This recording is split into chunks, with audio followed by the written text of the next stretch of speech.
F.4 What is the right-libertarian position on private property?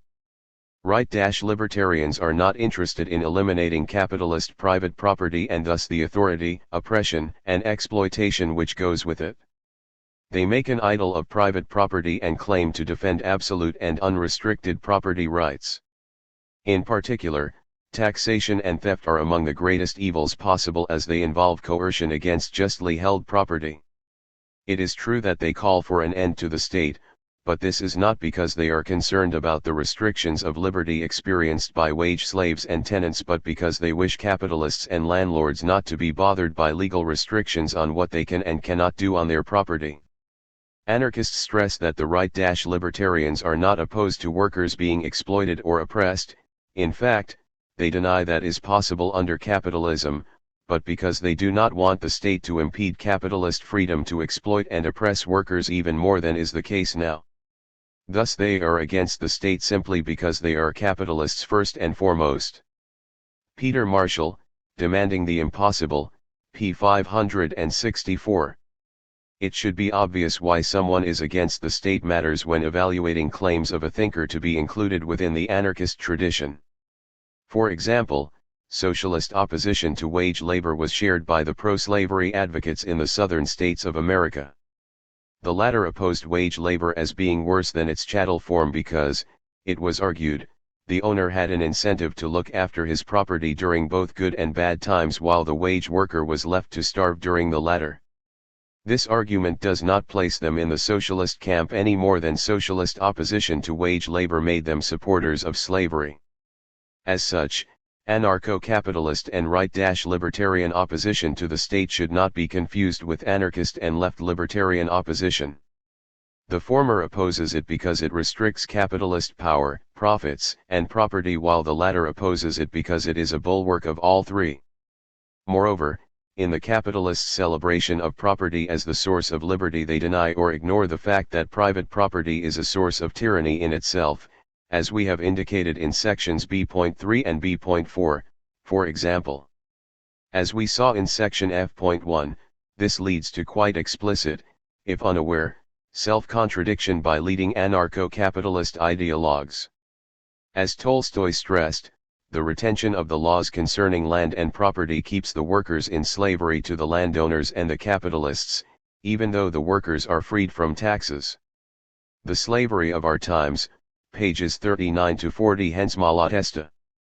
One of the basic tenets of anarchism is the abolition of class monopoly, whether of the land, raw materials, or the means of production, and consequently the abolition of exploitation of the labor of others by those who possess the means of production. The appropriation of the labor of others is, from the anarchist and socialist point of view, theft. Enrico Malatesta, His Life and Ideas, pages 167 to 8. As much anarchists may disagree about other matters, they are united in condemning capitalist property. Thus Proudhon argued that property was theft and despotism, while Stirner indicated the religious and statist nature of private property and its impact on individual liberty when he wrote, "Property in the civic sense means sacred property, such that I must respect your property." Respect for property. The position of affairs is different in the egoistic sense. I do not step shyly back from your property, but look upon it always as my property, in which I respect nothing. Pray do the like with what you call my property. With this view we shall most easily come to an understanding with each other.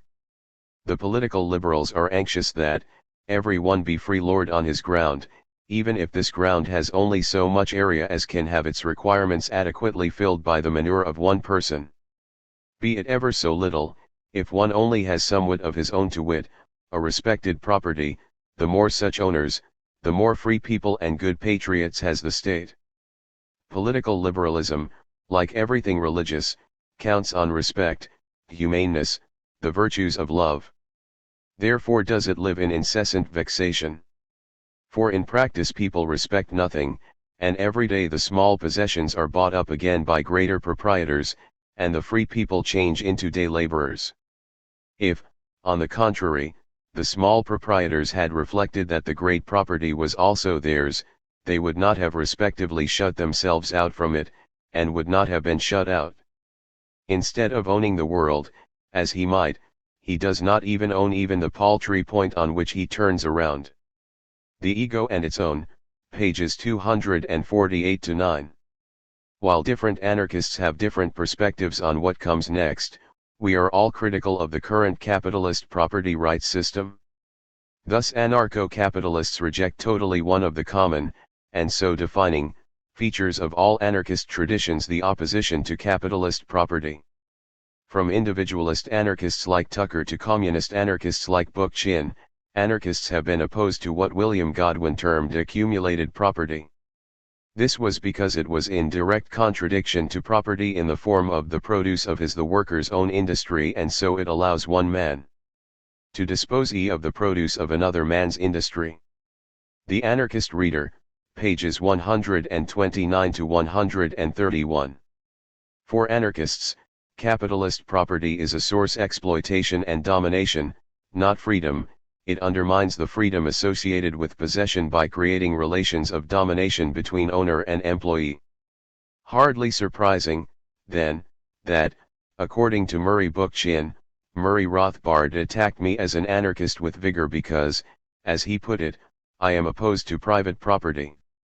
Bookchin, correctly, dismisses anarcho-capitalists as proprietarians. A Meditation on Anarchist Ethics, pages 328-346, The Raven, number 28, p. 343. We will discuss Rothbard's homesteading justification of private property in the next section. However, we will note here one aspect of right-libertarian absolute and unrestricted property rights, namely that it easily generates evil side effects such as hierarchy and starvation. As economist and famine expert Amartya Sen notes, take a theory of entitlements based on a set of rights of ownership, transfer and rectification. In this system, a set of holdings of different people are judged to be just, or unjust, by looking at past history, and not by checking the consequences of that set of holdings. But what if the consequences are recognizably terrible?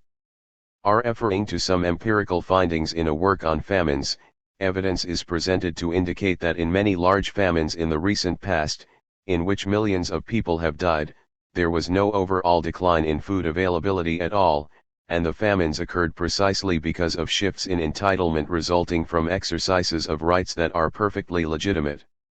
Can famines occur with a system of rights of the kind morally defended in various ethical theories, including Nozick's? I believe the answer is straightforwardly yes, since for many people the only resource that they legitimately possess, viz. their labor power, may well turn out to be unsaleable in the market, giving the person no command over food. If results such as starvations and famines were to occur, would the distribution of holdings still be morally acceptable despite their disastrous consequences? There is something deeply implausible in the affirmative answer. Resources, Values, and Development, pages 311-2. Thus unrestricted property rights can have seriously bad consequences, and so the existence of justly held property need not imply a just or free society. Far from it. The inequalities property can generate can have a serious on individual freedom, see section F.3. Indeed, Murray Rothbard argued that the state was evil not because it restricted individual freedom but because the resources it claimed to own were not justly acquired. If they were, then the state could deny freedom within its boundaries just as any other property owner could. Thus right-libertarian theory judges property not on its impact on current freedom but by looking at past history. This has the interesting side effect, as we noted in section F.1, of allowing its supporters to look at capitalist and statist hierarchies, acknowledge their similar negative effects on the liberty of those subjected to them, but argue that one is legitimate and the other is not simply because of their history. As if this changed the domination and unfreedom that both inflict on people living today. This flows from the way anarcho-capitalists define freedom, namely so that only deliberate acts which violate your, right-libertarian defined, rights by other human beings that cause unfreedom.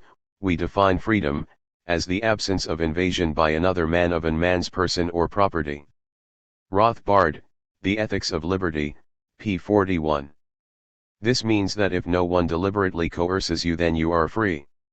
In this way, the workings of the capitalist private property can be placed alongside the facts of nature and ignored as a source of unfreedom. However, a moment's thought shows that this is not the case. Both deliberate and non-deliberate acts can leave individuals lacking freedom. A simple analogy will show why.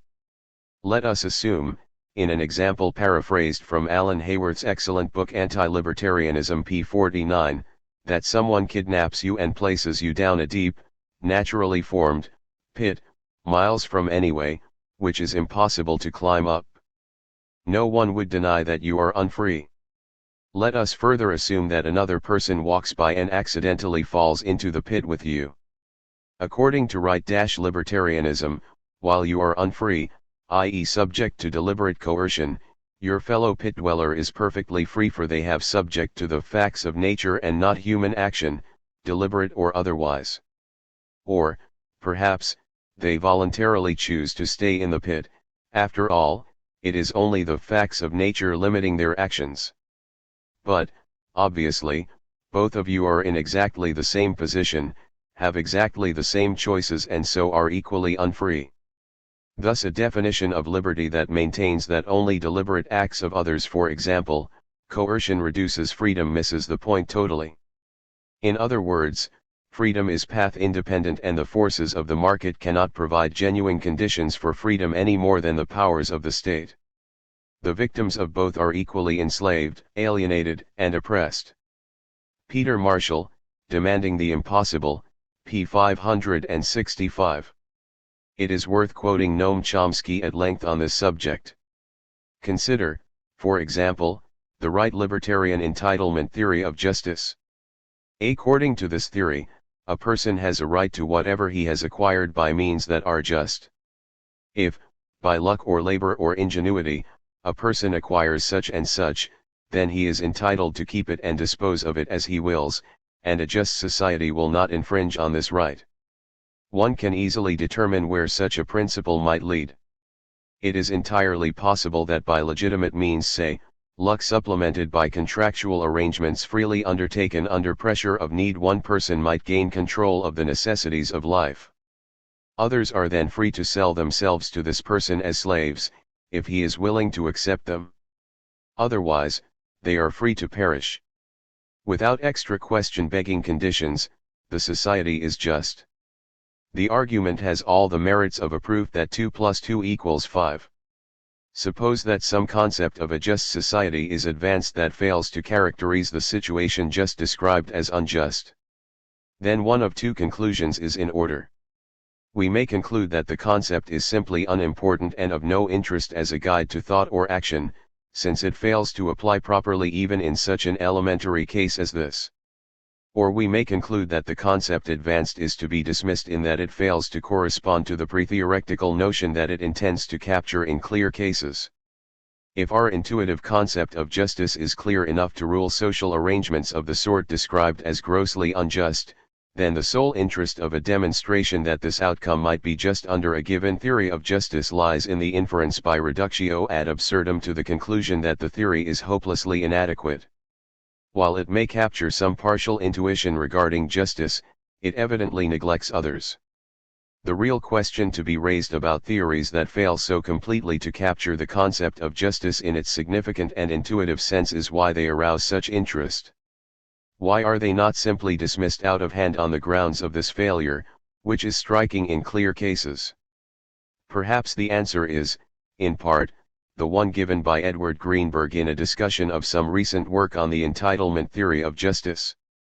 After reviewing empirical and conceptual shortcomings, he observes that such work plays an important function in the process of blaming the victim, and of protecting property against egalitarian onslaughts by various non-propertied groups. An ideological defense of privileges, exploitation, and private power will be welcomed, regardless of its merits. These matters are of no small importance to poor and oppressed people here and elsewhere. The Chomsky Reader, pages 187 to 188. The glorification of property rights has always been most strongly advocated by those who hold the bulk of property in a society. This is understandable as they have the most to gain from this. Those seeking to increase freedom in society would be wise to understand why this is the case and reject it. The defense of capitalist property does have one interesting side effect, namely the need arises to defend inequality and the authoritarian relationships inequality creates. Due to capitalist, private property, wage labor would still exist under anarcho-capitalism. It is capitalism after all. This means that defensive force, a state, is required to defend exploitation, oppression, hierarchy, and authority from those who suffer them. Inequality makes a mockery of free agreement and consent, as we have continually stressed. As Peter Kropotkin pointed out long ago, when a workman sells his labor to an employer, it is a mockery to call that a free contract. Modern economists may call it free, but the father of political economy Adam Smith was never guilty of such a misrepresentation. As long as 3/4 of humanity are compelled to enter into agreements of that description, force is, of course, necessary, both to enforce the supposed agreements and to maintain such a state of things. Force, and a good deal of force, is necessary to prevent the laborers from taking possession of what they consider unjustly appropriated by the few. The Spence-Ryan Party proto-right libertarians perfectly well understand that, and while they advocate no force for changing the existing conditions, they advocate still more force than is now used for maintaining them. As to anarchy, it is obviously as incompatible with plutocracy as with any other kind of cracy. Anarchism and Anarchist Communism, pages 52 to 53. Because of this need to defend privilege and power, anarcho-capitalism is best called private state capitalism. As anarchists Stuart Christie and Albert Meltzer argue, the American oil baron, who sneers at any form of state intervention in his manner of conducting business, that is to say, of exploiting man and nature, is also able to abolish the state to a certain extent. But he has to build up a repressive machine of his own, an army of sheriffs to guard his interests, and takes over as far as he can those functions normally exercised by the government, excluding any tendency of the latter that might be an obstacle to his pursuit of wealth. Floodgates of Anarchy, p. 12. Unsurprising, anarcho-capitalists propose private security forces rather than state security forces, police and military, a proposal that is equivalent to bringing back the state under another name. This will be discussed in more detail in section F.6.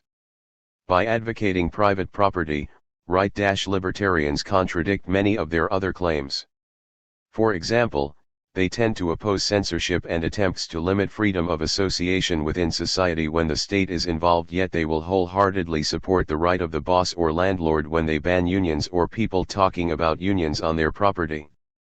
They will oppose closed shops when they are worker-created, but have no problems when bosses make joining the company union a mandatory requirement for taking a position. Then they say that they support the right of individuals to travel where they like. They make this claim because they assume that only the state limits free travel, but this is a false assumption. Owners must agree to let you on their land or property. People only have the right to move to those properties and lands where the owners desire to rent or sell to them. Murray Rothbard, The Ethics of Liberty, p. 119. There is no freedom of travel onto private property, including private roads. Therefore immigration may be just as hard under anarcho-capitalism as it is under statism. After all, the state, like the property owner, only lets people in whom it wants to let in. Private property, as can be seen from these simple examples, is the state writ small. Saying it is different when the boss does it is not convincing to any genuine libertarian. Then there is the possibility of alternative means of living. Right-libertarians generally argue that people can be as communistic as they want on their own property. They fail to note that all groups would have no choice about living under laws based on the most rigid and extreme interpretation of property rights invented and surviving within the economic pressures such a regime would generate. If a community cannot survive in the capitalist market, then, in their perspective, it deserves its fate. Yet this social Darwinist approach to social organization is based on numerous fallacies. It confuses the market price of something with how important it is, it confuses capitalism with productive activity in general, and it confuses profits with an activity's contribution to social and individual well-being. It confuses freedom with the ability to pick a master rather than as an absence of a master. Needless to say, as they consider capitalism as the most efficient economy ever, the underlying assumption is that capitalist systems will win out in competition with all others. This will obviously be aided immensely under a law code which is capitalist in nature. F.4.1 What is wrong with the homesteading theory of property? So how do anarcho-capitalists justify property? Looking at Murray Rothbard, we find that he proposes a homesteading theory of property. In this theory it is argued that property comes from occupancy and mixing labor with natural resources, which are assumed to be unowned. Thus the world is transformed into private property, for title to an unowned resource, such as land, comes properly only from the expenditure of labor to transform that resource into use. The Ethics of Liberty, p. 63. His theory, it should be stressed, has its roots in the same Lockean tradition as Robert Nozick's, which we critiqued in section B.3.4. Like Locke, Rothbard paints a conceptual history of individuals and families forging a home in the wilderness by the sweat of their labor. It is tempting to rename his theory the Immaculate Conception of Property, as his conceptual theory is so at odds with actual historical fact. His one innovation, if it can be called that, was to deny even the rhetorical importance of what is often termed the Lockean proviso, namely the notion that common resources can be appropriated only if there is enough for others to do likewise. As we noted in section E.4.2, this was because it could lead, horror of horrors, to the outlawry of all private property. Sadly for Rothbard, his homesteading theory of property was refuted by Proudhon in What is Property? In 1840, along with many other justifications of property. Proudhon rightly argued that if the liberty of man is sacred, it is equally sacred in all individuals, that, if it needs property for its objective action, that is, for its life, the appropriation of material is equally necessary for all. Does it not follow that if one individual cannot prevent another from appropriating an amount of material equal to his own, no more can he prevent individuals to come? And if all the available resources are appropriated, and the owner draws boundaries, fences himself in.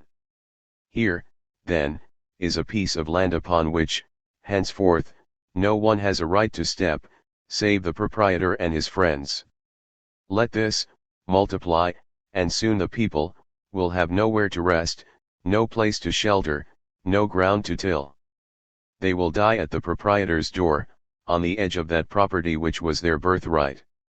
What is property? Pages 84 to 85 and p. 118. Proudhon's genius lay in turning apologies for private property against it by treating them as absolute and universal as its apologists treated property itself. To claims like Rothbard's that property was a natural right, he explained that the essence of such rights was their universality and that private property ensured that this right could not be extended to all. To claims that labor created property, he simply noted that private property ensured that most people have no property to labor on, and so the outcome of that labor was owned by those who did. As for occupancy, he simply noted that most owners do not occupancy all the property they own, while those who do use it do not own it. In such circumstances, how can occupancy justify property when property excludes occupancy? Proudhon showed that the defenders of property had to choose between self-interest and principle, between hypocrisy and logic. Rothbard picks the former over the latter, and his theory is simply a rationale for a specific class-based property rights system. We who belong to the proletaire class, property excommunicates us. P. J. Proudhon, Op. Cit. p. 105. As Rothbard himself admitted in respect to the aftermath of slavery and serfdom, not having access to the means of life places one the position of unjust dependency on those who do, and so private property creates economic power as much under his beloved capitalism as it did in post-serfdom, see section F.1. Thus, Rothbard's account, for all its intuitive appeal, ends up justifying capitalist and landlord domination and ensures that the vast majority of the population experience property as theft and despotism rather than as a source of liberty and empowerment, which possession gives. It also seems strange that while, correctly, attacking social contract theories of the state as invalid, because no past generation can bind later generations up. Cit. p. 145, he fails to see he is doing exactly that with his support of private property.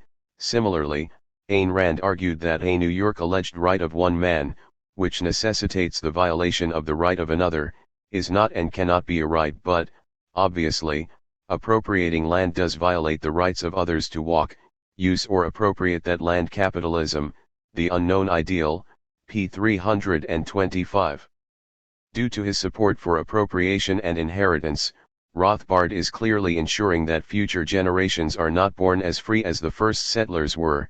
After all, they cannot appropriate any land, it is all taken. If future generations cannot be bound by past ones, this applies equally to resources and property rights. Something anarchists have long realized: there is no defensible reason why those who first acquired property should control its use and exclude future generations. Even if we take Rothbard's theory at face value, we find numerous problems with it. If title to unowned resources comes via the expenditure of labor on it, how can rivers, lakes, and the oceans be appropriated? The banks of the rivers can be transformed, but can the river itself?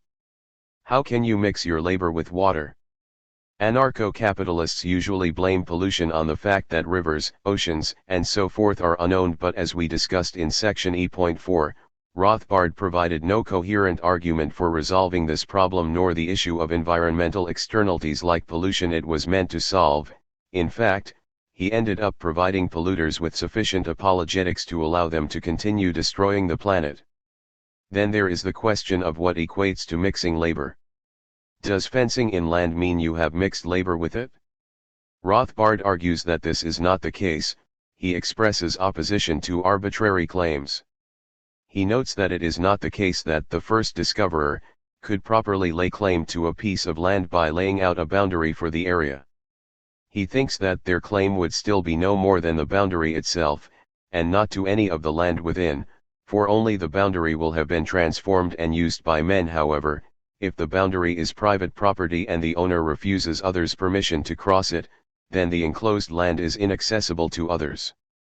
If an enterprising right-libertarian builds a fence around the only oasis in a desert and refuses permission to cross it to travelers unless they pay his price, which is everything they own, then the person has appropriated the oasis without transforming it by his labor. The travelers have the choice of paying the price or dying, and any oasis owner is well within his rights letting them die. Given Rothbard's comments, it is probable that he could claim that such a boundary is null and void as it allows arbitrary claims, although this position is not at all clear. After all, the fence builder has transformed the boundary, and unrestricted property rights is what the right-libertarian is all about. One thing is true: if the oasis became private property by some means, then refusing water to travelers would be fine, as the owner is scarcely being coercive. In fact, he is supplying a vital service, and should have the right to refuse a sale or charge whatever the customers will pay. The situation may be unfortunate for the customers, as are many situations in life. Op. Cit. P50F and P221 that the owner is providing a vital service only because he has expropriated the common heritage of humanity is as lost on Rothbard as is the obvious economic power that this situation creates. And, of course, Rothbard ignores the fact of economic power. A transnational corporation can transform far more virgin resources in a day by hiring workers than a family could in a year. A transnational mixing the labor it has bought from its wage slaves with the land does not spring into mind reading Rothbard's account of property, but in the real world that is what happens. This is, perhaps, unsurprising, as the whole point of Locke's theory was to justify the appropriation of the product of other people's labor by their employer. Which is another problem with Rothbard's account.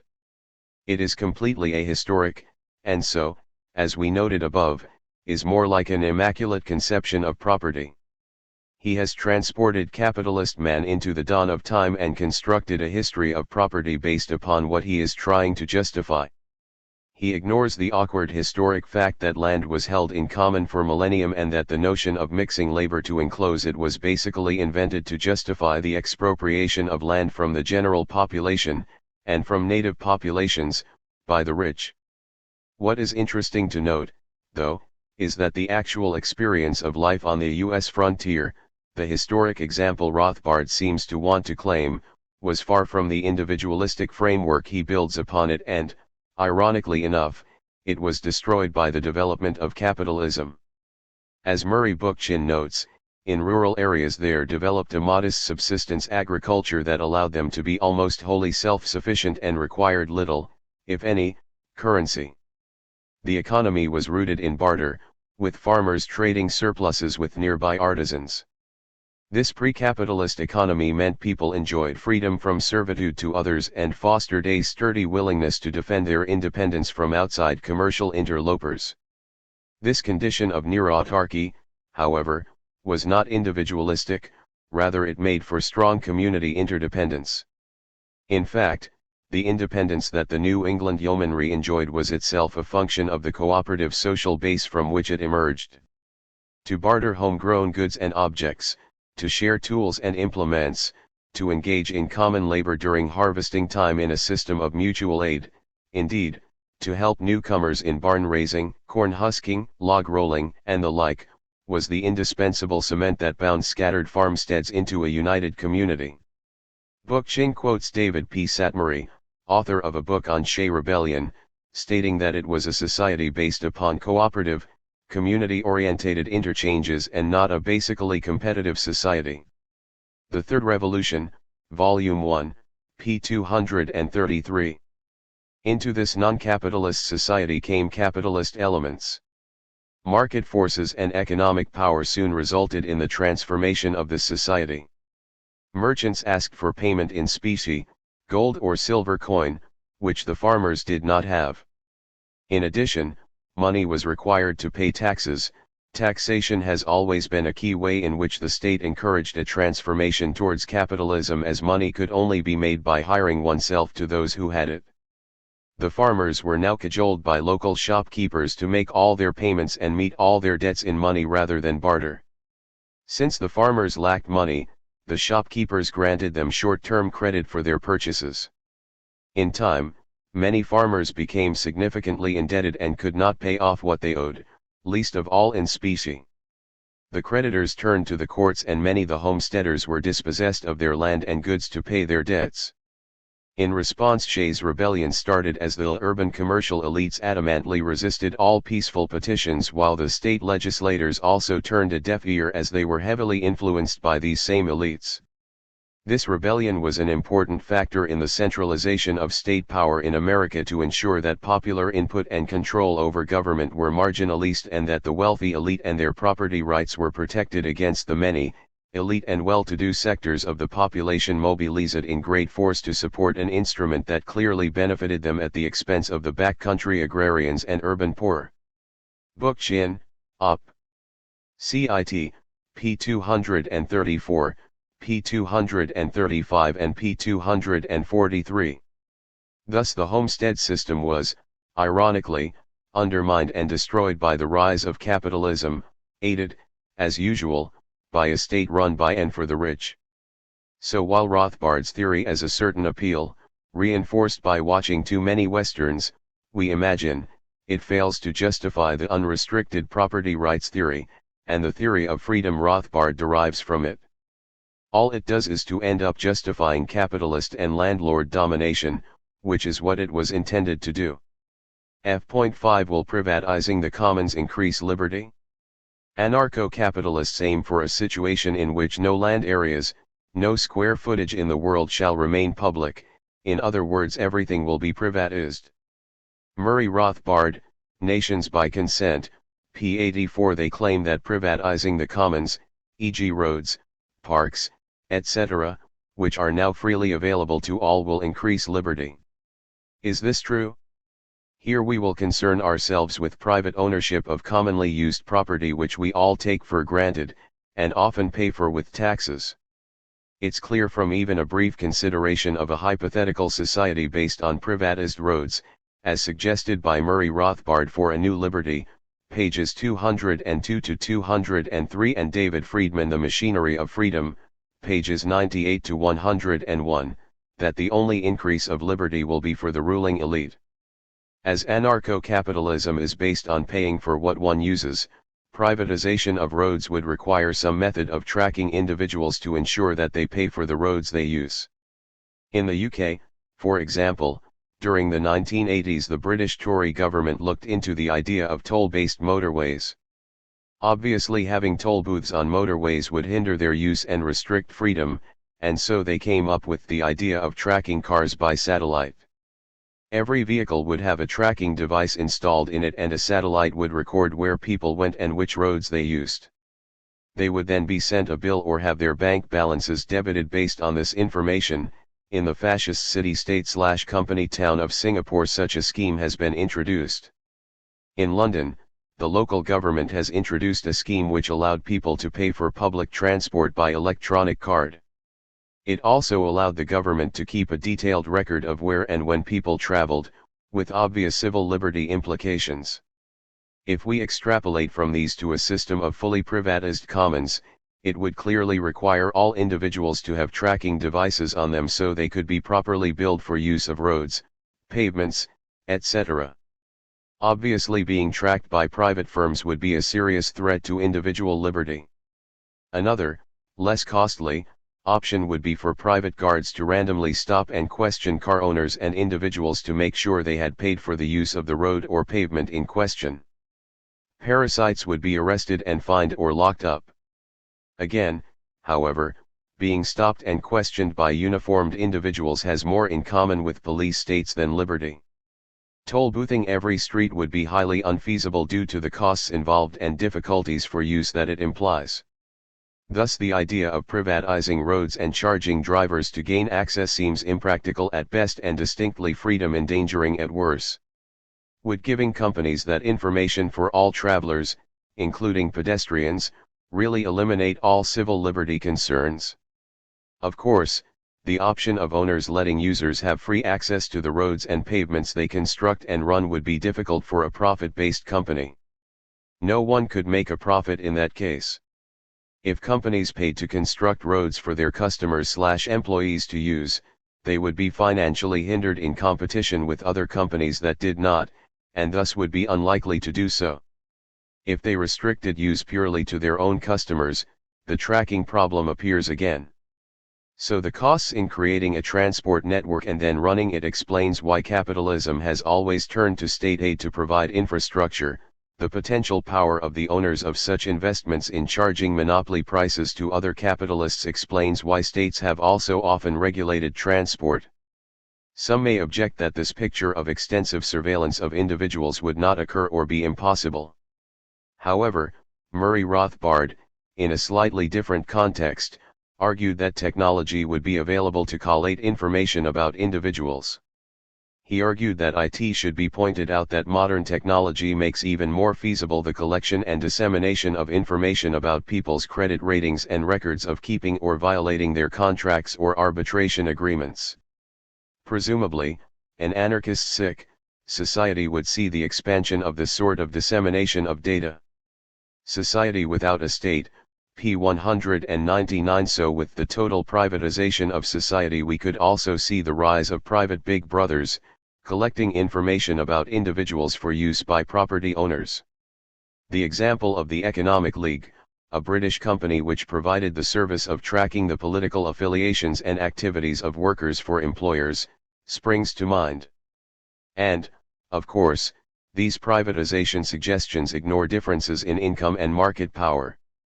If, for example, variable pricing is used to discourage road use at times of peak demand, to eliminate traffic jams at rush hour, as is suggested both by Murray Rothbard and David Friedman, then the rich will have far more freedom to travel than the rest of the population. And we may even see people having to go into debt just to get to work or move to look for work. Which raises another problem with notion of total privatization, the problem that it implies the end of freedom of travel. Unless you get permission or, and this seems more likely, pay for access, you will not be able to travel anywhere. As Rothbard himself makes clear, anarcho-capitalism means the end of the right to roam. He states that it became clear to me that a totally privatized country would not have open borders at all. If every piece of land in a country were owned, no immigrant could enter there unless invited to enter and allowed to rent, or purchase, property. What happens to those who cannot afford to pay for access or travel, i.e., exit, is not addressed. Perhaps, being unable to exit a given capitalist's land, they will become bonded laborers, or be imprisoned and used to undercut workers' wages via prison labor. Perhaps they will just be shot as trespassers. Who can tell? Nor is it addressed how this situation actually increases freedom. For Rothbard, a totally privatized country would be as closed as the particular inhabitants and property owners, not the same thing. We must point out desire. It seems clear, then, that the regime of open borders that exists de facto in the US really amounts to a compulsory opening by the central state, and does not genuinely reflect the wishes of the proprietors. Nations by consent, p84 and p85. Of course, the wishes of non-proprietors, the vast majority, do not matter in the slightest. Thus, it is clear, that with the privatization of the commons, the right to roam, to travel, would become a privilege, subject to the laws and rules of the property owners. This can hardly be said to increase freedom for anyone bar the capitalist class. Rothbard acknowledges that in a fully privatized world, access rights would obviously be a crucial part of land ownership. Op. Cit. p86. Given that there is no free lunch, we can imagine we would have to pay for such rights. The implications of this are obviously unappealing and an obvious danger to individual freedom. The problem of access associated with the idea of privatizing the roads can only be avoided by having a rite of passage encoded into the general libertarian law code. This would mean that road owners would be required, by law, to let anyone use them. But where are absolute property rights in this case? Are the owners of roads not to have the same rights as other owners? And if rite of passage is enforced, what would this mean for road owners when people sue them for car pollution-related illnesses? The right of those injured by pollution to sue polluters is the main way anarcho-capitalists propose to protect the environment. See section E.4. It is unlikely that those wishing to bring suit could find, never mind sue, the millions of individual car owners who could have potentially caused their illness. Hence the road owners would be sued for letting polluting, or unsafe, cars onto their roads. The road owners would therefore desire to restrict pollution levels by restricting the right to use their property, and so would resist the rite of passage as an attack on their absolute property rights. If the road owners got their way, which would be highly likely given the need for absolute property rights and is suggested by the variable pricing way to avoid traffic jams mentioned above, and were able to control who used their property, freedom to travel would be very restricted and limited to those whom the owner considered desirable. Indeed, Murray Rothbard supports such a regime. In the free society, they travelers would, in the first instance, have the right to travel only on those streets whose owners agree to have them there. The Ethics of Liberty, p. 119. The threat to liberty in such a system is obvious to all but Rothbard and other right-libertarians, of course. To take another example, let us consider the privatization of parks, streets, and other public areas. Currently, individuals can use these areas to hold political demonstrations, hand out leaflets, picket, and so on.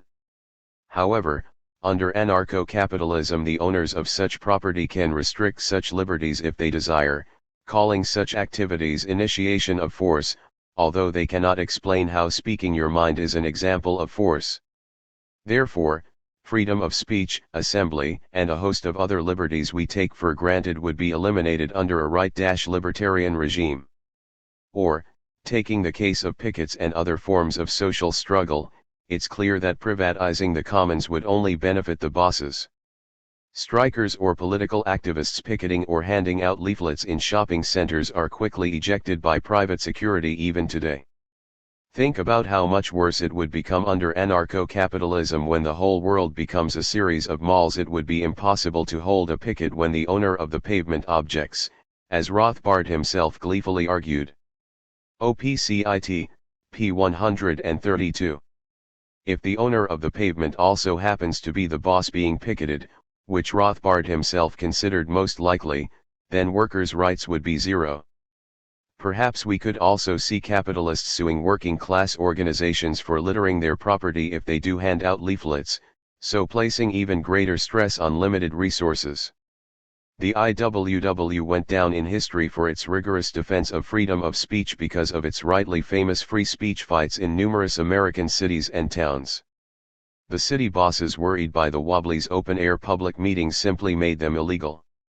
The IWW used direct action and carried on holding them. Violence was inflicted upon Wobblies who joined the struggle by private citizens, but in the end the IWW won. For Emma Goldman's account of the San Diego struggle and the terrible repression inflicted on the libertarians by the patriotic vigilantes, see Living My Life Volume 1, pages 494 to 503. Consider the case under anarcho-capitalism. The Wobblies would have been criminal aggressors as the owners of the streets have refused to allow subversives to use them to argue their case. If they refused to acknowledge the decree of the property owners, private cops would have taken them away.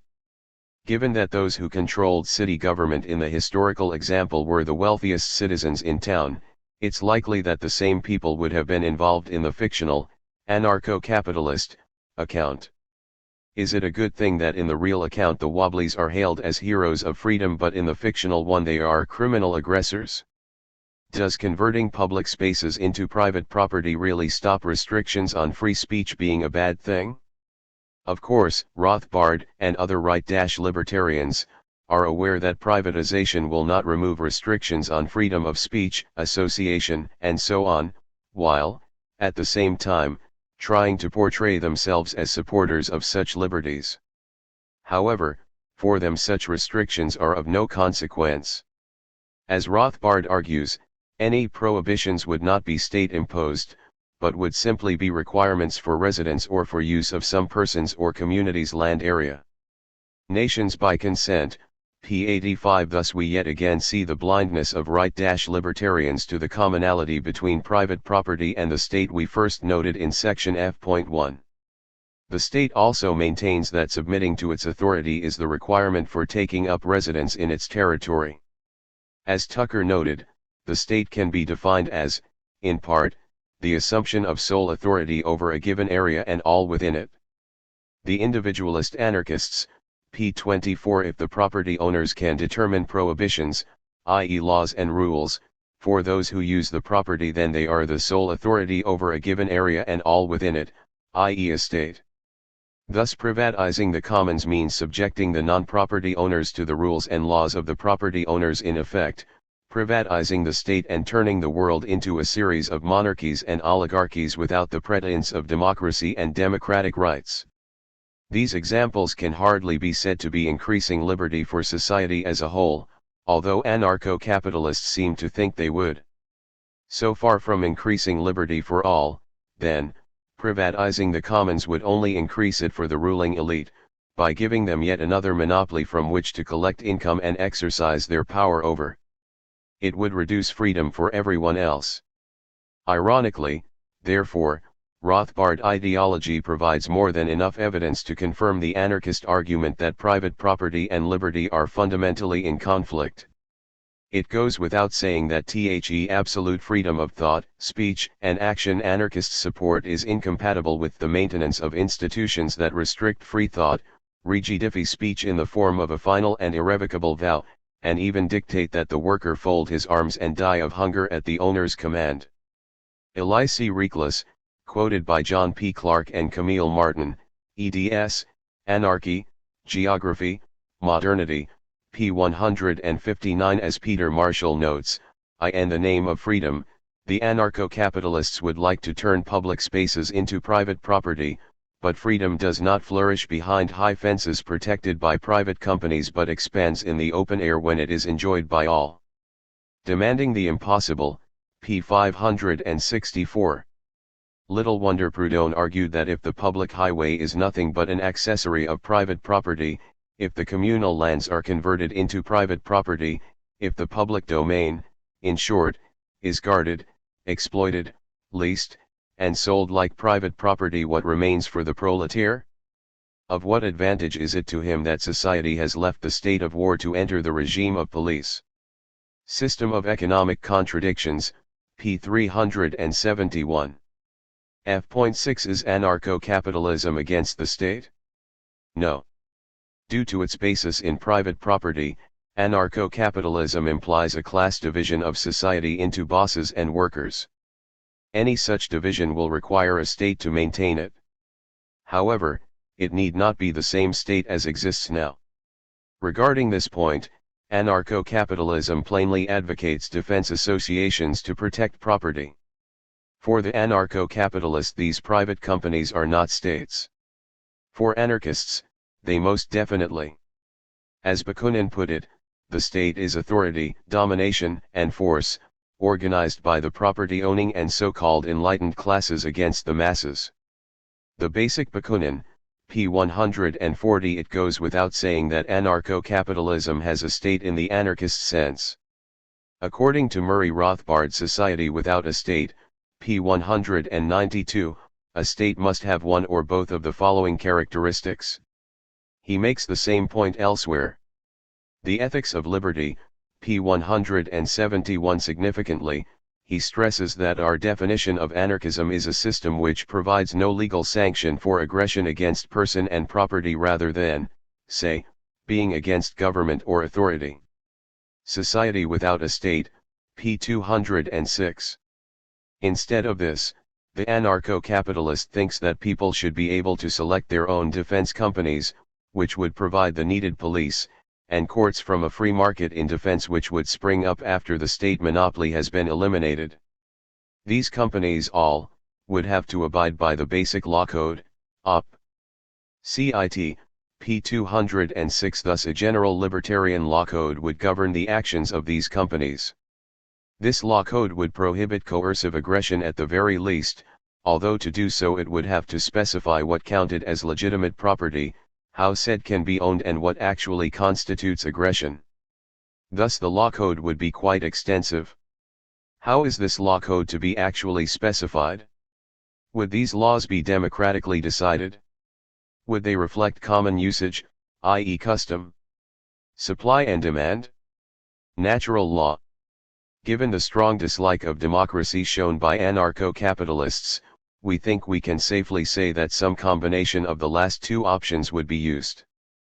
Murray Rothbard argued for natural law, and so the judges in his system would not be making the law but finding it on the basis of agreed upon principles derived either from custom or reason. Op. Cit. p. 206. David Friedman, on the other hand, argues that different defense firms would sell their own laws. The Machinery of Freedom, p. 116. It is sometimes acknowledged that non-libertarian laws may be demanded, and supplied, in such a market, although the obvious fact that the rich can afford to pay for more laws, either in quantity or in terms of being more expensive to enforce, is downplayed. Around this system of defense companies is a free market in arbitrators and appeal judges to administer justice and the Basic Law Code. Rothbard believes that such a system would see arbitrators with the best reputation for efficiency and probity being chosen by the various parties in the market and will come to be given an increasing amount of business. Judges will prosper on the market in proportion to their reputation for efficiency and impartiality. Op. Cit. p. 199 and p. 204. Therefore, like any other company, arbitrators would strive for profits, with the most successful ones would prosper, i.e. become wealthy. Such wealth would, of course, have no impact on the decisions of the judges, and if it did, the population, in theory, are free to select any other judge. Of course, the competing judges would also be striving for profits and wealth, which means the choice of character may be somewhat limited. and the laws which they were using to guide their judgments would be enforcing capitalist rights. Whether or not this system would work as desired is discussed in the following sections. We think that it will not. Moreover, we will argue that anarcho-capitalist defense companies meet not only the criteria of statehood we outlined in section B.2, but also Rothbard's own criteria for the state. As regards the anarchist criterion, it is clear that defense companies exist to defend private property, that they are hierarchical, in that they are capitalist companies which defend the power of those who employ them, that they are professional coercive bodies, and that they exercise a monopoly of force over a given area, the area, initially, being the property of the person or company who is employing the company. Not only that, as we discuss in section F.6.4, these defense companies also matches the right libertarian and anarcho-capitalist definition of the state. For this, and other reasons, we should call the anarcho-capitalist defense firms private states, that is what they are, and anarcho-capitalism private state capitalism. F.6.1 What's wrong with this free market justice? It does not take much imagination to figure out whose interests prosperous arbitrators, judges, and defense companies would defend, their own as well as those who pay their wages, which is to say, other members of the rich elite. As the law exists to defend property, then it, by definition, exists to defend the power of capitalists against their workers. Rothbard argued that the judges would not be making the law but finding it on the basis of agreed upon principles derived either from custom or reason. Society without a state, p. 206. However, this begs the question, whose reason? Whose customs? Do individuals in different classes share the same customs? The same ideas of right and wrong? Would rich and poor desire the same from a basic law code? Obviously not. The rich would only support a code which defended their power over the poor. Rothbard does not address this issue. He stated that anarcho-capitalism would involve taking the largely libertarian common law, and correcting it by the use of man's reason, before enshrining it as a permanently fixed libertarian law code. On Freedom and the Law, New Individualist Review, Winter 1962, p. 40. Needless to say, man does not exist. It is an abstraction, and a distinctly collectivist one, we should note. There are only individual men and women, and so individuals and their reason. By man's reason Rothbard meant, at best, the prejudices of those individuals with whom he agreed with, or, at worst, his own value judgments. Needless to say, what is considered acceptable will vary from individual to individual and reflect their social position. Similarly, as Kropotkin stressed, common law does not develop in isolation of class struggles, and so is a mishmash of customs genuinely required by social life and influences imposed by elites by means of state action. Anarchism, pages 204-6. This implies what should be corrected from the common law will also differ based on their class position and their general concepts of what is right and wrong. History is full of examples of lawyers, jurists, and judges, not to mention states, correcting common law and social custom in favor of a proprietarian perspective which, by strange coincidence, favored the capitalists and landlords, i.e. those of the same class as the politicians, lawyers, jurists, and judges. See section F.8 for more details. We can imagine the results of similar correcting of common law by those deemed worthy by Rothbard and his followers of representing both man and natural law. Given these obvious points, it should come as no surprise that Rothbard solves this problem by explicitly excluding the general population from deciding which laws they will be subject to.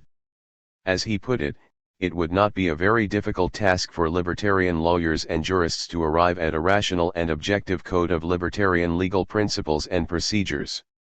This code would then be followed and applied to specific cases by privately competitive and free market courts and judges, all of whom would be pledged to abide by the code. The Spooner-Tucker Doctrine, An Economist's View, pages 5-15, Journal of Libertarian Studies, Volume 20, Number 1, p. 7. By jurist Rothbard means a professional or an expert who studies, develops, applies, or otherwise deals with the law, i.e. a lawyer or a judge. That is, lawmaking by privately competitive judges and lawyers.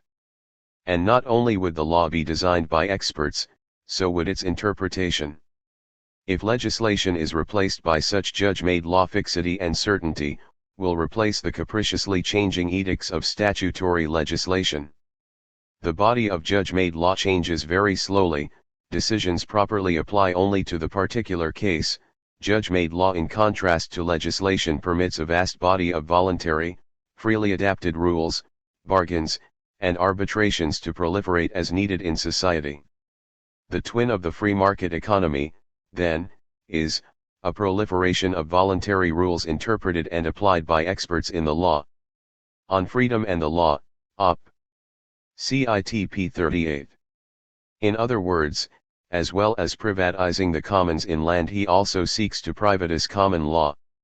This will be expropriated from the general population and turned over to wealthy judges and libertarian scholars to correct as they see fit.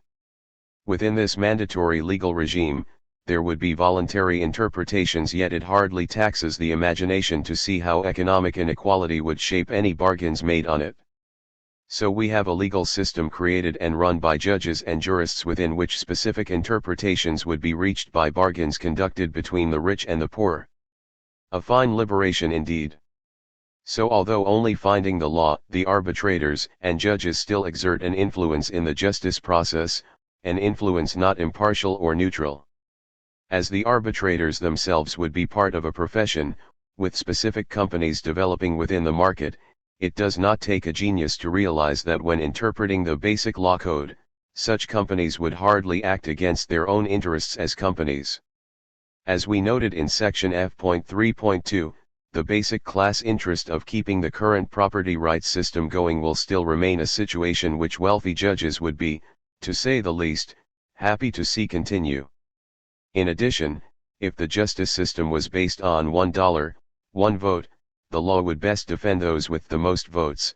The question of market forces will be discussed in section F.6.3. Moreover, even if market forces would ensure that impartial judges were dominant, all judges would be enforcing a very partial law code, namely one that defended capitalist property rights. Impartiality when enforcing partial laws hardly makes judgments less unfair. Thus, due to these three pressures, the interests of arbitrators/judges, the influence of money and the nature of the law, the terms of free agreements under such a law system would be tilted in favor of lenders over debtors, landlords over tenants, employers over employees, and in general, the rich over the poor, just as we have today. This is what one would expect in a system based on unrestricted property rights and a capitalist, free market.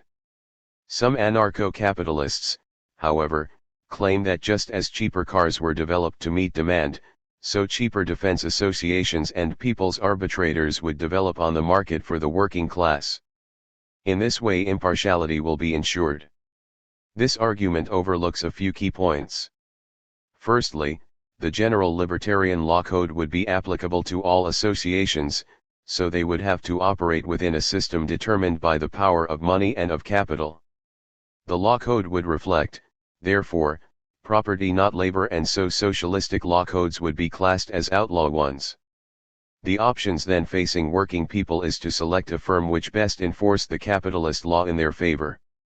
And as noted above, the impartial enforcement of a biased law code will hardly ensure freedom or justice for all. This means that saying the possibility of competition from another judge would keep them honest becomes meaningless when they are all implementing the same capitalist law.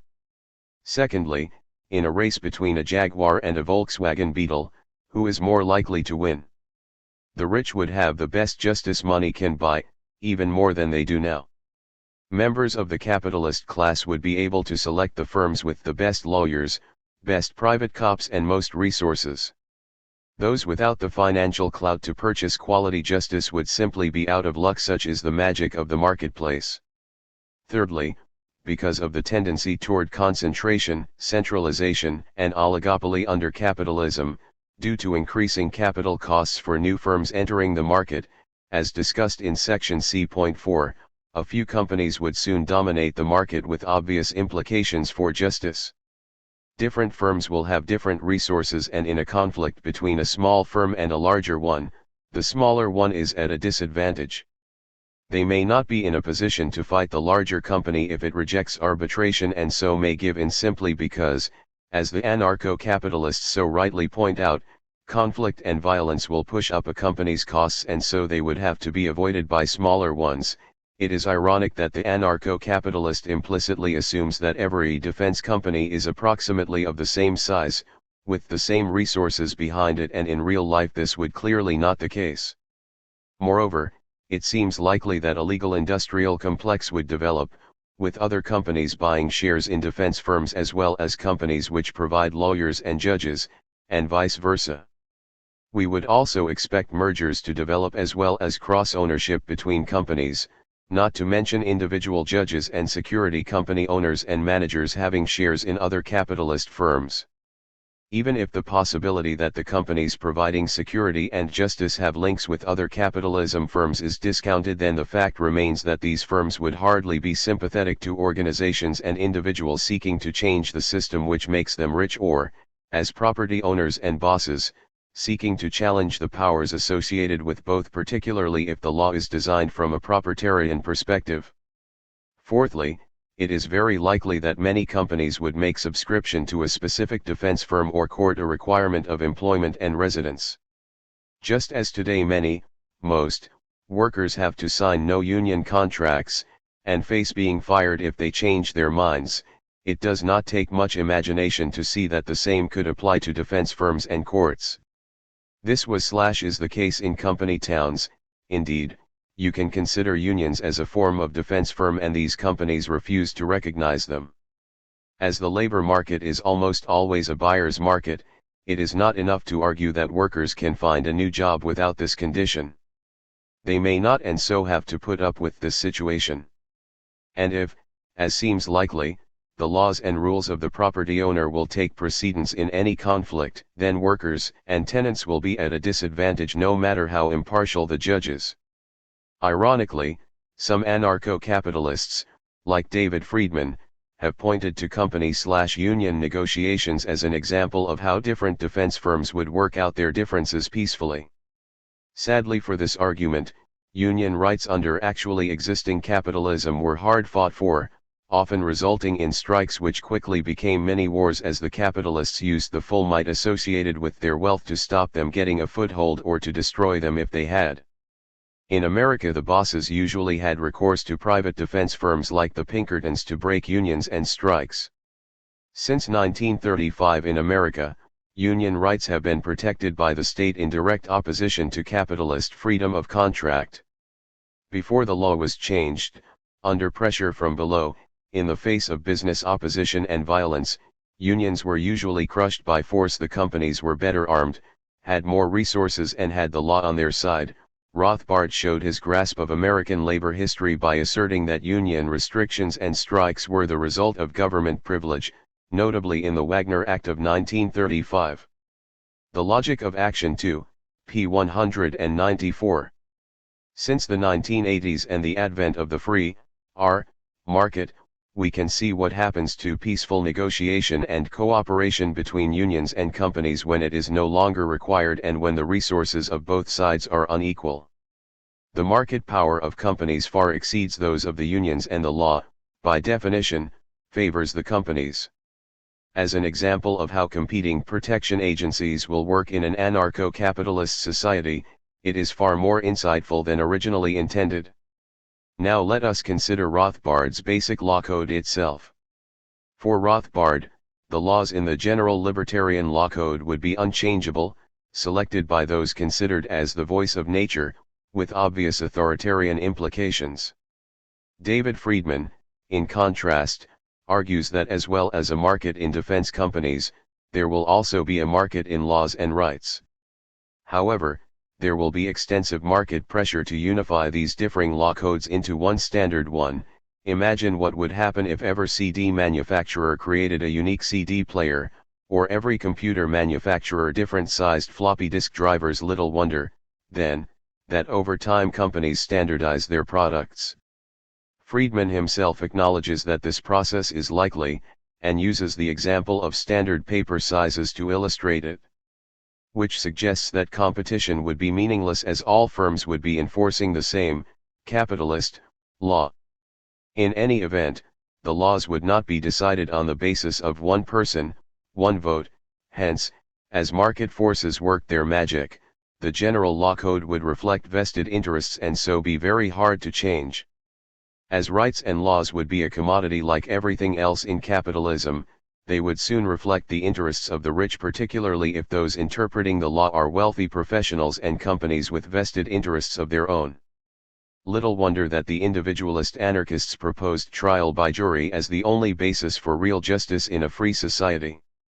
For, unlike professional arbitrators, juries are ad hoc, made up of ordinary people and do not reflect power, authority, or the influence of wealth. And by being able to judge the law as well as a conflict, they can ensure a populist revision of laws as society progresses. Rothbard, unsurprisingly, is at pains to dismiss the individualist anarchist idea of juries judging the law as well as the facts, stating it would give each free market jury totally free rein over judicial decisions, and this could not be expected to arrive at just or even libertarian decisions. The Spooner-Tucker doctrine, an economist's view, op. Cit. p.7. However, the opposite is the case, as juries made up of ordinary people will be more likely to reach just decisions which place genuinely libertarian positions above a law dedicated to maintaining capitalist property and power. History is full of examples of juries acquitting people for so-called crimes against property which are the result of dire need or simply reflect class injustice. For example, during the Great Depression, unemployed miners in Pennsylvania dug small mines on company property, mined coal, trucked it to cities and sold it below the commercial rate. By 1934, 5 million tons of this bootleg coal were produced by 20,000 men using 4,000 vehicles. When attempts were made to prosecute, local juries would not convict, local jailers would not imprison. Howard Zinn, A People's History of the United States, pages 385-6. It is precisely this outcome which causes Rothbard to reject that system. Thus Rothbard postulated a judge-directed system of laws in stark contrast to individualist anarchism's jury-directed system. It is understandable that Rothbard would seek to replace juries with judges. It is the only way he can exclude the general population from having a say in the laws they are subjected to. Juries allow the general public to judge the law as well as any crime, and so this would allow those aspects corrected by right-libertarians to seep back into the common law and so make private property and power accountable to the general public rather than vice versa. Moreover, concepts of right and wrong evolve over time and in line with changes in socio-economic conditions. To have a common law which is unchanging means that social evolution is considered to have stopped when Murray Rothbard decided to call his ideology anarcho-capitalism. In a genuinely libertarian system, social customs, common law, would evolve based on what the general population thought was right and wrong based on changing social institutions and relationships between individuals. That is why ruling classes have always sought to replace it with state-determined and enforced laws. Changing social norms and institutions can be seen from property. As Proudhon noted, property changed its nature over time. Originally, the word property was synonymous with individual possession, but it became more complex and turned into private property, the right to use it by his neighbor's labor. What is property? p. 395. The changing nature of property created relations of domination and exploitation between people absent before. For the capitalist, however, both the tools of the self-employed artisan and the capital of a transnational corporation are both forms of property and so basically identical. Changing social relations impact on society and the individuals who make it up.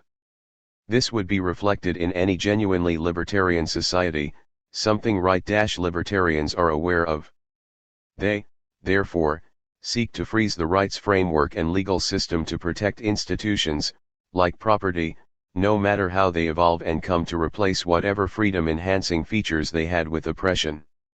Hence we find Rothbard's mentor, Ludwig von Mises asserting that here may possibly be a difference of opinion about whether a particular institution is socially beneficial or harmful. But once it has been judged by whom, beneficial, one can no longer contend that, for some inexplicable reason, it must be condemned as immoral. Liberalism, p. 34. Rothbard's system is designed to ensure that the general population cannot judge whether a particular institution has changed its social impact.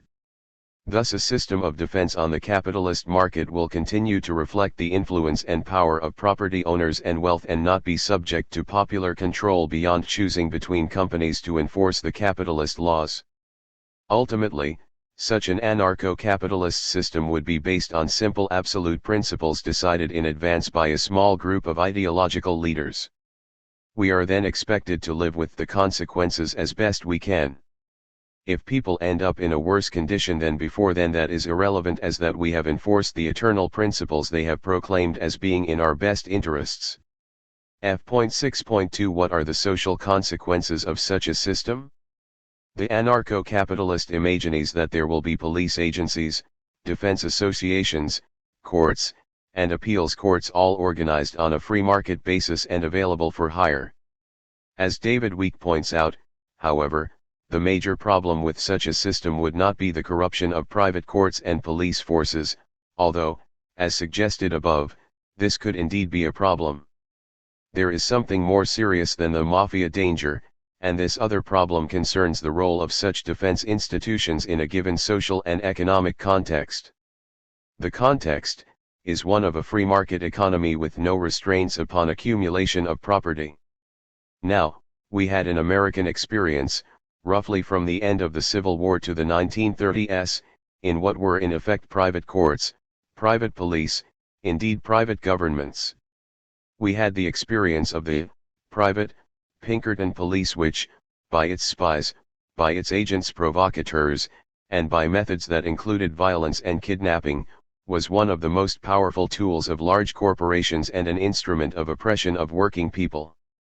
We had the experience as well of the police forces established to the same end, within corporations, by numerous companies. The automobile companies drew upon additional covered instruments of a private nature, usually termed vigilante, such as the Black Legion. These were, in effect, private armies, and were sometimes described as such. The territories owned by coal companies, which frequently included entire towns and their environs, the stores the miners were obliged by economic coercion to patronize, the houses they lived in, were commonly policed by the private police of the United States Steel Corporation or whatever company owned the properties. The chief practical function of these police was, of course, to prevent labor organization and preserve a certain balance of bargaining. These complexes were a law unto themselves, powerful enough to ignore, when they did not purchase, the governments of various jurisdictions of the American federal system. This industrial system was, at the time, often characterized as feudalism. Anarchist Justice, pages 223 to 224. For a description of the weaponry and activities of these private armies, the Marxist economic historian Maurice Daub presents an excellent summary in Studies in Capitalist Development. Pages 353 to 357. According to a report on private police systems quoted by Daub, in a town dominated by Republican steel, the civil liberties and the rights of labor were suppressed by company police. Union organizers were driven out of town. Company towns had their own, company-run, money, stores, houses, and jails, and many corporations had machine guns and tear gas along with the usual shotguns, rifles and revolvers. The usurpation of police powers by privately paid guards and deputies, often hired from detective agencies, many with criminal records, was a general practice in many parts of the country. The local, state-run, law enforcement agencies turned a blind eye to what was going on. After all, the workers had broken their contracts and so were criminal aggressors against the companies, even when union members and strikers were beaten and killed. The workers' own defense organizations, unions, were the only ones willing to help them, and if the workers seemed to be winning, then troops were called in to restore the peace, as happened in the Ludlow strike, when strikers originally cheered the troops as they thought they would defend them. Needless to say, they were wrong. Here we have a society which is claimed by many anarcho-capitalists as one of the closest examples to their ideal, with limited state intervention, free rein for property owners, etc. What happened? The rich reduced the working class to a serf-like existence. Capitalist production undermined independent producers, much to the annoyance of individualist anarchists at the time, and the result was the emergence of the corporate America that anarcho-capitalists, sometimes, say they oppose. Are we to expect that anarcho-capitalism will be different? That, unlike before, defense firms will intervene on behalf of strikers? Given that the general libertarian law code will be enforcing capitalist property rights, workers will be in exactly the same situation as they were then. Support of strikers violating property rights would be a violation of the law and be costly for profit-making firms to do, if not dangerous, as they could be outlawed by the rest. This suggests that anarcho-capitalism will extend extensive rights and powers to bosses, but few if any rights to rebellious workers. And this difference in power is enshrined within the fundamental institutions of the system. This can easily be seen from Rothbard's numerous anti-union tirades and his obvious hatred of them, strikes and pickets, which he habitually labeled as violent. As such, it is not surprising to discover that Rothbard complained in the 1960s that, because of the Wagner Act, the American police commonly remain neutral when strike breakers are molested, or else blame the strike breakers for provoking the attacks on them.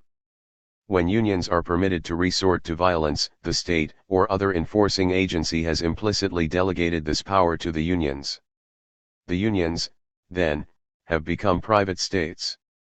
The logic of Action 2, p. 41. The role of the police was to back the property owner against their rebel workers, in other words, and the state was failing to provide the appropriate service.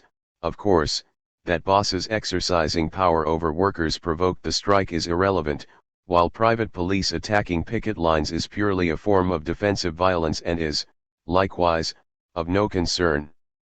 In evaluating anarcho-capitalism's claim to be a form of anarchism, Peter Marshall notes that private protection agencies would merely serve the interests of their paymasters.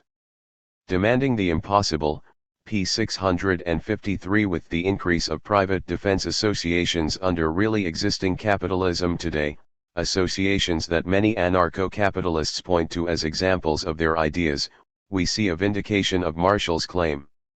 There have been many documented experiences of protesters being badly beaten by private security guards. As far as market theory goes, the companies are only supplying what the buyer is demanding. The rights of others are not a factor, yet more externalities, obviously. Even if the victims successfully sue the company, the message is clear: social activism can seriously damage your health. With a reversion to a general libertarian law code enforced by private companies, this form of defense of absolute property rights can only increase, perhaps to the levels previously attained in the heyday of U.S. capitalism, as described above by Week.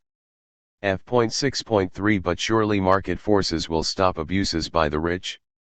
Unlikely. The rise of corporations within America indicates exactly how a general libertarian law code would reflect the interests of the rich and powerful. The laws recognizing corporations as legal persons were not primarily a product of the state but of private lawyers hired by the rich.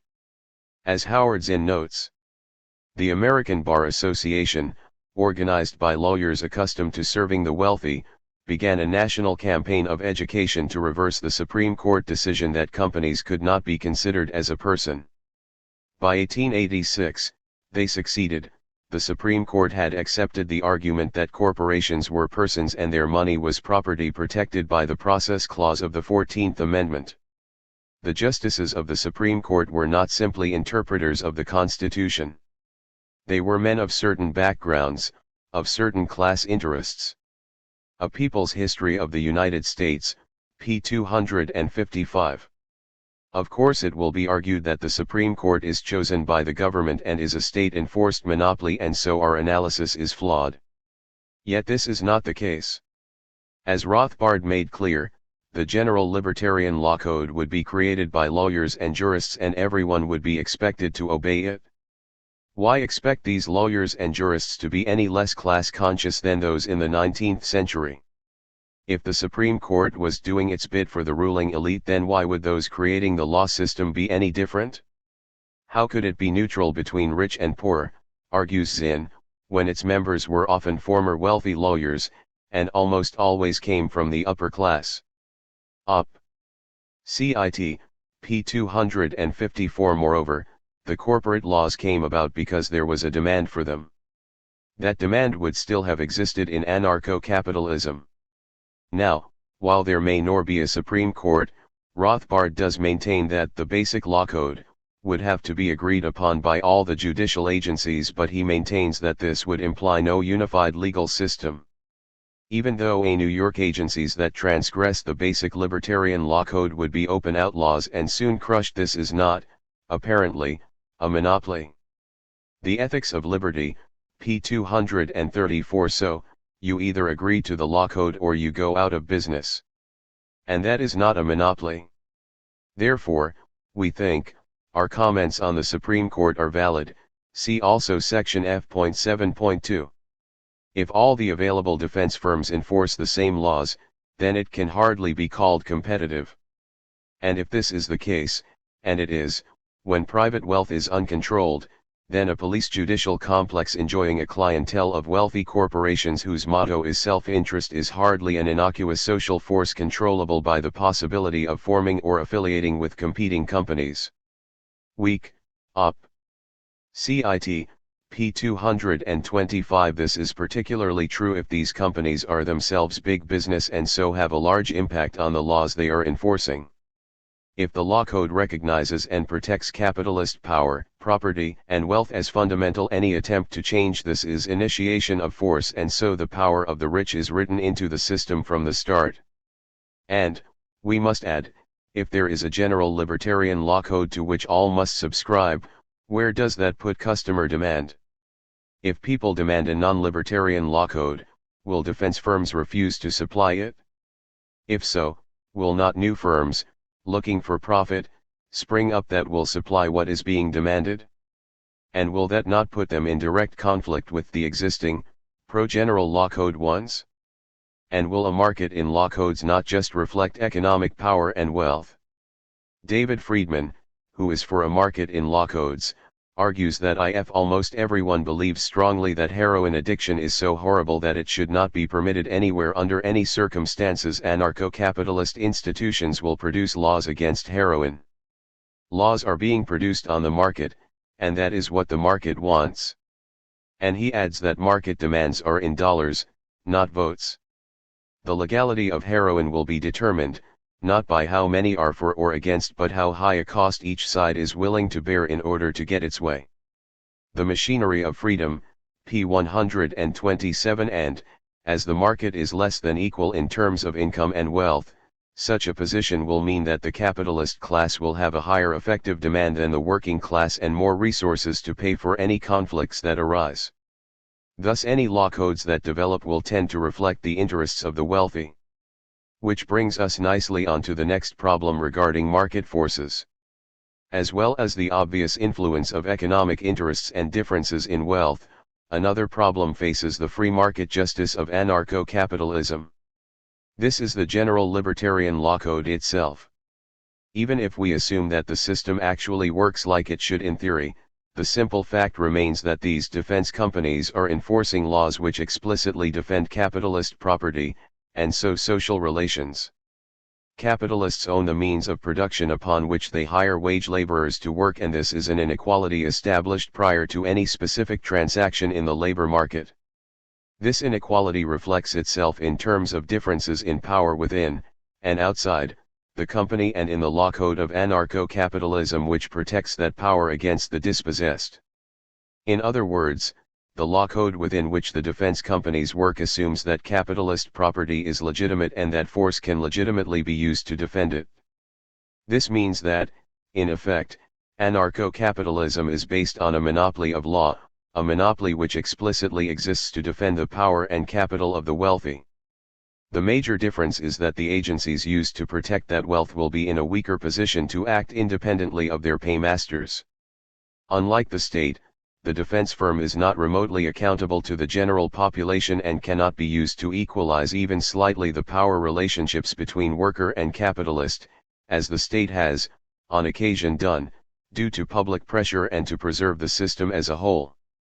And, needless to say, it is very likely that the private police forces will give preferential treatment to their wealthier customers, which business does not, and that the law code will reflect the interests of the wealthier sectors of society, particularly if prosperous judges administer that code, in reality, even if not in theory. Since, in capitalist practice, the customer is always right, the best-paying customers will get their way in anarcho-capitalist society. For example, in Chapter 29 of The Machinery of Freedom, David Friedman presents an example of how a clash of different law codes could be resolved by a bargaining process. The law in question is the death penalty. This process would involve one defense firm giving a sum of money to the other for them accepting the appropriate, anti/pro-capital punishment, court. Friedman claims that as in any good trade, everyone gains, but this is obviously not true. Assuming the anti-capital punishment defense firm pays the pro one to accept an anti-capital punishment court, then, yes, both defense firms have made money and so are happy, so are the anti-capital punishment consumers, but the pro-death penalty customers have only, perhaps, received a cut in their bills. Their desire to see criminals hanged, for whatever reason, has been ignored. If they were not in favor of the death penalty, they would not have subscribed to that company. Friedman claims that the deal, by allowing the anti-death penalty firm to cut its costs, will ensure that it keep its customers and even get more, but this is just an assumption. It is just as likely to lose customers to a defense firm that refuses to compromise, and has the resources to back it up. Friedman's assumption that lower costs will automatically win over people's passions is unfounded, as is the assumption that both firms have equal resources and bargaining power. If the pro-capital punishment firm demands more than the anti can provide and has larger weaponry and troops, then the anti-defense firm may have to agree to let the pro-one have its way. So, all in all, it is not clear that everyone gains. There may be a sizable percentage of those involved who do not gain, as their desire for capital punishment is traded away by those who claimed they would enforce it. This may, in turn, produce a demand for defense firms which do not compromise, with obvious implications for public peace. In other words, a system of competing law codes and privatist rights does not ensure that all individual interests are met. Given unequal resources within society, it is clear that the effective demand of the parties involved to see their law codes enforced is drastically different. The wealthy head of a transnational corporation will have far more resources available to him to pay for his laws to be enforced than one of his employees on the assembly line. Moreover, as we noted in section F.3.1, the labor market is usually skewed in favor of capitalists. This means that workers have to compromise to get work, and such compromises may involve agreeing to join a specific defense firm or not join one at all, just as workers are often forced to sign non-union contracts today in order to get work.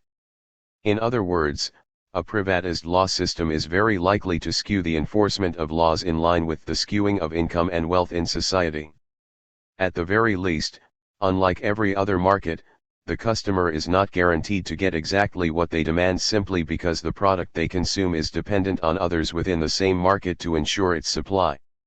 The unique workings of the law/defense market are such as to deny customer choice. We will discuss other aspects of this unique market shortly. Weak summed by pointing out the obvious. Any judicial system is going to exist in the context of economic institutions. If there are gross inequalities of power in the economic and social domains, one has to imagine society as strangely compartmentalized in order to believe that those inequalities will fail to reflect themselves in the judicial and legal domain, and that the economically powerful will be unable to manipulate the legal and judicial system to their advantage. To abstract from such influences of context, and then consider the merits of an abstract judicial system, is to follow a method that is not likely to take us far. This, by the way, is a criticism that applies to any theory that relies on a rule of law to override the tendencies inherent in a given social and economic system. CIT, p. 225. There is another reason why market forces will not stop abuse by the rich, or indeed stop the system from turning from private to public statism. This is due to the nature of the defense market. For a similar analysis of the defense market, see right-libertarian economist Tyler Cowen's Law as a Public Good, The Economics of Anarchy, Economics and Philosophy, No. 8, 1992, pages 249 to 267, and rejoinder to David Friedman on the Economics of Anarchy, Economics and Philosophy, No. 10, 1994, pages 329 to 332.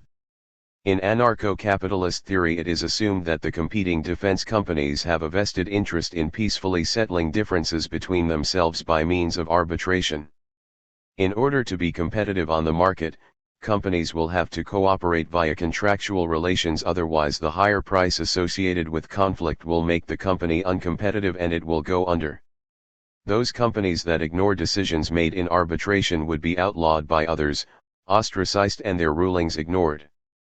By this process, it is argued, a system of competing defense companies will be stable and not turn into a civil war between agencies with each enforcing the interests of their clients against others by force.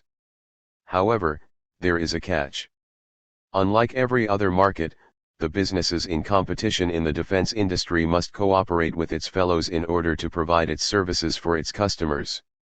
They need to be able to agree to courts and judges, agree to abide by decisions and law codes and so forth.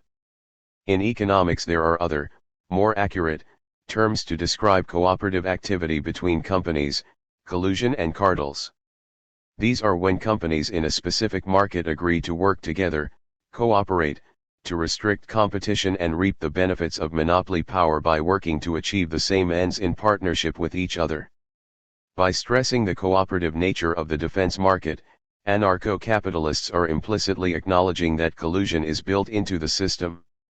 The necessary contractual relations between agencies in the protection market require that firms cooperate and, by so doing, to behave, effectively, as one large firm, and so resemble a normal state even more than they already do.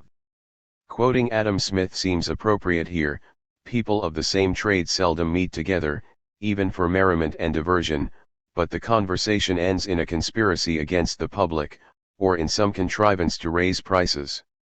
The Wealth of Nations, p. 117. Having a market based on people of the same trade cooperating seems, therefore, an unwise move. For example, when buying food, it does not matter whether the supermarkets visited have good relations with each other. The goods bought are independent of the relationships that exist between competing companies. However, in the case of private states this is not the case. If a specific defense company has bad relationships with other companies in the market, then it is against a customer's self-interest to subscribe to it. Why subscribe to a private state if its judgments are ignored by the others and it has to resort to violence to be heard? This, as well as being potentially dangerous, will also push up the prices that have to be paid. Arbitration is one of the most important services a defense firm can offer its customers, and its market share is based upon being able to settle interagency disputes without risk of war or uncertainty that the final outcome will not be accepted by all parties. Lose that and a company will lose market share. Therefore, the market set up within the anarcho-capitalist defense market is such that private states have to cooperate with the others, or go out of business fast, and this means collusion can take place. In other words, a system of private states will have to agree to work together in order to provide the service of law enforcement to their customers, and the result of such cooperation is to create a cartel. However, unlike cartels in other industries, the defense cartel will be a stable body simply because its members have to work with their competitors in order to survive. Let us look at what would happen after such a cartel is formed in a specific area and a new defense company desired to enter the market. This new company will have to work with the members of the cartel in order to provide its services to its customers, Note that anarcho-capitalists already assume that they will have to subscribe to the same law code. If the new defense firm tries to undercut the cartel's monopoly prices, the other companies would refuse to work with it. Having to face constant conflict or the possibility of conflict, seeing its decisions being ignored by other agencies and being uncertain what the results of a dispute would be, few would patronize the new defense company. The new company's prices would go up and it would soon face either folding or joining the cartel. Unlike every other market, if a defense company does not have friendly, cooperative relations with other firms in the same industry, then it will go out of business.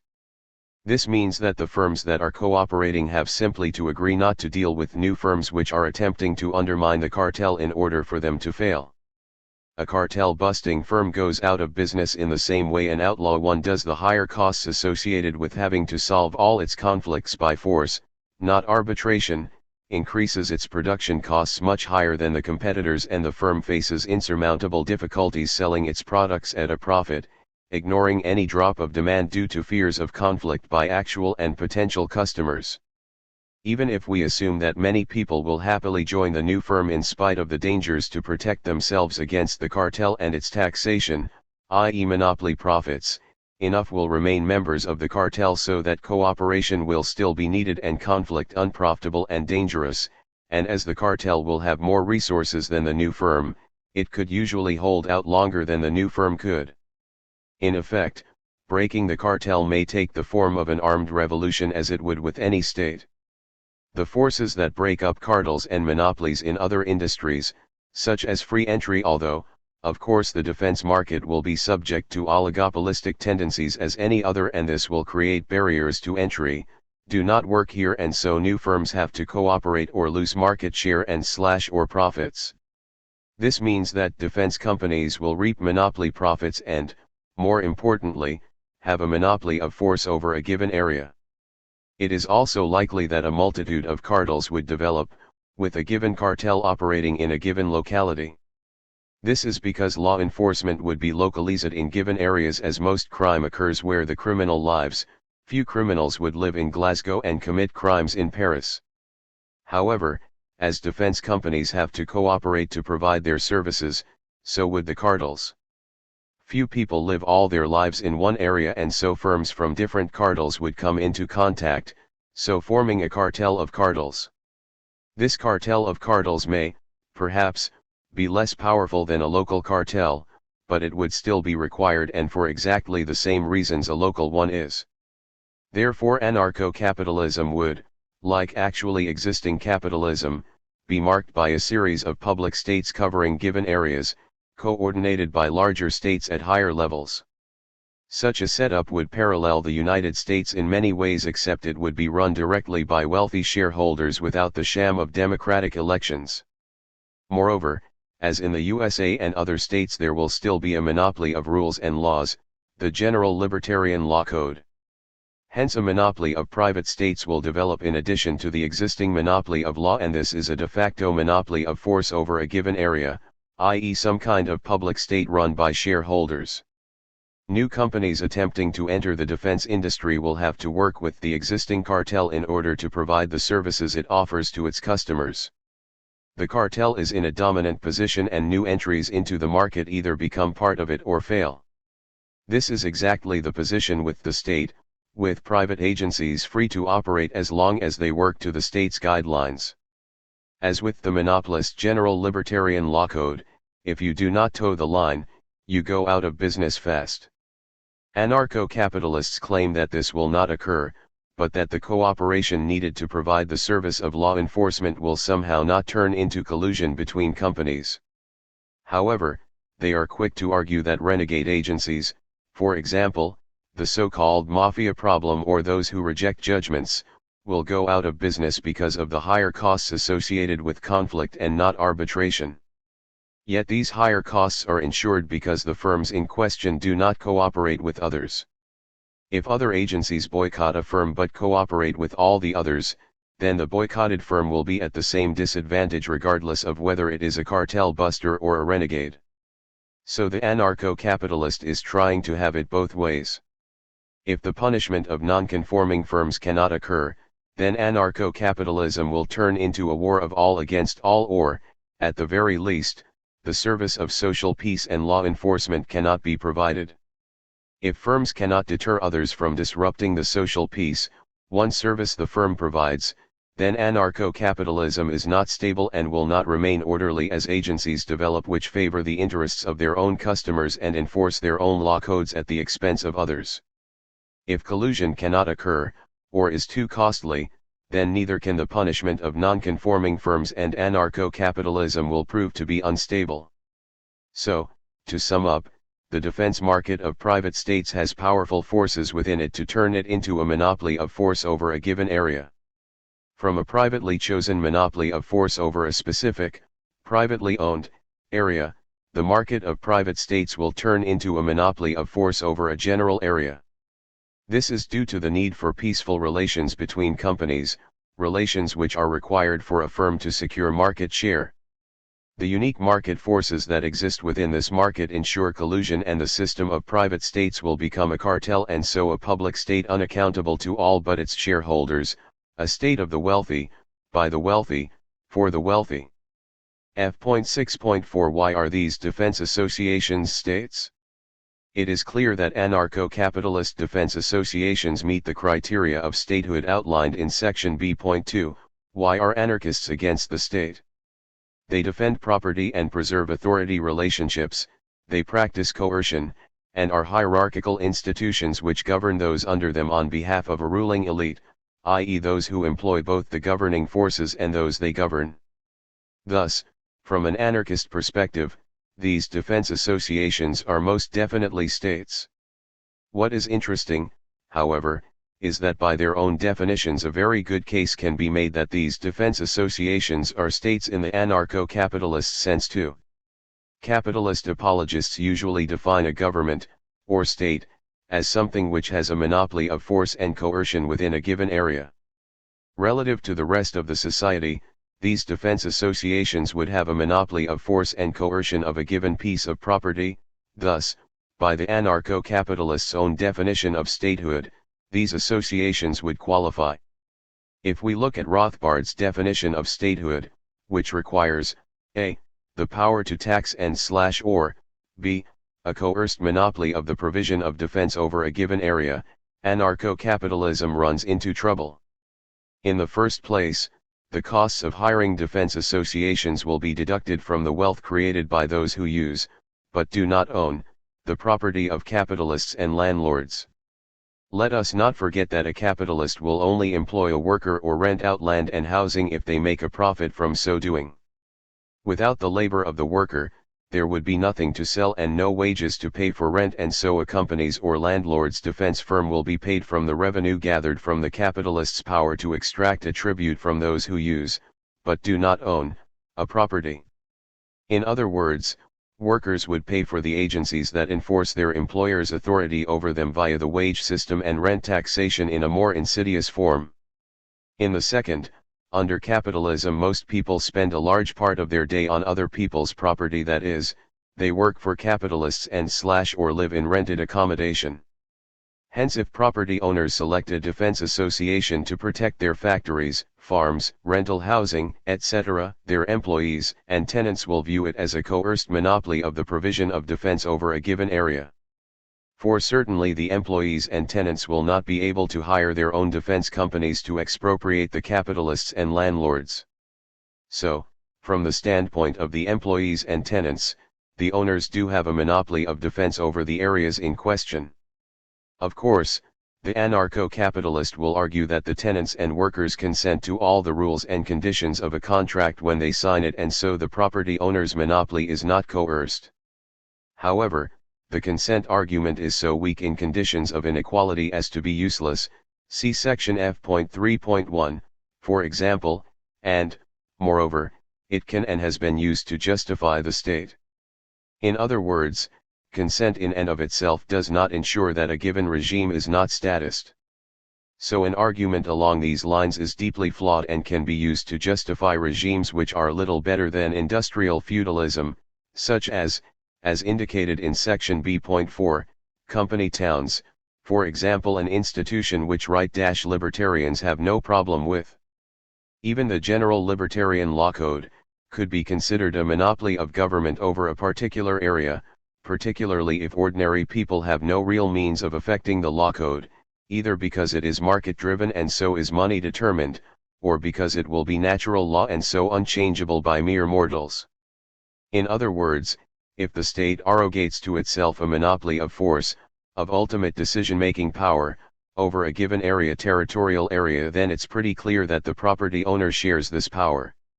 As we indicated in section F.1, Rothbard agrees that the owner is, after all, the ultimate decision-making power in their workplace or on their land.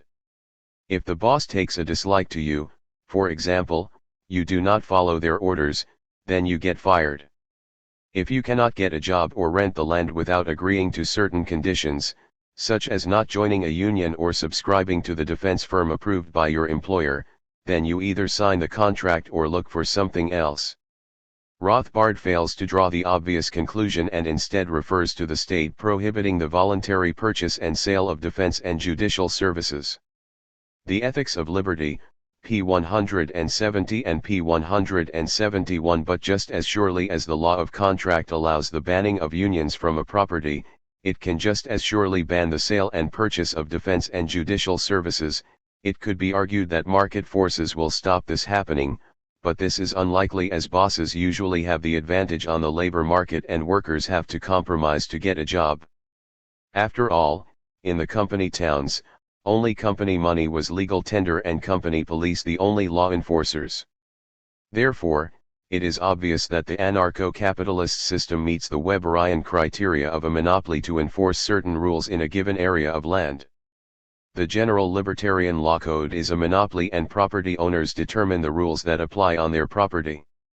Moreover, if the rules that property owners enforce are subject to rules contained in the monopolistic general libertarian law code, for example, that they cannot ban the sale and purchase of certain products such as defense on their own territory, then anarcho-capitalism definitely meets the Weberian definition of the state, as described by Ayn Rand as an institution that holds the exclusive power to enforce certain rules of conduct in a given geographical area. Capitalism, the unknown ideal, p. 239, as its law code overrides the desires of property owners to do what they like on their own property.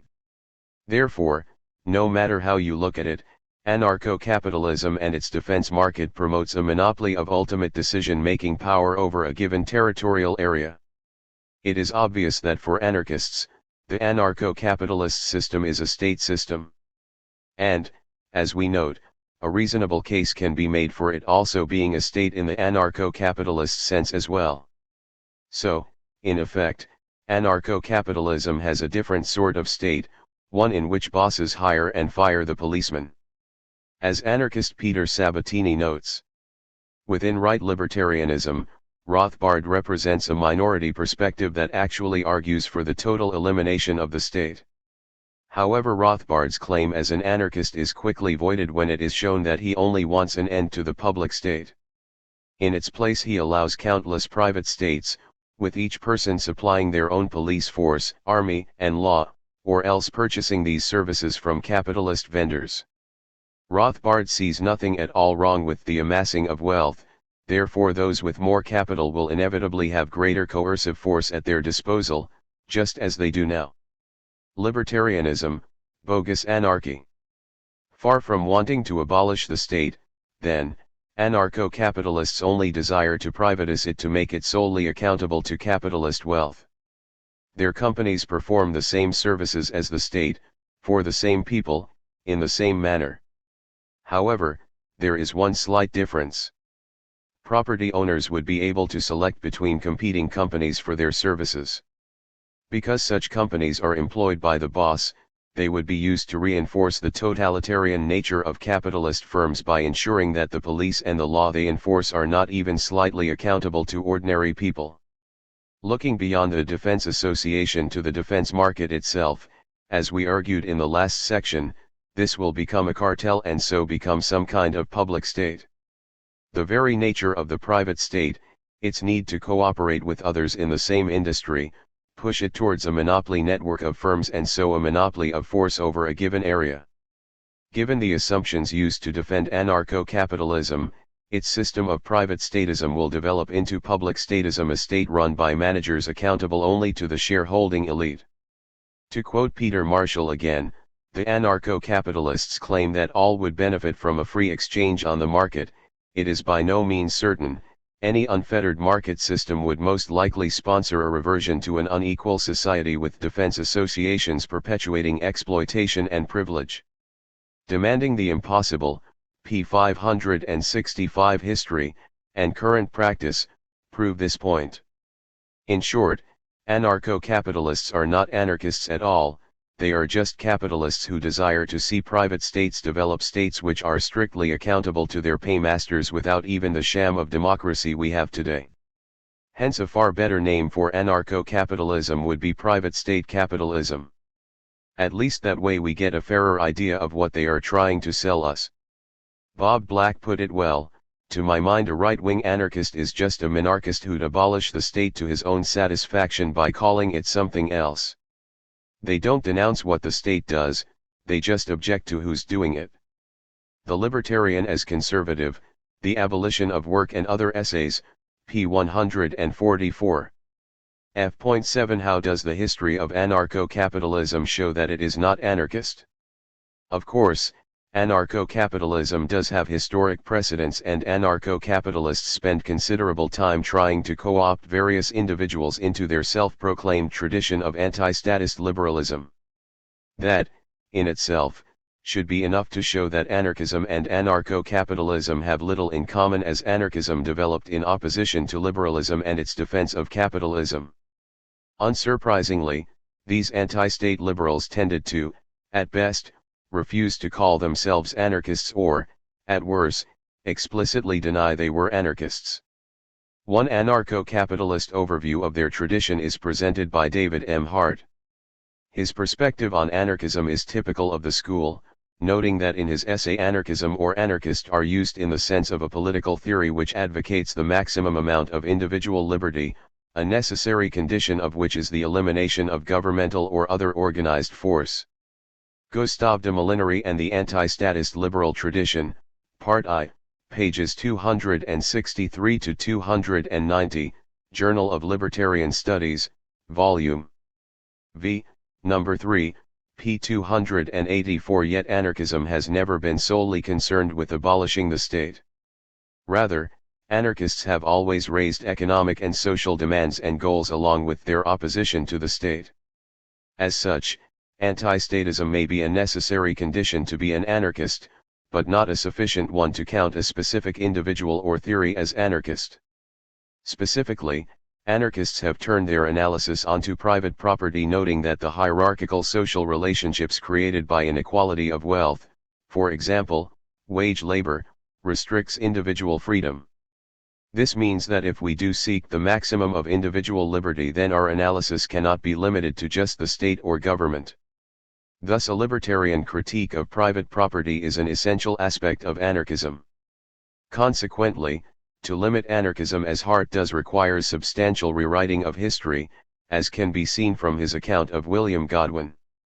Hart tries to co-opt of William Godwin into the ranks of anti-state liberalism, arguing that he defended individualism and the right to property. Op. Cit. p. 265. He, of course, quotes from Godwin to support his claim, yet strangely truncates Godwin's argument to exclude his conclusion that when the laws of morality shall be clearly understood, their excellence universally apprehended, and themselves seen to be coincident with each man's private advantage, the idea of property in this sense will remain, but no man will have the least desire, for purposes of ostentation or luxury, to possess more than his neighbors. In other words, personal property, possession, would still exist, but not private property in the sense of capital or inequality of wealth. For Godwin, it follows, upon the principles of equal and impartial justice, that the good things of the world are a common stock, upon which one man has a valid title as another to draw for what he wants. An inquiry into political justice, p. 199 and p. 703. Rather than being a liberal, Godwin moved beyond that limited ideology to provide the first anarchist critique of private property and the authoritarian social relationships it created. His vision of a free society would, to use modern terminology, be voluntary, libertarian, communism. This analysis is confirmed in Book 8 of Godwin's classic work, entitled On Property. Needless to say, Hart fails to mention this analysis, unsurprisingly, as it was later reprinted as a socialist pamphlet. Godwin thought that the subject of property is the keystone that completes the fabric of political justice.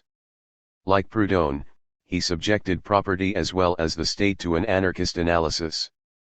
For Godwin, there were 3 degrees of property. The first is possession of things you need to live. The second is the empire to which every man is entitled over the produce of his own industry. The third is that which occupies the most vigilant attention in the civilized states of Europe.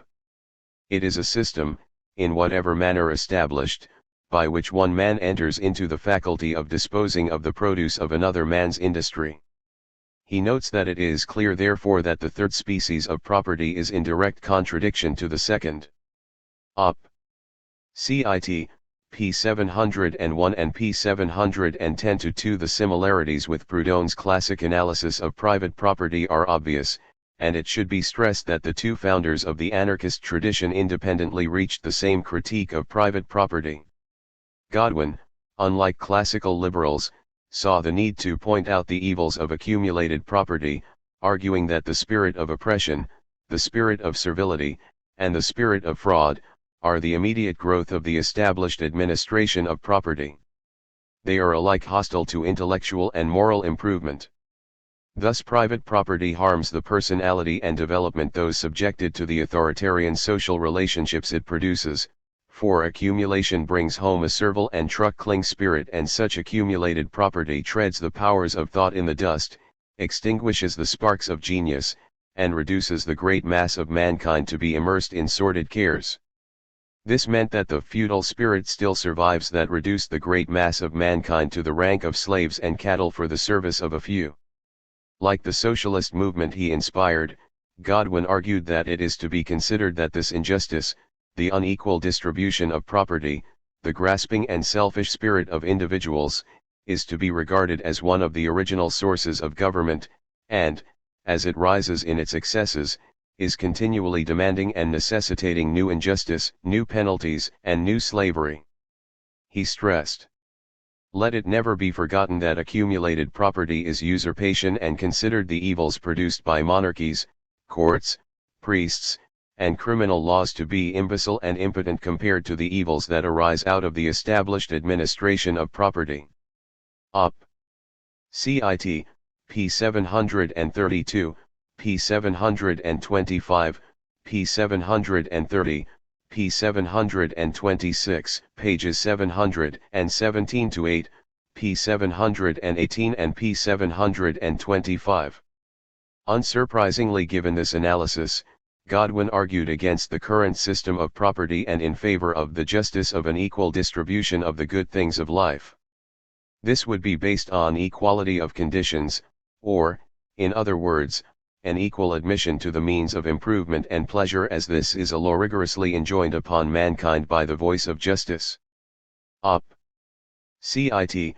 p. 725 and p. 736. Thus his anarchist ideas were applied to private property, noting like subsequent anarchists that economic inequality resulted in the loss of liberty for the many, and, consequently, an anarchist society would see a radical change in property and property rights. As Kropotkin noted, Godwin stated in 1793 in a quite definite form the political and economic principle of anarchism. Little wonder he, like so many others, argued that Godwin was the first theorizer of socialism without government, that is to say, of anarchism. Environment and Evolution, p. 62 and p. 26. For Kropotkin, anarchism was by definition not restricted to purely political issues but also attacked economic hierarchy, inequality, and injustice.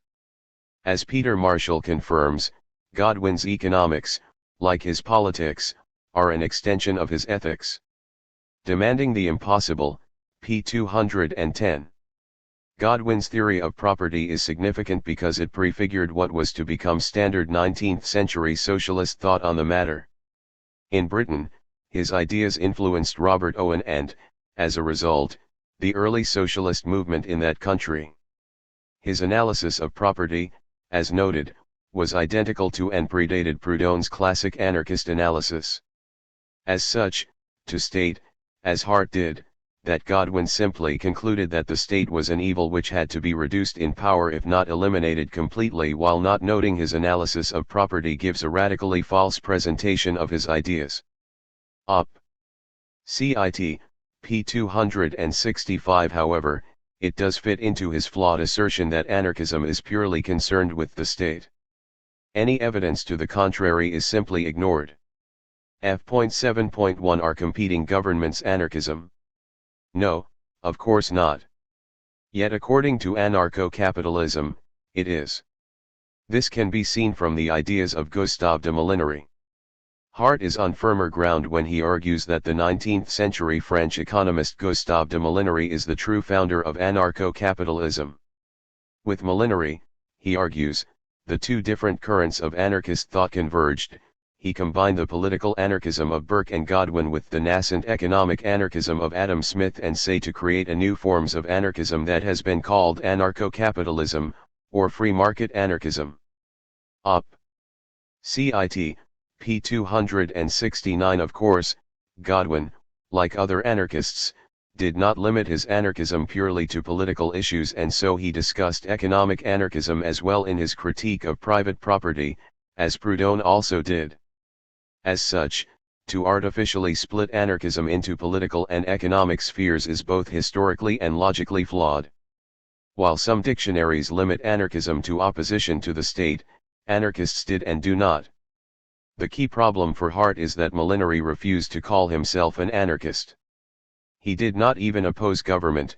As Hart himself notes, Molinari proposed a system of insurance companies to provide defense of property and called these insurance companies governments even though they did not have a monopoly within a given geographical area. As Hart notes, Molinari was the sole defender of such free market justice at the time in France. David M. Hart, Gustave de Molinari and the Anti-Statist Liberal Tradition, Part 2, pages 399 to 434. Journal of Libertarian Studies, Volume V, No. 4, p. 415 and p. 411. Molinari was clear that he wanted a regime of free government, counterpoising monopolist or communist governments to free governments. This would lead to freedom of government rather than its abolition, i.e., not freedom from government. For Molinari, the future would not bring the suppression of the state, which is the dream of the anarchists. It will bring the diffusion of the state within society. That is, a free state in a free society. Quoted by Hart, Op. Cit. p. 429, p. 411 and p. 422. As such, Molinari can hardly be considered an anarchist, even if anarchist is limited to purely being against government. Moreover, in another sense, Molinari was in favor of the state. As we discuss in section F.6, these companies would have a monopoly within a given geographical area they have to in order to enforce the property owner's power over those who use, but do not own, the property in question. The key contradiction can be seen in Molinari's advocating of company towns, privately owned communities. His term was a proprietary company. Instead of taxes, people would pay rent and the administration of the community would be either left in the hands of the company itself or handled special organizations set up for this purpose. Within such a regime, those with the most property had proportionally the greater say in matters which affected the community. If the poor objected, then they could simply leave. Op. Cit. pages 421 to 2 and p. 422. Given this, the idea that Molinari was an anarchist in any form can be dismissed. His system was based on privatizing government, not abolishing it, as he himself admitted. This would be different from the current system, of course, as landlords and capitalists would be hiring police directly to enforce their decisions rather than relying on a state which they control indirectly. This system would not be anarchist as can be seen from American history. Their capitalists and landlords created their own private police forces and armies, which regularly attacked and murdered union organizers and strikers. As an example, there is Henry Ford's Service Department, private police force. In 1932 a hunger march of the unemployed was planned to march up to the gates of the Ford plant at Dearborn. The machine guns of the Dearborn Police and the Ford Motor Company's Service Department killed 4 and wounded over a score of others. Ford was fundamentally and entirely opposed to trade unions. The idea of working men questioning his prerogatives as an owner was outrageous. Tehe River Rouge plant was dominated by the autocratic regime of Bennett's servicemen. Bennett organized and trained the 3,500 private policemen employed by Ford. His task was to maintain discipline amongst the workforce, protect Ford's property and power, and prevent unionization. Frank Murphy, the mayor of Detroit, claimed that Henry Ford employs some of the worst gangsters in our city. The claim was well based. Ford's Service Department policed the gates of his plants, infiltrated emergent groups of union activists, posed as workers to spy on men on the line. Under this tyranny the Ford worker had no security, no rights. So much so that any information about the state of things within the plant could only be freely obtained from ex-Ford workers. Hubainen, working for Ford, pages 29 to 30. The private police attacked women workers handing out pro-union leaflets and gave them a severe beating. At Kansas and Dallas similar beatings were handed out to the union men. This use of private police to control the workforce was not unique. General Motors spent $1 million on espionage, employing 14 detective agencies and 200 spies at one time between 1933 and 1936. The Pinkerton Detective Agency found anti-unionism its most lucrative activity. Op. Cit. P34 and P32. We must also note that the Pinkertons had been selling their private police services for decades before the 1930s. For over 60 years the Pinkerton Detective Agency had specialized in providing spies, agent provocateurs, and private armed forces for employers combating labor organizations. By 1892 it had provided its services for management in 70 major labor disputes, and its 2,000 active agents and 30,000 reserves totaled more than the standing army of the nation. Jeremy Brecker, strike, P55. With this force available, little wonder unions found it so hard to survive in the USA. Only an anarcho-capitalist would deny that this is a private government, employing private police to enforce private power.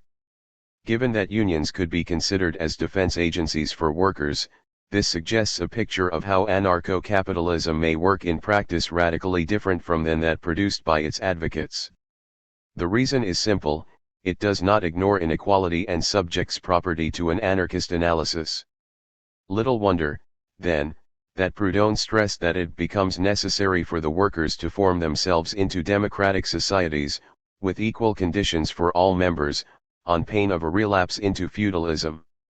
Anarchism, in other words, would see capitalistic and proprietary exploitation stopped everywhere, the wage system abolished, and so the economic organization would replace the governmental and military system. The general idea of the revolution, p. 227 and p. 281 clearly, the idea that Proudhon shared the same political goal as Molinari is a joke. He would have dismissed such a system as little more than an updated form of feudalism in which the property owner is sovereign and the workers subjects, also see section B.4. Unsurprisingly, Molinari, unlike the individualist anarchists, attacked the jury system, arguing that it's obliged people to perform the duties of judges. This is pure communism. People would judge according to the color of their opinions, then according to justice. Quoted by Hart, Op. Cit. p. 409. As the jury system used amateurs, i.e. ordinary people, rather than full-time professionals, it could not be relied upon to defend the power and property rights of the rich. As we noted in section F.6.1, Rothbard criticized the individualist anarchists for supporting juries for essentially the same reasons. But, as is clear from Hart's account, Molinari had little concern that working-class people should have a say in their own lives beyond consuming goods and picking bosses. His perspective can be seen from his lament that in those colonies where slavery has been abolished without the compulsory labor being replaced with an equivalent quantity of free sick labor, i.e., wage labor, there has occurred the opposite of what happens every day before our eyes. Simple workers have been seen to exploit in their turn the industrial entrepreneurs, demanding from them wages which bear absolutely no relation to the legitimate share in the product which they ought to receive. The planters were unable to obtain for their sugar a sufficient price to cover the increase in wages, and were obliged to furnish the extra amount, at first out of their profits, and then out of their very capital. A considerable number of planters have been ruined as a result. It is doubtless better that these accumulations of capital should be destroyed than that generations of men should perish. Marx, how generous of M. Molinari, but would it not be better if both survived? Quoted by Karl Marx, Capital, Volume 1, p. 937f. So workers exploiting capital is the opposite of what happens every day before our eyes? In other words, it is normal that entrepreneurs exploit workers under capitalism? Similarly, what is a legitimate share which workers ought to receive? Surely that is determined by the eternal laws of supply and demand, and not what the capitalists, or Molinari, thinks is right. And those poor former slave drivers, they really do deserve our sympathy. What horrors they face from the impositions subjected upon them by their ex-chattels they had to reduce their profits. How dare their ex-slaves refuse to obey them in return for what their ex-owners think was their legitimate share in the produce? How simple these workers were, not understanding the sacrifices their former masters suffer, nor appreciating how much more difficult it is for their ex-masters to create the product without the whip and the branding iron to aid them. As Marx so rightly comments, and what, if you please, is this legitimate share, which, according to Molinari's own admission, the capitalist in Europe daily neglects to pay? Over yonder, in the colonies, where the workers are so simple as to exploit the capitalist, M. Molinari feels a powerful itch to use police methods to set on the right road that law of supply and demand which works automatically everywhere else. Op. Cit. p. 937f. An added difficulty in arguing that Molinari was an anarchist is that he was a contemporary of Proudhon, the first self-declared anarchist, and lived in a country with a vigorous anarchist movement. Surely if he was really an anarchist, he would have proclaimed his kinship with Proudhon and joined in the wider movement. He did not, as Hart notes as regards Proudhon. Their differences in economic theory were considerable, and it is probably for this reason that Molinari refused to call himself an anarchist in spite of their many similarities in political theory. Molinari refused to accept the socialist economic ideas of Proudhon. In Molinari's mind, the term anarchist was intimately linked with socialist and statist economic views. Op. Cit. p. 415. Yet Proudhon's economic views, like Godwin's, flowed from his anarchist analysis and principles. They cannot be arbitrarily separated as Hart suggests. So while arguing that Molinari was just as much an anarchist as Proudhon, Hart forgets the key issue. Proudhon was aware that private property ensured that the proletarian did not exercise self-government during working hours, i.e. that he was ruled by another. As for Hart claiming that Proudhon had statist economic views, it simply shows how far an anarcho-capitalist perspective is from genuine anarchism. Proudhon's economic analysis, his critique of private property and capitalism, flowed from his anarchism and was an integral aspect of it. By restricting anarchism purely to opposition to the state, Hart is impoverishing anarchist theory and denying its history. Given that anarchism was born from a critique of private property as well as government, this shows the false nature of Hart's claim that Molinari was the first to develop a theory of free market, proprietary anarchism that extended the laws of the market and a rigorous defense of property to its logical extreme. Op. Cit. p. 415 and p. 416. Hart shows how far from anarchism Molinari was, as Proudhon had turned his anarchist analysis to property, showing that defense of property lead to the oppression of the many by the few in social relationships identical to those which mark the state. Moreover, Proudhon argued the state would always be required to defend such social relations. Privatizing it would hardly be a step forward. Unsurprisingly, Proudhon dismissed the idea that the laissez-faire capitalists shared his goals. The school of Say, Proudhon argued, was the chief focus of counter-revolution next to the Jesuits and has for 10 years past seemed to exist only to protect and applaud the execrable work of the monopolists of money and necessities, deepening more and more the obscurity of a science economics naturally difficult and full of complications. Much the same can be said of anarcho-capitalists, incidentally. For Proudhon, the disciples of Malthus and of Say, who oppose with all their might any intervention of the state in matters commercial or industrial, do not fail to avail themselves of this seemingly liberal attitude, and to show themselves more revolutionary than the revolution. More than one honest searcher has been deceived thereby. However, this apparent anti-statist attitude of supporters of capitalism is false, as pure free market capitalism cannot solve the social question, which arises because of capitalism itself. As such, it was impossible to abolish the state under capitalism. Thus this inaction of power in economic matters was the foundation of government. What need should we have of a political organization, if power once permitted us to enjoy economic order? Instead of capitalism, Proudhon advocated the constitution of value, the organization of credit, the elimination of interest, the establishment of workingmen's associations and the use of a just price. The general idea of the revolution, p. 225, p. 226 and p. 233. Clearly, then, the claims that Molinari was an anarchist fail, as he, unlike his followers, was aware of what anarchism actually stood for. Hart, in his own way, acknowledges this. In spite of his protestations to the contrary, Molinari should be considered an anarchist thinker. His attack on the state's monopoly of defense must surely warrant the description of anarchism. His reluctance to accept this label stemmed from the fact that the socialists had used it first to describe a form of non-statist society which Molinari definitely opposed. Like many original thinkers, Molinari had to use the concepts developed by others to describe his theories. In his case, he had come to the same political conclusions as the communist anarchists, although he had been working within the liberal tradition, and it is therefore not surprising that the terms used by the two schools were not compatible. It would not be until the latter half of the 20th century that radical, free trade liberals would use the word anarchist to describe their beliefs. Op. Cit. p. 416. It should be noted that Proudhon was not a communist anarchist, but the point remains. As an aside, Rothbard also showed his grasp of anarchism by asserting that the demented Bakunin was a leading anarcho-communist, who emphasized the lumpenproletariat in the 1840s.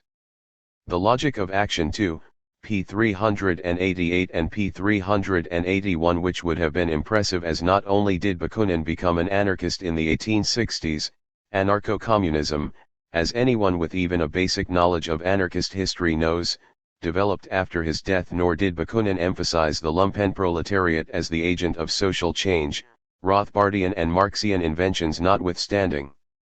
The aims of anarchism were recognized by Molinari as being inconsistent with his ideology. Consequently, he, rightly, refused the label. If only his self-proclaimed followers in the latter half of the 20th century did the same, then anarchists would not have to bother with them. It does seem ironic that the founder of anarcho-capitalism should have come to the same conclusion as modern-day anarchists on the subject of whether his ideas are a form of anarchism or not. F.7.2 Is government compatible with anarchism? Of course not, but ironically this is the conclusion arrived at by Hart's analyst of the British voluntarists, particularly Auberon Herbert. Voluntarism was a fringe part of the right-wing individualist movement inspired by Herbert Spencer, a leading spokesman for free market capitalism in the later half of the 19th century. Like Hart, leading anarcho-capitalist Hans Hermann Hoppe believes that Herbert developed the Spencerian idea of equal freedom to its logically consistent anarcho-capitalist end. Anarcho-capitalism, an annotated bibliography. Yet, as with Molinari, there is a problem with presenting this ideology as anarchist, namely that its leading light, Herbert, explicitly rejected the label anarchist and called for both a government and a democratic state. Thus, apparently, both state and government are logically consistent with anarcho-capitalism and vice versa. Herbert was clearly aware of individualist anarchism and distanced himself from it. He argued that such a system would be pandemonium. He thought that we should not direct our attacks as the anarchists do against all government, against government in itself, but only against the overgrown, the exaggerated, the insolent, unreasonable and indefensible forms of government, which are found everywhere today. Government should be strictly limited to its legitimate duties in defense of self-ownership and individual rights. He stressed that we are governmentalists, formally constituted by the nation, employing in this matter of force the majority method.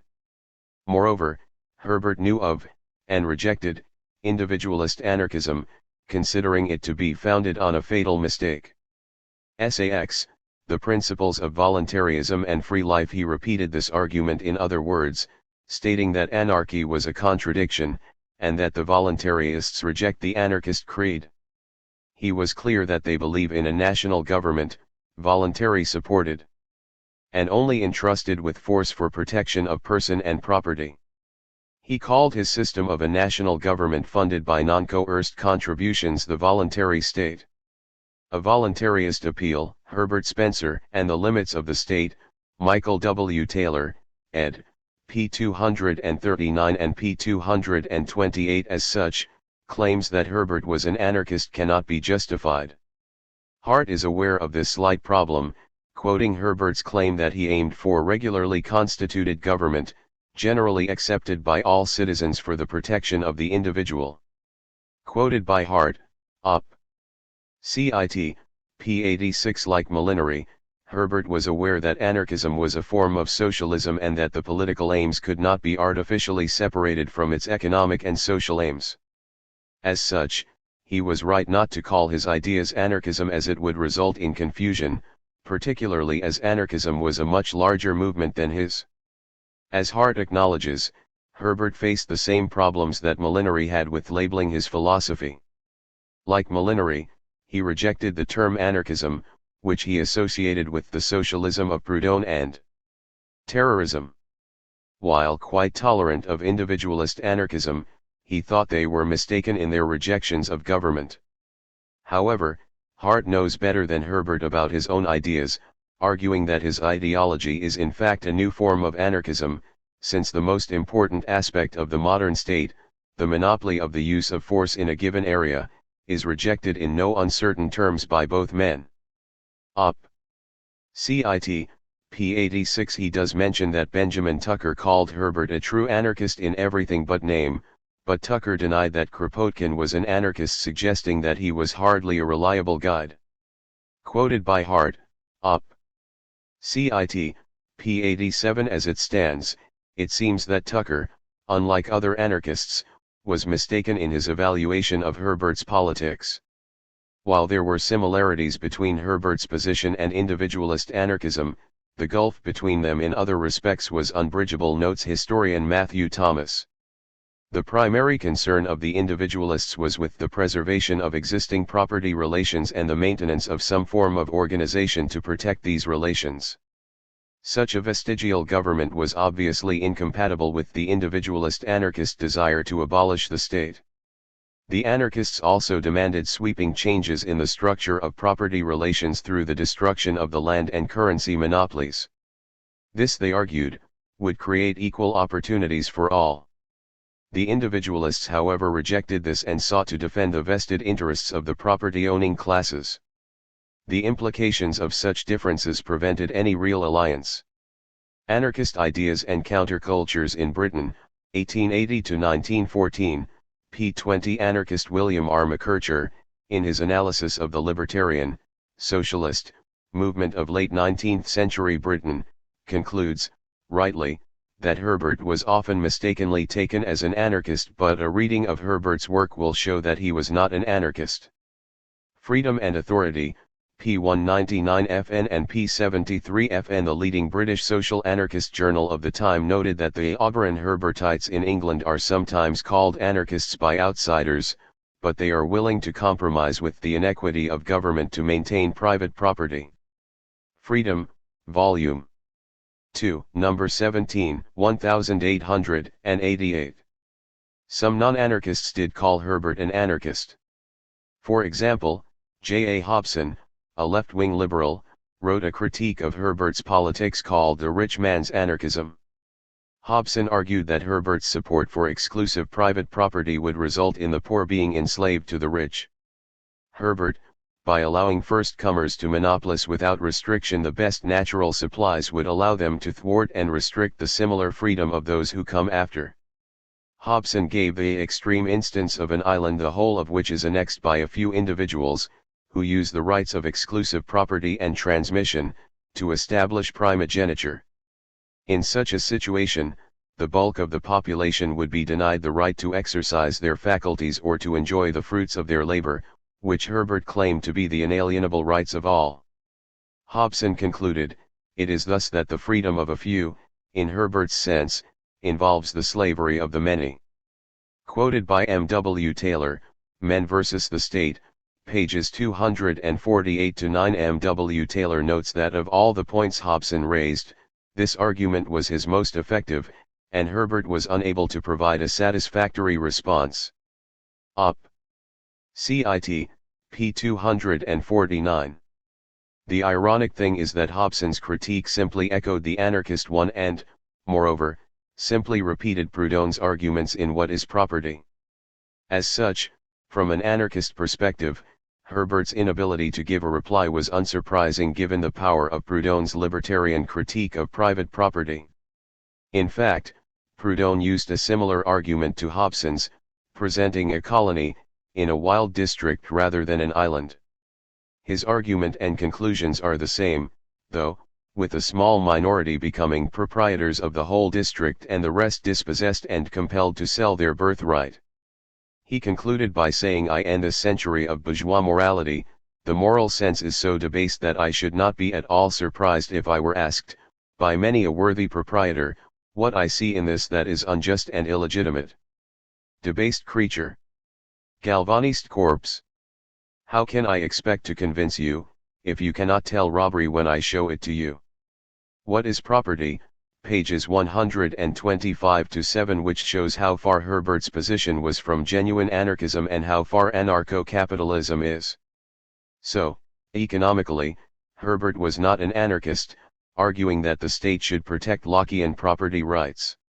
Of course, Hart may argue that these economic differences are not relevant to the issue of Herbert's anarchism, but that is simply to repeat the claim that anarchism is solely concerned with government, a claim which is hard to support.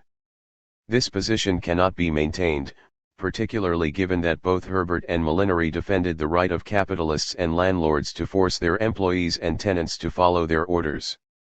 Their governments existed to defend the capitalist from rebellious workers, to break unions, strikes, and occupations. In other words, they were a monopoly of the use of force in a given area to enforce the monopoly of power in a given area, namely, the wishes of the property owner. While they may have argued that this was defense of liberty, in reality it is defense of power and authority. What about if we just look at the political aspects of his ideas? Did Herbert actually advocate anarchism? No, far from it. He clearly demanded a minimal state based on voluntary taxation. The state would not use force of any kind, except for purposes of restraining force. He argued that in his system, while the state should compel no services and exact no payments by force, it should be free to conduct many useful undertakings, in competition with all voluntary agencies, in dependence on voluntary payments. Herbert, Sax, The Principles of Voluntarism and Free Life. As such, the state would remain, and unless he is using the term state in some highly unusual way, it is clear that he means a system where individuals live under a single elected government as their common lawmaker, judge, and defender within a given territory. This becomes clearer once we look at how the state would be organized. In his essay A Politician in Sight of Haven, Herbert does discuss the franchise, stating it would be limited to those who paid a voluntary income tax, and anyone paying it would have the right to vote. Those who did not pay it would be as is, just without the franchise. There would be no other tax. The law would be strictly limited, of course, and the government must confine itself simply to the defense of life and property, whether as regards internal or external defense. In other words, Herbert was a minimal statist, with his government elected by a majority of those who choose to pay their income tax and funded by that, and by any other voluntary taxes they decided to pay.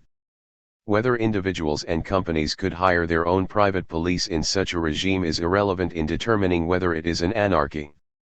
This can be best seen by comparing Herbert with Ayn Rand. No one would ever claim Rand was an anarchist, yet her ideas were extremely similar to Herbert's. Like Herbert, Rand supported laissez-faire capitalism and was against the initiation of force. Like Herbert, she extended this principle to favor a government funded by voluntary means. Government financing in a free society, the virtue of selfishness, pages 116 to 20. Moreover, like Herbert, she explicitly denied being an anarchist and, again like Herbert, thought the idea of competing defense agencies, governments, would result in chaos. The similarities with Herbert are clear, yet no anarcho-capitalist would claim that Rand was an anarchist, yet some do claim that Herbert was. This position is, of course, deeply illogical and flows from the non-anarchist nature of anarcho-capitalism. Perhaps unsurprisingly, when Rothbard discusses the ideas of the voluntarists, he fails to address the key issue of who determines the laws being enforced in society. For Rothbard, the key issue was who is enforcing the law, not where that law comes from, as long, of course, as it is a law code he approved of. The implications of this is significant, as it implies that anarchism need not be opposed to either the state nor government. This can be clearly seen from Rothbard's analysis of Herbert's voluntary taxation position. Rothbard, correctly, notes that Herbert advocated voluntary taxation as the means of funding a state whose basic role was to enforce Lockean property rights. The key point of his critique was not who determines the law but who enforces it. For Rothbard, it should be privatized police and courts, and he suggests that the voluntary taxationists have never attempted to answer this problem. They have rather stubbornly assumed that no one would set up a competing defense agency within a state's territorial limits. If the state did bar such firms, then that system is not a genuine free market. However, if the government did permit free competition in defense service, there would soon no longer be a central government over the territory. Defense agencies, police, and judicial, would compete with one another in the same uncoerced manner as the producers of any other service on the market. Power and Market, p. 122 and p. 123. Obviously this misses the point totally. What Rothbard ignores is who determines the laws which these private defense agencies would enforce. If the laws are made by a central government, then the fact that citizens can hire private police and attend private courts does not stop the regime being statist. We can safely assume Rand, for example, would have had no problem with companies providing private security guards or the hiring of private detectives within the context of her minimal state. Ironically, Rothbard stresses the need for such a monopoly legal system. While the government would cease to exist, the same cannot be said for a constitution or a rule of law, which, in fact, would take on in the free society a far more important function than at present. For the freely competing judicial agencies would have to be guided by a body of absolute law to enable them to distinguish objectively between defense and invasion.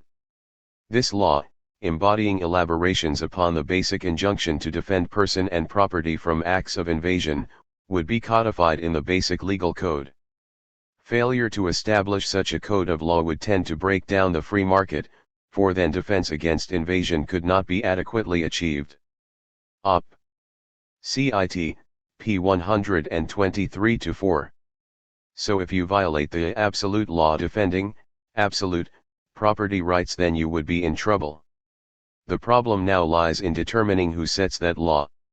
For Rothbard, as we noted in section F.6.1, his system of monopoly laws would be determined by judges, libertarian lawyers, and jurists.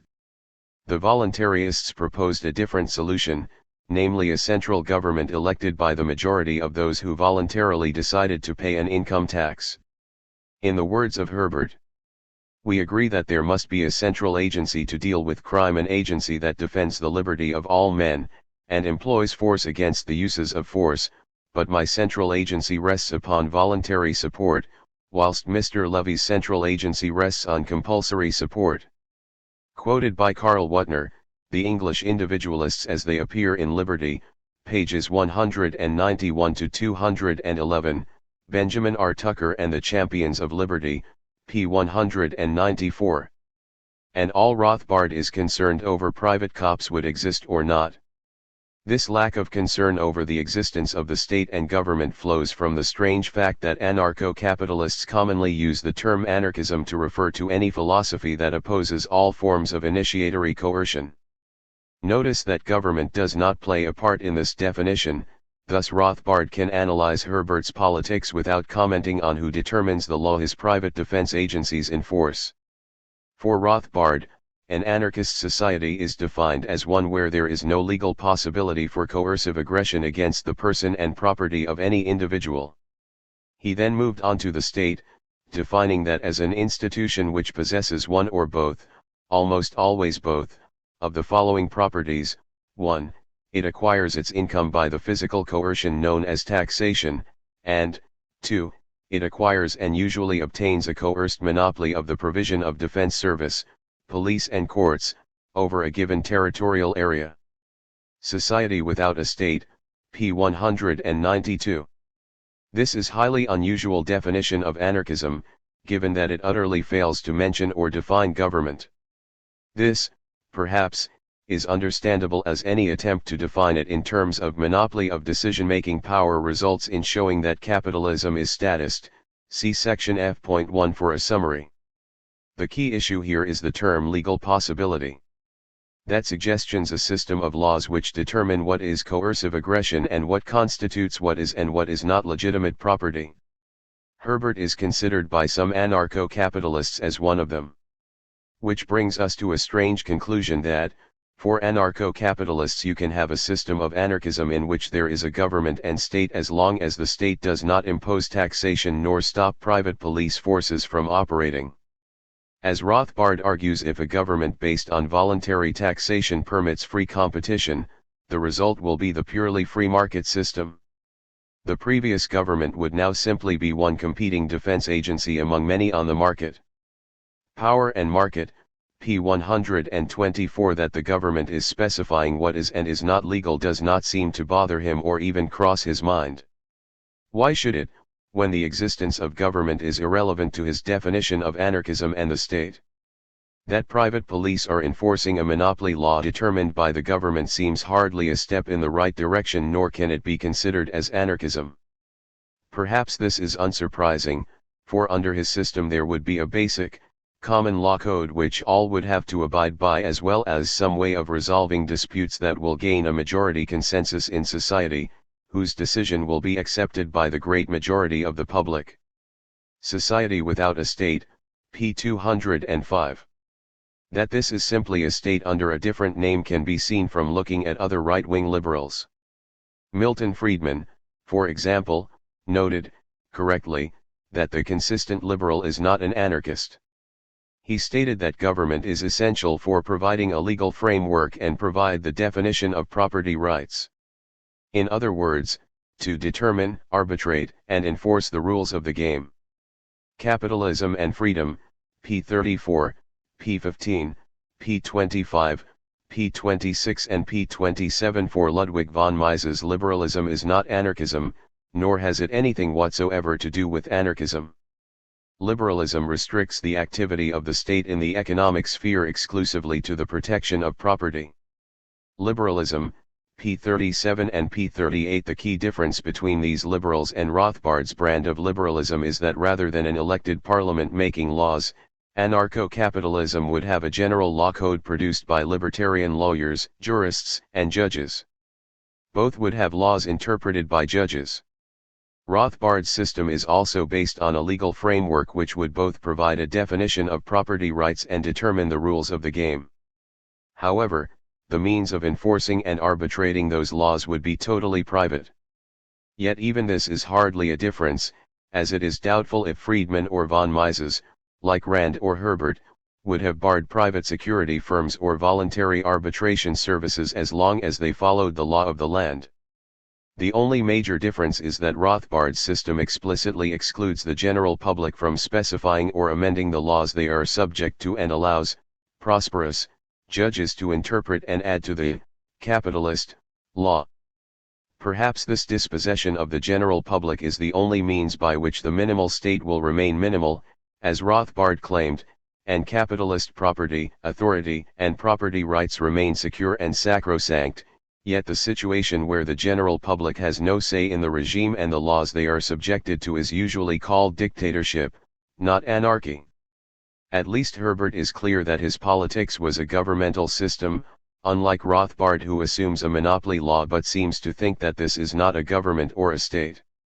As David Week argued, this is illogical, for according to Rothbard all would have to conform to the same legal code, and this can only be achieved by means of the forceful action of adherence to the code against those who flout it, and so in his system there would stand over against every individual the legal authority of all the others. An individual who did not recognize private property as legitimate would surely perceive this as a tyranny of law, a tyranny of the majority or of the most powerful, in short, a hydra-headed state. If the law code is itself unitary, then this multiple state might be said to have properly a single head, the law. But it looks as though one might still call this a state, under Rothbard's definition, by satisfying de facto one of his pair of sufficient conditions. It asserts and usually obtains a coerced monopoly of provision of defense service, police and courts, over a given territorial area. Hobbes's individual sovereign would seem to have become many sovereigns with but one law, however, and in truth, therefore, a single sovereign in Hobbes's more important sense of the latter term. One might better, and less confusingly, call this a libertarian state than an anarchy. Anarchist Justice, pages 216-7. The obvious recipients of the coercion of the new state would be those who rejected the authority of their bosses and landlords, those who reject the Lockean property rights Rothbard and Herbert hold dear. In such cases, the rebels, and any defense agency, like, say, a union, which defended them would be driven out of business as it violated the law of the land. How this is different from a state banning competing agencies is hard to determine. This is a difficulty, argues Week, which results from the attachment of a principle of private property, and of unrestricted accumulation of wealth, to the principle of individual liberty. This increases sharply the possibility that many reasonable people who respect their fellow men and women will find themselves outside the law because of dissent from a property interpretation of liberty. Similarly, there are the economic results of capitalism. One can imagine, Week continues, that those who lose out badly in the free competition of Rothbard's economic system, perhaps a considerable number, might regard the legal authority as an alien power, a state for them, based on violence, and might be quite unmoved by the fact that, just as under 19th century capitalism, a principle of liberty was the justification for it all. Op. Cit. p. 217 and pages 217-8. F.7.3 Can there be a right-wing anarchism? In a word, no. This can be seen from anarcho-capitalism itself as well as its attempts to co-opt the U.S. individualist anarchists into its family tree. Hart mentions the individualist anarchists, calling Tucker's ideas laissez-faire liberalism. Op. Cit. p. 87 However, Tucker called his ideas socialism and presented a left-wing critique of most aspects of liberalism, particularly its Lockean-based private property rights. Tucker based much of his ideas on property on Proudhon, so if Hart dismisses the latter as a socialist, then this must apply to Tucker as well. Given that he notes that there are two main kinds of anarchist thought, namely communist anarchism, which denies the right of an individual to seek profit, charge rent or interest and to own property, and a right-wing proprietary anarchism, which vigorously defends these rights, then Tucker, like Godwin, would have to be placed in the left-wing camp. Gustav de Molinari and the Anti-Statist Liberal Tradition, Part 2, Op. Cit. p. 427. Tucker, after all, argued that he aimed for the end of profit, interest, and rent, and attacked private property in land and housing beyond occupancy and use. It is a shame that Hart was so ignorant of anarchism to ignore all the other forms of anarchism which, while anti-capitalist, were not communist.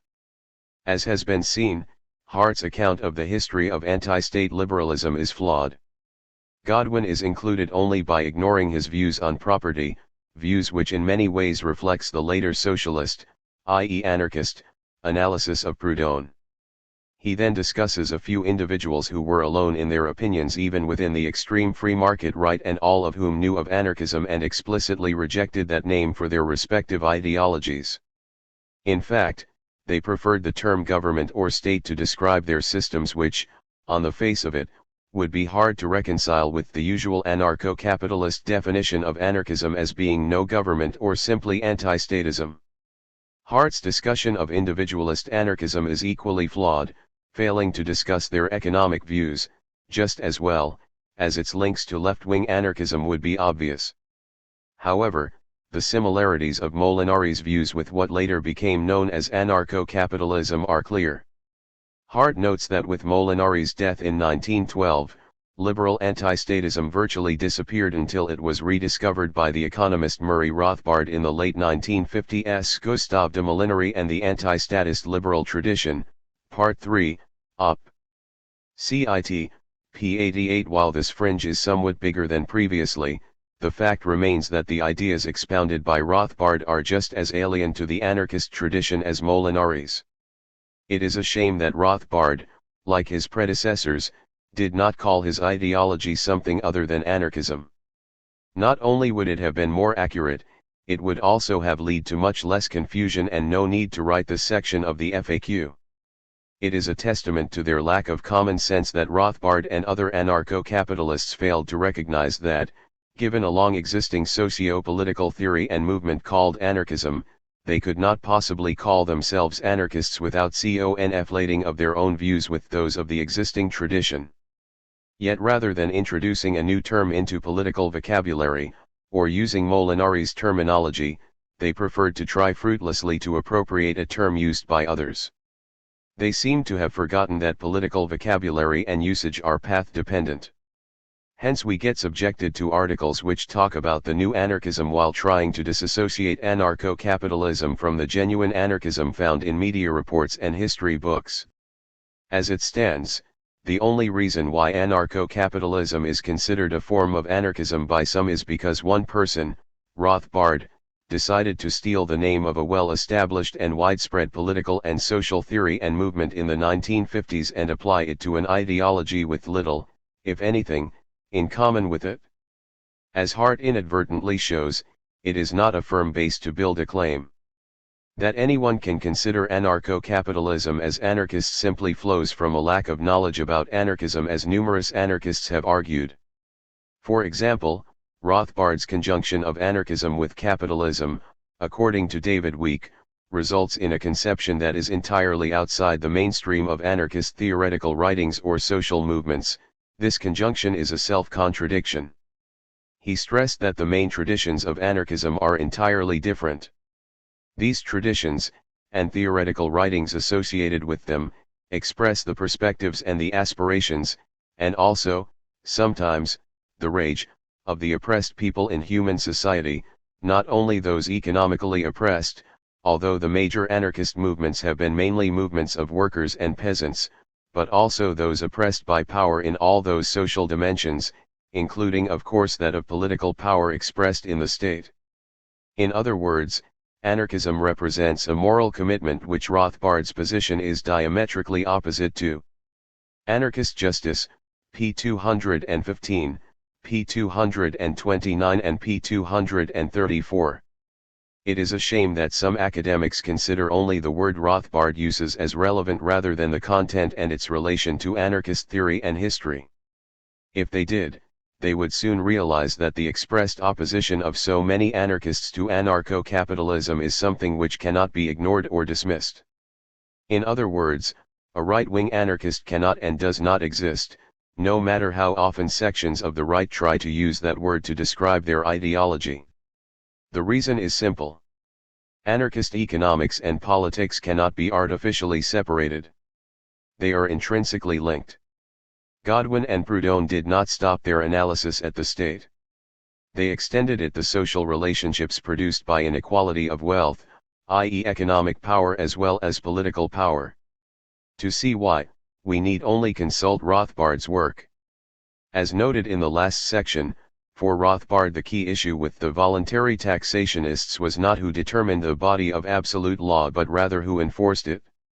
In his discussion, he argued that a democratic defense agency is at a disadvantage in his free market system.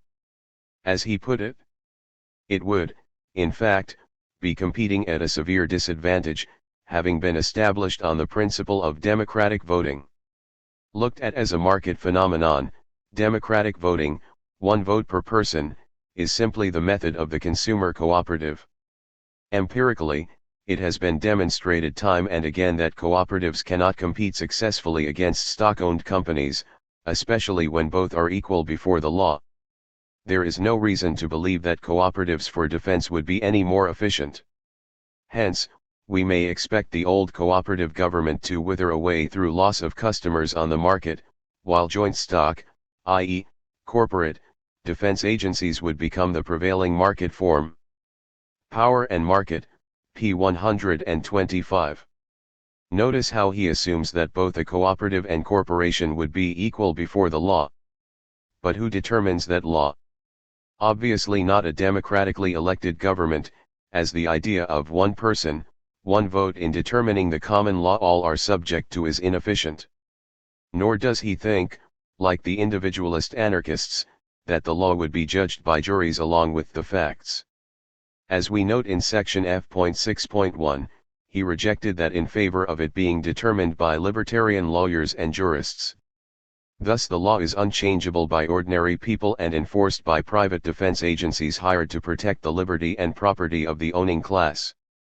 In the case of a capitalist economy, this means defending the power of landlords and capitalists against rebel tenants and workers. This means that Rothbard's common law code will be determined, interpreted, enforced and amended by corporations based on the will of the majority of shareholders, i.e. the rich. That hardly seems likely to produce equality before the law. As he argues in a footnote, there is a strong a priori reason for believing that corporations will be superior to cooperatives in any given situation.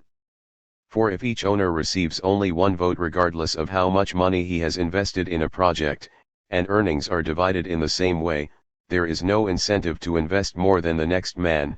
In fact, every incentive is the other way. This hampering of investment militates strongly against the cooperative form. Op. Cit. p. 125.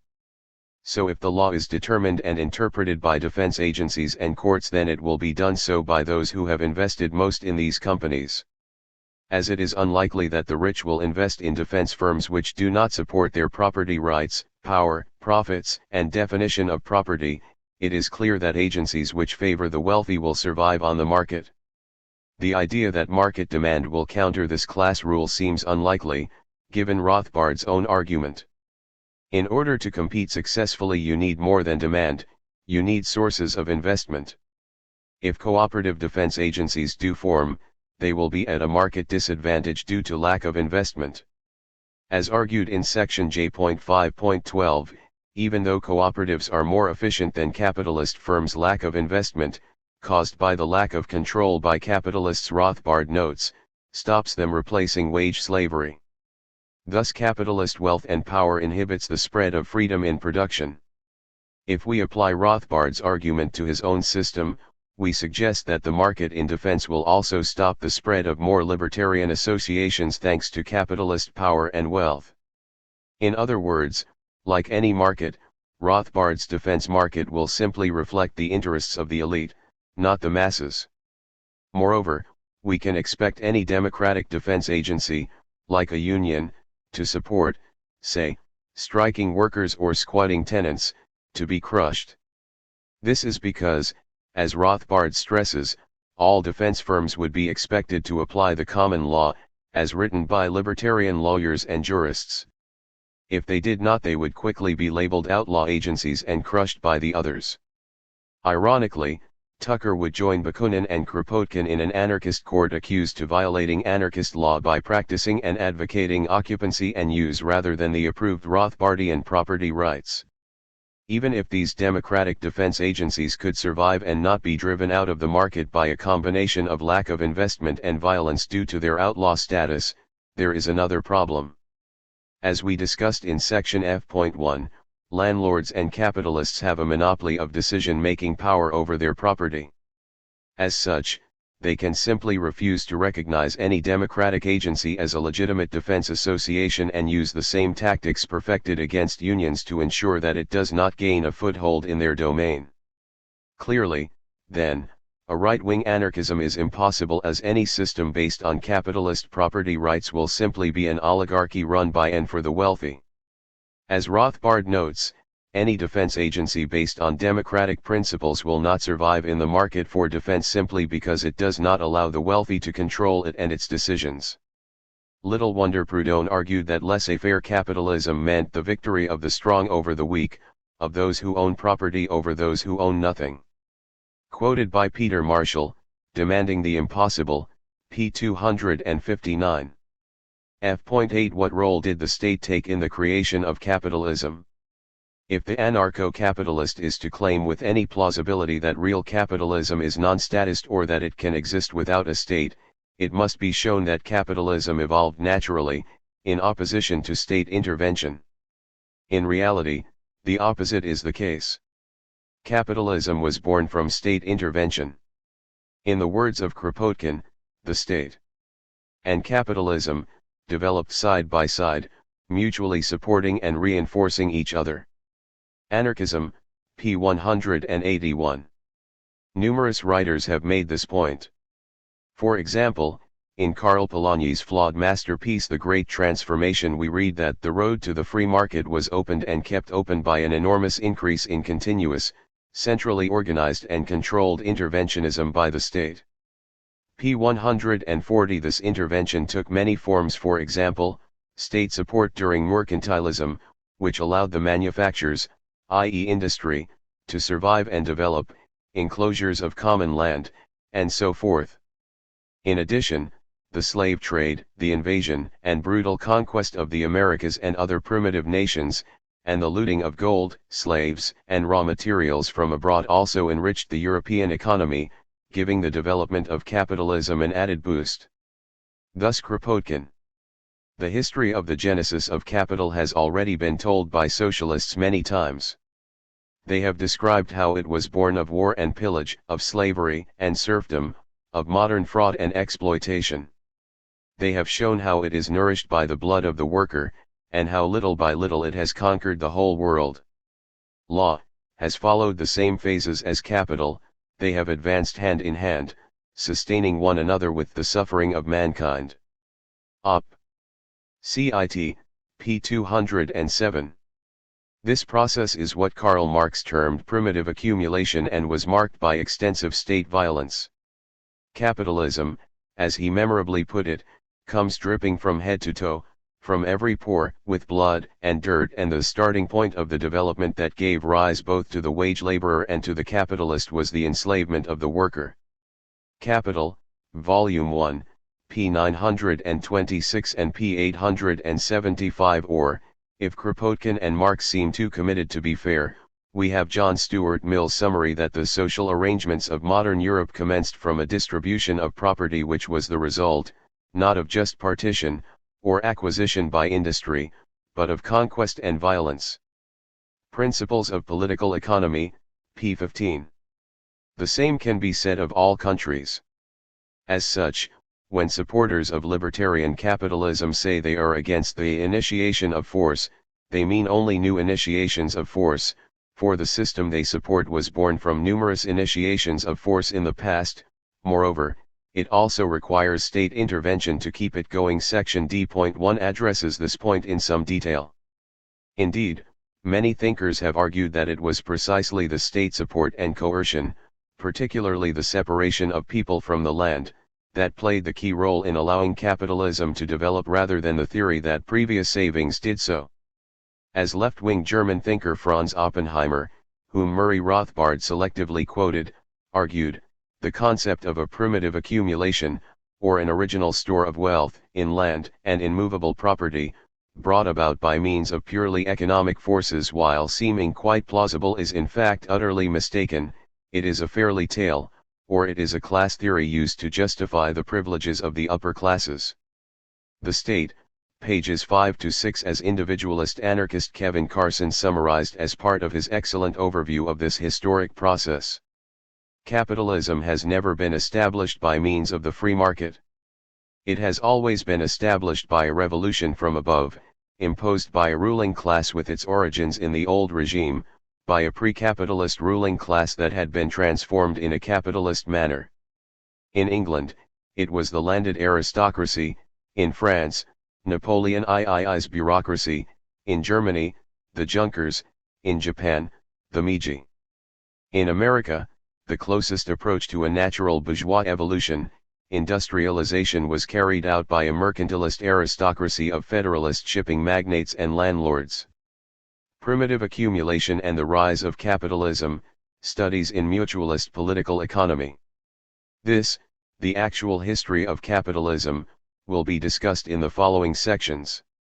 So it is ironic to hear right-libertarians sing the praises of a capitalism that never existed and urge its adoption by all nations, in spite of the historical evidence suggesting that only state intervention made capitalist economies viable even in that mecca of free enterprise, the United States.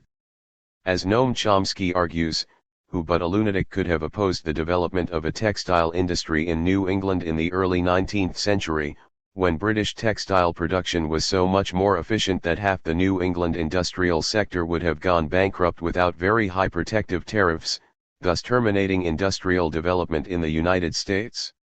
Or the high tariffs that radically undermined economic efficiency to allow the United States to develop steel and other manufacturing capacities? Or the gross distortions of the market that created modern electronics?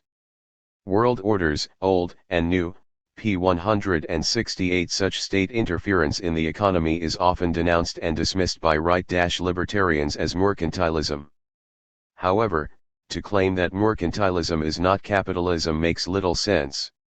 Without mercantilism, proper capitalism would never have developed, and any attempt to divorce a social system from its roots is ahistoric and makes a mockery of critical thought, particularly as proper capitalism turns to mercantilism regularly. Similarly, it is somewhat ironic when anarcho-capitalists and other right libertarians claim that they support the freedom of individuals to choose how to live. After all, the working class was not given that particular choice when capitalism was developing. Instead, their right to choose their own way of life was constantly violated and denied and justified by the leading capitalist economists of the time. To achieve this, state violence had one overall aim: to dispossess the laboring people from access to the means of life, particularly the land, and make them dependent on landlords and capitalists to earn a living. The state coercion which creates the capital relation can be nothing other than the process which divorces the worker from the ownership of the conditions of his own labor. It is a process which operates two transformations, whereby the social means of subsistence and production are turned into capital, and the immediate producers are turned into wage laborers. So-called primitive accumulation, therefore, is nothing else than the historical process of divorcing the producer from the means of production. Marx, Op. Cit. Pages 874-5. So to claim that now, after capitalism has been created, we get the chance to try and live as we like is insulting in the extreme. The available options we have are not independent of the society we live in and are decisively shaped by the past. To claim we are free to live as we like, within the laws of capitalism, of course, is basically to argue that we are able, in theory, to buy the freedom that every individual is due from those who have stolen it from us in the first place. It ignores the centuries of state violence required to produce the free worker who makes a voluntary agreement which is compelled by the social conditions that this created. The history of state coercion and intervention is inseparable from the history of capitalism. It is contradictory to celebrate the latter while claiming to condemn the former. In practice, capitalism has always meant intervention in markets to aid business and the rich. That is, what has been called by supporters of capitalism laissez-faire was nothing of the kind and represented the political economic program of a specific fraction of the capitalist class rather than a set of principles of hands off the market. As individualist anarchist Kevin Carson summaries, what is nostalgically called laissez-faire was in fact a system of continuing state intervention to subside accumulation, guarantee privilege, and maintain work discipline. The iron fist behind the invisible hand. Moreover, there is the apparent unwillingness by such free market advocates, i.e. supporters of free market capitalism, to distinguish between historically and currently unfree capitalism and the other truly free market economy that they claim to desire. It is common to hear anarcho-capitalists point to the state-based capitalist system as vindication of their views, and even more surreal to see them point to pre-capitalist systems as examples of their ideology. It should be obvious that they cannot have it both ways. In other words, Rothbard and other anarcho-capitalists treat capitalism as if it were the natural order of things rather than being the product of centuries of capitalist capture and use of state power to further their own interests. The fact that past uses of state power have allowed capitalist norms and assumptions to become the default system by their codification in property law and justified by bourgeois economic does not make it natural. The role of the state in the construction of a capitalist economy cannot be ignored or downplayed, as government has always been an instrument in creating and developing such a system. As one critic of right-libertarian ideas put it, Rothbard completely overlooks the role of the state in building and maintaining a capitalist economy in the West. Privileged to live in the 20th century, long after the battles to establish capitalism have been fought and won, Rothbard sees the state solely as a burden on the market and a vehicle for imposing the still greater burden of socialism. He manifests a kind of historical nearsightedness that allows him to collapse many centuries of human experience into one long night of tyranny that ended only with the invention of the free market and its spontaneous triumph over the past. It is pointless to argue, as Rothbard seems ready to do, that capitalism would have succeeded without the bourgeois state. The fact is that all capitalist nations have relied on the machinery of government to create and preserve the political and legal environments required by their economic system.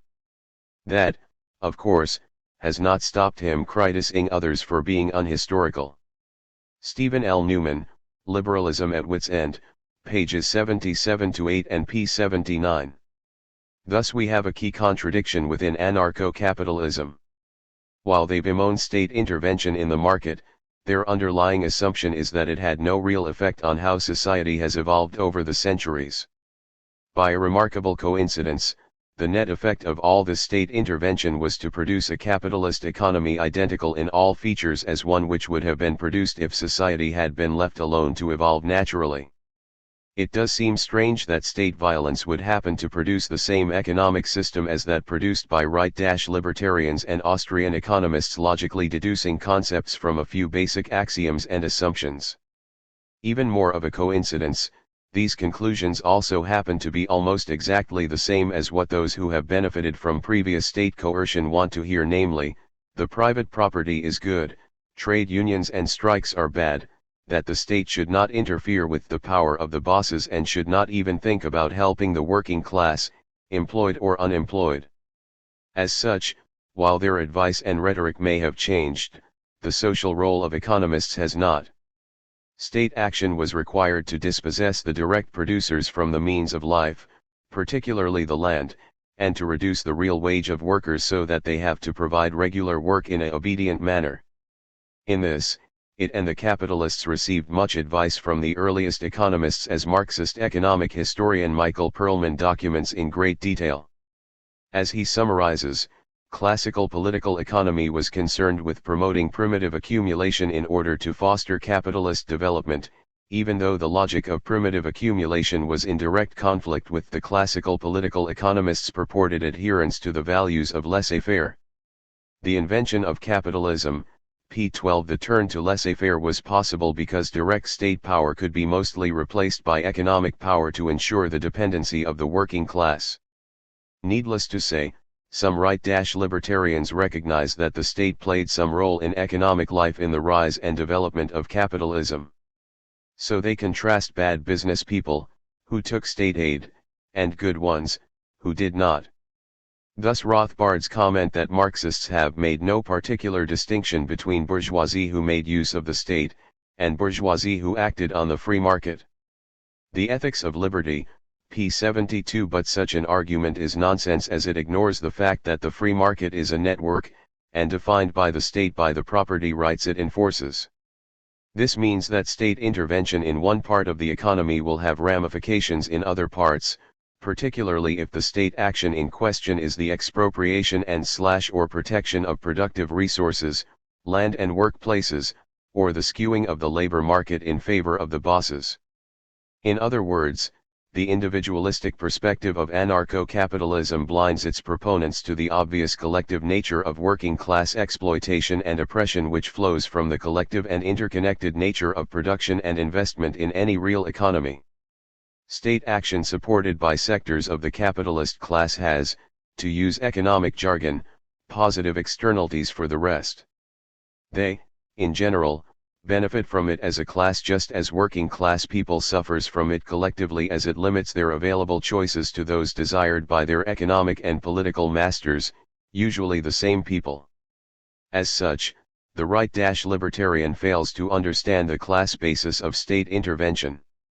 For example, the owners of the American steel and other companies who grew rich and their companies big behind protectionist walls were obviously bad bourgeoisie. But were the bourgeoisie who supplied the steel companies with coal, machinery, food, defense, and so on not also benefiting from state action? And the suppliers of the luxury goods to the wealthy steel company owners, did they not benefit from state action? Or the suppliers of commodities to the workers that labored in the steel factories that the tariffs made possible, did they not benefit? And the suppliers to these suppliers? And the suppliers to these suppliers? Did not the users of technology first introduced into industry by companies protected by state orders also not benefit? Did not the capitalists who had a large pool of landless working class people to select from benefit from the land monopoly, even though they may not have, unlike other capitalists, directly advocated it? It increased the pool of wage labor for all capitalists and increased their bargaining position/power in the labor market at the expense of the working class. In other words, such a policy helped maintain capitalist market power, irrespective of whether individual capitalists encouraged politicians to vote to create/maintain it. And, similarly, all American capitalists benefited from the changes in common law to recognize and protect capitalist private property and rights that the state enforced during the 19th century, see section B.2.5. Rothbard, in other words, ignores class theft and the accumulative effect of stealing both productive property and the products of the workers who use it. He considered the moral indignation of socialism arose from the argument that the capitalists have stolen the rightful property of the workers, and therefore that existing titles to accumulated capital are unjust. He argued that given this hypothesis, the remainder of the impetus for both Marxism and anarcho-syndicalism follow quite logically. However, Rothbard's solution to the problem of past force seems to be, essentially, a justification of existing property titles and not a serious attempt to understand or correct past initiations of force that have shaped society into a capitalist one and still shape it today. This is because he is simply concerned with returning property which has been obviously stolen and can be returned to those who have been directly dispossessed or their descendants, for example, giving land back to peasants or tenant farmers. If this cannot be done, then the title to that property, belongs properly, justly and ethically to its current possessors. Op. Cit. p. 52 and p. 57 at best, he allows nationalist property and any corporation which has the bulk of its income coming from the state to be homesteaded by their workers, which, according to Rothbard's arguments for the end of Stalinism, means they will get shares in the company. The end result of his theory is to leave things pretty much as they are. This is because he could not understand that the exploitation of the working class was/is collective in nature and, as such, is simply impossible to redress it in his individualistic term of reference. To take an obvious example, if the profits of slavery in the southern states of America were used to invest in factories in the northern states, as they were, does giving the land to the freed slaves in 1865 really signify the end of the injustice that situation produced? Surely the products of the slaves' work were stolen property just as much as the land was, and, as a result, so is any investment made from it. After all, investment elsewhere was based on the profits extracted from slave labor, and much of the profits earned in the northern states were derived from the surplus originating on the southern plantations. Perlman, Op. Cit. p. 246. In terms of the wage workers in the North, they have been indirectly exploited by the existence of slavery, as the investment this allowed reduced their bargaining power on the market, as it reduced their ability to set up business for themselves by increasing the fixed costs of so doing. And what of the investment generated by the exploitation of these wage workers? As Mark Layer points out, the capitalists and landlords may have purchased the land and machinery, but this money represented nothing more than the expropriated labor of others. Bakunin, p. 111. If the land should be returned to those who worked it, as Rothbard suggests, why not the industrial empires that were created on the backs of the generations of slaves who worked it? And what of the profits made from the generations of wage slaves who worked on these investments? And what of the investments which these profits allowed? Surely if the land should be given to those who worked it, then so must any investments it generated. And assuming that those currently employed can rightly seize their workplaces, what about those previously employed and their descendants? Why should they be excluded from the riches their ancestors helped create? To talk in terms of individuals misses all this, and the net result is to ensure that the results of centuries of coercion and theft are undisturbed. This is because it is the working class as a whole who have been expropriated and whose labor has been exploited. The actual individuals involved and their descendants would be impossible to identify, nor would it be possible to track down how the stolen fruits of their labor were invested. In this way, the class theft of our planet and liberty, as well as the products of generations of working class people, will continue safely. Needless to say, some governments interfere in the economy more than others. Corporations do not invest in or buy from suppliers based in authoritarian regimes by accident. They do not just happen to be here, passively benefiting from statism and authoritarianism. Rather, they choose between states to locate in based precisely on the cheapness of the labor supply.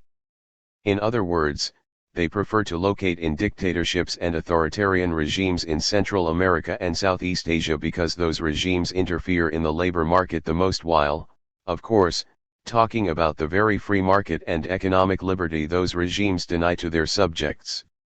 For Rothbard, this seems to be just a coincidence or a correlation rather than systematic, for the collusion between state and business is the fault, not of capitalism, but simply of particular capitalists. The system, in other words, is pure, only individuals are corrupt. But, for anarchists, the origins of the modern capitalist system lies not in the individual qualities of capitalists as such, but in the dynamic and evolution of capitalism itself, a complex interaction of class interest, class struggle, social defense against the destructive actions of the market, individual qualities, and so forth. In other words, Rothbard's claims are flawed. They fail to understand capitalism as a system, its dynamic nature, and the authoritarian social relationships it produces, and the need for state intervention these produce and require. So, when the right suggests that we be left alone, what they mean by we comes into clear focus when we consider how capitalism developed. Artisans and peasants were only left alone to starve, sometimes not even that, as the workhouse was invented to bring vagabonds to the joy of work, and the working classes of industrial capitalism were only left alone outside work and for only as long as they respected the rules of their betters. As Marx memorably put it, the newly freed men became sellers of themselves only after they had been robbed of all their own means of production, and all the guarantees of existence afforded by the old feudal arrangements. And this history, the history of their expropriation, is written in the annals of mankind in letters of blood and fire. Op. Cit.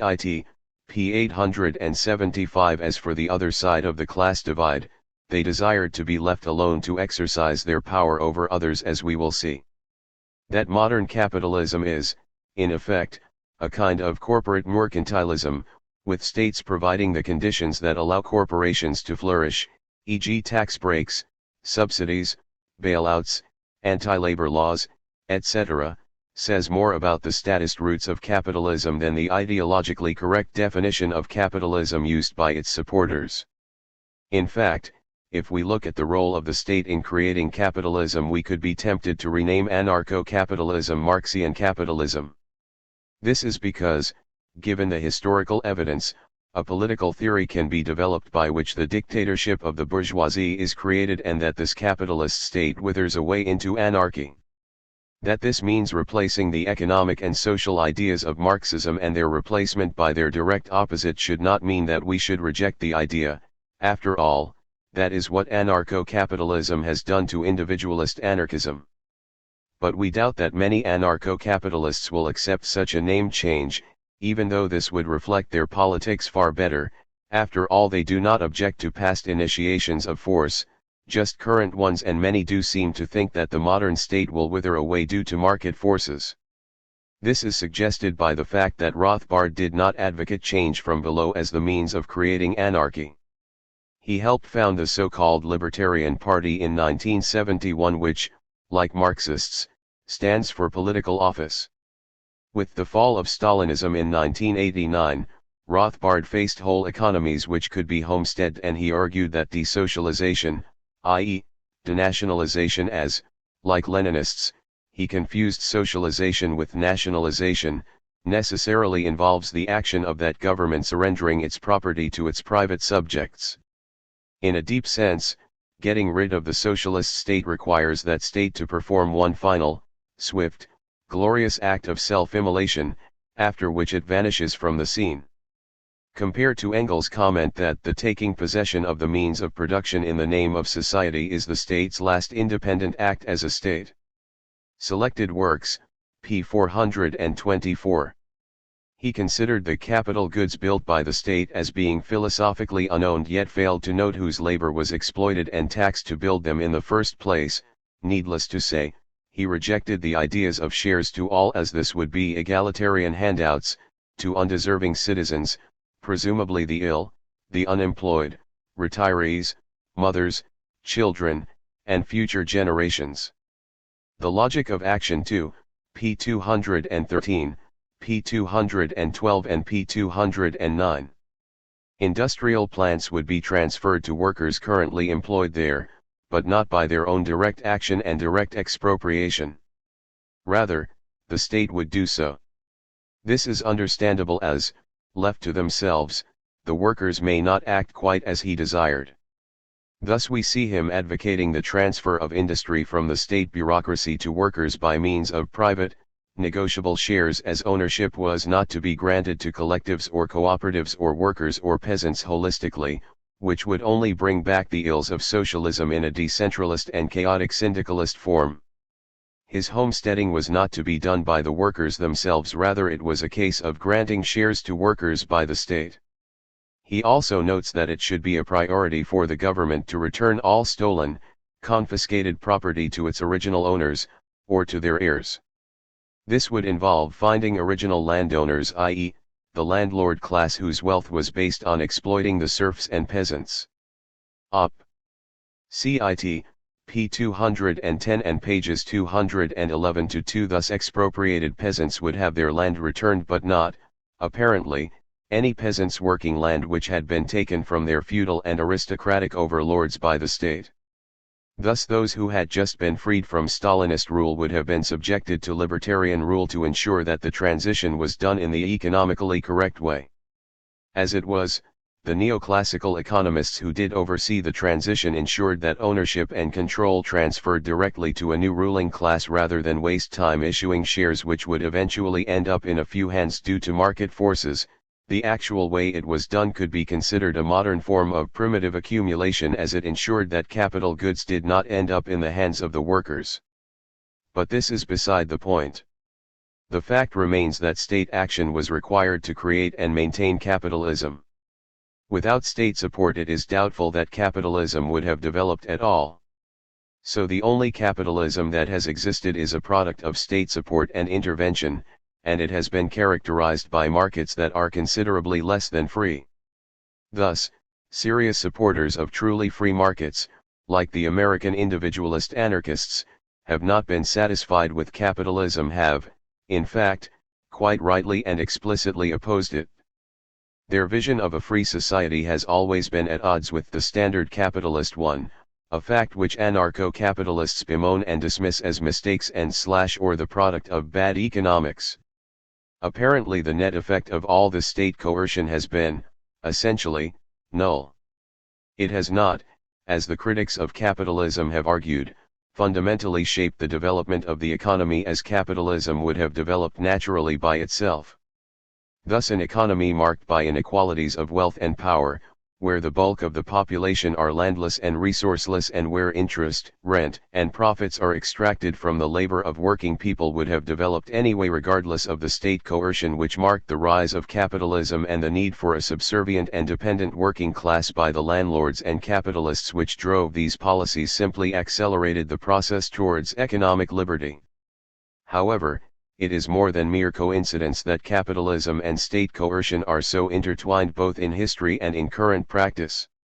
In summary, like other apologists for capitalism, right-wing libertarians advocate that system without acknowledging the means that were necessary to create it.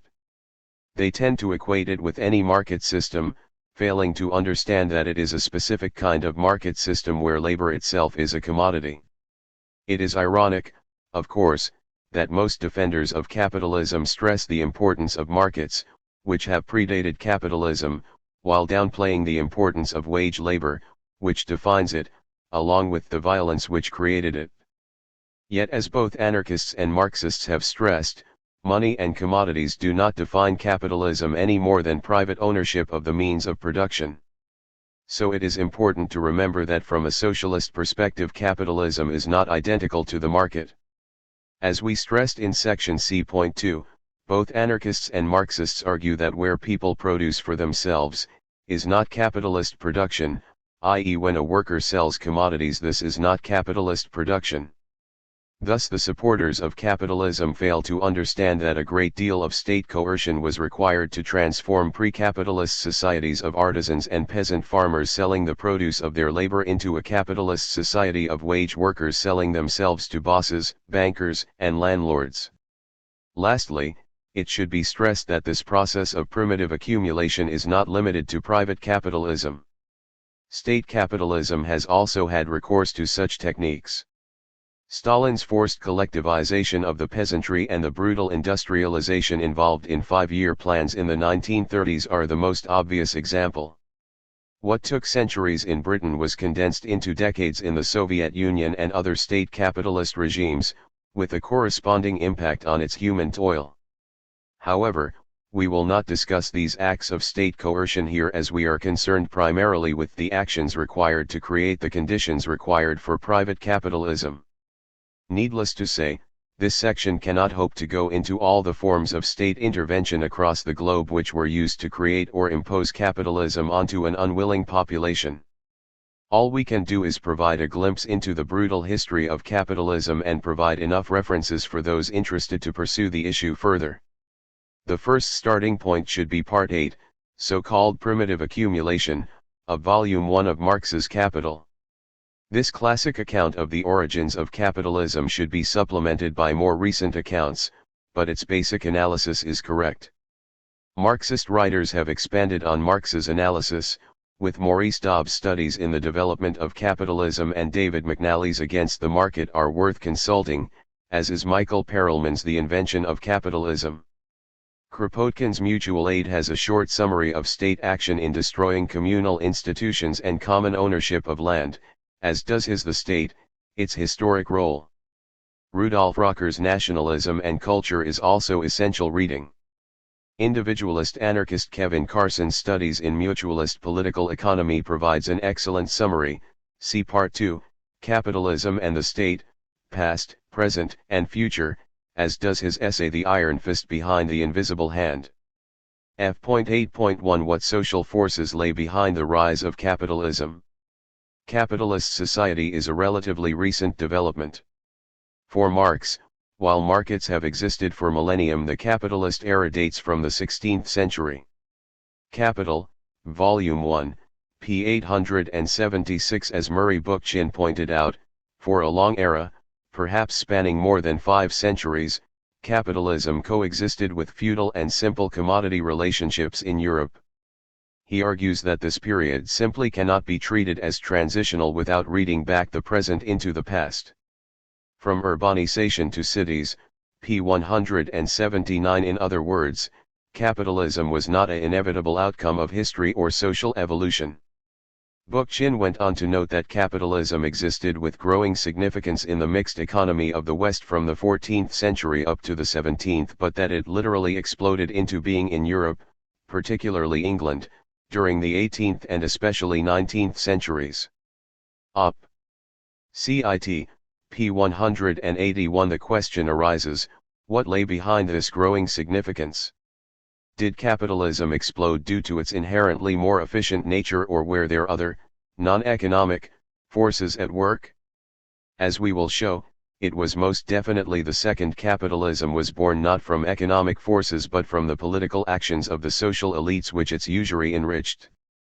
Unlike artisan, simple commodity, production, wage labor generates inequalities and wealth for the few, and so will be selected, protected, and encouraged by those who control the state in their own economic and social interests. The development of capitalism in Europe was favored by two social elites, the rising capitalist class within the degenerating medieval cities and the absolutist state. The medieval city was thoroughly changed by the gradual increase in the power of commercial capital, due primarily to foreign trade. By this the inner unity of the commune was loosened, giving place to a growing caste system and leading necessarily to a progressive inequality of social interests. The privileged minorities pressed ever more definitely towards a centralization of the political forces of the community. Mercantilism in the perishing city republics led logically to a demand for larger economic units, i.e. to nationalize the market, and by this the desire for stronger political forms was greatly strengthened. Thus the city gradually became a small state, paving the way for the coming national state. Rudolf Rocker, Nationalism and Culture, p. 94. Kropotkin stressed that in this destruction of communal self-organization the state not only served the interests of the rising capitalist class but also its own. Just as the landlord and capitalist seeks a workforce and labor market made up of atomized and isolated individuals, so does the state seek to eliminate all potential rivals to its power, and so opposes all coalitions and all private societies, whatever their aim. The state, its historic role, p. 53. The rising economic power of the proto-capitalists conflicted with that of the feudal lords, which meant that the former required help to consolidate their position. That aid came in the form of the monarchical state which, in turn, needed support against the feudal lords. With the force of absolutism behind it, capital could start the process of increasing its power and influence by expanding the market through state action. This use of state coercion was required because, as Bookchin noted, in every pre-capitalist society, countervailing forces existed to restrict the market economy. No less significantly, many pre-capitalist societies raised what they thought were insuperable obstacles to the penetration of the state into social life. He noted the power of village communities to resist the invasion of trade and despotic political forms into society's abiding communal substrate. State violence was required to break this resistance and, Unsurprisingly, the one class to benefit most from the rising nation-state was the European bourgeoisie. This structure provided the basis for the next great system of labor mobilization, the factory. The Ecology of Freedom, pages 207-8 and p. 336. The absolutist state, noted Rocker, was dependent upon the help of these new economic forces, and vice versa, and so it at first furthered the plans of commercial capital as its coffers were filled by the expansion of commerce.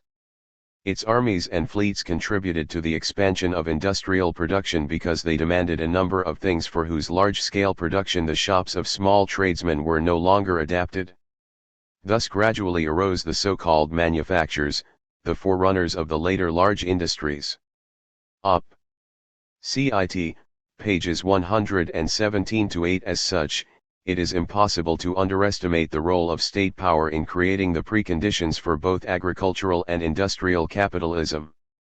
Some of the most important state actions from the standpoint of early industry were the so-called enclosure acts, by which the commons, the free farmland shared communally by the peasants in most rural villages, was enclosed or incorporated into the estates of various landlords as private property, see section F.8.3. This ensured a pool of landless workers who had no option but to sell their labor to landlords and capitalists. Indeed, the widespread independence caused by the possession of the majority of households of land caused the rising class of capitalists to complain, as one put it, that men who should work as wage laborers cling to the soil, and in the naughtiness of their hearts prefer independence as squatters to employment by a master.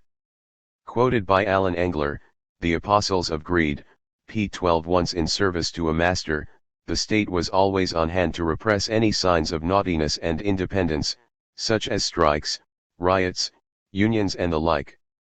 For example, 17th-century France saw a number of decrees, which forbade workers to change their employment or which prohibited assemblies of workers or strikes on pain of corporal punishment or even death. Even the theological faculty of the University of Paris saw fit to pronounce solemnly against the sin of workers' organization. Maurice Daub, Studies in Capitalism Development, p. 160. In addition, other forms of state aid ensured that capitalist firms got a head start, so ensuring their dominance over other forms of work, such as cooperatives. A major way of creating a pool of resources that could be used for investment was the use of mercantilist policies, which used protectionist measures to enrich capitalists and landlords at the expense of consumers and their workers. For example, one of most common complaints of early capitalists was that workers could not turn up to work regularly. Once they had worked a few days, they disappeared as they had earned enough money to live on.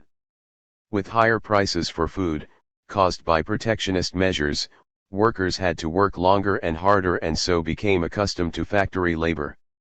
In addition, mercantilism allowed native industry to develop by barring foreign competition and so allowed industrialists to reap excess profits which they could then use to increase their investments.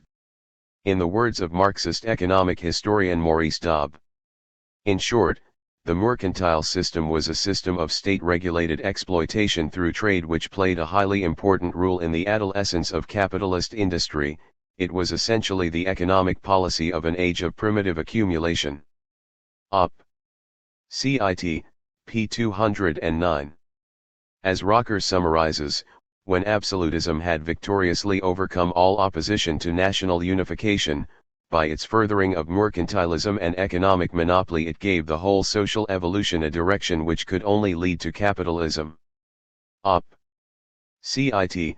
pages 116-7. Mercantilist policies took many forms, including the state providing capital to new industries, exempting them from guild rules and taxes, establishing monopolies over local, foreign, and colonial markets, and granting titles and pensions to successful capitalists. In terms of foreign trade, the state assisted homegrown capitalists by imposing tariffs, quotas, and prohibitions on imports. They also prohibited the export of tools and technology as well as the emigration of skilled workers to stop competition. This applied to any colonies a specific state may have had. Other policies were applied as required by the needs of specific states. For example, the English state imposed a series of navigation acts which forced traders to use English ships to visit its ports and colonies.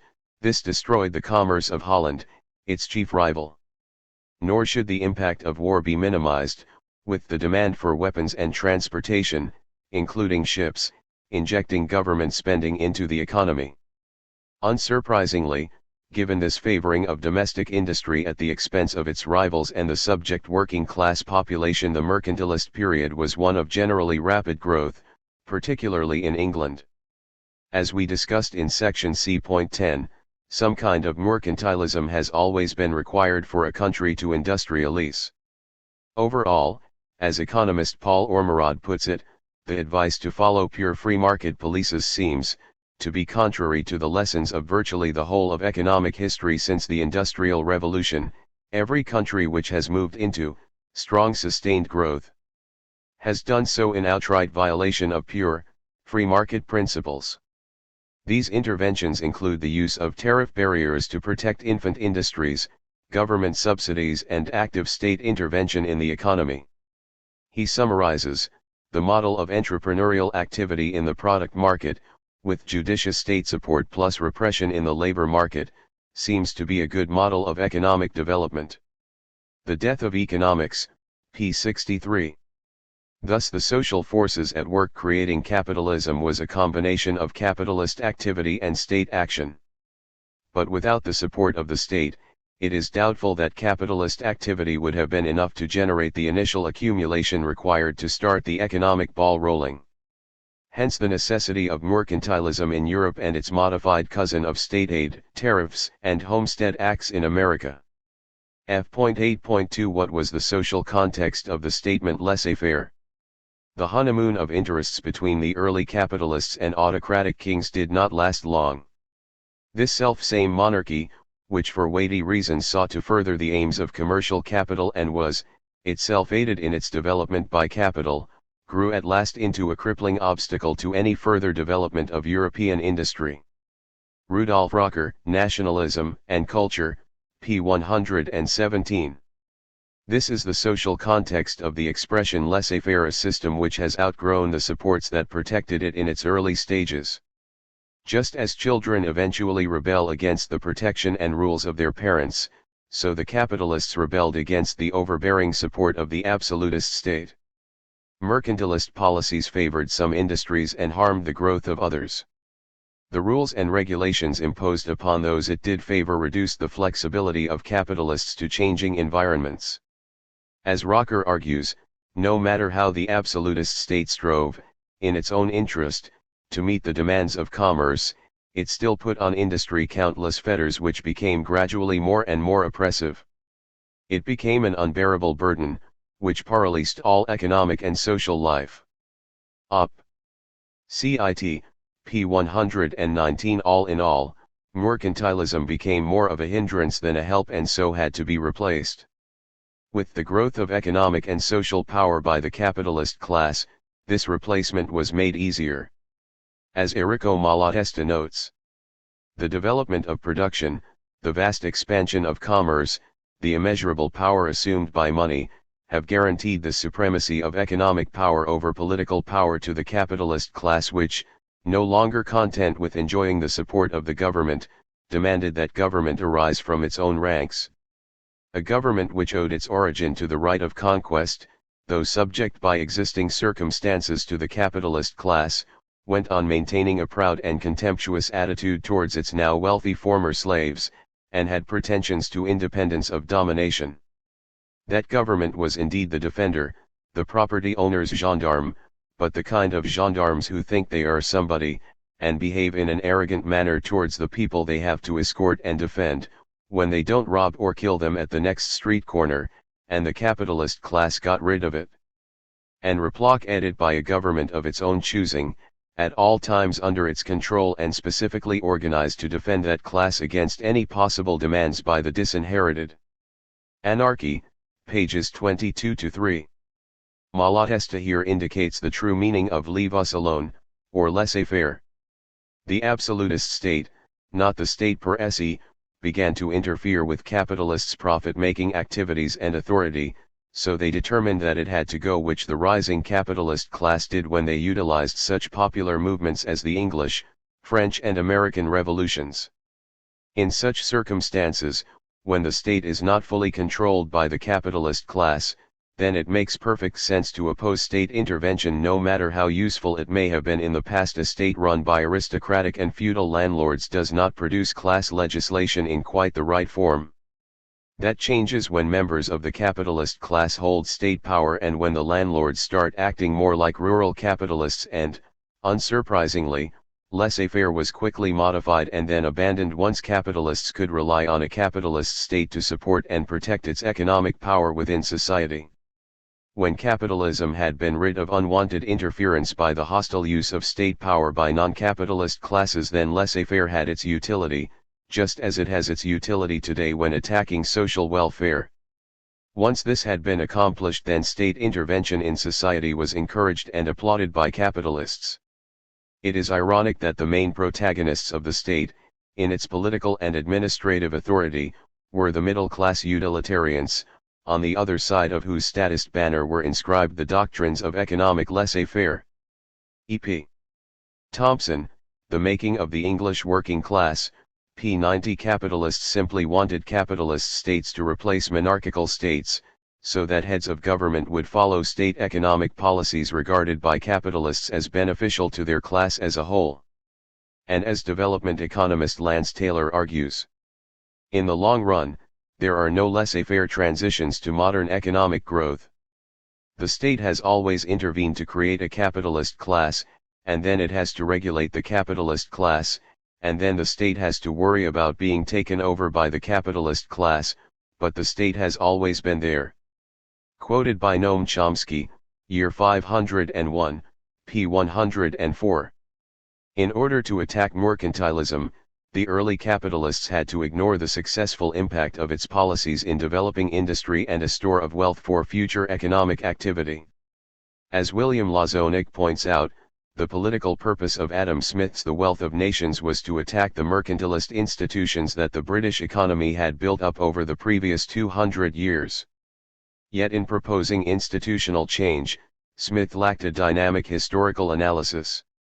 In his attack on these institutions, Smith might have asked why the extent of the world market available to Britain in the late 18th century was so uniquely under British control. If Smith had asked this big question, he might have been forced to grant credit for Britain's extent of the world market to the very mercantilist institutions he was attacking. Moreover, he might have recognized the integral relation between economic and political power in the rise of Britain to international dominance.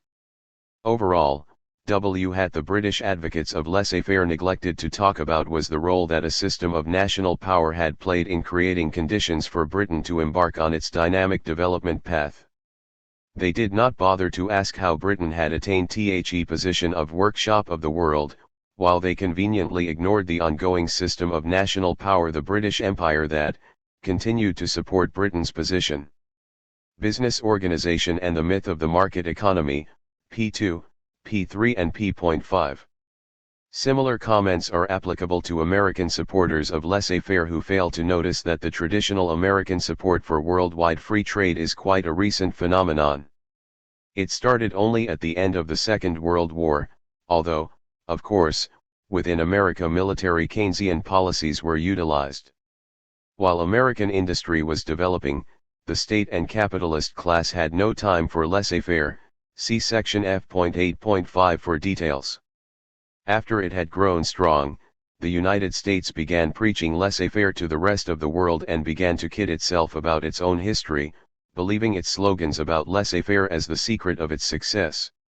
Yet, like all other successful industrialisers, the state could aid capitalists directly and indirectly, via tariffs, land policy, repression of the labor movement, infrastructure subsidy, and so on, and it would leave them alone to oppress and exploit workers, exploit consumers, build their industrial empires and so forth.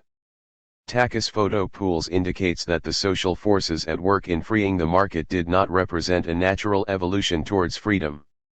Contrary to what liberals and Marxists assert, marketization of the economy was not just an evolutionary process, Following the expansion of trade under mercantilism, modern i.e. capitalist markets did not evolve out of local markets and/or markets for foreign goods. The nation-state, which was just emerging at the end of the Middle Ages, played a crucial role creating the conditions for the nationalization of the market, and, by freeing the market from effective social control. The Nation-State and the Market, pages 37 to 80. Society and Nature, Volume 2, Number 2, pages 44 to 45. The freeing of the market means freeing those who own most of the market, i.e. the wealthy elite, from effective social control, but the rest of society was not as lucky. Kropotkin makes a similar point, while giving the capitalist any degree of free scope to amass his wealth at the expense of the helpless laborers. The government has nowhere and never afforded the laborers the opportunity to do as they pleased. Anarchism, p. 182. So, the expression laissez-faire dates from the period when capitalists were objecting to the restrictions that helped create them in the first place. It has little to do with freedom as such and far more to do with the needs of capitalist power and profits. It should also be remembered that at this time the state was run by the rich and for the rich. Elections, where they took place, involved the wealthiest of male property owners. This meant there were two aspects in the call for laissez-faire. On the one hand, by the elite to eliminate regulations and interventions they found burdensome and felt unnecessary as their social position was secure by their economic power. Mercantilism evolved into capitalism proper when market power was usually sufficient to produce dependency and obedience as the working class had been successfully dispossessed from the land and the means of production. On the other, serious social reformers, like Adam Smith, who recognized that the costs of such elite-inspired state regulations generally fell on working-class people. The moral authority of the latter was used to bolster the desire of the former to maximize their wealth by imposing costs of others, workers, customers, society, and the planet's ecosystem, with the state waiting in the wings to support them as and when required. Unsurprising, working-class people recognized the hypocrisy of this arrangement, even if most modern-day right-libertarians do not and provide their services justifying the actions and desires of repressive and exploitative oligarchs seeking monopolistic positions. They turned to political and social activism seeking to change a system which saw economic and political power reinforce each other. Some, like the Chartists and Marxists, argued for political reforms to generalize democracy into genuine one person, one vote.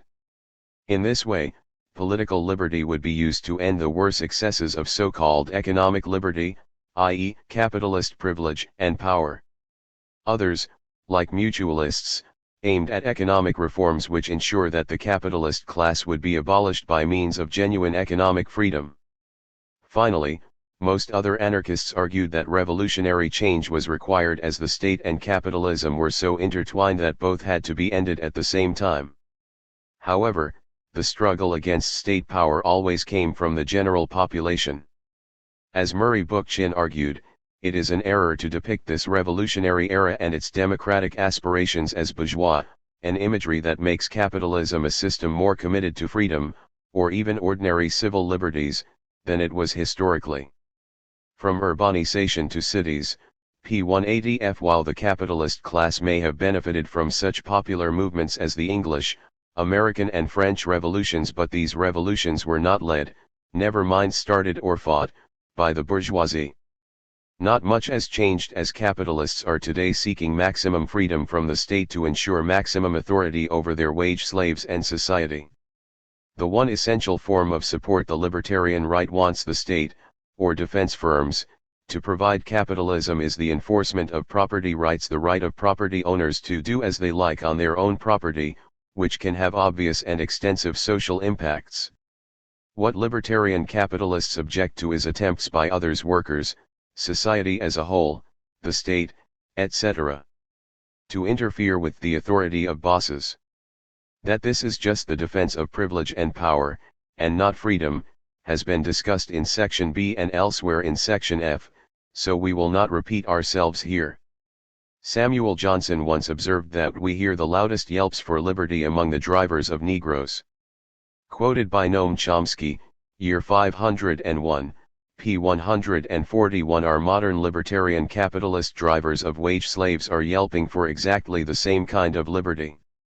F.8.3 What other forms did state intervention in creating capitalism take? Beyond being a paymaster for new forms of production and social relations as well as defending the owner's power, the state intervened economically in other ways as well. As we noted in section B.2.5, the state played a key role in transforming the law codes of society in a capitalistic fashion, ignoring custom and common law when it was convenient to do so. Similarly, the use of tariffs and the granting of monopolies to companies played an important role in accumulating capital at the expense of working people, as did the breaking of unions and strikes by force. However, one of the most blatant of these acts was the enclosure of common land. In Britain, by means of the Enclosure Acts, land that had been freely used by poor peasants was claimed by large landlords as private property. As socialist historian E.P. Thompson summarized, the social violence of enclosure consisted, in the drastic, total imposition upon the village of capitalist property definitions. The making of the English working class, pages 237-8 property rights, which favored the rich, replaced the use rights and free agreement that had governed peasants' use of the commons. Unlike use rights, which rest in the individual, property rights require state intervention to create and maintain. Parliament and law imposed capitalist definitions to exclusive property in land, Thompson notes. This process involved ignoring the wishes of those who used the commons and repressing those who objected. Parliament was, of course, run by and for the rich who then simply observed the rules which they themselves had made. Customs in Common, p. 163. Unsurprisingly, many landowners would become rich through the enclosure of the commons, heaths, and downland while many ordinary people had a centuries-old right taken away. Land enclosure was a gigantic swindle on the part of large landowners. In the words of one English folk poem written in 1764 as a protest against enclosure, they hang the man, and flog the woman that steals the goose from off the common. But let the greater villain loose that steals the common from the goose. It should be remembered that the process of enclosure was not limited to just the period of the Industrial Revolution. As Colin Ward notes, in Tudor times, a wave of enclosures by landowners who sought to profit from the high price of wool had deprived the commoners of their livelihood and obliged them to seek work elsewhere or become vagrants or squatters on the wastes on the edges of villages. Cotters and squatters, p. 30. This first wave increased the size of the rural proletariat who sold their labor to landlords. Nor should we forget that this imposition of capitalist property rights did not imply that it was illegal. As Michael Perlman notes, formally, this dispossession was perfectly legal. After all, the peasants did not have property rights in the narrow sense. They only had traditional rights. As markets evolved, first land-hungry gentry and later the bourgeoisie used the state to create a legal structure to abrogate these traditional rights. The invention of capitalism, pages 13-4. While technically legal as the landlords made the law, the impact of this stealing of the land should not be underestimated. Without land, you cannot live and have to sell your liberty to others.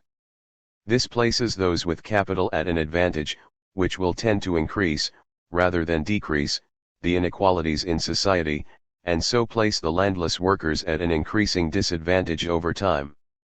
This process can be seen from early stages of capitalism. With the enclosure of the land, an agricultural workforce was created which had to travel where the work was. This influx of landless ex-peasants into the towns ensured that the traditional guild system crumbled and was transformed into capitalistic industry with bosses and wage slaves rather than master craftsmen and their journeymen. Hence the enclosure of land played a key role, for it is clear that economic inequalities are unlikely to create a division of society into an employing master class and a subject wage-earning class, unless access to the means of production, including land, is by some means or another barred to a substantial section of the community. Maurice Daub, Studies in Capitalist Development, p. 253. The importance of access to land is summarized by this limerick by the followers of Henry George, a 19th-century writer who argued for a single tax and the nationalization of land. The Georgites got their basic argument on the importance of land down these few, excellent, lines. A college economist planned to live without access to land. He would have succeeded, but found that he needed food, shelter, and somewhere to stand. Thus anarchists' concern over the land monopoly of which the Enclosure Acts were but one part. The land monopoly, to use Tucker's words, consists in the enforcement by government of land titles which do not rest upon personal occupancy and cultivation. The anarchist reader, p. 150. So it should be remembered that common land did not include the large holdings of members of the feudal aristocracy and other landlords. This helped to artificially limit available land and produce a rural proletariat just as much as enclosures.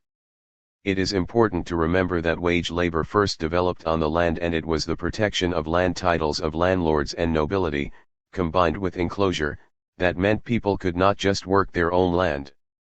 The pressing economic circumstances created by enclosing the land and enforcing property rights to large estates ensured that capitalists did not have to point a gun at people's heads to get them to work long hours in authoritarian, dehumanizing conditions. In such circumstances, when the majority are dispossessed and face the threat of starvation, poverty, homelessness, and so on, initiation of force is not required. But guns were required to enforce the system of private property that created the labor market in the first place, to enclosure common land and protect the estates of the nobility and wealthy. By decreasing the availability of land for rural people, the enclosures destroyed working-class independence. Through these acts, innumerable peasants were excluded from access to their former means of livelihood, forcing them to seek work from landlords or to migrate to the cities to seek work in the newly emerging factories of the budding industrial capitalists, who were thus provided with a ready source of cheap labor. The capitalists, of course, did not describe the results this way, but attempted to obfuscate the issue with their usual rhetoric about civilization and progress. Thus John Bellers, a 17th-century supporter of enclosures, claimed that commons were a hindrance to industry, and nurseries of idleness and insolence. The forests and great commons make the poor that are upon them too much like the Indians. Quoted by Thompson, Op. Cit. p. 165. Elsewhere Thompson argues that the commons were now seen as a dangerous center of indiscipline. Ideology was added to self-interest. It became a matter of public-spirited policy for gentlemen to remove cottagers from the commons, reduce his laborers to dependence. The Making of the English Working Class, pages 242-3. David McNally confirms this, arguing it was precisely these elements of material and spiritual independence that many of the most outspoken advocates of enclosure sought to destroy. 18th-century proponents of enclosure were remarkably forthright in this respect. Common rights and access to common lands, they argued, allowed a degree of social and economic independence, and thereby produced a lazy, dissolute mass of rural poor who eschewed honest labor and church attendance. Denying such people common lands and common rights would force them to conform to the harsh discipline imposed by the market in labor. Against the market, p. 19. The commons gave working-class people a degree of independence which allowed them to be insolent to their betters. This had to be stopped, as it undermined to the very roots of authority relationships within society. The commons increased freedom for ordinary people and made them less willing to follow orders and accept wage labor. The reference to Indians is important, as the independence and freedom of Native Americans is well documented. The common feature of both cultures was communal ownership of the means of production and free access to it, usufruct. This is discussed further in section I.7, Won't Libertarian Socialism Destroy Individuality? As Bookchin stressed, the factory was not born from a need to integrate labor with modern machinery, rather it was to regulate labor and make it regular. For the irregularity, or naturalness, in the rhythm and intensity of traditional systems of work contributed more towards the bourgeoisie's craze for social control and its savagely anti-naturalistic outlook than did the prices or earnings demanded by its employees. More than any single technical factor, this irregularity led to the rationalization of labor under a single ensemble of rule, to a discipline of work and regulation of time that yielded the modern factory. The initial goal of the factory was to dominate labor and destroy the workers' independence from capital. The ecology of freedom p. 406. Hence the pressing need to break the workers' ties with the land, and so the loss of this independence included the loss of the workers' contact with food cultivation.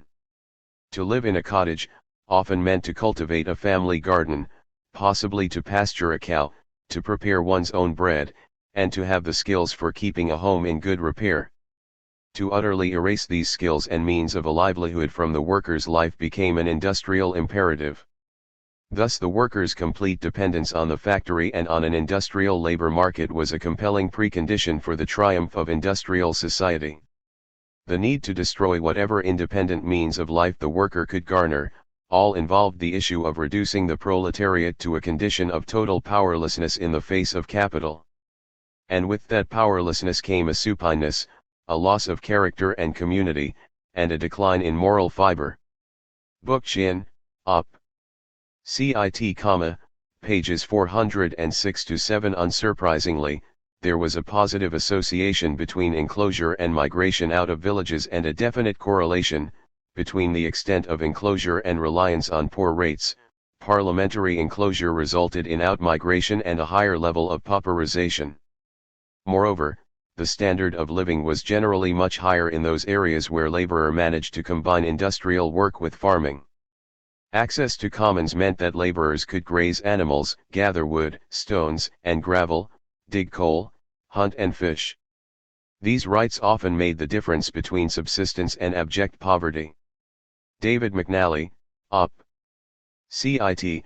P14 and P18. Game laws also ensured that the peasantry and servants could not legally hunt for food, as from the time of Richard II, 1389, to 1831, no person could kill game unless qualified by estate or social standing.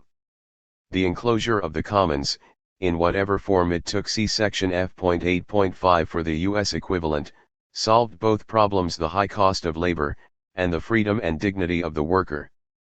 The enclosures perfectly illustrate the principle that capitalism requires a state to ensure that the majority of people do not have free access to any means of livelihood, and so must sell themselves to capitalists in order to survive.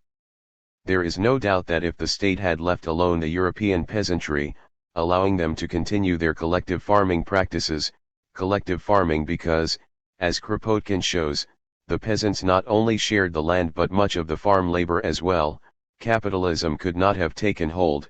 See Mutual Aid for more on the European enclosures, pages 184 to 189. As Kropotkin notes, instances of commoners themselves dividing their lands were rare. Everywhere the state coerced them to enforce the division, or simply favored the private appropriation of their lands by the nobles and wealthy. Thus to speak of the natural death of the village community or the commons in virtue of economical law is as grim a joke as to speak of the natural death of soldiers slaughtered on a battlefield. Mutual Aid, p. 188 and p. 189. Once a labor market was created by means of enclosure and the land monopoly, the state did not passively let it work. When market conditions favored the working class, the state took heed of the calls of landlords and capitalists and intervened to restore the natural order. The state actively used the law to lower wages and ban unions of workers for centuries.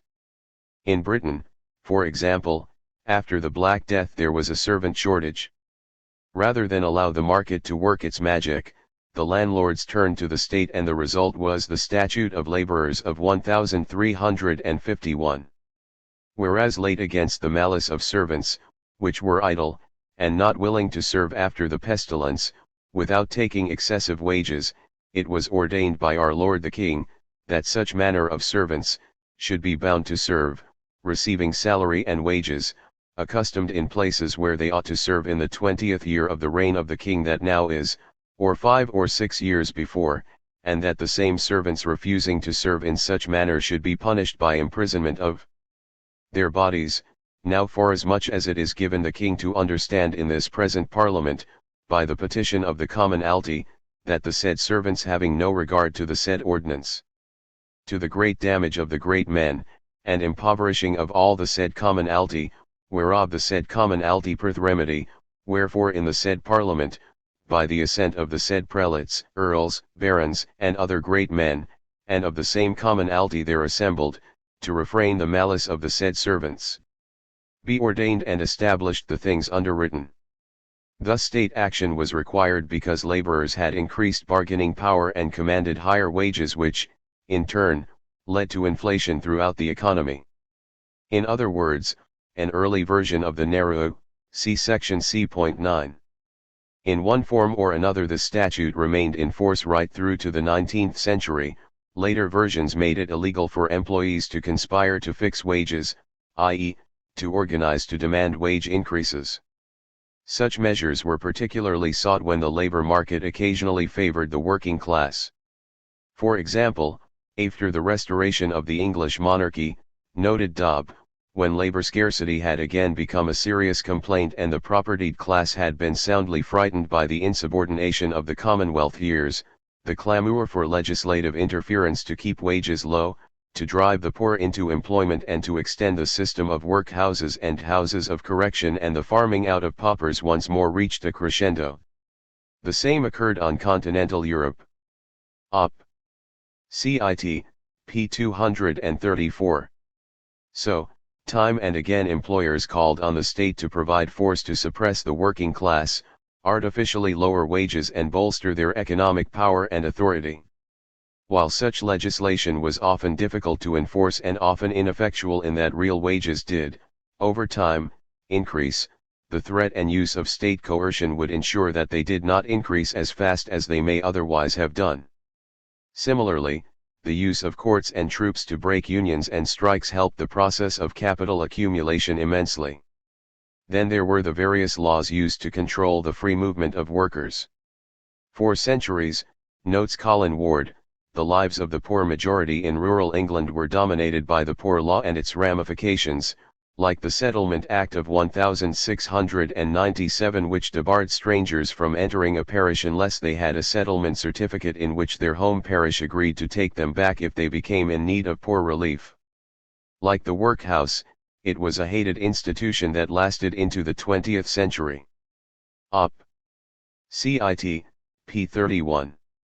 As Kropotkin stressed, it was the state which undertook to settle griefs between workers and bosses so as to guarantee a convenient livelihood, convenient for the masters, of course. It also acted severely to prohibit all combinations, under the menace of severe punishments. Both in the town and in the village the state reigned over loose aggregations of individuals, and was ready to prevent by the most stringent measures the reconstitution of any sort of separate unions among them.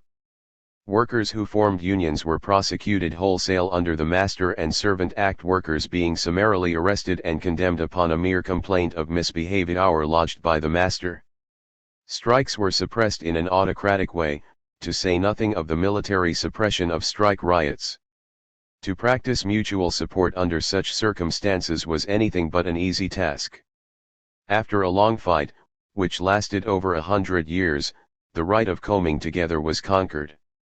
Mutual aid, p. 210 and p. 211. It took until 1813 until the laws regulating wages were repealed, while the laws against combinations remained until 1825, although that did not stop the Tolpuddle martyrs being convicted of administering an illegal oath and deported to Tasmania in 1834. 50 years later, the provisions of the Statutes of Laborers which made it a civil action if the boss broke his contract but a criminal action if the worker broke it were repealed. Trade unions were given legal recognition in 1871 while, at the same time, another law limited what the workers could do in a strike or lockout. The British ideals of free trade never included freedom to organize. Luckily, by then, economists were at hand to explain to the workers that organizing to demand higher wages was against their own self-interest. By a strange coincidence, all those laws against unions had actually helped the working class by enforcing the necessary conditions for perfect competition in labor market. What are the chances of that? Of course, while considered undesirable from the perspective of mainstream economists and, by strange coincidence, the bosses' unions are generally not banned these days but rather heavily regulated. The freedom-loving, deregulating Thatcherites passed 6 employment acts between 1980 and 1993 restricting industrial action by requiring pre-strike ballots, outlawing secondary action, restricting picketing and giving employers the right to seek injunctions where there is doubt about the legality of action in the workers' interest, of course as, for some reason, politicians, bosses, and economists have always known what best for trade unionists rather than the trade unionists themselves. And if they objected, well, that was what the state was for. So to anyone remotely familiar with working class history, the notion that there could be an economic theory which ignores power relations between bosses and workers is a particularly self-serving joke. Economic relations always have a power element, even if only to protect the property and power of the wealthy. The invisible hand always counts on a very visible iron fist when required. As Kropotkin memorably put it, the rise of capitalism has always seen the state tighten the screw for the worker and imposing industrial serfdom. So what the bourgeoisie swept away as harmful to industry was anything considered as useless and harmful but that class was at pains not to sweep away was the power of the state over industry, over the factory serf. Nor should the role of public schooling be overlooked, within which the spirit of voluntary servitude was always cleverly cultivated in the minds of the young, and still is, in order to perpetuate the subjection of the individual to the state. The state, its historic role, pages 52-3 and p. 55. Such education also ensured that children become used to the obedience and boredom required for wage slavery. Like the more recent case of fascist Chile, free market capitalism was imposed on the majority of society by an elite using the authoritarian state. This was recognized by Adam Smith when he opposed state intervention in the wealth of nations. In Smith's day, the government was openly and unashamedly an instrument of wealth owners. Less than 10% of British men, and no women, had the right to vote. When Smith opposed state interference, he was opposing the imposition of wealth owners' interests on everybody else, and, of course, how liberal, never mind libertarian, is a political system in which the many follow the rules and laws set down in the so-called interests of all by the few. As history shows, any minority given, or who take, such power will abuse it in their own interests. Today, the situation is reversed, with neoliberals and right-libertarians opposing state interference in the economy, e.g. regulation of big business, so as to prevent the public from having even a minor impact on the power or interests of the elite. The fact that free market capitalism always requires introduction by an authoritarian state should make all honest libertarians ask, how free is the free market? F.8.4 Aren't the enclosures a socialist myth? The short answer is no, they are not. While a lot of historical analysis has been spent in trying to deny the extent and impact of the enclosures, the simple fact is, in the words of noted historian E.P. Thompson, enclosure was a plain enough case of class robbery, played according to the fair rules of property and law laid down by a parliament of property owners and lawyers. The Making of the English Working Class, pages 237-8. The enclosures were one of the ways that the land monopoly was created. The land monopoly referred to feudal and capitalist property rights and ownership of land by, among others, the individualist anarchists. Instead of an occupancy and use regime advocated by anarchists, the land monopoly allowed a few to bar the many from the land, so creating a class of people with nothing to sell but their labor. While this monopoly is less important these days in developed nations, few people know how to farm, it was essential as a means of consolidating capitalism. Given the choice, most people preferred to become independent farmers rather than wage workers, see next section. As such, the land monopoly involves more than simply enclosing common land but also enforcing the claims of landlords to areas of land greater than they can work by their own labor. Needless to say, the titles of landlords and the state are generally ignored by supporters of capitalism who tend to concentrate on the enclosure movement in order to downplay its importance. Little wonder, for it is something of an embarrassment for them to acknowledge that the creation of capitalism was somewhat less than immaculate. After all, capitalism is portrayed as an almost ideal society of freedom. To find out that an idol has feet of clay and that we are still living with the impact of its origins is something pro-capitalists must deny. So are the enclosures a socialist myth? Most claims that it is flow from the work of the historian J.D. Chambers' famous essay Enclosures and the Labor Supply in the Industrial Revolution. Economic History Review, 2nd Series, Number 5, August 1953. In this essay, Chambers attempts to refute Karl Marx's account of the enclosures and the role it played in what Marx called primitive accumulation. We cannot be expected to provide an extensive account of the debate that has raged over this issue. Colin Ward notes that a later series of scholars have provided locally detailed evidence that reinforces the traditional socialist analysis of enclosure and its impact. Cotters and Squatters, p. 143. All we can do is provide a summary of the work of William Lazonick, who presented an excellent reply to those who claim that the enclosures were an unimportant historical event. See his Karl Marx and Enclosures in England. Review of Radical Political Economy, Number 6, pages 1 to 32. Here, we draw upon his subsequent summarization of his critique provided in his books Competitive Advantage on the Shop Floor and Business Organization and the Myth of the Market Economy. There are three main claims against the socialist account of the enclosures. We will cover each in turn. Firstly, it is often claimed that the enclosures drove the uprooted cottager and small peasant into industry. However, this was never claimed. As Lazonick stresses, while some economic historians have attributed to Marx the notion that, in one fell swoop, the enclosure movement drove the peasants off the soil and into the factories, Marx did not put forth such a simplistic view of the rise of a wage labor force. Despite gaps and omission in Marx's historical analysis, his basic arguments concerning the creation of a landless proletariat are both important and valid. The transformations of social relations of production and the emergence of a wage labor force in the agricultural sector were the critical preconditions for the Industrial Revolution. Competitive Advantage on the Shop Floor, pages 12 to 3.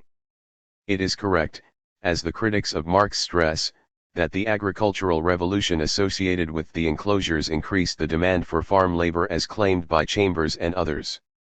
And this is the whole point. Enclosures created a pool of dispossessed laborers who had to sell their time/liberty to survive, and whether this was to a landlord or an industrialist is irrelevant, as Marx himself stressed.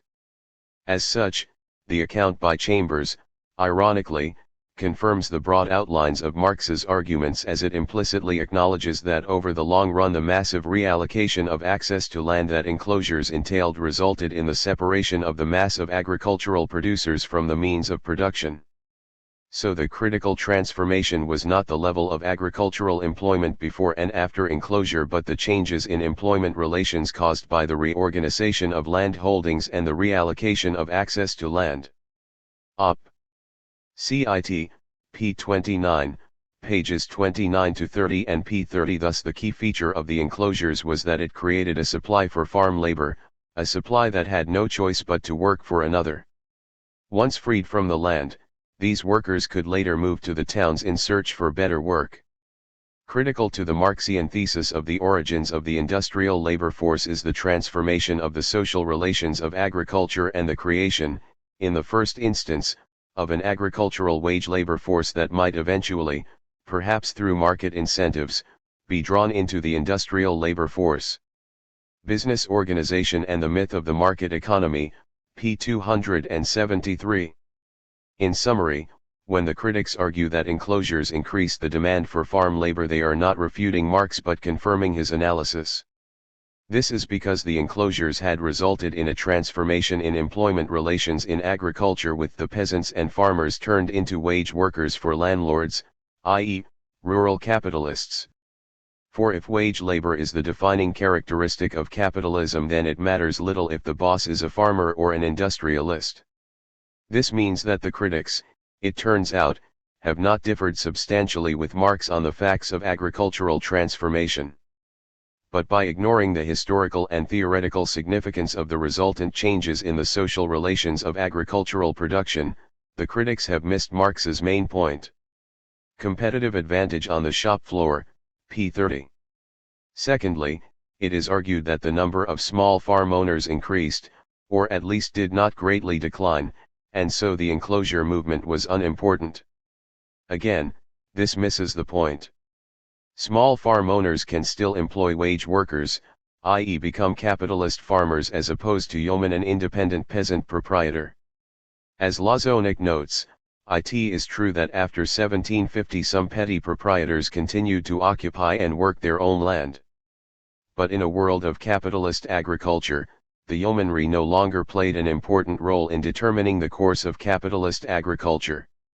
As a social class that could influence the evolution of British economy society, the yeomanry had disappeared. Moreover, Chambers himself acknowledged that for the poor without legal rights in land, then enclosure injured them. For the majority of the agricultural population, had only customary rights. To argue that these people were not treated unfairly because they did not possess legally enforceable property rights is irrelevant to the fact that they were dispossessed by enclosures. Again, Marx's critics have failed to address the issue of the transformation of access to the means of production as a precondition for the Industrial Revolution. Op. Cit. p. 32 and p. 31. Thirdly, it is often claimed that it was population growth, rather than enclosures, that caused the supply of wage workers. So was population growth more important than enclosures? Given that enclosure impacted on the individuals and social customs of the time, it is impossible to separate the growth in population from the social context in which it happened. As such, the population argument ignores the question of whether the changes in society caused by enclosures and the rise of capitalism have an impact on the observed trends towards earlier marriage and larger families after 1750. Lazonik argues that here is reason to believe that they did. Op. Cit. p. 33. Overall, Lazonik notes that it can even be argued that the changed social relations of agriculture altered the constraints on early marriage and incentives to childbearing that contributed to the growth in population. The key point is that transformations in social relations in production can influence, and have influenced, the quantity of wage labor supplied on both agricultural and industrial labor markets. To argue that population growth created the industrial labor supply is to ignore these momentous social transformations associated with the rise of capitalism. Business Organization and the Myth of the Market Economy, p. 273. In other words, there is good reason to think that the enclosures, far from being some kind of socialist myth, in fact played a key role in the development of capitalism. As Lazonik notes, Chambers misunderstood the argument concerning the institutional creation of a proletarianist, i.e. landless, workforce. Indeed, Chambers' own evidence and logic tend to support the Marxian and anarchist argument, when it is properly understood. Op. Cit. p. 273. Lastly, it must be stressed that this process of dispossession happened over hundreds of years. It was not a case of simply driving peasants off their land and into factories. In fact, the first acts of expropriation took place in agriculture and created a rural proletariat which had to sell their labor/liberty to landlords, and it was the second wave of enclosures, in the 18th and 19th centuries, that was closely connected with the process of industrialization. The enclosure movement, moreover, was imposed in an uneven way, affecting different areas at different times, depending on the power of peasant resistance and the nature of the crops being grown, and other objective conditions. Nor was it a case of an instant transformation. For a long period this rural proletariat was not totally dependent on wages, still having some access to the land and wastes for fuel and food. So while rural wage workers did exist throughout the period from 1350 to the 1600s, capitalism was not fully established in Britain yet, as such people comprised only a small proportion of the laboring classes. The acts of enclosure were just one part of a long process by which a proletariat was created. F.8.5 What about the lack of enclosures in the Americas? The enclosure movement was but one part of a wide-reaching process of state intervention in creating capitalism. Moreover, it is just one way of creating the land monopoly which ensured the creation of a working class. The circumstances facing the ruling class in the Americas were distinctly different than in the Old World, and so the land monopoly took a different form there. In the Americas, enclosures were unimportant as customary land rights did not really exist, at least once the Native Americans were eliminated by violence. Here the problem was that, after the original users of the land were eliminated, there were vast tracts of land available for people to use. Other forms of state intervention were similar to that applied under mercantilism in Europe, such as tariffs, government spending, use of unfree labor and state repression of workers and their organizations, and so on. All had one aim: to enrich and power the masters and dispossess the actual producers of the means of life, land and means of production.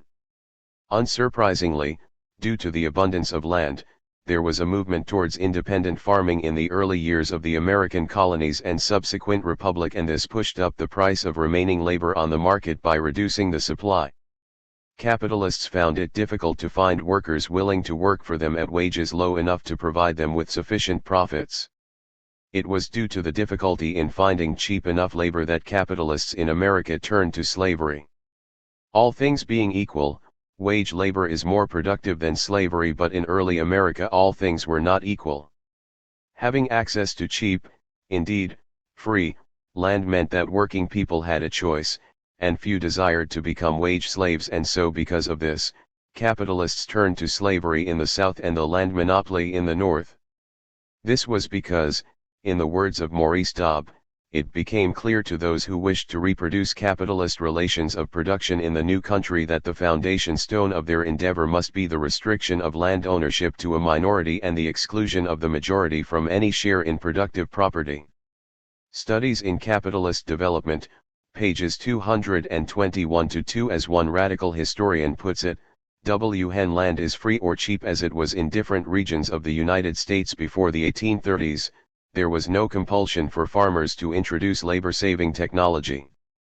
As a result, independent household production hindered the development of capitalism. By allowing large portions of the population to escape wage labor. Charlie Post, The Agricultural Revolution in the United States, pages 216-228, Science and Society, Volume 61, Number 2, p. 221. It was precisely this option, i.e. of independent production, that had to be destroyed in order for capitalist industry to develop. The state had to violate the holy laws of supply and demand by controlling the access to land in order to ensure the normal workings of supply and demand in the labor market, i.e. that the bargaining position favored employer over employee. Once this situation became the typical one, i.e., when the option of self-employment was effectively eliminated, a more protectionist-based, laissez-faire approach could be adopted, with state action used indirectly to favor the capitalists and landlords, and readily available to protect private property from the actions of the dispossessed. So how was this transformation of land ownership achieved? Instead of allowing settlers to appropriate their own farms as was often the case before the 1830s, the state stepped in once the army had cleared out, usually by genocide, the original users. Its first major role was to enforce legal rights of property on unused land. Land stolen from the Native Americans was sold at auction to the highest bidders, namely speculators, who then sold it on to farmers.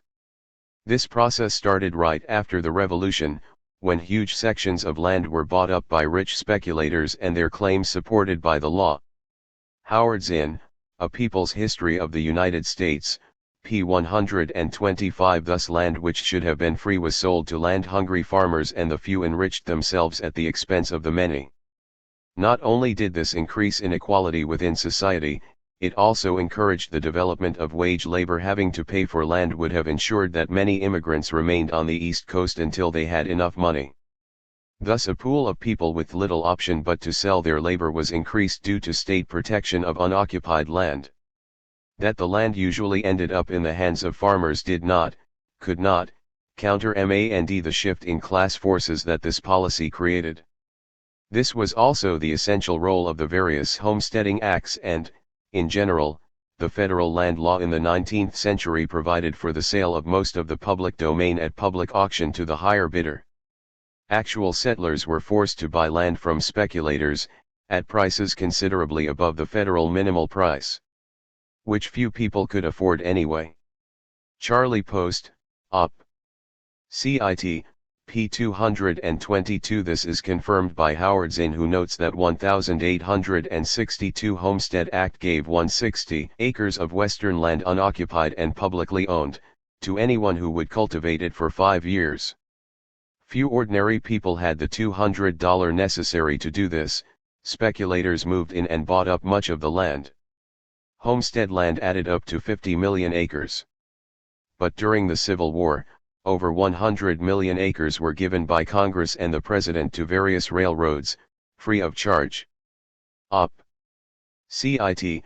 p. 233. Little wonder the individualist anarchists supported an occupancy and use system of land ownership as a key way of stopping capitalist and landlord usury as well as the development of capitalism itself. This change in the appropriation of land had significant effects on agriculture and the desirability of taking up farming for immigrants. As Post notes, W. Hen the social conditions for obtaining and maintaining possession of land change, as they did in the Midwest between 1830 and 1840, pursuing the goal of preserving family ownership and control, produced very different results. In order to pay growing mortgages, debts and taxes, family farmers were compelled to specialize production toward cash crops and to market more and more of their output. Op. Cit. p. 221-2. So, in order to pay for land which was formerly free, farmers got themselves into debt and increasingly turned to the market to pay it off. Thus, the federal land system, by transforming land into a commodity and stimulating land speculation, made the Midwestern farmers dependent upon markets for the continual possession of their farms.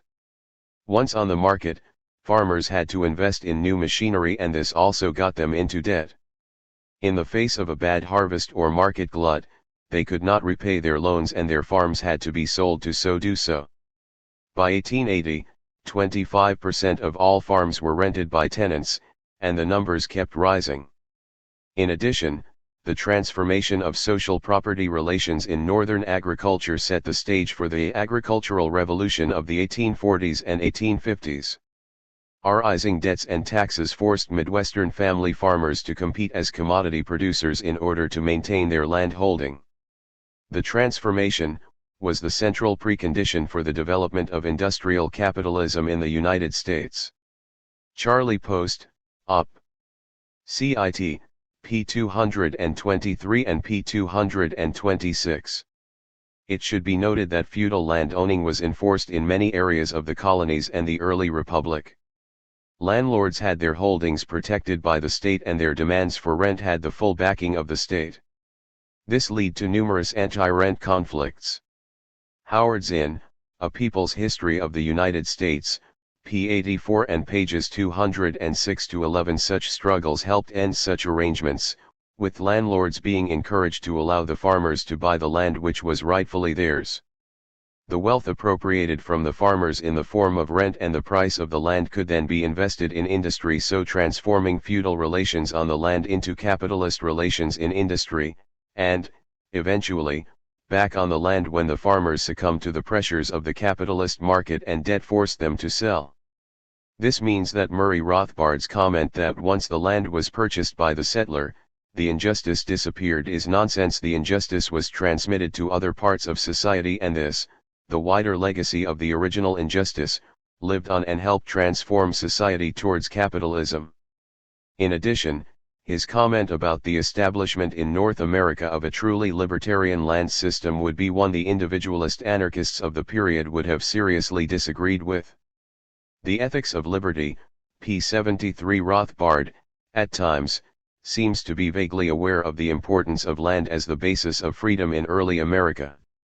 For example, he notes in passing that the abundance of fertile virgin land in a vast territory enabled individualism to come to full flower in many areas.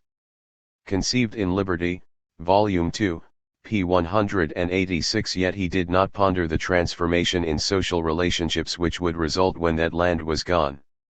In fact, he was blasé about it. If latecomers are worse off, he opined, well then that is their proper assumption of risk in this free and uncertain world. There is no longer a vast frontier in the United States, and there is no point crying over the fact. The Ethics of Liberty, p. 240. Unsurprisingly, we also find Murray Rothbard commenting that Native Americans lived under a collectivistic regime that, for land allocation, was scarcely more just than the English governmental land grab. Conceived in Liberty, Volume 1, p. 187. That such a regime made for increased individual liberty and that it was precisely the independence from the landlord and bosses this produced which made enclosure and state land grabs such appealing prospects for the ruling class was lost on him. Unlike capitalist economists, politicians, and bosses at the time, Rothbard seemed unaware that this vast frontier, like the commons, was viewed as a major problem for maintaining labor discipline, and appropriate state action was taken to reduce it by restricting free access to the land in order to ensure that workers were dependent on wage labor. Many early economists recognized this and advocated such action. Edward Wakefield was typical when he complained that where land is cheap and all are free, where everyone who so pleases can easily obtain a piece of land for himself, not only is labor dear, as respects the laborer's share of the product, but the difficulty is to obtain combined labor at any price. This resulted in a situation where few can accumulate great masses of wealth as workers cease to be laborers for hire, they become independent landowners, if not competitors with their former masters in the labor market. Unsurprisingly, Wakefield urged state action to reduce this option and ensure that labor become cheap as workers had little choice but to seek a master. One key way was for the state to seize the land and then sell it to the population. This would ensure that no laborer would be able to procure land until he had worked for money, and this would produce capital for the employment of more laborers. Quoted by Marx, Op. Cit. p. 935.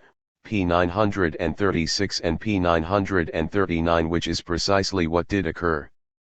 At the same time that it excluded the working class from virgin land, the state granted large tracts of land to the privileged classes, to land speculators, logging and mining companies, planters, railroads, and so on. In addition to seizing the land and distributing it in such a way as to benefit capitalist industry, the government played its part in helping the bankers and hurting the farmers. It kept the amount of money based in the gold supply steady while the population rose, so there was less and less money in circulation. The farmer had to pay off his debts in dollars that were harder to get. The bankers, getting loans back, were getting dollars worth more than when they loaned them out, a kind of interest on top of interest. That was why so much of the talk of farmers' movements in those days had to do with putting more money in circulation. Zinn, Op. Cit. p. 278. This was the case with the individualist anarchists at the same time, we must add. Overall, therefore, state action ensured the transformation of America from a society of independent workers to a capitalist one. By creating and enforcing the land monopoly, of which state ownership of unoccupied land and its enforcement of landlord rights were the most important, the state ensured that the balance of class forces tipped in favor of the capitalist class. By removing the option of farming your own land, the U.S. government created its own form of enclosure and the creation of a landless workforce with little option but to sell its liberty on the free market. There was nothing natural about it. Little wonder the individualist anarchist J.K. Engels attacked the land monopoly with the following words: "The earth, with its vast resources of mineral wealth, its spontaneous productions and its fertile soil, the free gift of God and the common patrimony of mankind, has for long centuries been held in the grasp of one set of oppressors by right of conquest or right of discovery, and it is now held by another, through the right of purchase from them. All of man's natural possessions have been claimed as property, nor has man himself escaped the insatiate jaws of greed. The invasion of his rights and possessions has resulted in clothing property with the power to accumulate an income. Quoted by James Martin, Men Against the State, p. 142. Marx, correctly, argued that the capitalist mode of production and accumulation, and therefore capitalist private property, have for their fundamental condition the annihilation of that private property which rests on the labor of the individual himself, in other words, the expropriation of the worker. Capital, Volume 1, p. 940. He noted that to achieve this, the state is used.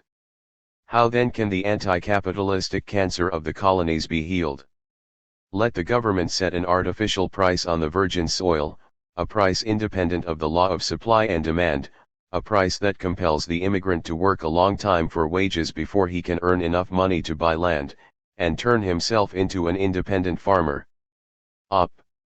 Cit. p. 938. Moreover, tariffs were introduced with the objective of manufacturing capitalists artificially, for the system of protection was an artificial means of manufacturing manufacturers, or expropriating independent workers, of capitalizing the national means of production and subsistence, and of forcibly cutting short the transition, to the modern mode of production, to capitalism. Op. Cit. p. 932 and pages 921-2. So mercantilism, state aid in capitalist development, was also seen in the United States of America. As Edward Herman points out, the level of government involvement in business in the United States from the late 18th century to the present has followed a U-shaped pattern.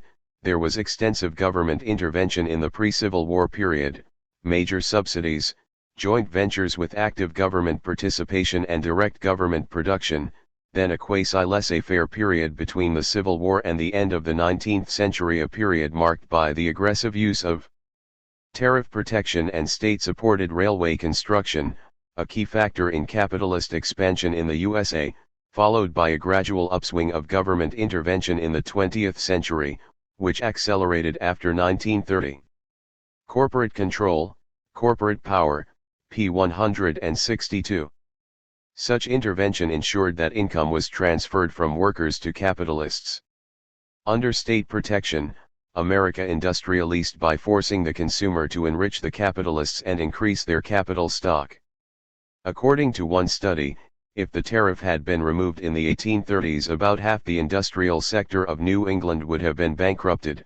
The tariff became a near-permanent political institution representing government assistance to manufacturing. It kept price levels from being driven down by foreign competition and thereby shifted the distribution of income in favor of owners of industrial property to the disadvantage of workers and customers. This protection was essential, for the end of the European wars in 1814, reopened the United States to a flood of British imports that drove many American competitors out of business. Large portions of the newly expanded manufacturing base were wiped out, bringing a decade of near stagnation. Unsurprisingly, the era of protectionism began in 1816, with Northern agitation for higher tariffs.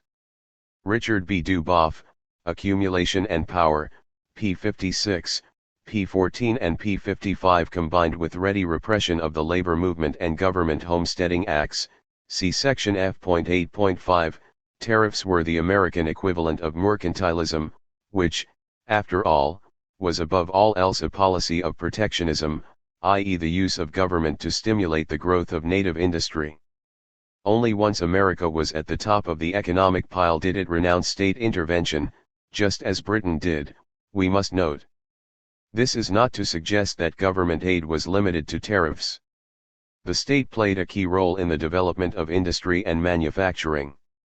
As John Zerzan notes, the role of the state is tellingly reflected by the fact that the armory system now rivals the older American system of manufactures, term as the more accurate to describe the new system of production methods developed in the early 1800s. Elements of refusal, p. 100. By the middle of the 19th century a distinctive American system of manufactures had emerged. The lead in technological innovation during the U.S. Industrial Revolution came in armaments, where assured government orders justified high fixed cost investments in special pursuit machinery and managerial personnel. Indeed, some of the pioneering effects occurred in government-owned armories. Other forms of state aid were used. For example, the textile industry still required tariffs to protect it from British competition.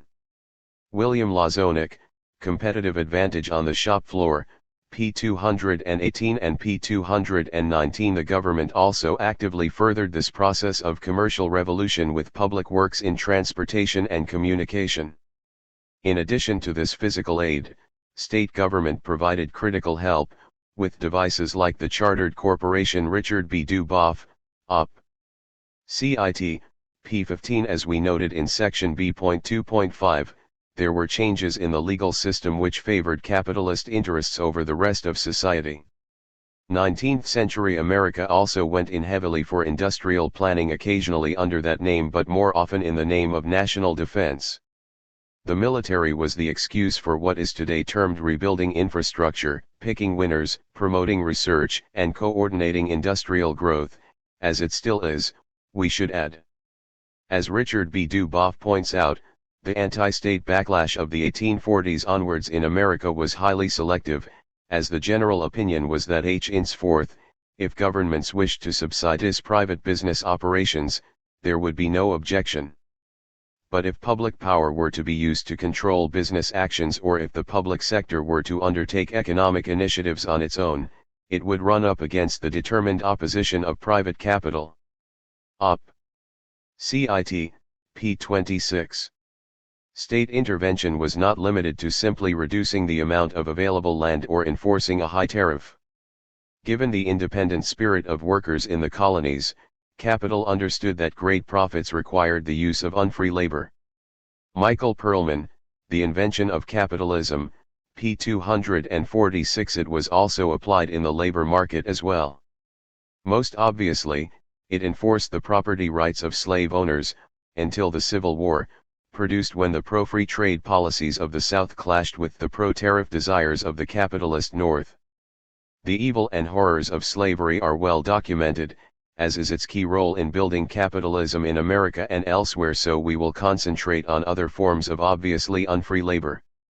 Convict labor in Australia, for example, played an important role in the early days of colonization, while in America indentured servants played a similar role.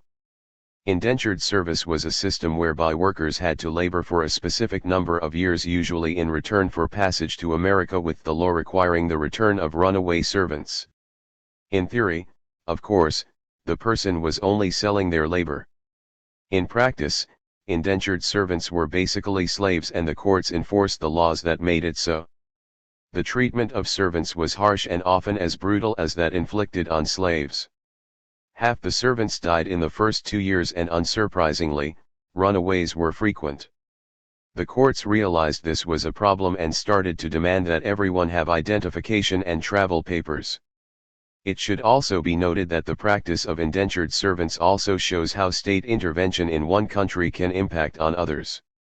This is because people were willing to endure indentured service in the colonies because of how bad their situation was at home. Thus the effects of primitive accumulation in Britain impacted on the development of America, as most indentured servants were recruited from the growing number of unemployed people in urban areas there. Dispossessed from their land and unable to find work in the cities, many became indentured servants in order to take passage to the Americas. In fact, between 1/2 to 2/3 of all immigrants to colonial America arrived as indentured servants, and, at times, 3/4 of the population of some colonies were under contracts of indenture. That this allowed the employing class to overcome their problems in hiring help should go without saying, as should its impact on American inequality and the ability of capitalists and landlords to enrich themselves on their servants' labor and to invest it profitably.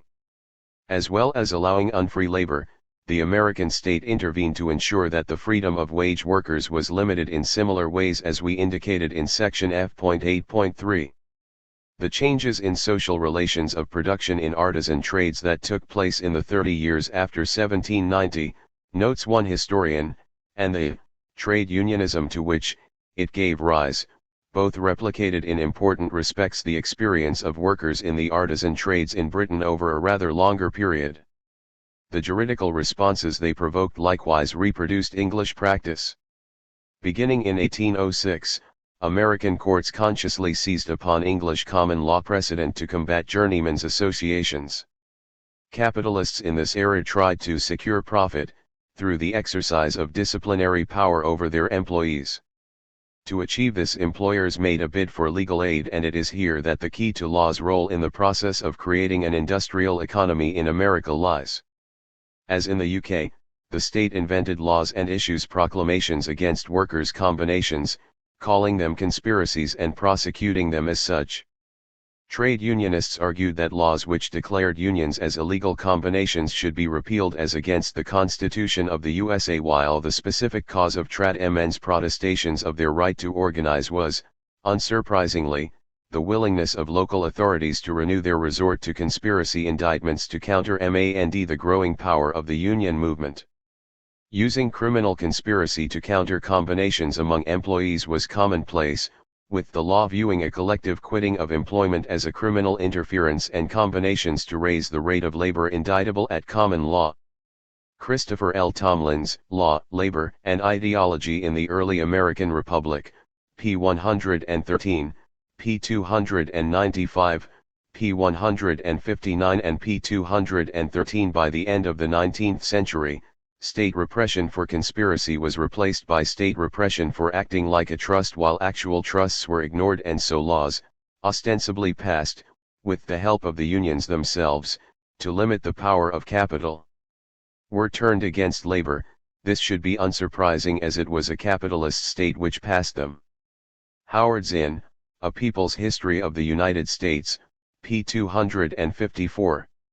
Another key means to limit the freedom of workers was denying departing workers their wages for the part of the contract they had completed. This underscored the judiciary's tendency to articulate their approval of the hierarchical master-slash-servant relationship in terms of its social utility. It was a necessary and desirable feature of the social organization of work, that the employer's authority be reinforced in this way. Appeals courts held that an employment contract was an entire contract, and therefore that no obligation to pay wages existed until the employee had completed the agreed term. Lawsuits by employers seeking damages for an employee's departure prior to the expiry of an agreed term or for other forms of breach of contract constituted one form of legally sanctioned economic discipline of some importance in shaping the employment relations of the 19th century. Thus the boss could fire the worker without paying their wages, while if the worker left the boss he would expect a similar outcome. This was because the courts had decided that the employer was entitled not only to receipt of the services contracted for in their entirety prior to payment, but also to the obedience of the employee in the process of rendering them. Tomlin's, Op. Cit. pages 278-9, p. 274, p. 272 and pages 279-80. The ability of workers to seek self-employment on the farm or workplace, or even better conditions and wages, were simply abolished by employers turning to the state. So, in summary, the state could remedy the shortage of cheap wage labor by controlling access to the land, repressing trade unions as conspiracies or trusts, and ensuring that workers had to obey their bosses for the full term of their contract, while the bosses could fire them at will.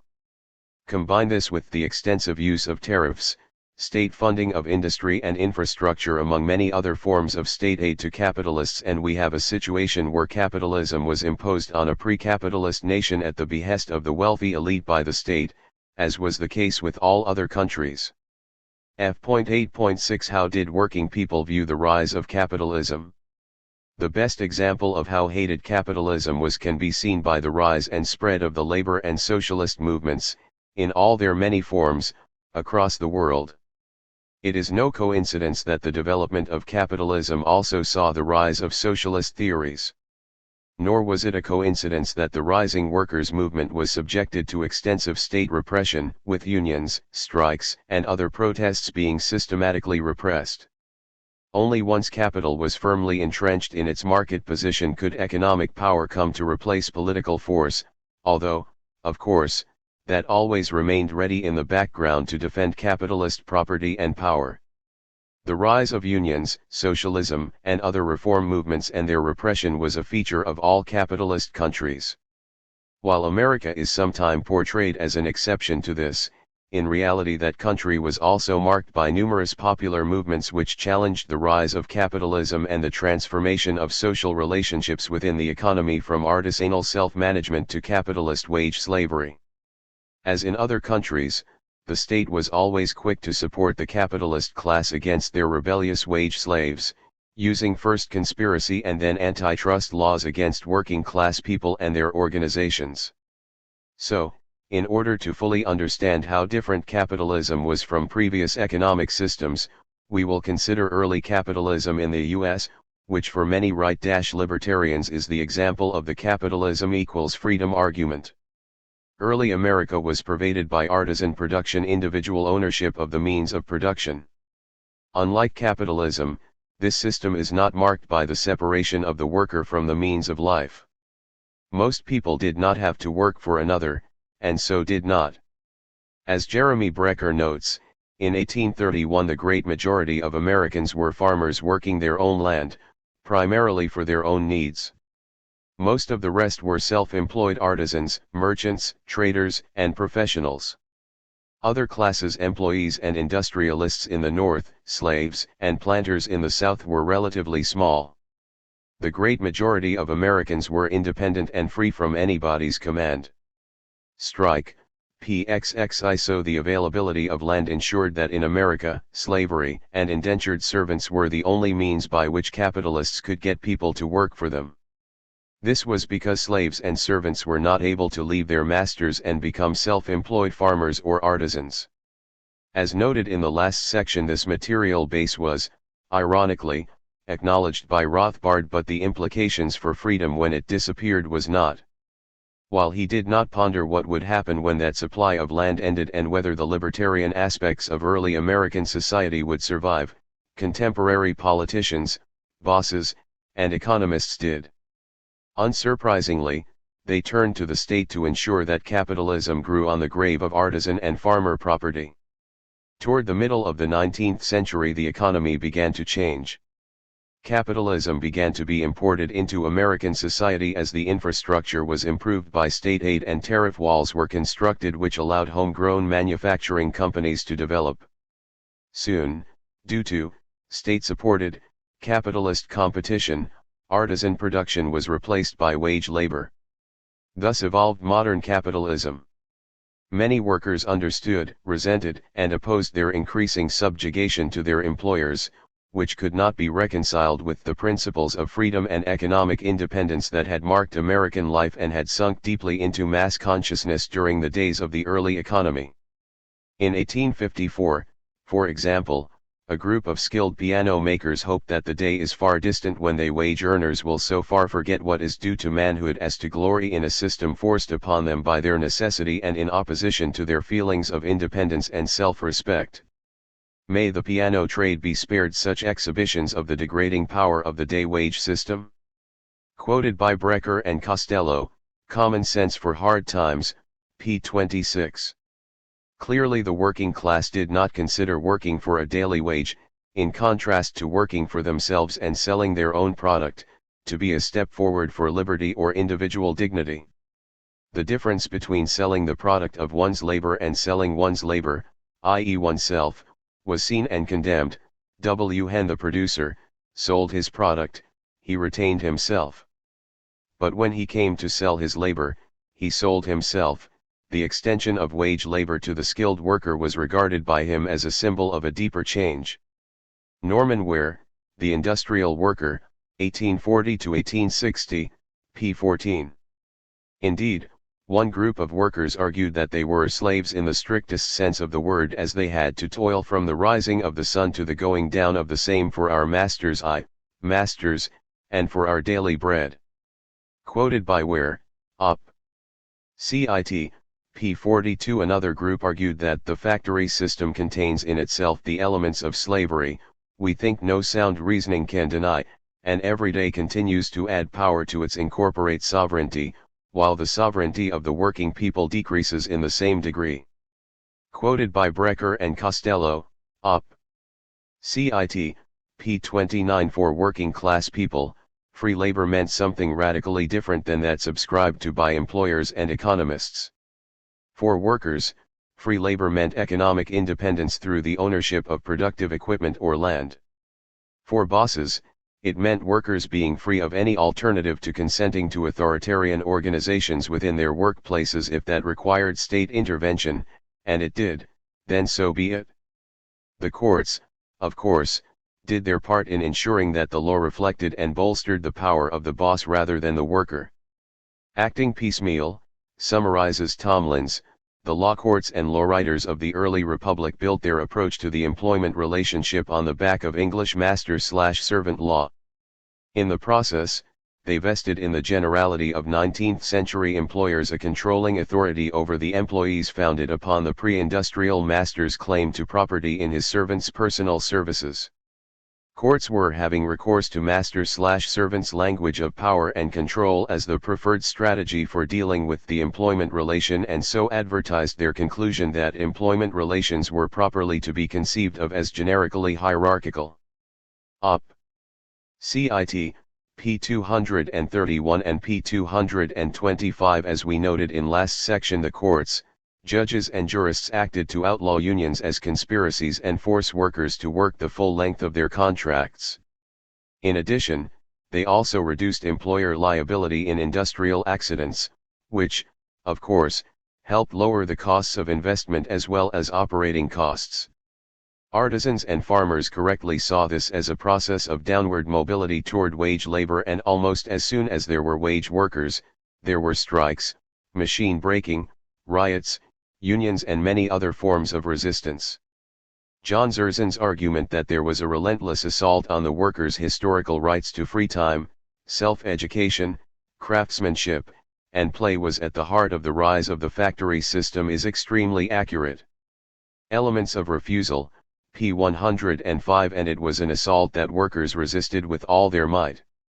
In response to being subjected to the wage labor, workers rebelled and tried to organize themselves to fight the powers that be and to replace the system with a cooperative one.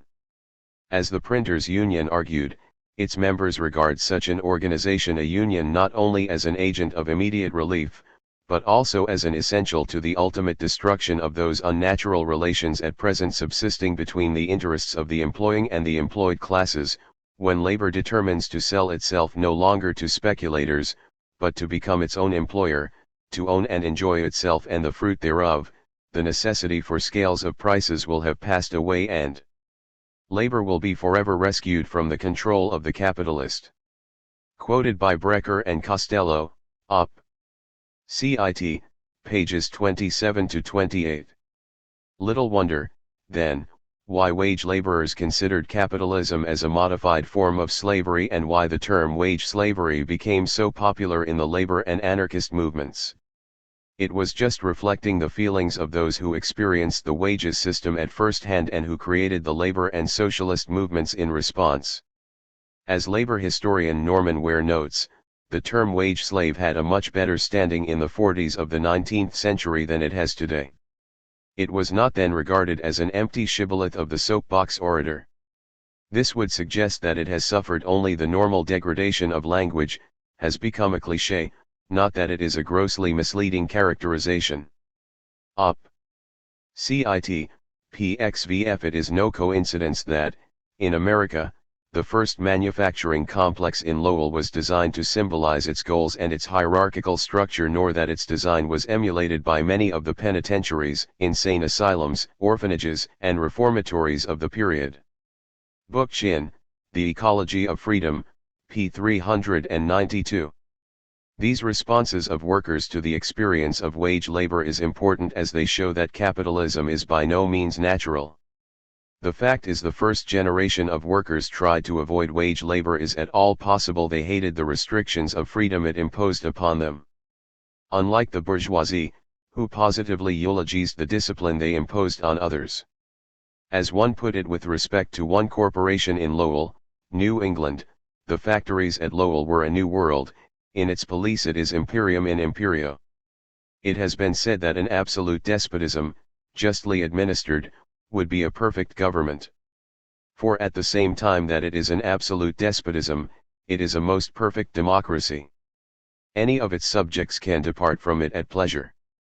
Thus all the philosophy of mind which enter vitally into government by the people, is combined with a set of rule which the operatives have no voice in forming or administering, yet of a nature not merely perfectly just, but human, benevolent, patriarchal in a high degree. Those actually subjected to this benevolent dictatorship had a somewhat different perspective. Workers, in contrast, were perfectly aware that wage labor was wage slavery, that they were decidedly unfree during working hours and subjected to the will of another. The workers therefore attacked capitalism precisely because it was despotism, monarchical principles on democratic soil, and thought they who work in the mills ought to own them. Unsurprisingly, when workers did revolt against the benevolent despots, the workers noted how the bosses responded by marking every person with intelligence and independence. He is a suspected individual and must be either got rid of or broken in. Hundreds of honest laborers have been dismissed from employment, because they have been suspected of knowing their rights and daring to assert them. Quoted by Ware, Op. Cit. p. 78, p. 79 and p. 110. While most working class people now are accustomed to wage labor, while often hating their job, the actual process of resistance to the development of capitalism indicates well its inherently authoritarian nature and that people were not inclined to accept it as economic freedom. Only once other options were closed off and capitalists given an edge in the free market by state action did people accept and become accustomed to wage labor. As E. P. Thompson notes, for British workers at the end of the 18th and beginning of the 19th centuries, the gap in status between a servant, a hired wage laborer subject to the orders and discipline of the master, and an artisan, who might come and go as he pleased, was wide enough for men to shed blood rather than allow themselves to be pushed from one side to the other. And, in the value system of the community, those who resisted degradation were in the right. The Making of the English Working Class, p. 599. Opposition to wage labor and factory fascism was/is widespread and seems to occur wherever it is encountered. Research has shown, summarizes William Lazonick, that the free-born Englishmen of the 18th century, even those who, by force of circumstance, had to submit to agricultural wage labor, tenaciously resisted entry into the capitalist workshop. Competitive advantage on the shop floor, p. 37. British workers shared the dislike of wage labor of their American cousins. A member of the Builders' Union in the 1830s argued that the trade unions will not only strike for less work, and more wages, but will ultimately abolish wages, become their own masters and work for each other. Labor and capital will no longer be separate but will be indissolubly joined together in the hands of workmen and workwomen. Quoted by E. P. Thompson, Op. Cit. p. 912. This perspective inspired the Grand National Consolidated Trades Union of 1834, which had the twofold purpose of syndicalist unions, the protection of the workers under the existing system and the formation of the nuclei of the future society when the unions take over the whole industry of the country. Geoffrey Ostergaard, The Tradition of Workers' Control, p. 133. As Thompson noted, industrial syndicalism was a major theme of this time in the labor movement. When Marx was still in his teens, he noted, British trade unionists had developed, stage by stage, a theory of syndicalism in which the unions themselves could solve the problem of political power along with wage slavery. This vision was lost in the terrible defeats of 1834 and 1835. Op. Cit. p. 912 and p. 913. In France, the mutualists of Lyons had come to the same conclusions, seeking the formation of a series of cooperative associations which would return to the workers' control of their industry. Proudhon would take up this theme, as would the anarchist movement he helped create. K. Stephen Vincent, Pierre Jospin Proudhon, and the Rise of French Republican Socialism, pages 162-3. Similar movements and ideas developed elsewhere, as capitalism was imposed, Subsequent developments were obviously influenced by the socialist ideas which had arisen earlier and so were more obviously shaped by anarchist and Marxist ideas. This is unsurprising. The workers then, who had not been swallowed up whole by the Industrial Revolution, could make critical comparisons between the factory system and what preceded it. Today, we are so accustomed to this method of production capitalism and its concomitant, the wage system, that it requires quite an effort of imagination to appreciate the significance of the change in terms of the lives of ordinary workers. The worker became alienated from the means of production and the products of his labor. In these circumstances, it is not surprising that the new socialist theories proposed an alternative to the capitalist system which would avoid this alienation. While wage slavery may seem natural today, the first generation of wage laborers saw the transformation of the social relationships they experienced in work, from a situation in which they controlled their own work, and so themselves, to one in which others controlled them, and they did not like it. However, while many modern workers instinctively hate wage labor and having bosses, without the awareness of some other method of working, many put up with it as inevitable. The first generation of wage laborers had the awareness of something else, although a flawed and limited something else as it existed in a hierarchical and class system, and this gave them a deep insight into the nature of capitalism and produced a deeply radical response to it and its authoritarian structures.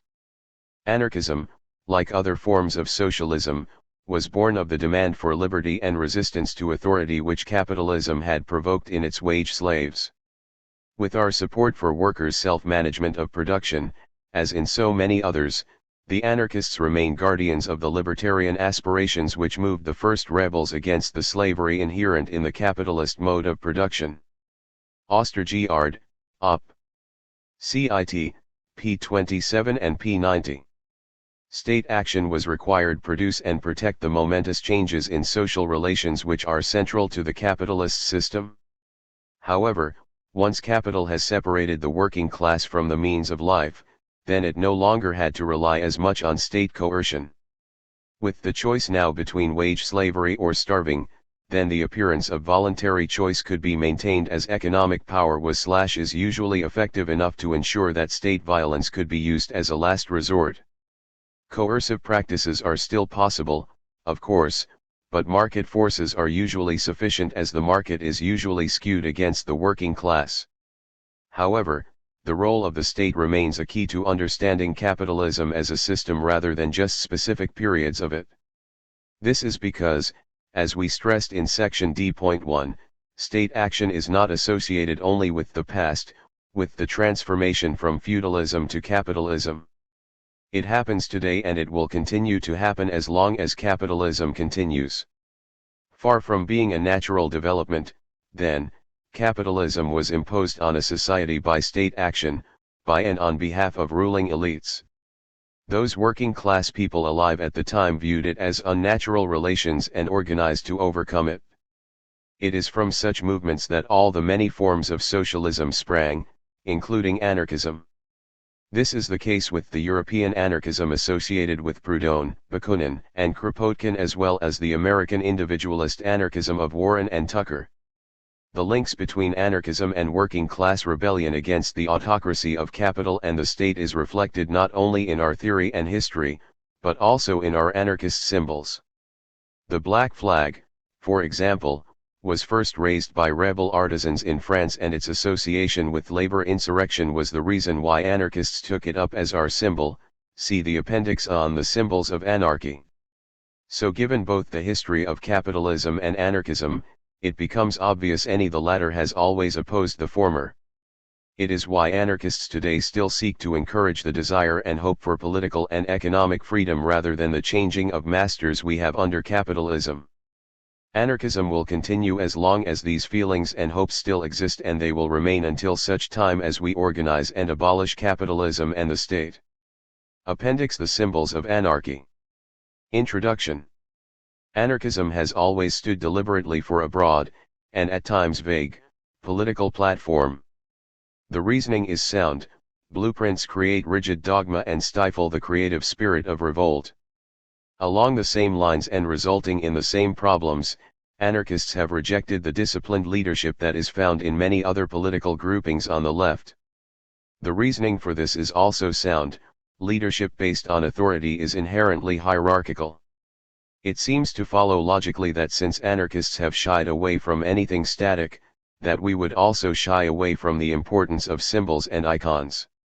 Yet the fact is anarchists have used symbolism in our revolt against the state and capital, the most famous of which are the Circle Day, the black flag and the red and black flag. This appendix tries to show the history of these three iconic symbols and indicate why they were taken up by anarchists to represent our ideas and movement. Ironically enough, one of the original anarchist symbols was the red flag. As anarchist communard Louise Michel put it, Lyon, Marseille, Narbonne, all had their own communes, and like ours in Paris, theirs too were drowned in the blood of revolutionaries. That is why our flags are red. Why are our red banners so terribly frightening to those persons who have caused them to be stained that color? The Red Virgin, Memoirs of Louise Michel, p. 65 March 18, 1877, saw Kropotkin participate in a protest march in Bern which involved the anarchists carrying the red flag in honor of the Paris Commune, for in Switzerland federal law prohibited public display of the red flag. Martin A. Miller, Kropotkin, p. 137. Anarchist historians Nicholas Walter and Heiner Becker note that Kropotkin always preferred the red flag. Peter Kropotkin, Act for Yourselves, p. 128. On Labor Day in 1899, Emma Goldman gave lectures to miners in Spring Valley, Illinois, which ended in a demonstration which she headed carrying a large red flag. Living My Life, Volume 1, p. 245. According to historian Caroline Waldron Merrithew, the 300 marchers defied police orders to haul down the red flag of anarchy. Anarchist Motherhood, p. 236. This should be unsurprising, as anarchism is a form of socialism and came out of the general socialist and labor movements. Common roots would imply common imagery. However, as mainstream socialism developed in the 19th century into either reformist social democracy or the state socialism of the revolutionary Marxists, anarchists developed their own images of revolt based upon those raised by working class people in struggle. As will be shown, they come from the revolutionary anarchism most directly associated with the wider labor and socialist movements, i.e., the dominant, mainstream social anarchist tradition. As Nicholas Walter put it, the serious study of anarchism should be based on fact rather than fantasy, and concentrate on people and movements that actually use the word. However old and wide the ideas of anarchism may be, no one called himself an anarchist before Proudhon in 1840, and no movement called itself anarchist before the 1870s. The actual anarchist movement was founded by the anti-authoritarian sections of the First International. This was certainly the first anarchist movement, and this movement was certainly based on a libertarian version of the concept of the class struggle. The Anarchist Past and Other Essays, pages 60-1. Unsurprisingly, the first anarchist symbols reflected the origins and ideas of this class struggle movement. Both the black and red and black flags were first used by revolutionary anarchists. The black flag was popularized in the 1880s by Louise Michel, a leading French communist anarchist militant. From Europe it spread to America when the communist anarchists of the International Working People's Association raised it in their struggle against capitalism before being taken up by other revolutionary class struggle anarchists across the globe. The red and black flag was first used by the Italian section of the First International, and this had been the first to move from collectivist to communist anarchism in October 1876. Nunzio Pernicon, Italian Anarchism, 1864-1892, p. 111. From there, it spread to Mexico and was used by anarchist labor militants there before being reinvented by the Spanish anarcho-syndicalists in the 1930s. Like anarchism itself, the anarchist flags are a product of the social struggle against capitalism and statism. We would like to point out that this appendix is partly based on Jason Welling's 1995 essay Anarchism and the History of the Black Flag. Needless to say, this appendix does not cover all anarchist symbols. For example, recently the red and black flag has become complemented by the green and black flag of eco-anarchism. The symbolism of the green should need no explanation.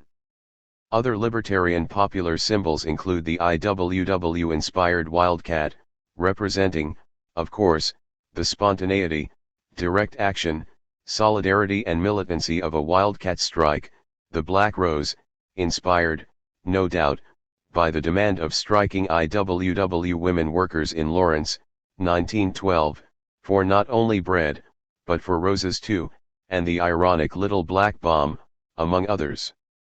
Here we concentrate on the three most famous ones. 1. What is the history of the black flag? As is well known, the black flag is the symbol of anarchism. Howard Ehrlich has a great passage in his book Reinventing Anarchy, again on why anarchists use it. It is worth quoting at length. Why is our flag black? Black is a shade of negation. The black flag is the negation of all flags. It is a negation of nationhood which puts the human race against itself and denies the unity of all humankind. Black is a mood of anger and outrage at all the hideous crimes against humanity perpetrated in the name of allegiance to one state or another. It is anger and outrage at the insult to human intelligence implied in the pretenses, hypocrisies, and cheap chicaneries of governments. Black is also a color of mourning. The black flag which cancels out the nation also mourns its victims, the countless millions murdered in wars, external and internal, to the greater glory and stability of some bloody state. It mourns for those whose labor is robbed, taxed, to pay for the slaughter and oppression of other human beings. It mourns not only the death of the body but the crippling of the spirit under authoritarian and hierarchic systems. It mourns the millions of brain cells blacked out with never a chance to light up the world. It is a color of inconsolable grief. But black is also beautiful. It is a color of determination, of resolve, of strength, a color by which all others are clarified and defined. Black is the mysterious surrounding of germination, of fertility, the breeding ground of new life which always evolves, renews, refreshes, and reproduces itself in darkness. The seed hidden in the earth, the strange journey of the sperm, the secret growth of the embryo in the womb, all these the blackness surrounds and protects. So black is negation, is anger, is outrage, is mourning, is beauty, is hope, is the fostering and sheltering of new forms of human life and relationship on and with this earth. The black flag means all these things. We are proud to carry it, sorry we have to, and look forward to the day when such a symbol will no longer be necessary. Why the black flag? Howard Ehrlich, ed., Reinventing Anarchy, again, pages 31-2. Here we discuss when and why anarchists first took up the black flag as our symbol. There are ample accounts of the use of black flags by anarchists. Probably the most famous was Nestor Makhno's partisans during the Russia Revolution. Under the black banner, his army routed a dozen armies and kept a large portion of the Ukraine free from concentrated power for a good couple of years. On the black flag was embroidered liberty or death and the land to the peasant, the factories to the workers. Volline, The Unknown Revolution, pages 607-10. In 1925, the Japanese anarchists formed the Black Youth League and, in 1945, when the Anarchist Federation reformed, their journal was named Kurohata, Black Flag. Peter Marshall, Demanding the Impossible, pages 525-6. In 1968, students carried black, and red, flags during the street fighting and general strike in France, bringing the resurgence of anarchism in the 1960s into the view of the general public. The same year saw the black flag being raised at the American Students for a Democratic Society National Convention. 2 years later the British-based magazine Black Flag was started and is still going strong. At the turn of the 21st century, the black flag was at the front of the so-called anti-globalization protests. Today, if you go to any sizable demonstration you will usually see the black flag raised by the anarchists present. However, the anarchists' black flag originated much earlier than this. Louise Michel, famous participant in the Paris Commune of 1871, was instrumental in popularizing the use of the black flag in anarchist circles. At a March 18 public meeting in 1882 to commemorate the Paris Commune, she proclaimed that the red flag was no longer appropriate, the anarchists should raise the black flag of misery. Edith Thomas, Louise Michel, p. 191. The following year she put her words into action. According to anarchist historian George Woodcock, Michel flew the black flag on March 9, 1883, during demonstration of the unemployed in Paris, France.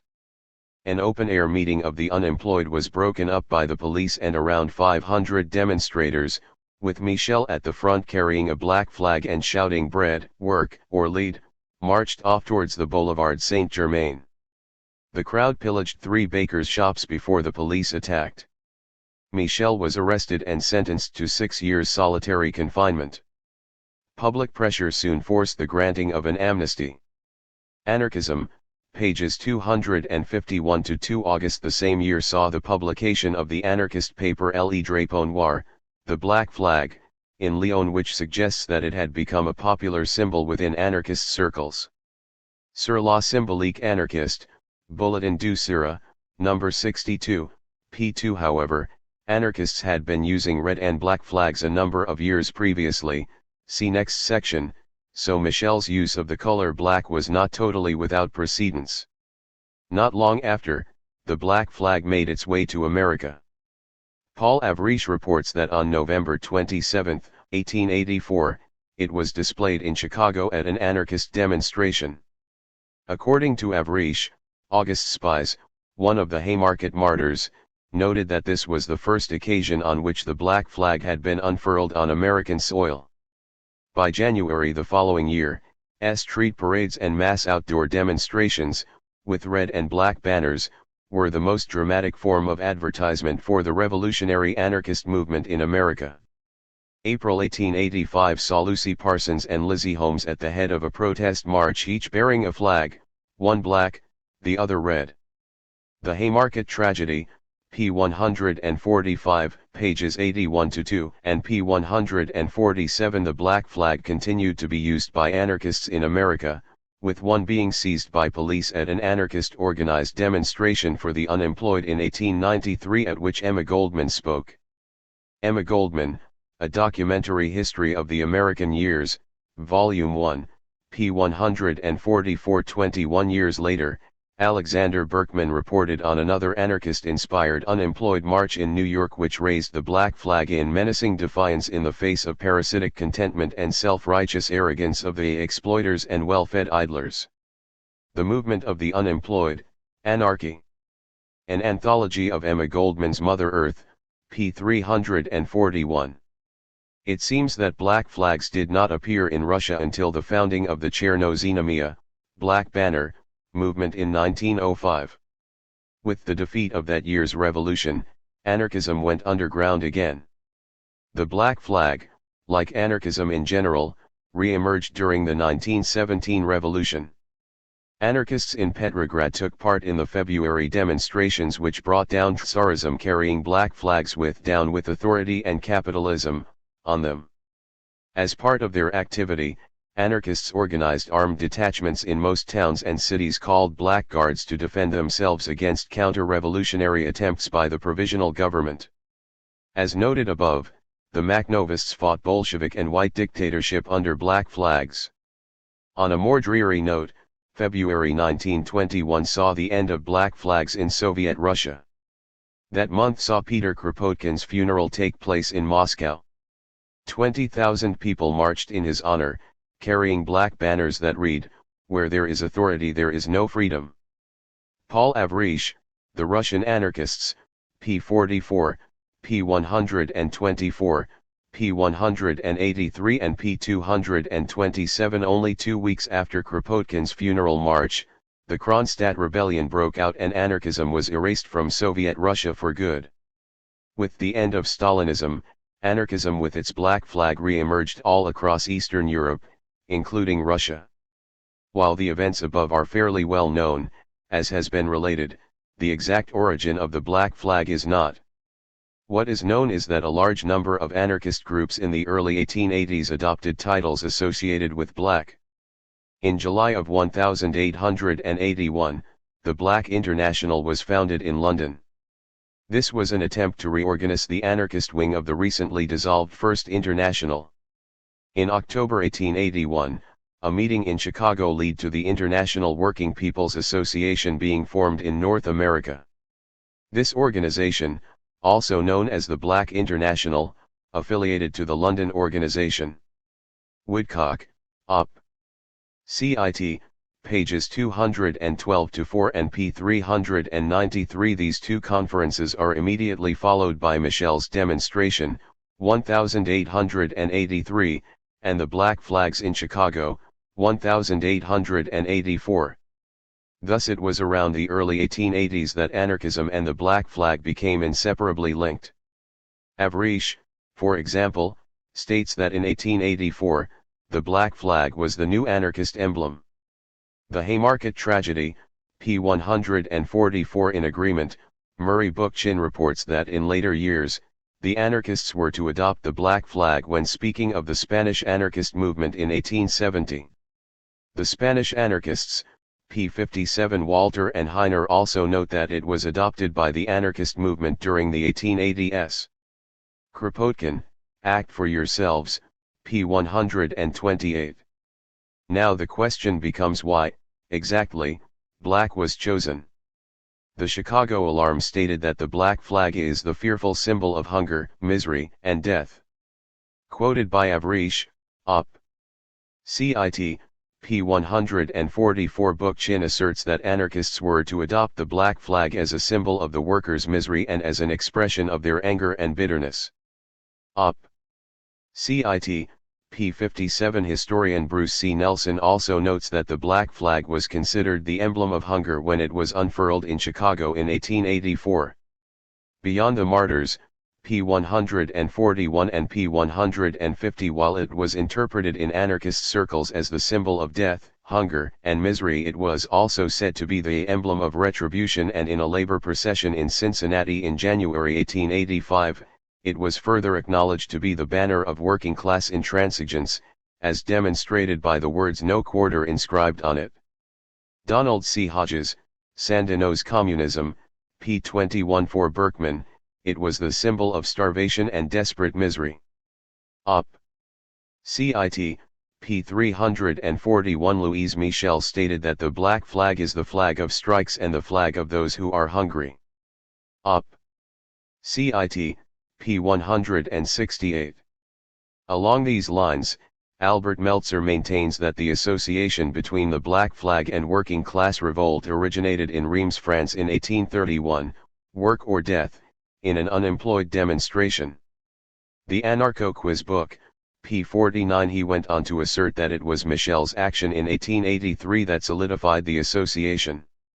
The links from revolts in France to anarchism are even stronger. As Murray Bookchin records, in Lyon in 1831, the silk-weaving artisans rose in armed conflict to gain a better tariff, or contract, from the merchants. For a brief period they actually took control of the city, under red and black flags, which made their insurrection a memorable event in the history of revolutionary symbols. Their use of the word mutualism to denote the associative disposition of society that they preferred made their insurrection a memorable event in the history of anarchist thought as well, since Proudhon appears to have picked up the word from them during his brief stay in the city in 1843. 4. The Third Revolution, Volume 2, p. 157. Sharif Jemi confirms this, noting that a police report sent to the Lyon prefect that said, "The silk weavers of the Croix-Rousse have decided that tomorrow they will go down to Lyon, carrying a black flag, calling for work or death." The revolt saw the black flag raised. At 11 a.m. the silk weavers' columns descended the slopes of the Croix-Rousse. Some carried black flags, the color of mourning and a reminder of their economic distress. Others pushed loaves of bread on the bayonets of their guns and held them aloft. The symbolic force of this action was reinforced by a repeatedly shouted slogan, "Bread or lead," in other words, if they were not given bread which they could afford, then they were prepared to face bullets. At some point during the rebellion, a more eloquent expression was devised: vivre en travaillant ou mourir en combattant. Live working or die by fighting. Some witnesses report seeing this painted on a black flag. Sharif Jemi, French Revolutions, 1815 to 1914, pages 52 to 53. Kropotkin himself states that its use continued in the French labor movement after this uprising. He notes that the Paris workers raised in June 1848 their black flag of bread or labor act for yourselves. P. 100 black flags were also hung from windows in Paris on the 1st of March, 1871, in defiance of the Prussians marching through the city after their victory in the Franco-Prussian War. Stuart Edwards, The Communards of Paris, 1871, p. 25.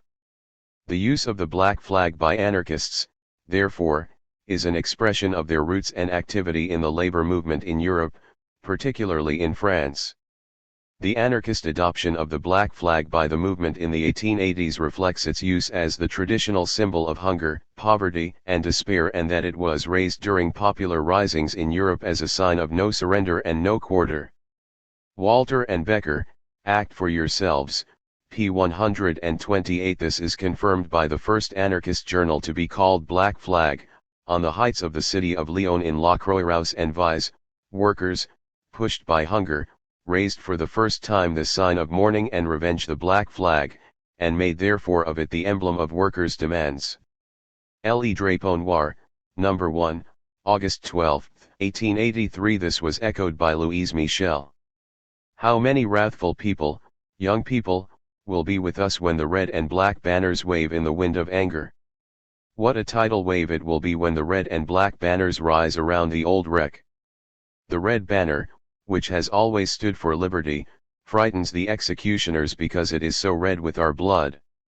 The black flag, with layers of blood upon it from those who wanted to live by working or die by fighting, frightens those who want to live off the work of others. Those red and black banners wave over us mourning our dead and wave over our hopes for the dawn that is breaking. The Red Virgin, Memoirs of Louise Michel, pages 193-4.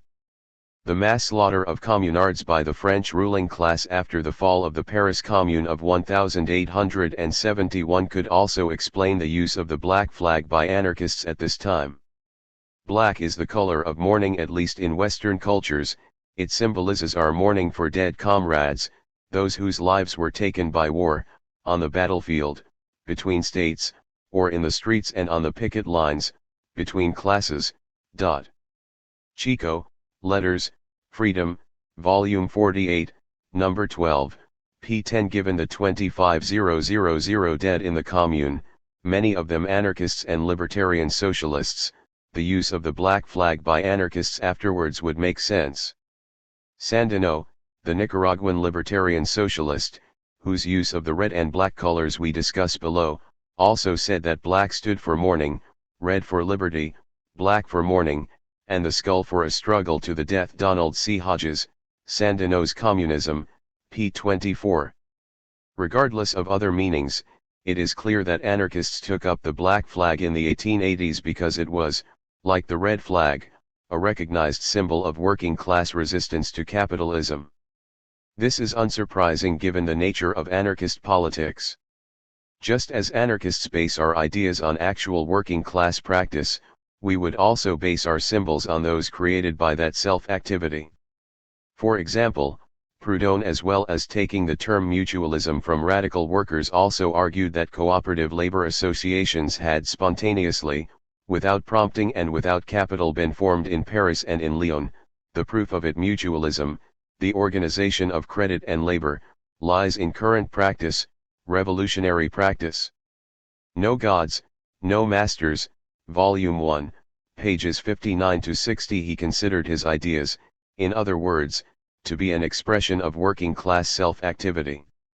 Indeed, according to K. Stephen Vincent, there was close similarity between the associational ideal of Proudhon and the program of the Lyon mutualists, and that there was a remarkable convergence between the ideas, and it is likely that Proudhon was able to articulate his positive program more coherently because of the example of the silk workers of Lyon. The socialist ideal that he championed was already being realized, to a certain extent, by such workers. Pierre-Joseph Proudhon and the Rise of French Republican Socialism, p. 164. Other anarchists have made similar arguments concerning anarchism being the expression of tendencies within working class struggle against oppression and exploitation, and so the using of a traditional workers' symbol would be a natural expression of this aspect of anarchism. Similarly, perhaps it is Louise Michel's comment that the black flag was the flag of strikes which could explain the naming of the Black International founded in 1881, and so the increasing use of the black flag in anarchist circles in the early 1880s. Around the time of its founding, Congress Kropotkin was formulating the idea that this organization would be a strikers' international, Internationale Gréviste. It would be an organization of resistance, of strikes. Quoted by Martin A. Miller, Kropotkin, p. 147. In December 1881 he discussed the revival of the International Workers' Association as a strikers' international, for to be able to make the revolution, the mass of workers will have to organize themselves. Resistance and strikes are excellent methods of organization for doing this.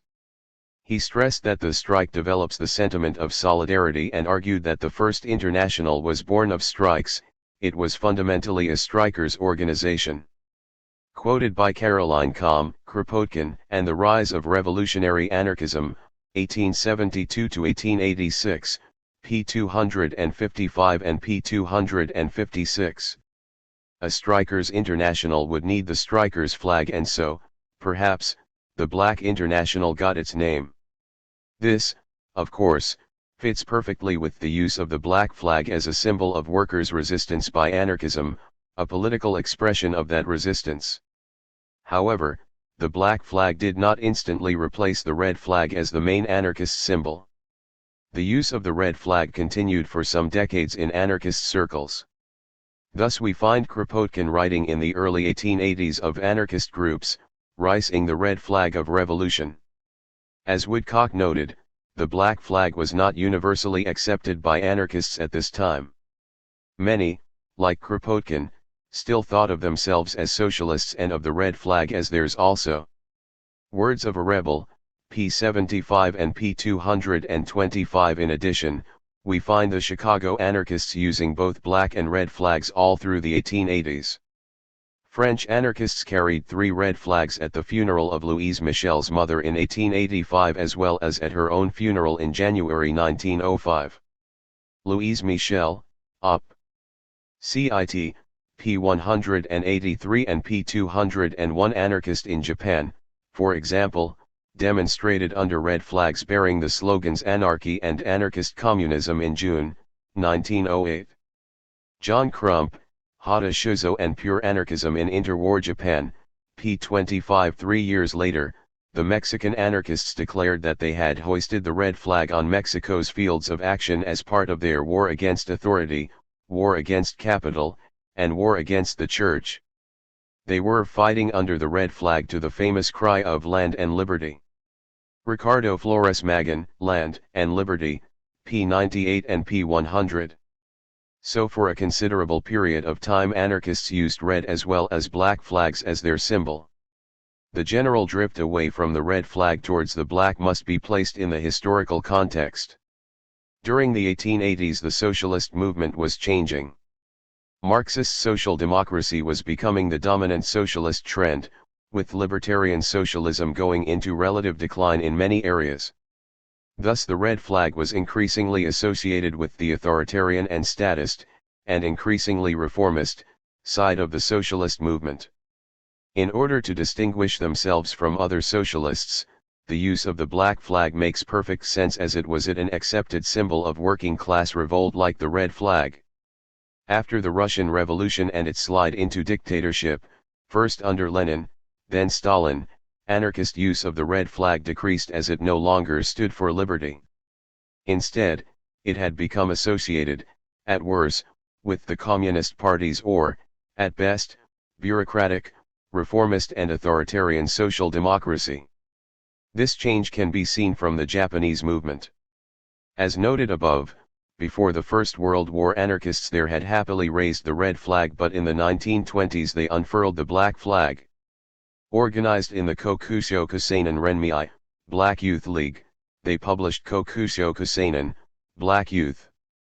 By 1930, the anarchist theoretical magazine Kotusho Kusensen, Black Battlefront, had been replaced by two journals called Kurohata, Black Flag, and Kuhasen, Black Struggle. John Crump, Op. Cit. Pages 69 to 71 and p. 88. According to historian Candice Falk, T. Hoff black has been associated with anarchism in France since 1883. The color red was the predominant symbol of anarchism throughout this period. Only after the First World War was the color black widely adopted. Emma Goldman, A Documentary History of the American Years, Volume 1, p. 208 FN. As this change did not occur overnight, it seems safe to conclude that while anarchism and the black flag had been linked, at the latest, from the early 1880s, it did not become the definitive anarchist symbol until the 1920s. Carlo Tresca in America was still talking of standing beneath the red flag, that is the immaculate flag of the anarchist idea, in 1925. Quoted by Nunzio Pernicon, Carlo Tresca, Portrait of a Rebel, p. 161. Before then, anarchists used both it and the red flag as their symbols of choice. After the Russian Revolution, anarchists would still use red in their flags, but only when combined with black.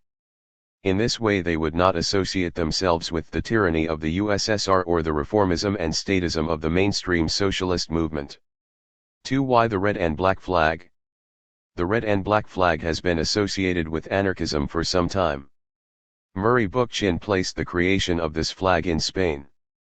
The presence of black flags together with red ones became a feature of anarchist demonstrations throughout Europe and the Americas. With the establishment of the CNT, a single flag on which black and red were separated diagonally, was adopted and used mainly in Spain. The Spanish anarchists, p. 57. George Woodcock also stressed the Spanish origin of the flag. The anarcho-syndicalist flag in Spain was black and red, divided diagonally. In the days of the First International, the anarchists, like other socialist sects, carried the red flag, but later they tended to substitute for it the black flag. The black and red flag symbolized an attempt to unite the spirit of later anarchism with the mass appeal of the International. Anarchism, p. 325 FN. According to Abel Paz, anarchist historian and CNT militant in the 1930s, the 1st of May, 1931, was the first time in history that the red and black flag flew over a CNT-FAI rally. This was the outcome of an important meeting of CNT militants and anarchist groups to plan the May Day demonstrations in Barcelona. One of the issues to be resolved was under what flag to march. One group was termed the Red Flag Anarchists, who put greater emphasis on labor issues, the other Black Flag Anarchists, who were more distant, at the time, from economic questions. However, with the newly proclaimed republic there were tremendous opportunities for mass mobilizations which made disagreements on how much emphasis to place on labor issues meaningless. This allowed an accord to be reached with its material expression being making the two flags into one, the black and red flag. Durruti in the Spanish Revolution, p. 206. However, the red and black flag was used by anarchists long before 1931, indeed decades before the CNT was even formed. In fact, it, rather than the black flag, may well have been the first specifically anarchist flag. The earliest recorded use of the red and black colors was during the attempted Bologna insurrection of August 1874, where participants were sporting the anarchists' red and black cockade. Nunzio Pernicon, Italian Anarchism, 1864–1892, p. 93. In April 1877, a similar attempt at provoking rebellion saw anarchists enter the small Italian town of Ledino wearing red and black cockades and carrying a red and black banner. These actions helped to capture national attention and draw considerable notice to the International and its socialist program. Nunzio Pernicon, Op. CIT, pages 124-5 and pages 126-7. Significantly, another historian notes that the insurgents in 1874 were decked out in the red and black emblem of the International, while 3 years later they were prominently displaying the red and black anarchist flag. T.R. Ravindranathan, Bakunin, and the Italians, p. 208 and p. 228. Thus the black and red flag, like the black flag, was a recognized symbol of the labor movement, in this case, the Italian section of the First International, before becoming linked to anarchism. The red and black flag was used by anarchists a few years later in Mexico. At an anarchist protest meeting on December 14, 1879, at Columbus Park in Mexico City, 5,000 persons gathered, replete with numerous red and black flags, some of which bore the inscription La Social, Liga Internacional del Jura. A large black banner bearing the inscription La Social, Gran Liga Internacional covered the front of the speaker's platform. The links between the Mexican and European anarchist movements were strong, as the 19th-century Mexican urban labor movement maintained direct contact with the Jura branch of the European-based First International Workingmen's Association, and at one stage openly affiliated with it. John M. Hart, Anarchism and the Mexican Working Class, 1860-1931, p. 58 and p. 17. 1 year after it was founded, the anarchist-influenced Casa del Obrero Mundial organized Mexico's first May Day demonstration in 1913, and between 20 and 25,000 workers gathered behind red and black flags in Mexico City. John Lear, Workers, Neighbors, and Citizens, p. 236. Augusto Sandino, the radical Nicaraguan national liberation fighter, was so inspired by the example of the Mexican anarcho-syndicalists that he based his movement's flag on their red and black ones. The Sandinistas' flag is divided horizontally, rather than diagonally. As historian Donald C. Hodges notes, Sandino's red and black flag had an anarcho-syndicalist origin, having been introduced into Mexico by Spanish immigrants. Unsurprisingly, his flag was considered a workers' flag symbolizing their struggle for liberation. Hodges refers to Sandino's peculiar brand of anarcho-communism, suggesting that his appropriation of the flag indicated a strong libertarian theme to his politics. Intellectual Foundations of the Nicaraguan Revolution, p. 49, p. 137 and p. 19. This suggests that the red and black flag was rediscovered by the Spanish anarchists in 1931 rather than being invented by them. However, the CNTFAI seem to have been the first to bisect their flags diagonally black and red, but other divisions, such as horizontally, were also used. In the English-speaking world, though, the use of the red and black flag by anarchists seems to spring from the worldwide publicity generated by the Spanish Revolution in 1936. With CNTFAI-related information spreading across the world, the use of the CNT-inspired diagonally split red and black flag also spread until it became a common anarchist and anarcho-syndicalist symbol in all countries. For some, the red and black flag is associated with anarcho-syndicalism more than anarchism.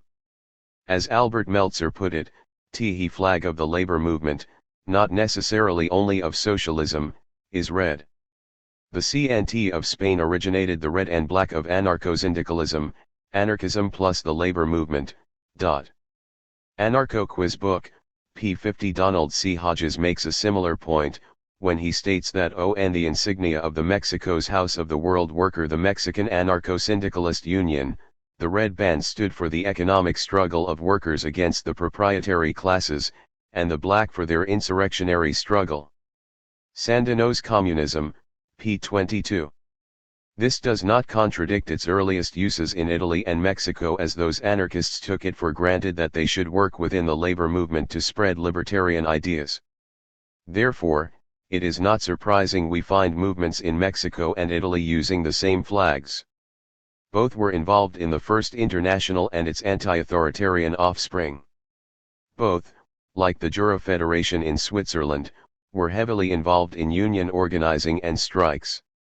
Given the clear links and similarities between the collectivist anarchism of the First International, the most famous advocate of which was Bakunin, and anarcho-syndicalism, it is not surprising that they used similar symbols.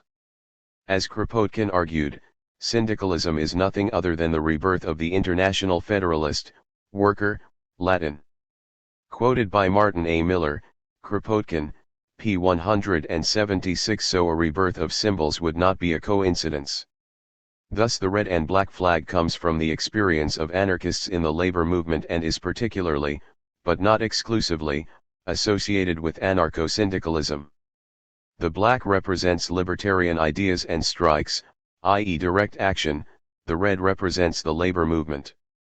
Over time association with anarcho-syndicalism has become less noted, with many non-syndicalist anarchists happy to use the red and black flag. Many anarcho-communists use it, for example. It would be a good generalization to state that social anarchists are more inclined to use the red and black flag than individualist anarchists, just as social anarchists are usually more willing to align themselves with the wider socialist and labor movements than individualists, in modern times at least.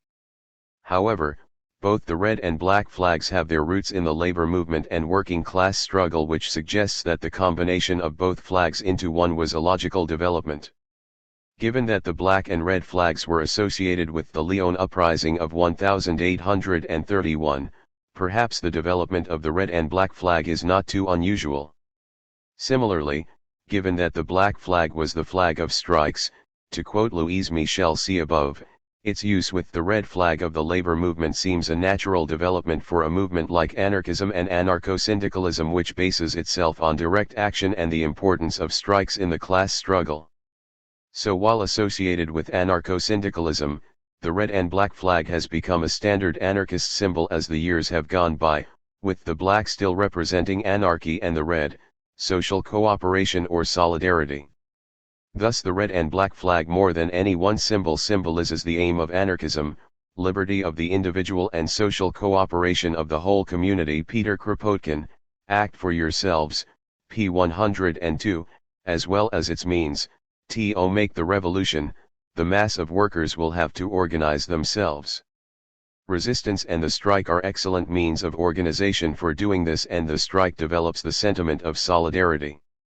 Kropotkin, quoted by Caroline Kamm, Kropotkin and the Rise of Revolutionary Anarchism, 1872–1186, p. 255 and p. 256. 3. Where does the Circle Day come from?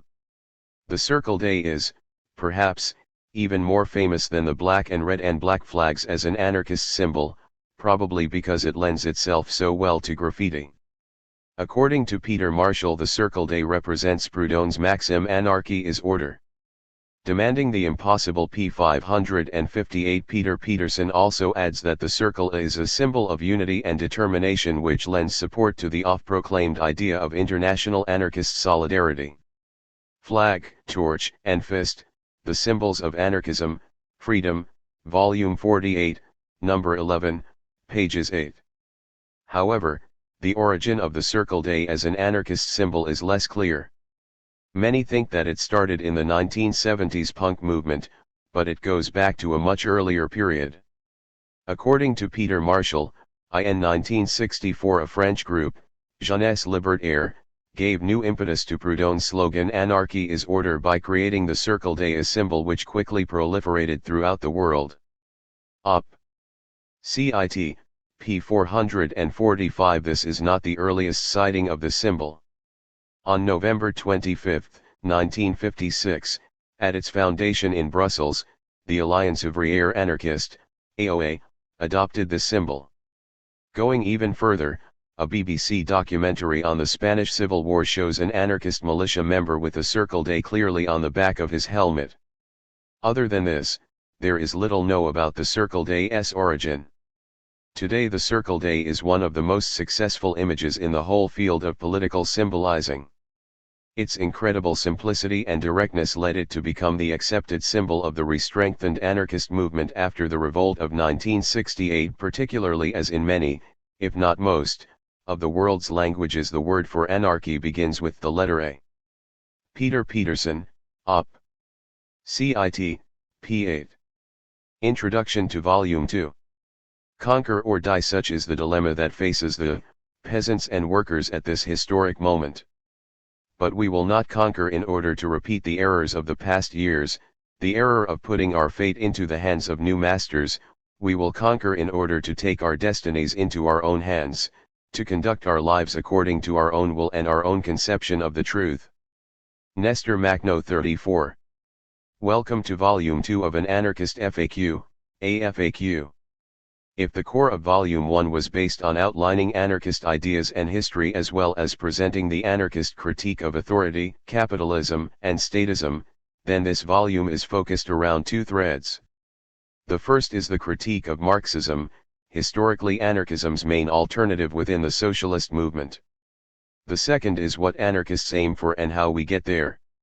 Needless to say, the second theme is by far the more important, as anarchism is more than just analyzing what is wrong with the world, it also aims to change it.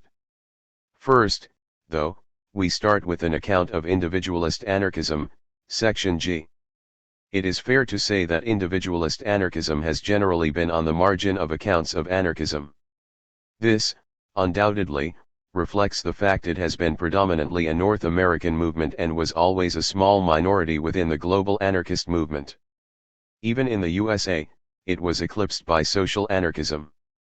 As such, it has been somewhat overlooked in accounts of anarchism, and AFAQ seeks to correct that. Unfortunately, it has also to address claims that anarcho-capitalism is a form of individualist anarchism, and so it spends some time refuting such assertions. We do so with a heavy heart, as this will tend to exaggerate the importance of that ideology and its influence, but it needs to be done simply in order to counteract those ideologues and academics who seek to confuse the two, either out of ignorance, for the latter, or self-interest, for the former. In addition, Section G is shaped by the history of AFAQ, when it started as an anti-anarcho-capitalist FAQ rather than a pro-anarchist one. If it had been started as the pro-anarchist FAQ it has now become, that section would have been substantially different, most obviously, the material on anarcho-capitalism being placed in an appendix where it belongs. This means that in some regards, Section G can be considered as a continuation of Section F, which is on why anarcho-capitalism is not a form of anarchism.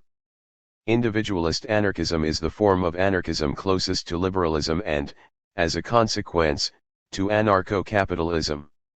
However, similarities do not equate to the former being flawed, from an anarcho-capitalist perspective, forerunner of the latter. If this were the case, then some would assert that social anarchism is a form of Marxism. There are overlaps, of course, but then again there are overlaps between individualist anarchism, Marxism, and social anarchism. Yet, for all its differences with social anarchism, individualist anarchism shared a critique of capitalism and the state which has significant commonality. Individualist anarchism is a unique political theory, and it does it a disservice to reduce it to simply a flawed precursor of an ideology whose origins and aims are radically at odds with it. It is no coincidence that individualist anarchism found its home in the broader labor and socialist movements, while propertarian views these with disdain. Nor is it a coincidence that the main influences on individualist anarchism were labor, monetary and land reform movements, plus the economics of Proudhon and other socialists, while, for anarcho-capitalism, it is Austrian economics which developed, in part, precisely to combat such popular movements. This leads to fundamentally different analyses, strategies, and aims that show beyond doubt that the two cannot be confused. The individualist anarchists cannot be considered as forerunners of propertarian in any more than the most superficial terms. So it is a shame this needs to be discussed at all, but it has.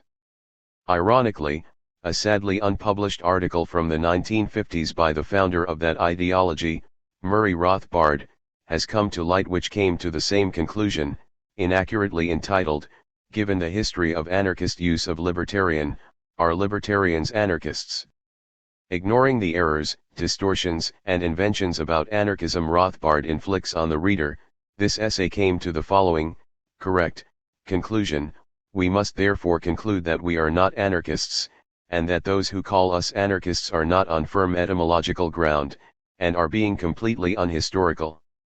This was applicable to both the dominant anarchist doctrine, of anarchist communism, which has also been called collectivist anarchism, anarcho-syndicalism, and libertarian communism, as well as individualist anarchists, considered by Rothbard the best of them, as both had socialistic elements in their doctrines. He suggested that there were thinkers in that golden age of liberalism who had ideas similar to his ideology, but these never referred to themselves as anarchists, while all the anarchist groups possessed socialistic economic doctrines in common. If only he had kept to that analysis and called his ideology something more accurate, then this FAQ would have been much shorter. Also significant is Rothbard's use of the term libertarian communism, which indicates he was well aware of the traditional use of libertarian as an alternative to anarchist. Interestingly, while reminiscing about the origins of the so-called libertarian right in America, Rothbard publicly acknowledged their stealing of the word libertarian from genuine anarchists. One gratifying aspect of our rise to some prominence is that, for the first time in my memory, we, our side, had captured a crucial word from the enemy. Libertarians had long been simply a polite word for left-wing sick anarchists, that is, for anti-private property anarchists, either of the communist or syndicalist variety. But now we had taken it over. 35. Today, of course, propertarians surely denounce anarchists using the term libertarian in its original and correct meaning as attempting to appropriate their name and associate it with socialism. Oh, the irony. Unlike the propertarians, who are so busy degrading the good name libertarian and the memories of individualist anarchism, adherents of both schools of anarchism considered themselves socialists. Of course, there are real differences between individualist and social anarchism, and we explore these. We show that attempts by some members of each school to excommunicate the others are, ultimately, pointless. In general, the individualists seemed keener to do that than the social anarchists, but both sides had their intolerant ones. There is significant overlap between both sections of the movement, and so it is perfectly possible for each to coexist happily in a free society, as well as, on certain issues and tactics, to work fruitfully together in resisting capitalism and the state. 36. We then turn to discuss Marxism and its flaws, section H. To be honest, it is staggering that this section even needs to be written, given that the anarchist critique of Marxism has been validated time and time again. It is like writing a book on evolution and spending a significant time refuting the claims of Lamarckian theory.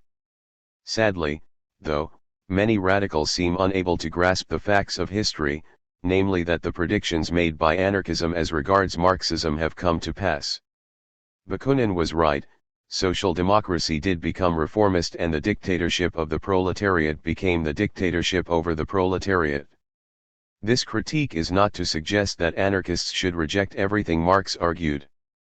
37. In terms of his critique of capitalism, there is much that libertarians can agree with, undoubtedly because much of it was built on Proudhon's analysis. In part, it is this analysis which ensures that Marxism remains alive as a distinct ideology in the radical movement, rather than Marx's positive contributions being integrated along with others, such as Proudhon and Bakunin, into libertarian socialism. It is a powerful and, in large parts, a correct analysis of that system, but in terms of constructive ideas on what socialism would be and how to achieve it, Marxism comes up as deeply flawed. So, as with anarchist thinkers, we should recognize the important and valid parts of Marx's contribution to the socialist movement while rejecting its negative aspects, particularly as many so-called Marxist positions were first expounded by anarchists.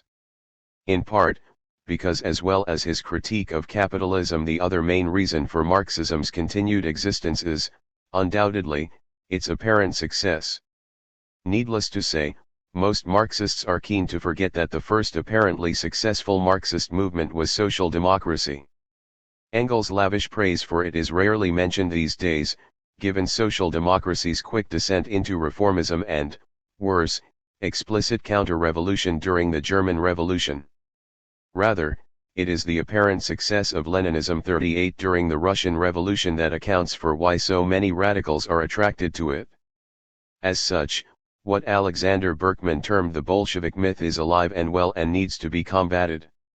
Suffice to say, the promises of Lenin's state and revolution did not last the night, and within 6 months there was a de facto party dictatorship presiding over a state capitalist economy.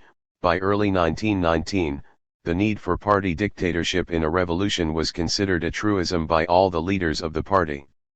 If that counts as a success, what would failure be? Luckily, unlike Berkman's generation, the numbers blinded by wishful thinking about socialism in Russia are fewer, although we do have those who, while denouncing Stalin, seem incapable of seeing the obvious links with Lenin's regime and its ideological conceptions, most notably, but not limited to, its vanguardism. As we show in section H.6, the standard modern-day Leninist excuses for Bolshevik tyranny have nothing to recommend them, both in terms of theory and empirical evidence. So, as well as presenting a theoretical critique of Marxism, we seek to root it in the experiences of Marxism in practice.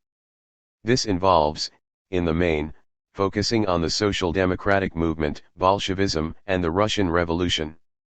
We also spend some time refuting numerous Marxist distortions of anarchist ideas. I've lost count of the times I have seen blatantly false claims about anarchism raised by Marxists. I'm not that surprised, as few Marxists actually bother to read the likes of Proudhon, Bakunin, and Kropotkin. Instead, they simply repeat what other Marxists have claimed about anarchism, starting, of course, with Marx and Engels. This explains why section H.2 has so many quotes in it, simply to drive home what would be obvious to anyone familiar with anarchist theory and practice. A few quotes could be dismissed as selective, a multitude cannot. I'm sorry that has to be done, but the regularity of abysmally bad Marxist diatribes against anarchism means that it had to be done in such detail. Sadly, I'm sure that refuting these habitual false assertions in a FAQ it will not stop Marxists repeating them.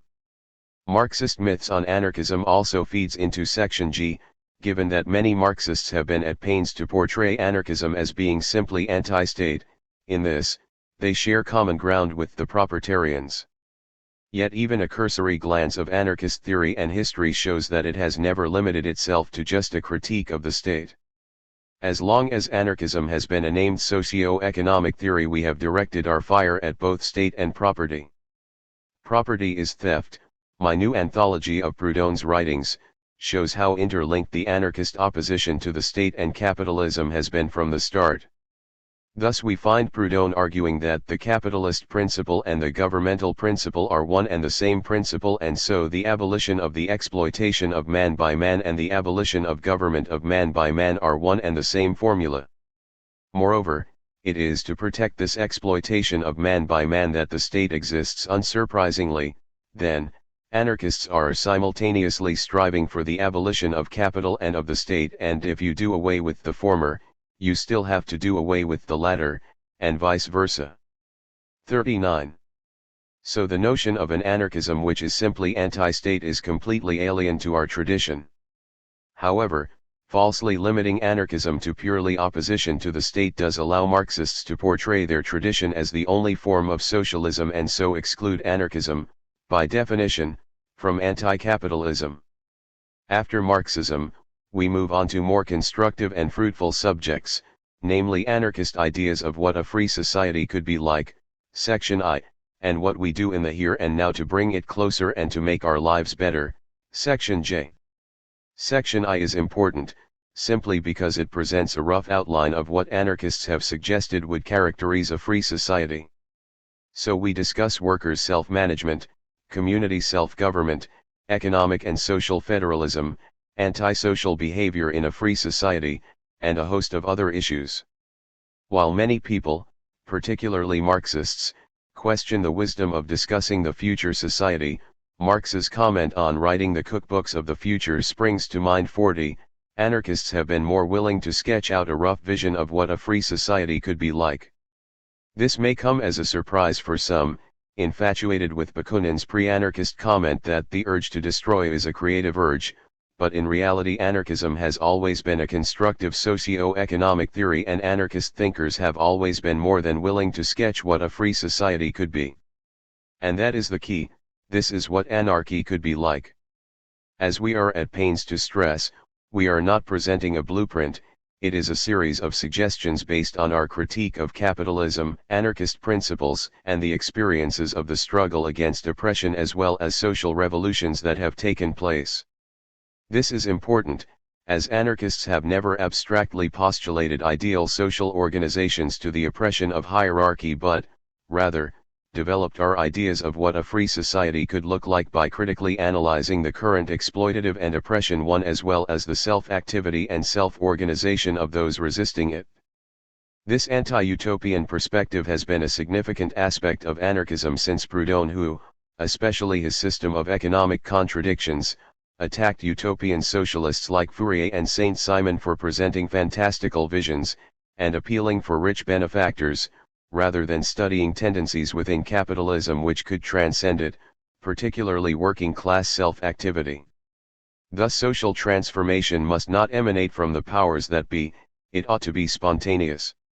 It must come from below as only this ensured change by the concerted action of the citizens, by the experience of the workers, by the progress and diffusion of enlightenment, revolution by the means of liberty. 41 Echoing Proudhon, Kropotkin argued that the method followed by the anarchist thinker is entirely different from that followed by the utopists. He studies human society as it is now and was in the past, tries to discover its tendencies, past and present, its growing needs, intellectual and economic, and in his ideal he merely points out in which direction evolution goes. 42 A key aspect of this is looking at the self-organization and struggles of working-class people, these being the means by which anarchists link the current to the future. So we discuss in AFAQ the perennial issues of both transition and how the new world gestates within the old. As section I.2.3 shows in detail, anarchists have always stressed that the new world is created in our struggles against the old. The fight for freedom transforms those who take part as well as creating the organizations, such as community assemblies, workers' councils, factory committees, and their federations, which will be the framework of a free society. So the IWW slogan of building a new world in the shell of the old has been a key aspect of anarchism for some time, with Proudhon proclaiming during the 1848 revolution that a new society be founded in the heart of the old society based on a body representative of the proletariat being formed, in opposition to the bourgeoisie's representation. 43. Which brings us nicely to the last section, on what do anarchists do? In section J we summarize how anarchists see social change happening, how we organize to influence the class struggle as well as the forms of organizations we create. There are substantial discussions on alternative forms of social organization we advocate and how they are the embryonic forms of a free society we create while resisting the current oppressive one. Thus, for example, we discuss how the federations of workplace assemblies we urge to fight the bosses become the means by which cooperative production is organized in a free society while the neighborhood assemblies created as a counterpower to the state become the means by which free individuals manage their communities. We also outline why anarchists support direct action and reject voting, political action, as the means of social change as well as the role of libertarians in social struggle and revolution as well as how we organize to influence both. As well as summarizing our ideas on the important issues of how we organize and how we change the world, we take the time to refute some of the more common false claims against abstentionism and whether we are apolitical or not. Suffice to say, the anarchist critique of electioneering has been validated, as can be seen by the numbers of ex-radical politicians and ex-socialist parties in the world. Our arguments on the transforming power of direct action, solidarity, and working-class self-organization from below have, likewise, been vindicated time and time again. It must also be noted that the sections within this volume have been slightly edited to ensure that it approximates Volume 1 in size. This has involved trimming around 1/10 of the material. I have tried to cut non-essential paragraphs and subsections to ensure that the core of the arguments remain intact. This means that, for example, section H.2, which debunks various Marxist myths about anarchism, ends on section H.2.11 in print but goes to section H.2.14 online. This was done with a heavy heart. Since Volume 1 has been published, significant changes have occurred in the world. Neoliberalism has taken a battering as the inevitable consequences of its policies resolved themselves in economic crisis. While reality has struck a blow to that ideology, it is fair to say that it will survive after all. The ideology is so unrealistic already, why should mere reality impact on its beauty for the true believer? Not to mention, of course, the significant class interests expressed in it. One thing is true: unless working class people organize and resist, then governments, political discourse, economies, and economic ideology will simply continue on as before, and those who will pay the costs of the crisis will not be the ruling class that created it.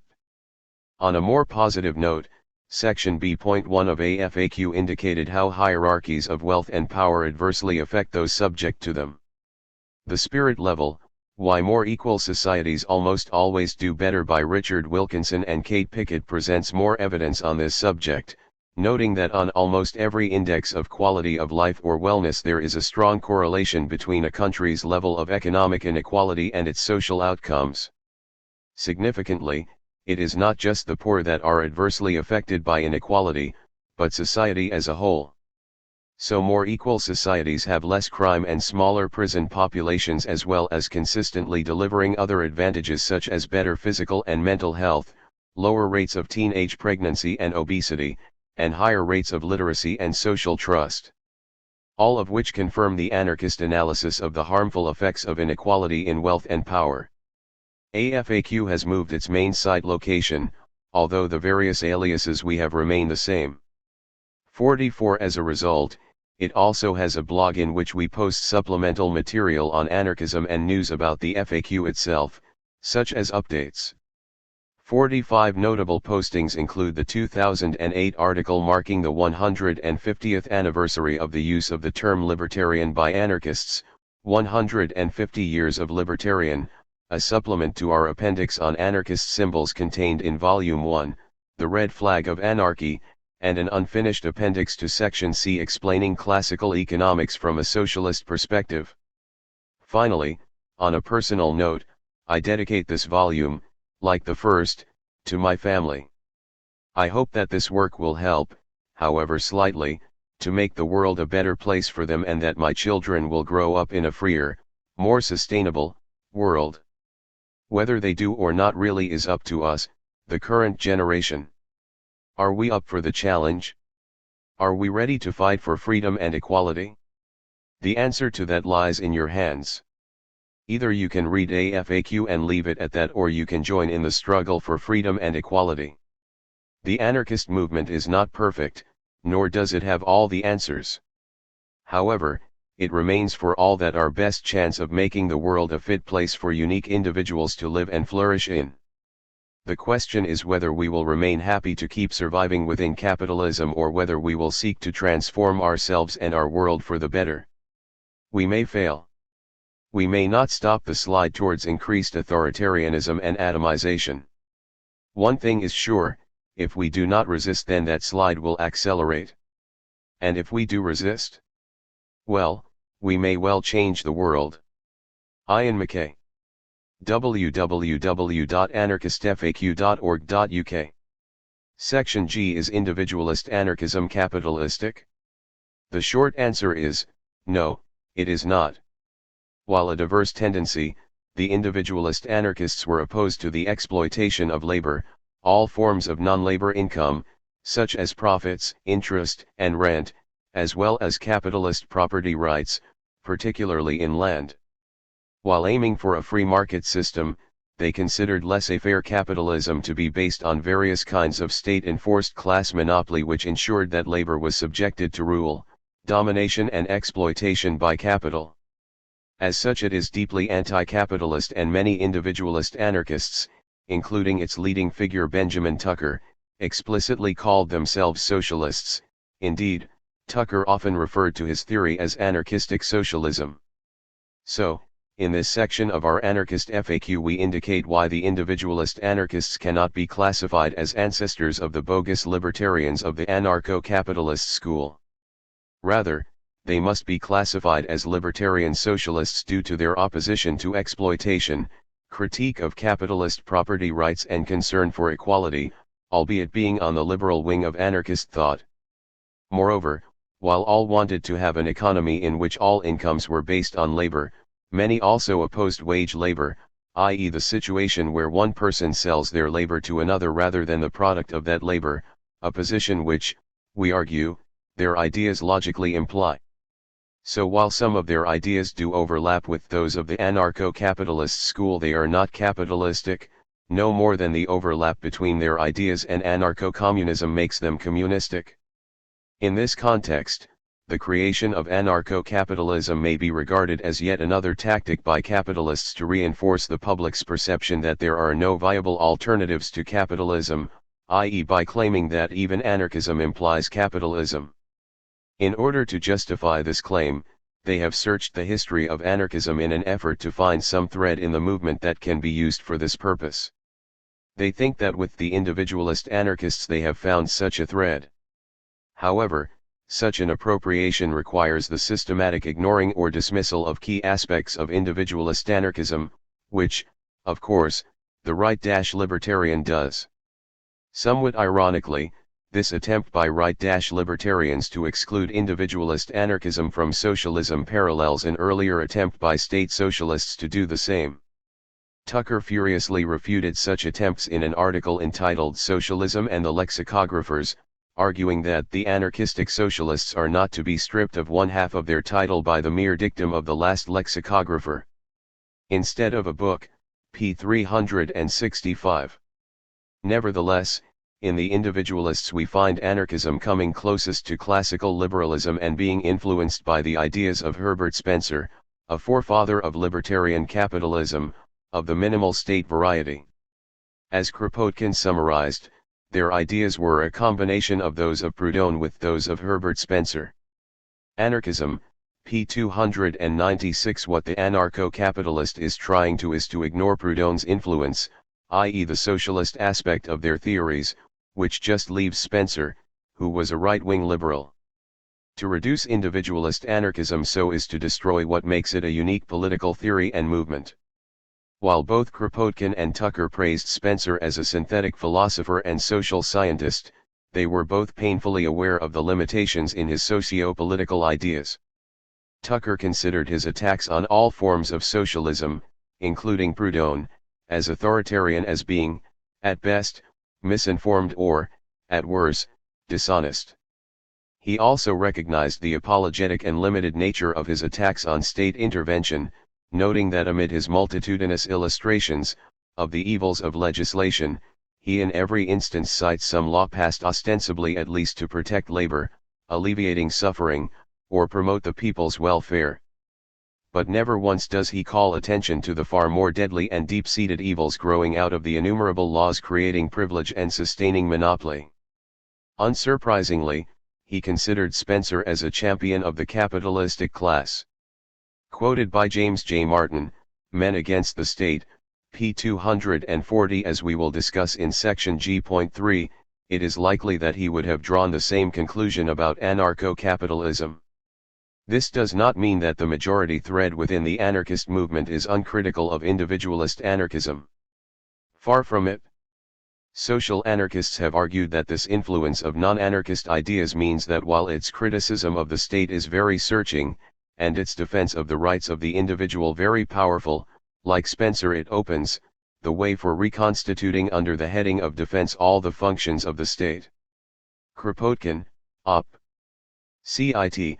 p. 297. This flows, social anarchists argue, from the impact of liberal principles and led some individualist anarchists like Benjamin Tucker to support contract theory in the name of freedom, without being aware of the authoritarian social relationships that could be implied by it, as can be seen under capitalism. Other individualist anarchists were more aware of this contradiction, as we will see. Therefore, social anarchists tend to think of individualist anarchism as an inconsistent form of anarchism, one which could become consistent by simply logically applying its own principles, see section G.4. On their part, many individualist anarchists simply denied that social anarchists were anarchists, a position other anarchists refute, see section G.2. As such, this section can also be considered, in part, as a continuation of the discussion begun in section A.3. Few thinkers are completely consistent. Given Tucker's adamant anti-statism and anti-capitalism, it is likely that had he realized the authoritarian social relationships which contract theory tends to produce, and justify, when involving employing labor, he would have modified his views in such a way as to eliminate the contradiction, particularly as contracts involving wage labor directly contradicts his support for occupancy and use. It is understandable why he failed to do so, however, given the social context in which he lived and agitated. In Tucker's America, self-employment was still a possibility on a wide scale. In fact, for much of the 19th century it was the dominant form of economic activity. His reforms were aimed at making it easier for workers to gain access to both land and machinery, so allowing wage workers to become independent farmers or artisans. Unsurprisingly, therefore, he viewed individualist anarchism as a society of workers, not one of capitalists and workers.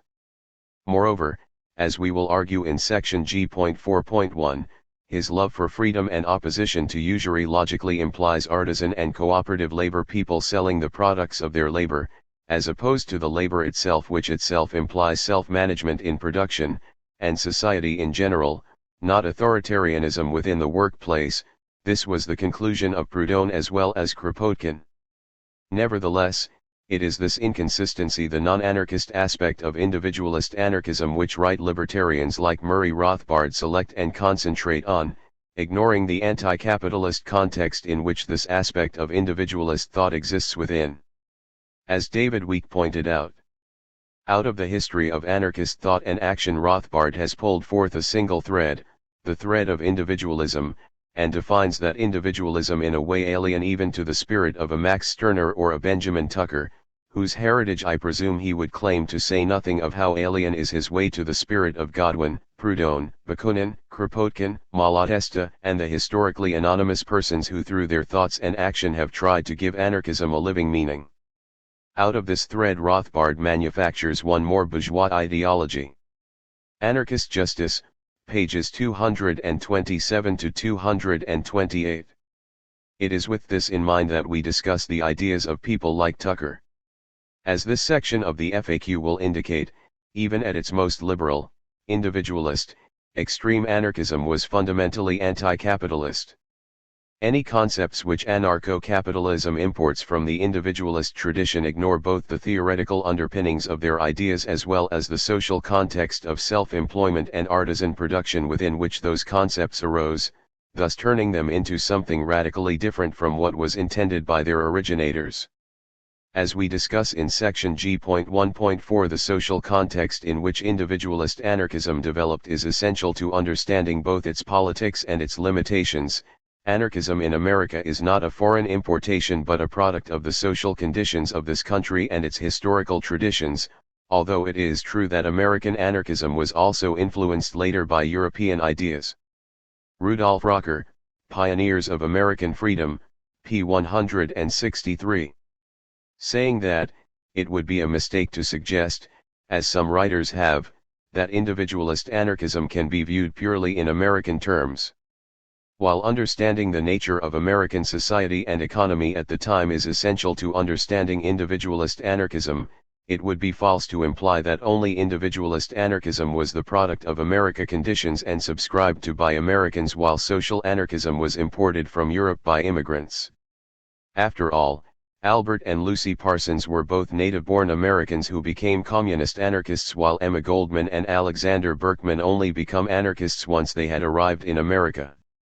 Native-born Voltairine de Cleyre moved from individualist to communist anarchism. Josiah Warren may have been born in Boston, but he developed his anarchism after his experiences in an experimental community set up by Welsh socialist Robert Owen, who, in turn, was inspired by William Godwin's ideas. While Warren and Proudhon may have developed their ideas independently, American libertarians became aware of Proudhon and other European socialists as radical journals had correspondence in France during the 1848 revolution, and partial translations of radical writings from Europe appeared as quickly as they could be transmitted and translated. Individualist anarchists like William Greene and Tucker were heavily influenced by the ideas of Proudhon and so imported aspects of European anarchism into American individualist anarchism, while the likes of the French individualist E. Armand brought aspects of American anarchism into the European movement. Similarly, both Spooner and Greene had been members of the First International, while individualist anarchists Joseph Labadie and Dyer Lum were organizers of the Knights of Labor Union along with Albert and Lucy Parsons.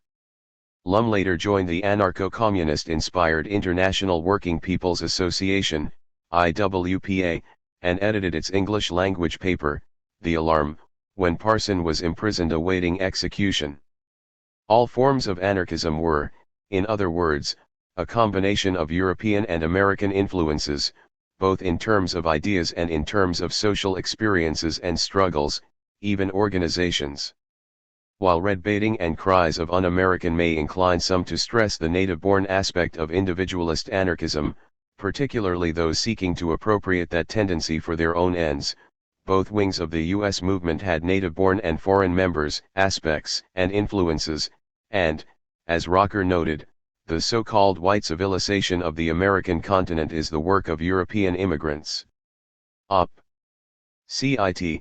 p. 163.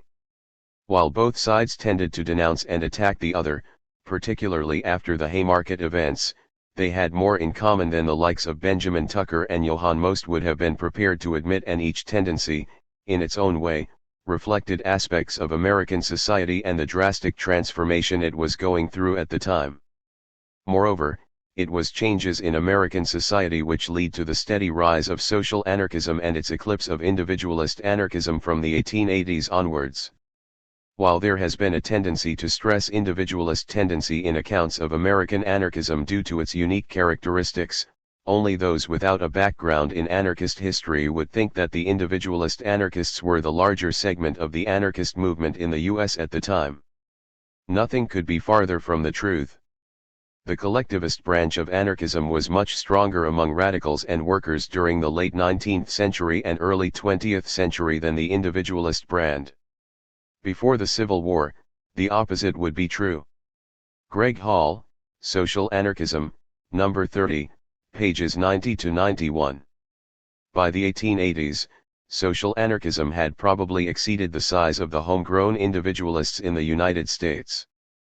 The IWPA had some 5,000 members at its peak, with perhaps 3 times as many supporters. Paul Avriche, The Haymarket Tragedy, p. 83. Its journals had an aggregate circulation of over 30,000. George Woodcock, Anarchism, p. 395. In contrast, the leading individualist newspaper Liberty probably never had more than 600 to 1,000 subscribers, but it was undoubtedly read by more than that. Charles H. Hamilton, Introduction, p. 1-19, Benjamin R. Tucker and the Champions of Liberty, Coghlan, Hamilton, and Sullivan, eds. p. 10. The repression after Haymarket took its toll and the progress of social anarchism was hindered for a decade. However, by the turn of the century, the anarchist movement in America had become predominantly communist in orientation. Paul Avriche, Anarchist Voices, p. 5. As an added irony for those who stress the individualist nature of anarchism in America while dismissing social anarchism as a foreign import, the first American newspaper to use the name Anarchist was published in Boston in 1881 by anarchists within the social revolutionary branch of the movement. Paul Avriche, The Haymarket Tragedy, p. 57. Equally ironic, given the appropriation of the term by the American right, the first anarchist journal to use the term libertarian, La Libertaire, Journal du Mouvement Social, was published in New York between 1858 and 1861 by French communist anarchist Joseph D. Jacques. Max Nettelo, A Short History of Anarchism, pages 75-6. All this is not to suggest that individualist anarchism does not have American roots, nor that many of its ideas and visions were not significantly shaped by American social conditions and developments. Far from it. It is simply to stress that it did not develop in complete isolation of European anarchism during the latter half of the 19th century, and that the social anarchism which overtook by the end of that century was also a product of American conditions, in this case, the transformation of a pre-capitalist society into a capitalist one. In other words, the rise of communist anarchism and the decline of individualist anarchism by the end of the 19th century reflected American society just as much as the development of the latter in the first place. Thus the rise of capitalism in America meant the rise of an anarchism more suitable to the social conditions and social relationships produced by that change. Unsurprisingly, therefore, individualist anarchism remains the minority trend in American anarchism to this day, with such comrades as Joe Peacock, see his pamphlet Individualism Reconsidered, Kevin Carson, see his book Studies in Mutualist Political Economy, and Sean Wilber, who has painstakingly placed many rare early individualist and mutualist anarchist works onto the internet, keeping its ideas alive. So, like social anarchism, individualist anarchism developed as a response to the rise of capitalism and the transformation of American society this produced. As one academic put it, the early anarchists, though staunchly individualistic, did not entertain a penchant for capitalism. Rather, they saw themselves as socialists opposed to the state socialism of Karl Marx. The individualist anarchists saw no contradiction between their individualist stance and their rejection of capitalism. She stresses that they were fervent anti-capitalists and thought that workers created value through their labor, a value appropriated by owners of businesses. The individualist anarchists blamed capitalism for creating inhumane working conditions and for increasing inequalities of wealth. Their self-avowed socialism was rooted in their firm belief in equality, material as well as legal. This, however, did not stop her asserting that contemporary anarcho-capitalists are descendants of 19th-century individualist anarchists such as Josiah Warren, Lysander Spooner, and Benjamin Tucker.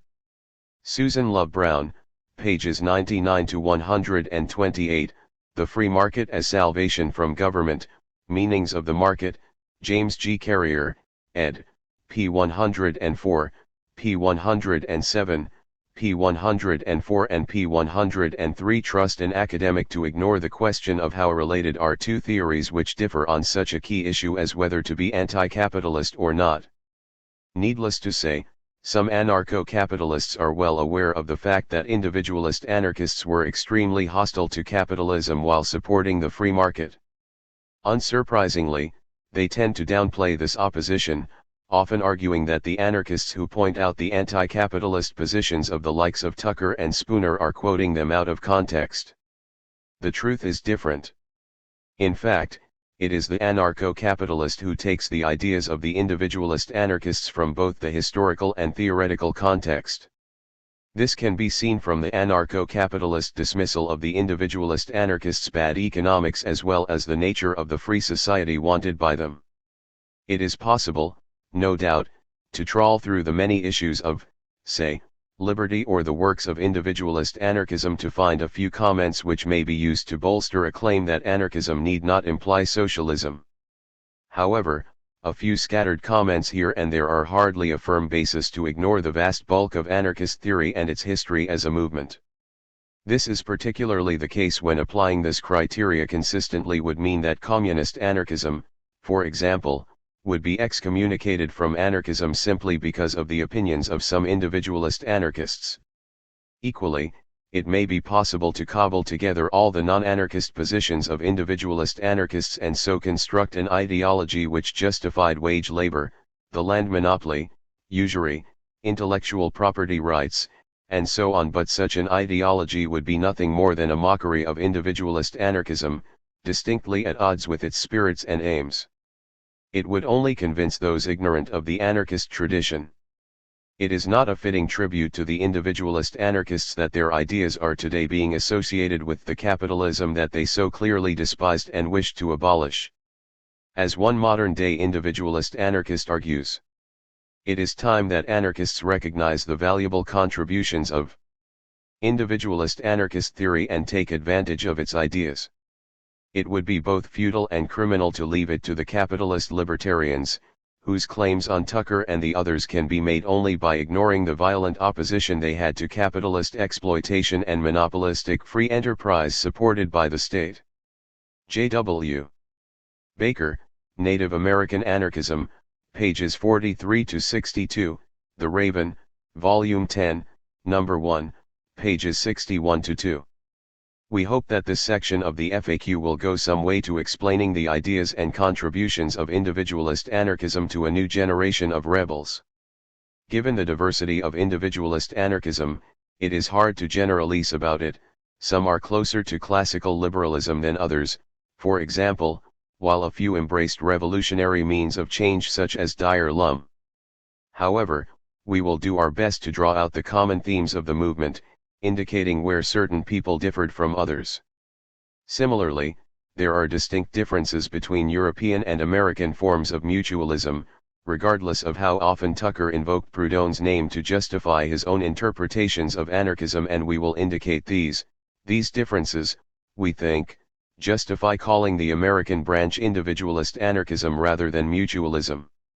We will also seek to show why social anarchism rejects individualist anarchism, and vice versa, as well as giving a critical evaluation of both positions.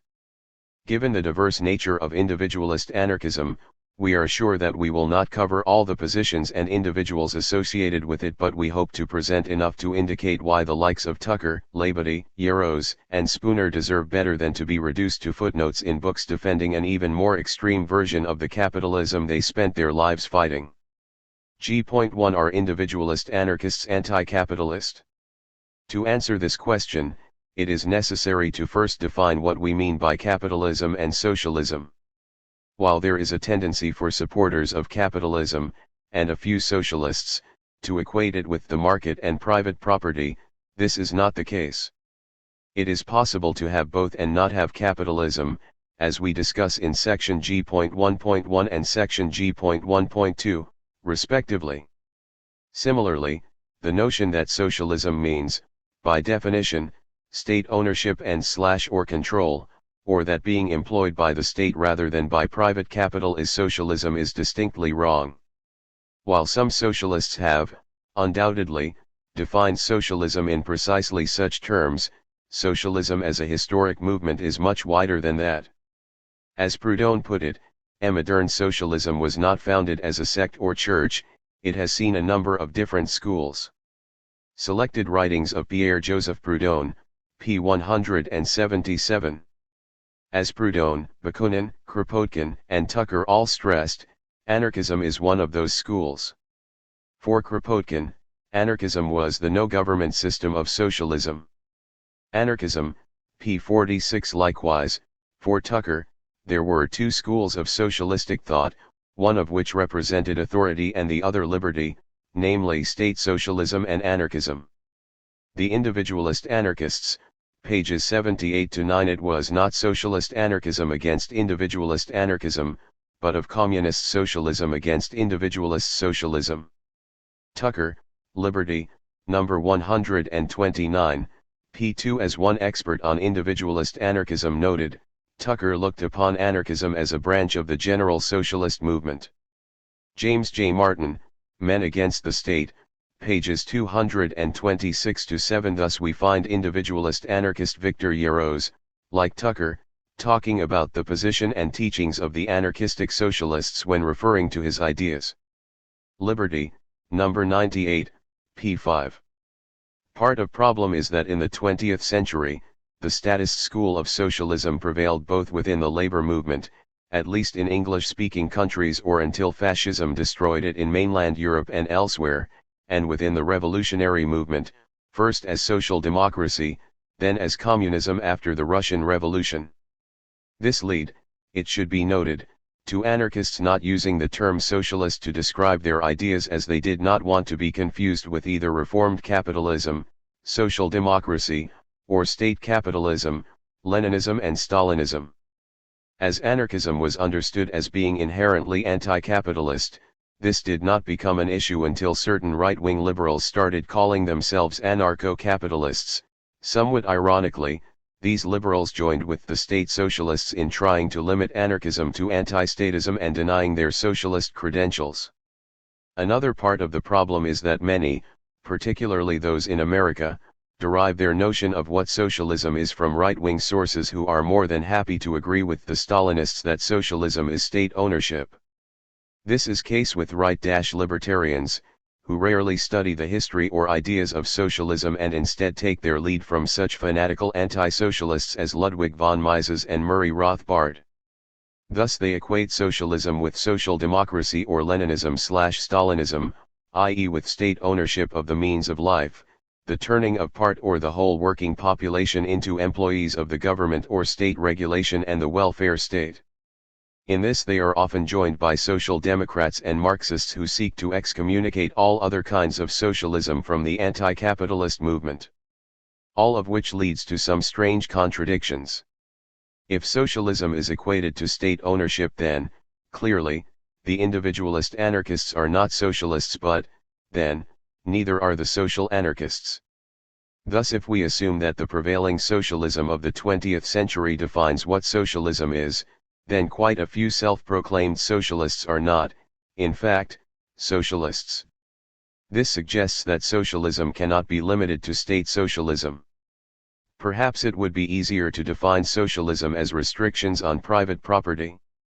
If so, then, clearly, social anarchists are socialists, but then, as we will prove, so are the individualist anarchists.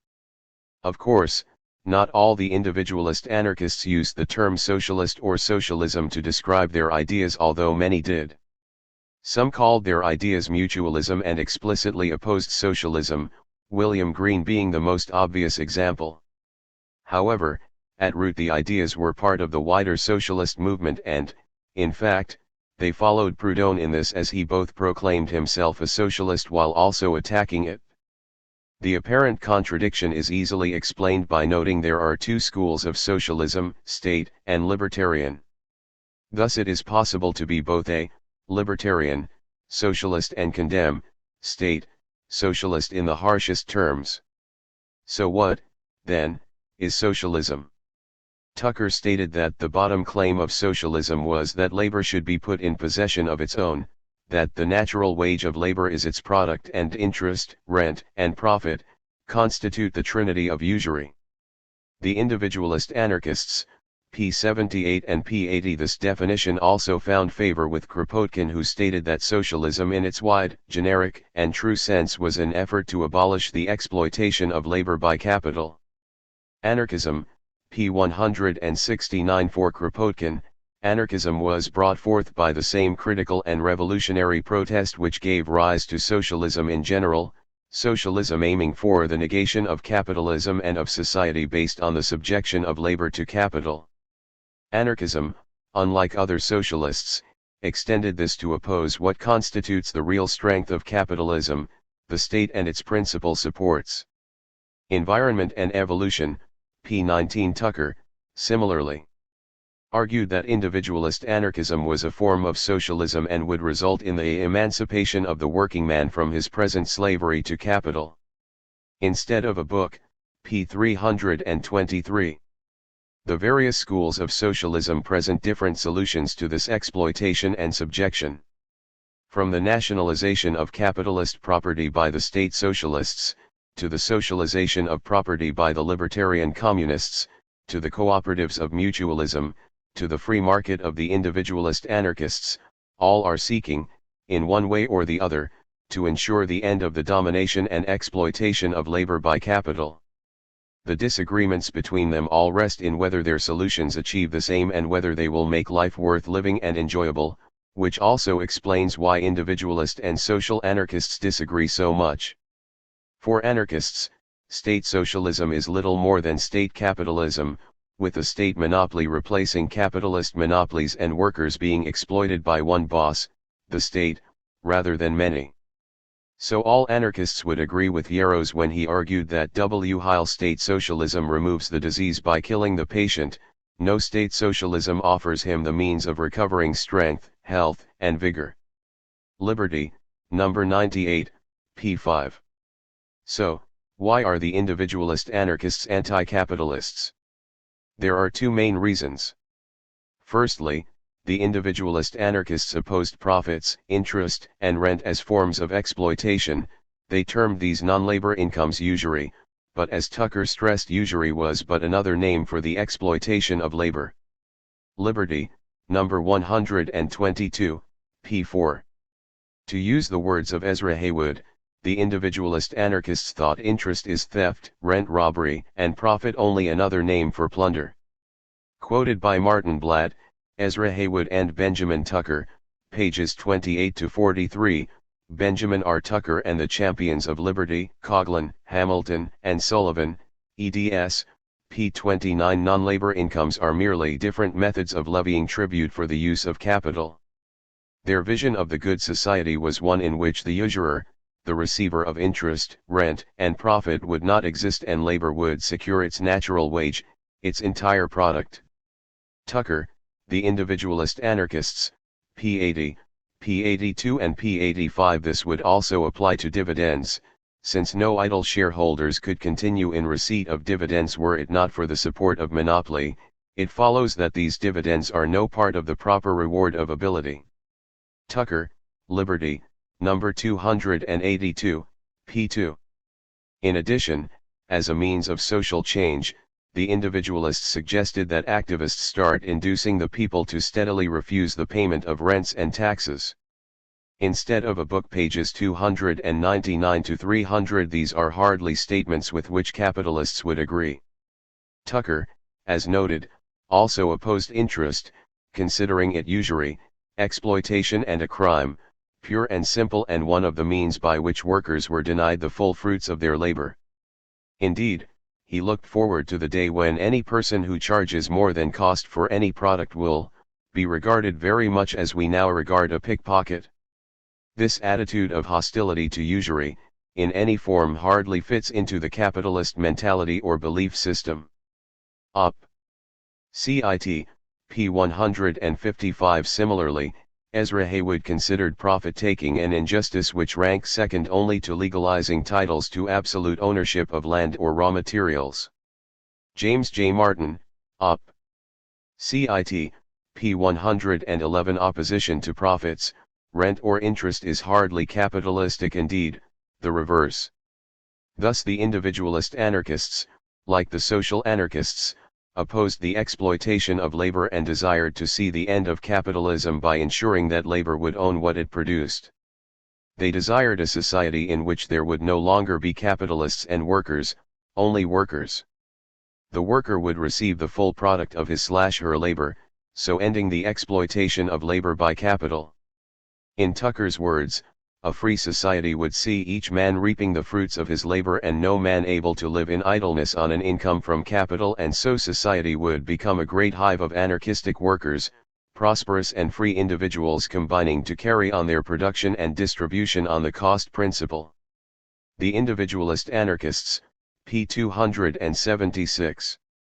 Secondly, the individualist anarchists favored a new system of land ownership based on occupancy and use.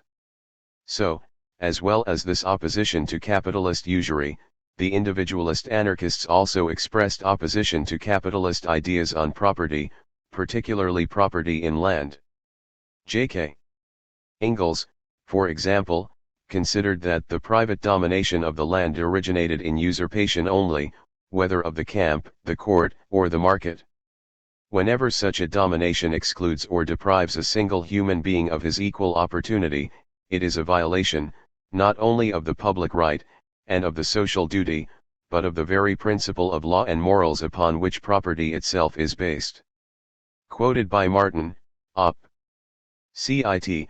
p. 148f. As Martin comments, for Ingalls, to reduce land to the status of a commodity was an act of usurpation, enabling a group to profit by its relation to production without the expenditure of labor time.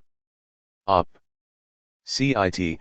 p. 148. These ideas are identical to Proudhon's, and Ingalls continues in this Proudhonian occupancy and use vein when he argues that possession remains possession, and can never become property, in the sense of absolute dominion, except by positive statute, i.e. state action.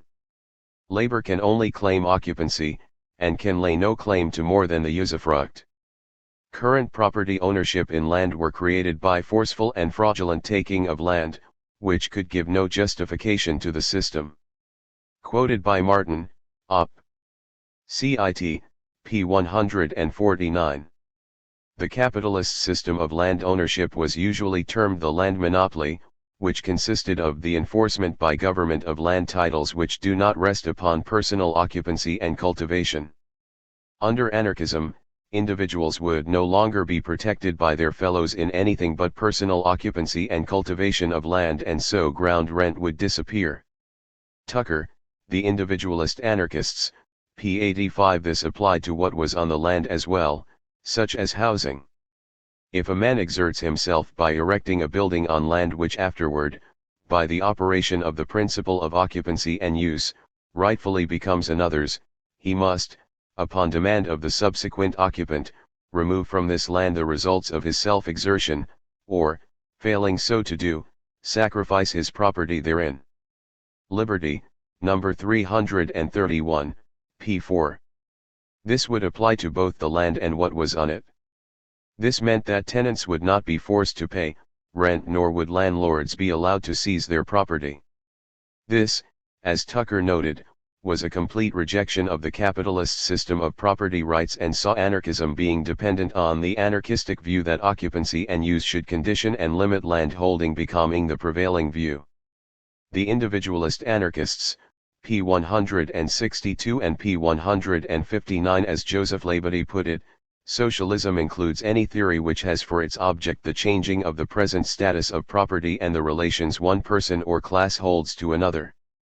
In other words, any movement which has for its aim the changing of social relations, of companionships, of associations, of powers of one class over another class, is socialism.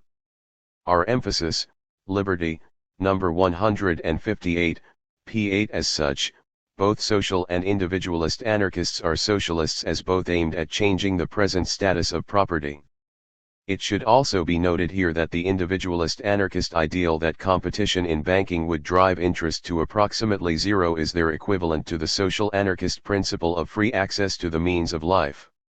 As the only cost involved would be an administration charge which covers the labor involved in running the mutual bank, all workers would have access to capital for, in effect, free.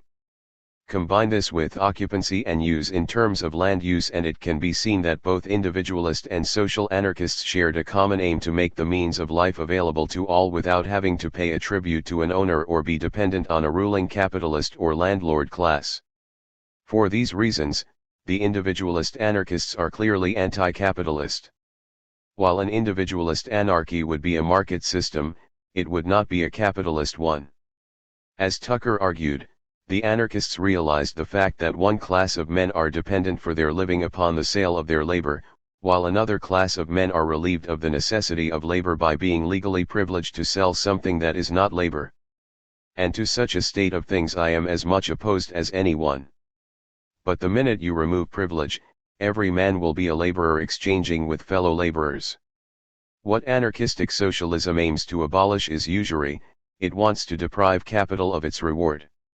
As noted above, the term usury, for Tucker, was simply a synonym for the exploitation of labor. Instead of a book, p. 404 and p. 396. The similarities with social anarchism are obvious.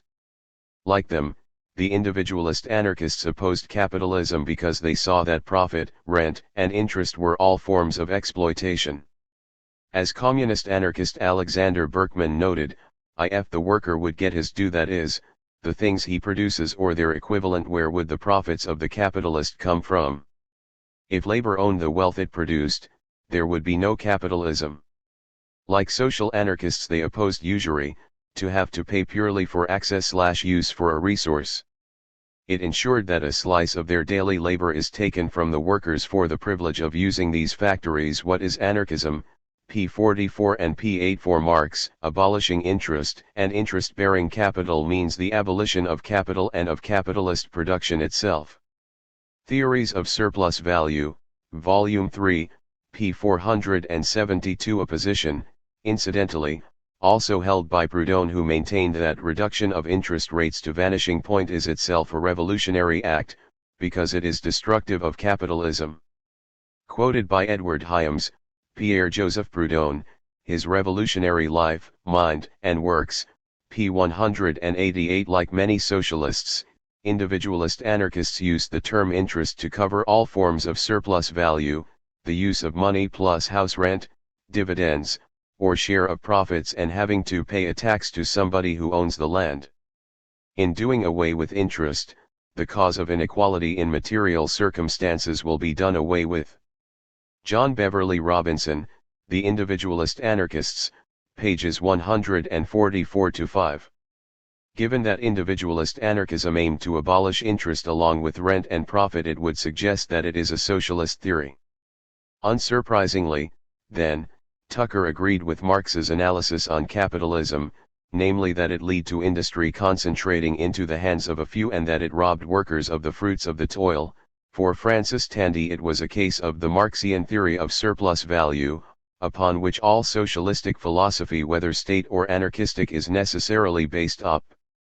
CIT, number 312, p3. Tucker quoted a leading Marxist's analysis of capitalism and noted that liberty endorses the whole of it, excepting a few phrases concerning the nationalization of industry and the assumption of political power by working people. However, he was at pains to argue that this analysis was first expounded by Proudhon, that the tendency and consequences of capitalistic production were demonstrated to the world time and time again during the 20 years preceding the publication of Das Kapital by the French anarchist. This included the historical persistence of class struggles in successive manifestations, as well as the theory that labor is the source and measure of value. Karl Marx, then, the father of state socialism, if you will, argued Tucker, but we dispute his paternity of the general principles of economy on which all schools of socialism agree. Liberty, number 35, p2. This opposition to profits, rent and interest as forms of exploitation and property as a form of theft clearly makes individualist anarchism anti-capitalist and a form of libertarian socialism. In addition, it also indicates well the common ground between the two threads of anarchism, in particular their common position to capitalism. The social anarchist Rudolf Rocker indicates well this common position when he argues, it is difficult to reconcile personal freedom with the existing economic system. Without doubt, the present inequality of economic interests and the resulting class conflicts in society are a continual danger to the freedom of the individual. The undisturbed natural development of human personality is impossible in a system which has its root in the shameless exploitation of the great mass of the members of society. One cannot be free either politically or personally so long as one is in economic servitude of another and cannot escape from this condition. This was recognized by men like Godwin, Warren, Proudhon, Bakunin, and women like Goldman and de Cleyre, we must add, and many others who subsequently reached the conviction that the domination of man over man will not disappear until there is an end of the exploitation of man by man. Nationalism and Culture, p. 167. There are other, related, reasons why the individualist anarchists must be considered left-wing libertarians rather than right-wing ones. Given their opposition to non-labor income, they saw their proposals as having egalitarian implications. As regards equality, we discover that they saw their ideas as promoting it. Thus we find Tucker arguing that the happiness possible in any society that does not improve upon the present in the matter of distribution of wealth, can hardly be described as beatific. He was clearly opposed to the inequitable distribution of wealth under capitalism and equally clearly saw his proposals as a means of reducing it substantially. The abolition of those class monopolies which create interest, rent, and profit would reduce income and wealth inequalities substantially.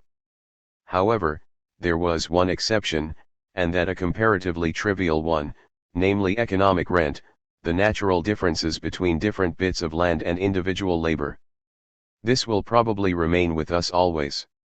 Complete liberty will very much lessen it, of that I have no doubt.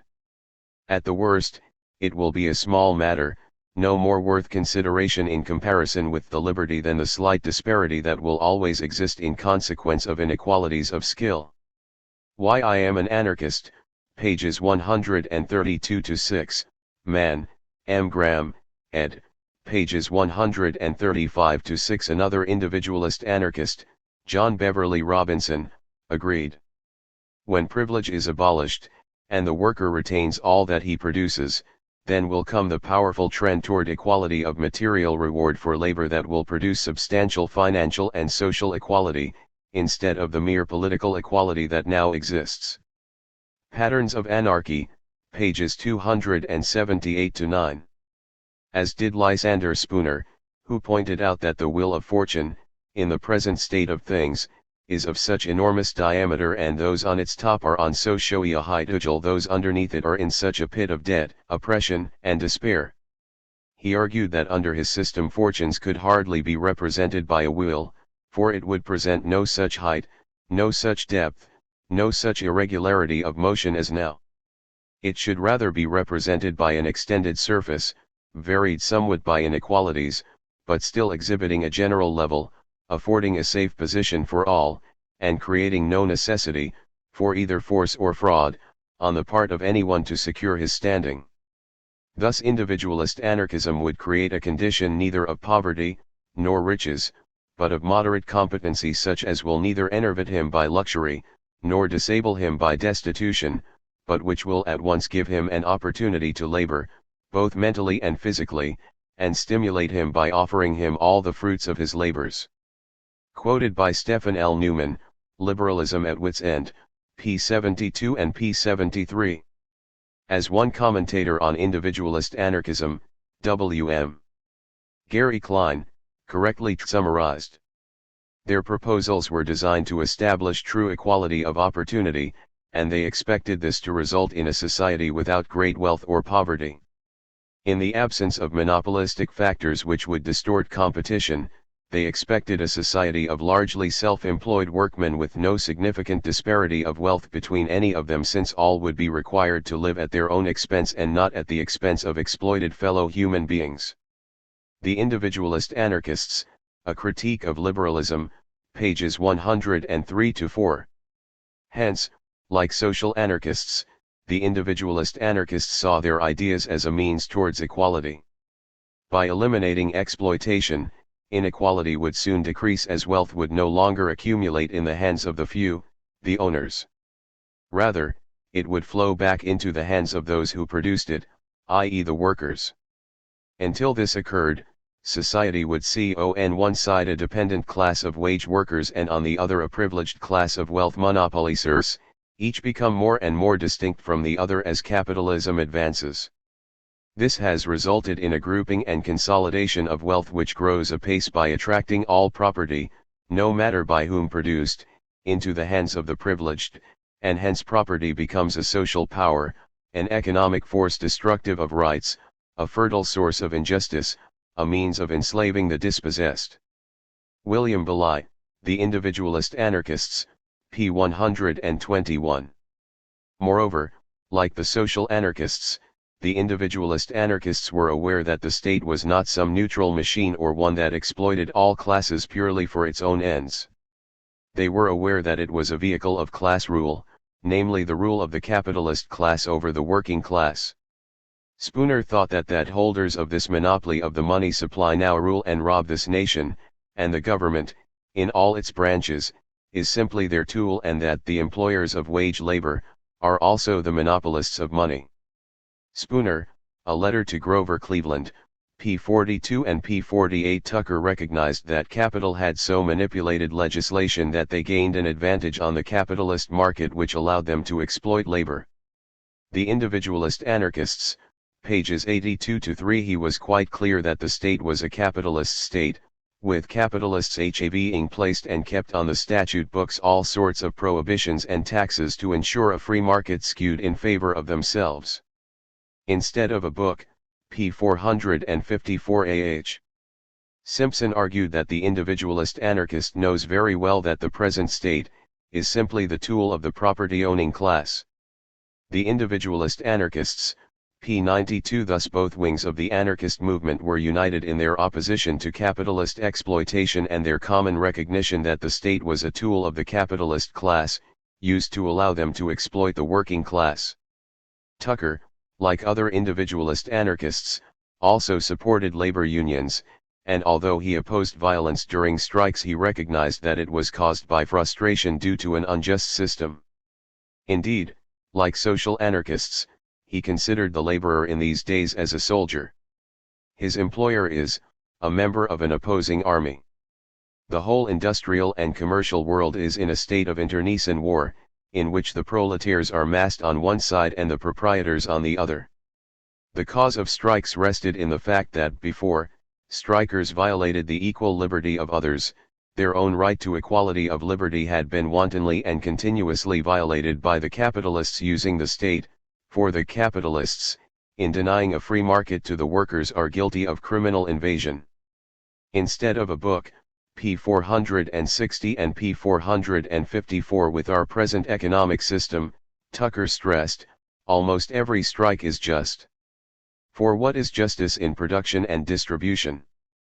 That labor, which creates all, shall have all. Liberty, number 19, p. 1.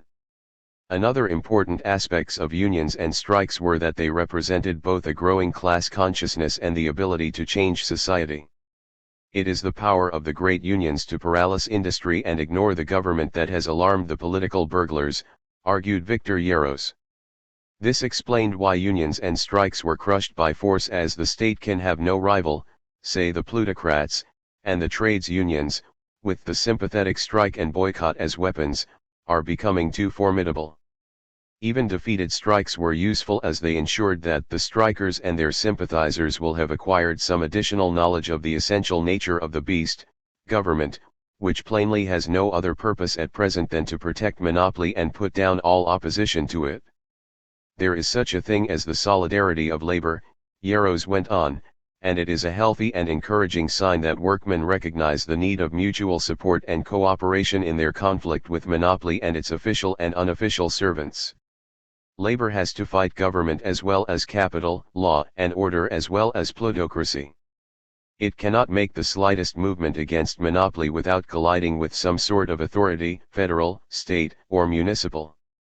The problem was that the unions have no clear general aims and deal with results rather than causes. Liberty, number 291, p. 3. This analysis echoed Tucker's, who applauded the fact that another era of strikes apparently is upon us. In all trades and in all sections of the country, labor is busy with its demands and its protests. Liberty rejoices in them. They give evidence of life and spirit and hope and growing intelligence. They show that the people are beginning to know their rights, and, knowing, dare to maintain them. Strikes, whenever and wherever inaugurated, deserve encouragement from all true friends of labor. Op.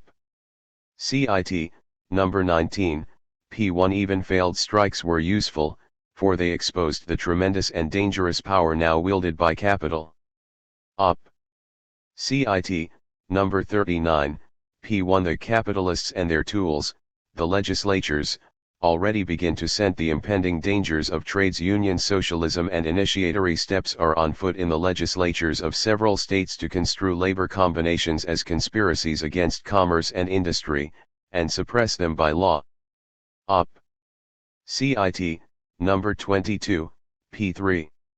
Some individualist anarchists, like Dyer Lum and Joseph Labadie, were union organizers, while Ezra Haywood scoffed at supporters of the status quo, who saw no evidence of the tyranny on the part of capital, and who brought up the matter of free contract with reference to laborers.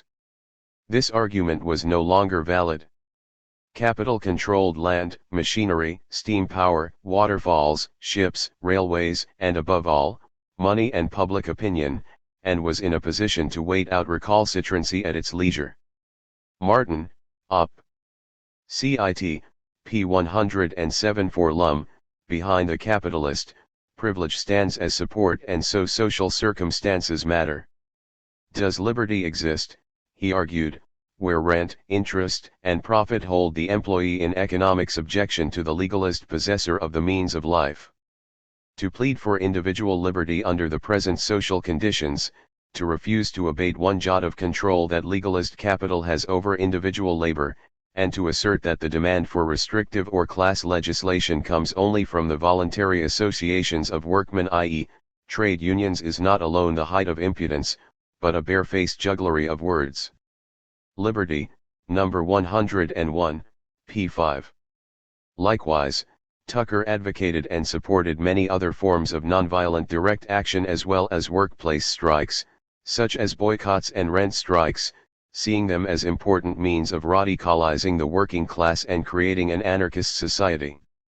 However, like social anarchists, the individualist anarchists did not consider labor struggle as an end in itself. They considered reforms, and discussion of a fair wage and harmony between capital and labor, as essentially conservative and would be satisfied with no less than the abolition of the monopoly privileges of capital and interest-taking, and the return to labor of the full value of its production. Victor Yeros, quoted by Martin, Op. Cit. p. 206f. Therefore, it is clear that both social and individualist anarchists share much in common, including an opposition to capitalism. The former may have been in favor of free exchange but between equally situated individuals. Only given a context of equality can free exchange be considered to benefit both parties equally and not generate growing inequalities which benefit the stronger of the parties involved, which, in turn, skews the bargaining position of those involved in favor of the stronger. Also see section F.3. It is unsurprising, therefore, that the individualist anarchists considered themselves as socialists. Like Proudhon, they desired a libertarian, socialist system based on the market but without exploitation and which rested on possession rather than capitalist private property. With Proudhon, only the ignorant or mischievous would suggest that such a system was capitalistic. The individualist anarchists, as can be seen, fit very easily into Kropotkin's comments that the anarchists, in common with all socialists, maintain that the now prevailing system of private ownership in land, and our capitalist production for the sake of profits, represent a monopoly which runs against both the principles of justice and the dictates of utility. Anarchism, p. 285. While they rejected the communist anarchist solution to the social question, they knew that such a question existed and was rooted in the exploitation of labor and the prevailing system of property rights. So why is individualist anarchism and Proudhon's mutualism socialist? Simply because they opposed the exploitation of labor by capital and proposed a means of ending it. The big debate between social and individualist anarchists revolves around whether the other school can really achieve this common goal and whether its proposed solution would, in fact, secure meaningful individual liberty for all. G.1.1 What about their support of the free market? Many, particularly on the libertarian right, would dismiss claims that the individualist anarchists were socialists. By their support of the free market, the individualist anarchists, they would claim, show themselves as really supporters of capitalism. Most, if not all, anarchists would reject this claim. Why is this the case? This because such claims show an amazing ignorance of socialist ideas and history. The socialist movement has had many schools, many of which, but not all, opposed the market and private property. Given that the right libertarians who make such claims are usually not well informed of the ideas they oppose, i.e. of socialism, particularly libertarian socialism, it is unsurprising they claim that the individualist anarchists are not socialists. Of course, the fact that many individualist anarchists argued they were socialists is ignored. Coming from a different tradition, it is unsurprising they are not aware of the fact that socialism is not monolithic. Hence we discover right-libertarian guru von Mises claiming that the essence of socialism is the entire elimination of the market.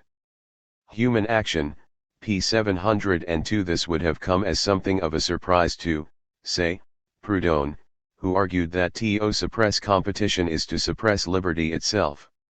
The general idea of the revolution, p. 50. Similarly, it would have surprised Tucker, who called himself a socialist while supporting a freer market than von Mises ever dreamt of.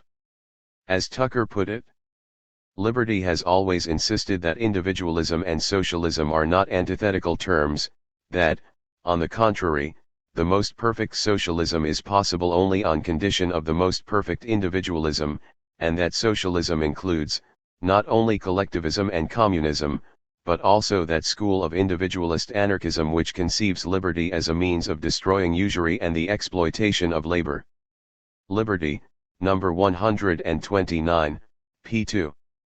Hence we find Tucker calling his ideas both anarchistic socialism and individualist socialism, while other individualist anarchists have used the terms free market anti-capitalism and free market socialism to describe the ideas. The central fallacy of the argument that support for markets equals support for capitalism is that many self-proclaimed socialists are not opposed to the market.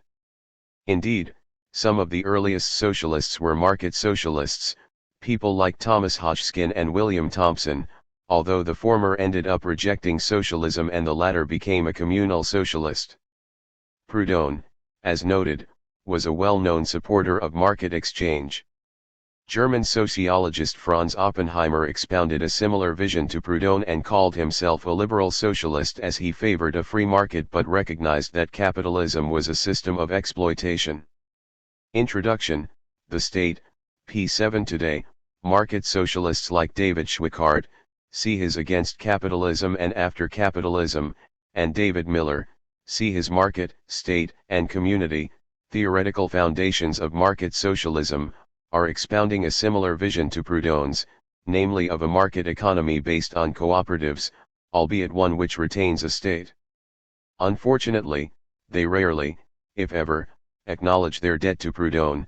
Needless to say, their Leninist opponents do, as, from their perspective, it damns the market socialists as not being real socialists. It could, possibly, be argued that these self-proclaimed socialists did not, in fact, understand what socialism really meant.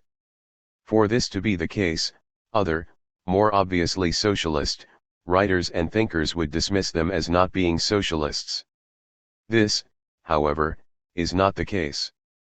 Thus we find Karl Marx, for example, writing of the socialism of Proudhon. Capital, Volume 1, p. 161. F. Engels talked about Proudhon being the socialist of the small peasant and master craftsman and of the Proudhon school of socialism. Marx and Engels, Selected Works, p. 254 and p. 255. Bakunin talked about Proudhon's socialism, based on individual and collective liberty and upon the spontaneous action of free associations. He considered his own ideas as Proudhonism widely developed and pushed right to these, its final consequences. Michael Bakunin, Selected Writings, p. 100 and p. 198. For Kropotkin, while Godwin was first theorizer of socialism without government, that is to say, of anarchism, Proudhon was the second, as he, without knowing Godwin's work, laid anew the foundations of anarchism. He lamented that many modern socialists supported centralization and the cult of authority and so have not yet reached the level of their two predecessors. Godwin and Proudhon. Evolution and Environment, pages 26-7. These renowned socialists did not consider Proudhon's position to be in any way anti-socialist, although, of course, being critical of whether it would work and its desirability if it did. Tucker, it should be noted, called Proudhon the father of the anarchistic school of socialism. Instead of a book, p. 381. Little wonder, then, that the likes of Tucker considered themselves socialists and stated numerous times that they were. Looking at Tucker and the individualist anarchists, we discover that other socialists considered them socialists. Rudolf Rocker stated that it is not difficult to discover certain fundamental principles which are common to all of them and which divide them from all other varieties of socialism. They all agree on the point that man be given the full reward of his labor and recognize in this right the economic basis of all personal liberty. They all regard the free competition of individual and social forces as something inherent in human nature. They answered the socialists of other schools who saw in free competition one of the destructive elements of capitalist society, that the evil lies in the fact we have too little rather than too much competition, since the power of monopoly has made competition impossible. Pioneers of American Freedom, p. 160. Malatesta, likewise, saw many schools of socialism, including anarchist or authoritarian, mutualist or individualist. Enrico Malatesta, His Life and Ideas, p. 95. Adolf Fischer, one of the Haymarket martyrs and contemporary of Tucker, argued that every anarchist is a socialist, but every socialist is not necessarily an anarchist. The anarchists are divided into two factions, the communistic anarchists and the Proudhon or middle-class anarchists. The former advocate the communistic or cooperative method of production while the latter do not advocate the cooperative system of production, and the common ownership of the means of production, the products, and the land. The autobiographies of the Haymarket martyrs, p. 81 however, while not being communists, i.e. aiming to eliminate the market, he obviously recognized the individualists anarchists as fellow socialists. We should point out that Proudhon did support cooperatives, but they did not carry this to communism as do most social anarchists, as is clear. Fischer means communism by the term cooperative system of production rather than cooperatives as they exist today, and Proudhon supported c. Section G.4.2. Thus claims that the individualist anarchists were not really socialists because they supported a market system cannot be supported. The simple fact is that those who make this claim are, at best, ignorant of the socialist movement, its ideas and its history, or, at worst, desire, like many Marxists, to write out of history competing socialist theories. For example, Leninist David McNally talks of the anarcho-socialist Pierre-Joseph Proudhon and how Marx combated Proudhonian socialism before concluding that it was non-socialism because it has wage labor and exploitation. Against the market, p. 139 and p. 169. Of course, that this is not true, even in a Marxist sense, did not stop him asserting it. As one reviewer correctly points out, McNally is right that even in market socialism, market forces rule workers' lives, and this is a serious objection. But it is not tantamount to capitalism or to wage labor, and it does not have exploitation in Marx's sense, i.e., wrongful expropriation of surplus by non-producers. Justin Schwartz, The American Political Science Review, Volume 88, Number 4, p. 982. For Marx, as we noted in section C.2, commodity production only becomes capitalism when there is the exploitation of wage labor. This is the case with Proudhon as well, who differentiated between possession and private property and argued that cooperatives should replace capitalist firms. While their specific solutions may have differed, with Proudhon aiming for a market economy consisting of artisans, peasants, and cooperatives, while Marx aimed for communism, i.e. the abolition of money via state ownership of capital, their analysis of capitalism and private property were identical, which Tucker consistently noted. As regards the theory of surplus value, for example, he argued that Proudhon propounded and proved it long before Marx advanced it. Liberty, number 92, p. 1. As Tucker argued, the fact that state socialism has overshadowed other forms of socialism gives it no right to a monopoly of the socialistic idea. Instead of a book, pages 363-4, it is no surprise that the authoritarian left and libertarian right have united to define socialism in such a way as to eliminate anarchism from its ranks. They both have an interest in removing a theory which exposes the inadequacies of their dogmas, which explains how we can have both liberty and equality and have a decent, free, and just society. There is another fallacy at the heart of the claim that markets and socialism do not go together, namely that all markets are capitalist markets. So another part of the problem is that the same word often means different things to different people. Both Kropotkin and Lenin said they were communists and aimed for communism. However, it does not mean that the society Kropotkin aimed for was the same as that desired by Lenin. Kropotkin's communism was decentralist, created and run from the bottom up, while Lenin's was fundamentally centralist and top-down. Similarly, both Tucker and the Social Democrat, and leading Marxist, Karl Koski, called themselves a socialist, yet their ideas on what a socialist society would be like were extremely different. As J.W. Baker notes, Tucker considered himself a socialist, as the result of his struggle against usury and capitalism, but anything that smelled of state socialism was thoroughly rejected. Native American Anarchism, pages 43 to 62, The Raven, Volume 10, Number 1, p. 60. This, of course, does not stop many anarcho-capitalists talking about socialist goals as if all socialists were Stalinists, or, at best, social democrats. In fact, socialist anarchism has included, and continues to include, advocates of truly free markets as well as advocates of a non-market socialism which has absolutely nothing in common with the state capitalist tyranny of Stalinism. Similarly, they accept a completely ahistorical definition of capitalism, so ignoring the massive state violence and support by which that system was created and is maintained. The same with terms like property and the free market, by which the anarcho-capitalist assumes the individualist anarchist means the same thing as they do. We can take land as an example. The individualist anarchists argued for an occupancy and use system of property, see next section for details. Thus in their free market, land would not be a commodity as it is under capitalism, and so under individualist anarchism absentee landlords would be considered as aggressors, for under capitalism they use state coercion to back up their collection of rent against the actual occupiers of property. Tucker argued that local defense associations should treat the occupier and user as the rightful owner, and defend them against the aggression of an absentee landlord who attempted to collect rent. An anarcho-capitalist would consider this as aggression against the landlord and a violation of free market principles. Such a system of occupancy and use would involve massive violations of what is considered normal in a capitalist free market. Equally, a market system which was based on capitalist property rights in land would not be considered as genuinely free by the likes of Tucker.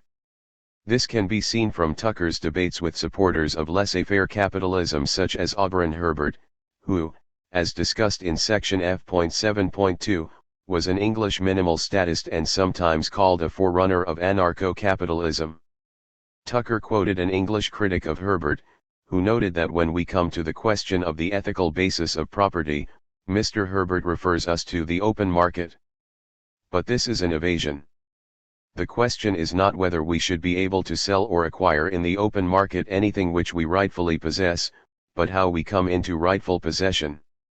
Liberty, number 172, p. 7. Tucker rejected the idea that a man should be allowed a title to as much of the earth as he, in the course of his life, with the aid of all the workmen that he can employ, may succeed in covering with buildings.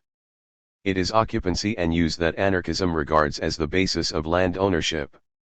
A man cannot be allowed, merely by putting labor, to the limit of his capacity and beyond the limit of his person use, into material of which there is a limited supply and the use of which is essential to the existence of other men, to withhold that material from other men's use, and any contract based upon or involving such withholding is as lacking in sanctity or legitimacy as a contract to deliver stolen goods. Op. Cit. Number 331, p. 4. In other words, an individualist anarchist would consider an anarcho-capitalist free market as nothing of the kind and vice versa. For the former, the individualist anarchist position on property would be considered as forms of regulation and restrictions on private property, and so the free market. The individualist anarchist would consider the anarcho-capitalist free market as another system of legally maintained privilege, with the free market distorted in favor of the wealthy. That capitalist property rights were being maintained by private police would not stop that regime being unfree. This can be seen when anarcho-capitalist Wendy McElroy states that radical individualism hindered itself. Perhaps most destructively, individualism clung to the labor theory of value and refused to incorporate the economic theories arising within other branches of individualist thought, theories such as marginal utility. Unable to embrace statism, the stagnant movement failed to adequately comprehend the logical alternative to the state of free market. Benjamin Tucker, Liberty and Individualist Anarchism, pages 421 to 434, The Independent Review, Volume 2, Number 3, p. 433. Therefore, rather than being a source of commonality. Individualist anarchism and anarcho-capitalism actually differ quite considerably on what counts as a genuinely free market. So it should be remembered that anarcho-capitalists at best agree with Tucker, Spooner, et al. On fairly vague notions like the free market. They do not bother to find out what the individualist anarchists meant by that term. Indeed, the anarcho-capitalist embrace of different economic theories means that they actually reject the reasoning that leads up to these nominal agreements. It is the anarcho-capitalists who, by rejecting the underlying economics of the mutualists, are forced to take any agreements out of context. It also means that when faced with obviously anti-capitalist arguments and conclusions of the individualist anarchists, the anarcho-capitalist cannot explain them and are reduced to arguing that the anti-capitalist concepts and opinions expressed by the likes of Tucker are somehow out of context. In contrast, the anarchist can explain these so-called out-of-context concepts by placing them into the context of the ideas of the individualist anarchists and the society which shaped them. The anarcho-capitalist usually admits that they totally disagree with many of the essential premises and conclusions of the individualist anarchist analyses.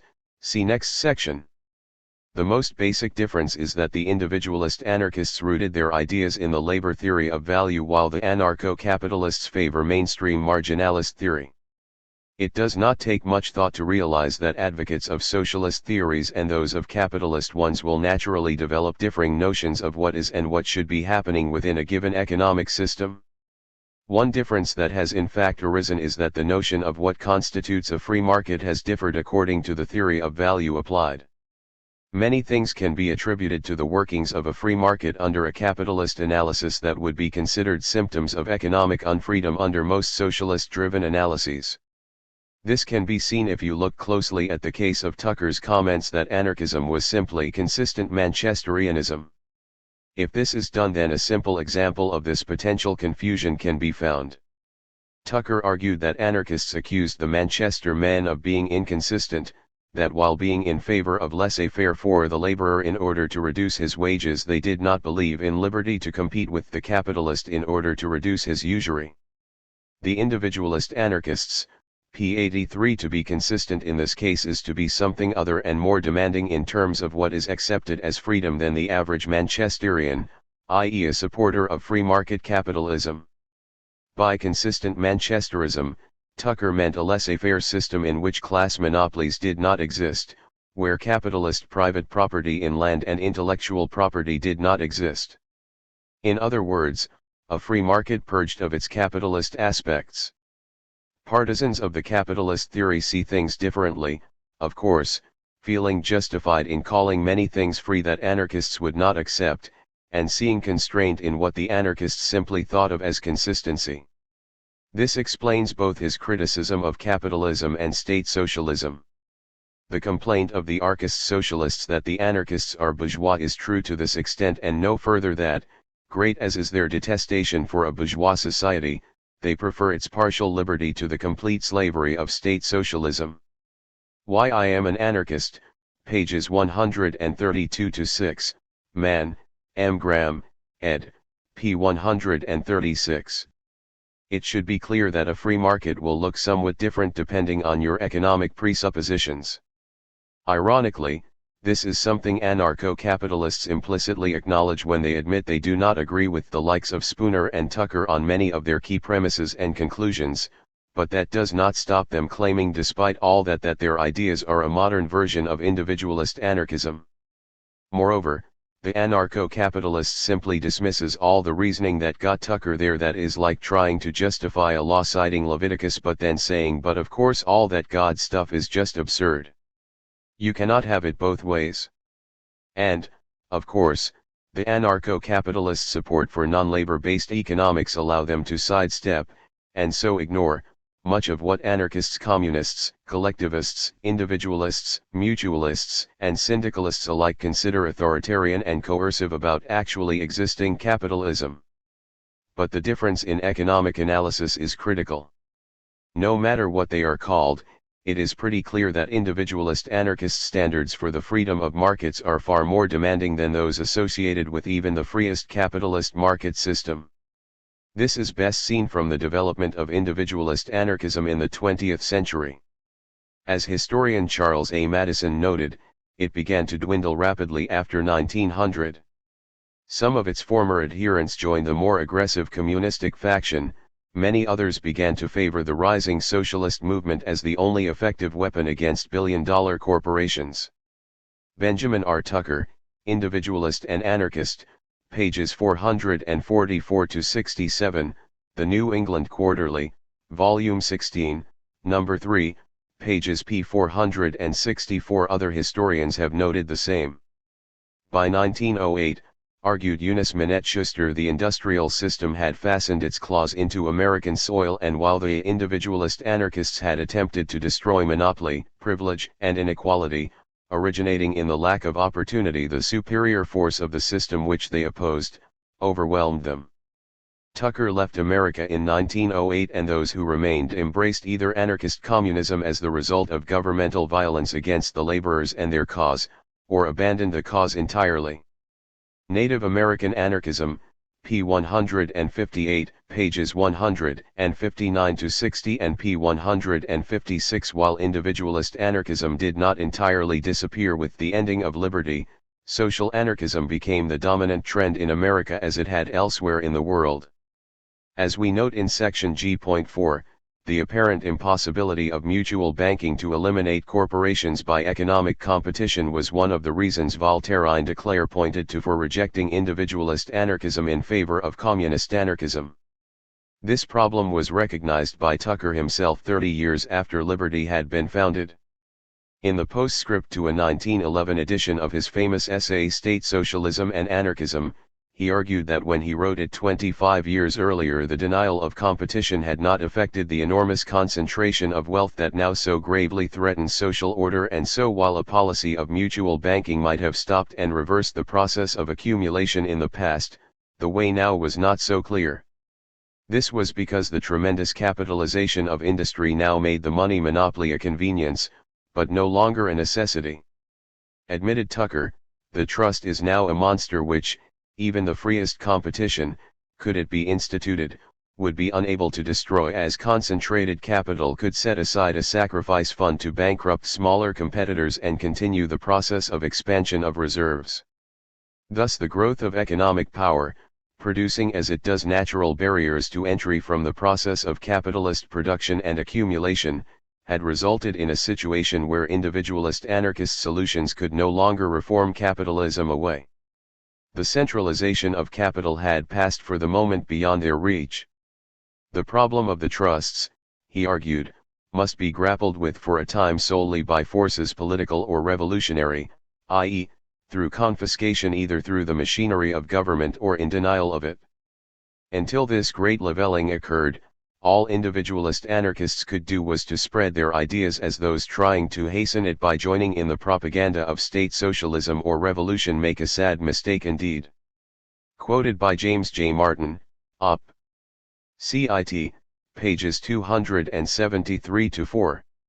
In other words, the economic power of concentrated capital and enormous concentration of wealth placed an insurmountable obstacle to the realization of anarchy. Which means that the abolition of usury and relative equality were considered ends rather than side effects for Tucker, and if free competition could not achieve these, then such a society would not be anarchist. If economic inequality was large enough, it meant anarchism was impossible, as the rule of capital could be maintained by economic power alone without the need for extensive state intervention. This was, of course, the position of revolutionary anarchists like Bakunin, Most and Kropotkin in the 1870s and onwards, whom Tucker dismissed as not being anarchists. Victor Yeros is another example, an individualist anarchist and associate of Tucker, who by the 1920s had abandoned anarchism for social democracy, in part because he had become convinced that economic privilege could not be fought by economic means. As he put it, the most potent of the factors and forces which tended to undermine and discredit that movement was the amazing growth of trusts and syndicates, of holding companies and huge corporations, of chain banks and chain stores. This gradually and insidiously shook the faith of many in the efficacy of mutual banks, cooperative associations of producers and consumers, and the competition of little fellows. Proudhon's plan for a bank of the people to make industrial loans without interest to workers' cooperatives, or other members, seemed remote and inapplicable to an age of mass production, mechanization, continental and international markets. Philosophical Anarchism, Its Rise, Decline, and Eclipse, pages 470 to 483, The American Journal of Sociology, Volume 41, Number 4, p. 481. If the individualist anarchists shared the anarcho-capitalist position or even shared a common definition of free markets, then the power of the trusts would simply not be an issue. This is because anarcho-capitalism does not acknowledge the existence of such power, as, by definition, it does not exist in capitalism, although as noted in section F.1 Rothbard himself proved critics of this assertion right. Tucker's comments, therefore, indicate well how far individualist anarchism actually is from anarcho-capitalism. The anarcho-capitalist desires free markets no matter their result or the concentration of wealth existing at their introduction. As can be seen, Tucker saw the existence of concentrations of wealth as a problem and a hindrance towards anarchy. Thus Tucker was well aware of the dangers to individual liberty of inequalities of wealth and the economic power they produce. Equally, if Tucker supported the free market above all else, then he would not have argued this point. Clearly, then, Tucker's support for the free market cannot be abstracted from his fundamental principles, nor can it be equated with a free market based on capitalist property rights and massive inequalities in wealth, and so economic power. Thus individualist anarchist support for the free market does not mean support for a capitalist free market.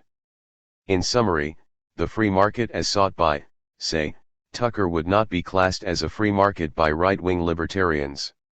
So the term free market, and, of course, socialism, can mean different things to different people. As such, it would be correct to state that all anarchists oppose the free market by definition, as all anarchists oppose the capitalist free market. And, just as correctly, anarcho-capitalists would oppose the individualist anarchist free market, arguing that it would be no such thing as it would be restrictive of property rights, capitalist property rights of course. For example, the question of resource use in an individualist society is totally different than in a capitalist free market, as landlordism would not exist. This is a restriction on capitalist property rights and a violation of a capitalist free market. So an individualist free market would not be considered so by right-wing libertarians due to the substantial differences in the rights on which it would be based, with no right to capitalist private property being the most important. All this means that to go on and on about individualist anarchism and its support for a free market simply misses the point.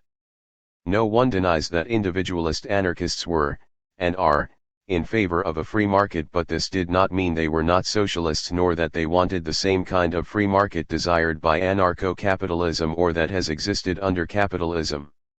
Of course, whether their economic system would actually result in the abolition of exploitation and oppression is another matter, and it is on this issue which social anarchists disagree with individualist anarchism, not whether they are socialists or not.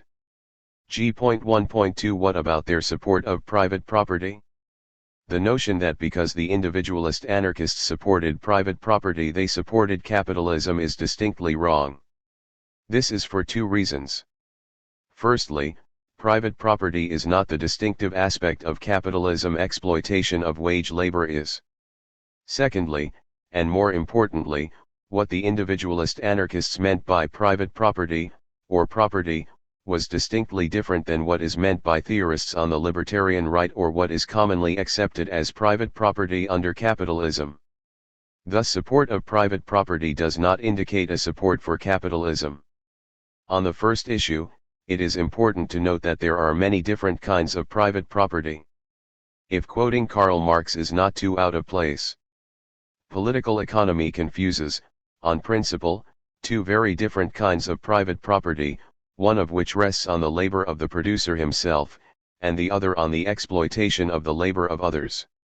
It forgets that the latter is not only the direct antithesis of the former, but grows on the former's tomb and nowhere else.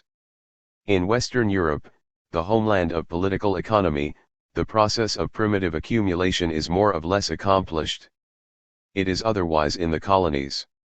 There the capitalist regime constantly comes up against the obstacle presented by the producer, who, as owner of his own conditions of labor, employs that labor to enrich himself instead of the capitalist.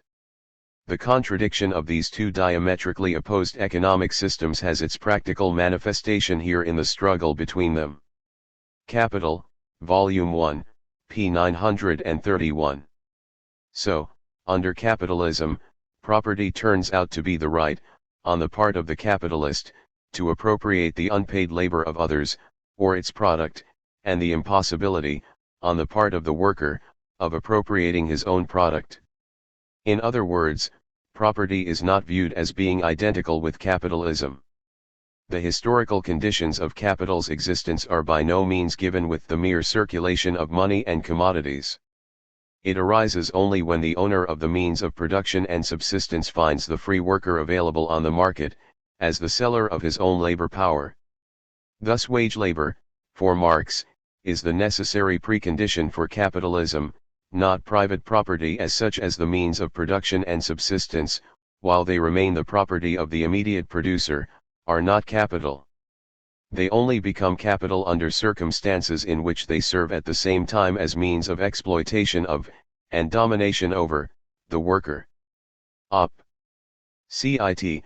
p. 730, p. 264 and p. 938. For Engels, before capitalistic production industry was based upon the private property of the laborers in their means of production, i.e., the agriculture of the small peasant and the handicrafts organized in guilds. Capitalism, he argued, was based on capitalists owning social means of production only workable by a collectivity of men, and so they appropriated the product of the labor of others. Both, it should be noted, had also made the same distinction in the Communist Manifesto, stating that the distinguishing feature of communism is not the abolition of property generally, but the abolition of bourgeois property. Artisan and peasant property is a form that preceded the bourgeois form, which there is no need to abolish, as the development of industry has to a great extent already destroyed it. This means that communism derives no man of the power to appropriate the products of society. All that it does is to deprive him of the power to subjugate the labor of others by means of such appropriation. Marx and Engels, Selected Works, p. 412, p. 413, p. 414, p. 47 and p. 49. We quote Marx and Engels simply because as authorities on socialism go, they are ones that right-libertarians, or Marxists, for that matter, cannot ignore or dismiss. Needless to say, they are presenting an identical analysis to that of Proudhon in What is Property? And, significantly, Godwin in his Political Justice, although, of course, the conclusions drawn from this common critique of capitalism were radically different in the case of Proudhon. This is, it must be stressed, simply Proudhon's distinction between property and possession, see section B.3.1. The former is theft and despotism, the latter is liberty. In other words, for genuine anarchists, property is a social relation, and that a key element of anarchist thinking, both social and individualist, was the need to redefine that relation in accord with standards of liberty and justice. So what right-libertarians do when they point out that the individualist anarchists supported property is to misunderstand the socialist critique of capitalism. They, to paraphrase Marx, confuse two very different kinds of property, one of which rests on the labor of the producers themselves and the other on the exploitation of the labor of others. They do not analyze the social relationships between people which the property in question generates and, instead, concentrate on things, i.e. property. Thus, rather than being interested in people and the relationships they create between themselves, the right-libertarian focuses on property, and, more often than not, just the word rather than what the word describes. This is a strange position for someone seeking liberty to take, as liberty is a product of social interaction, i.e. the relations we have and create with others, and not a product of things, property is not freedom, as freedom is a relationship between people, not things. They confuse property with possession, and vice versa. In pre-capitalist social environments, when property is directly owned by the producer, capitalist defenses of private property can be used against it. Even John Locke's arguments in favor of private property could be used against capitalism. As Murray Bookchin makes clear regarding pre-capitalist society. Unknown in the 1640s, the non-bourgeois aspects of Locke's theories were very much in the air a century and a half later. In an artisan-slash-peasant society, a Lockean argument could be used as effectively against the merchants, to whom the farmers were indebted, as it could against the king or the state. Nor did the small proprietors of America ever quite lose sight of the view that attempts to seize their farmsteads and possessions for unpaid debts were a violation of their natural rights, and from the 1770s until as late as the 1930s they took up arms to keep merchants and bankers from dispossessing them from land they or their ancestors had wrestled from nature by virtue of their own labor. The notion that property was sacred was thus highly elastic. It could be used as effectively by pre-capitalist strata to hold on to their property as it could by capitalist strata to expand their holdings.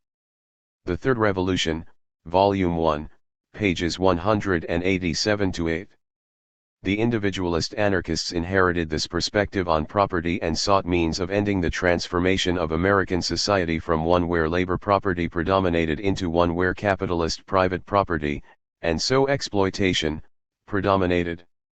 Thus their opposition to state interference in the economy, as the capitalists were using the state to advance this process, see section F.8.5. So artisan and cooperative property is not capitalist. It does not generate relationships of exploitation and domination as the worker owns and controls their own means of production. It is, in effect, a form of socialism, a petit bourgeois form of socialism, to use the typical insulting Marxist phrase. Thus support for private property need not mean support for capitalism, as shown, for example, by the individualist anarchists.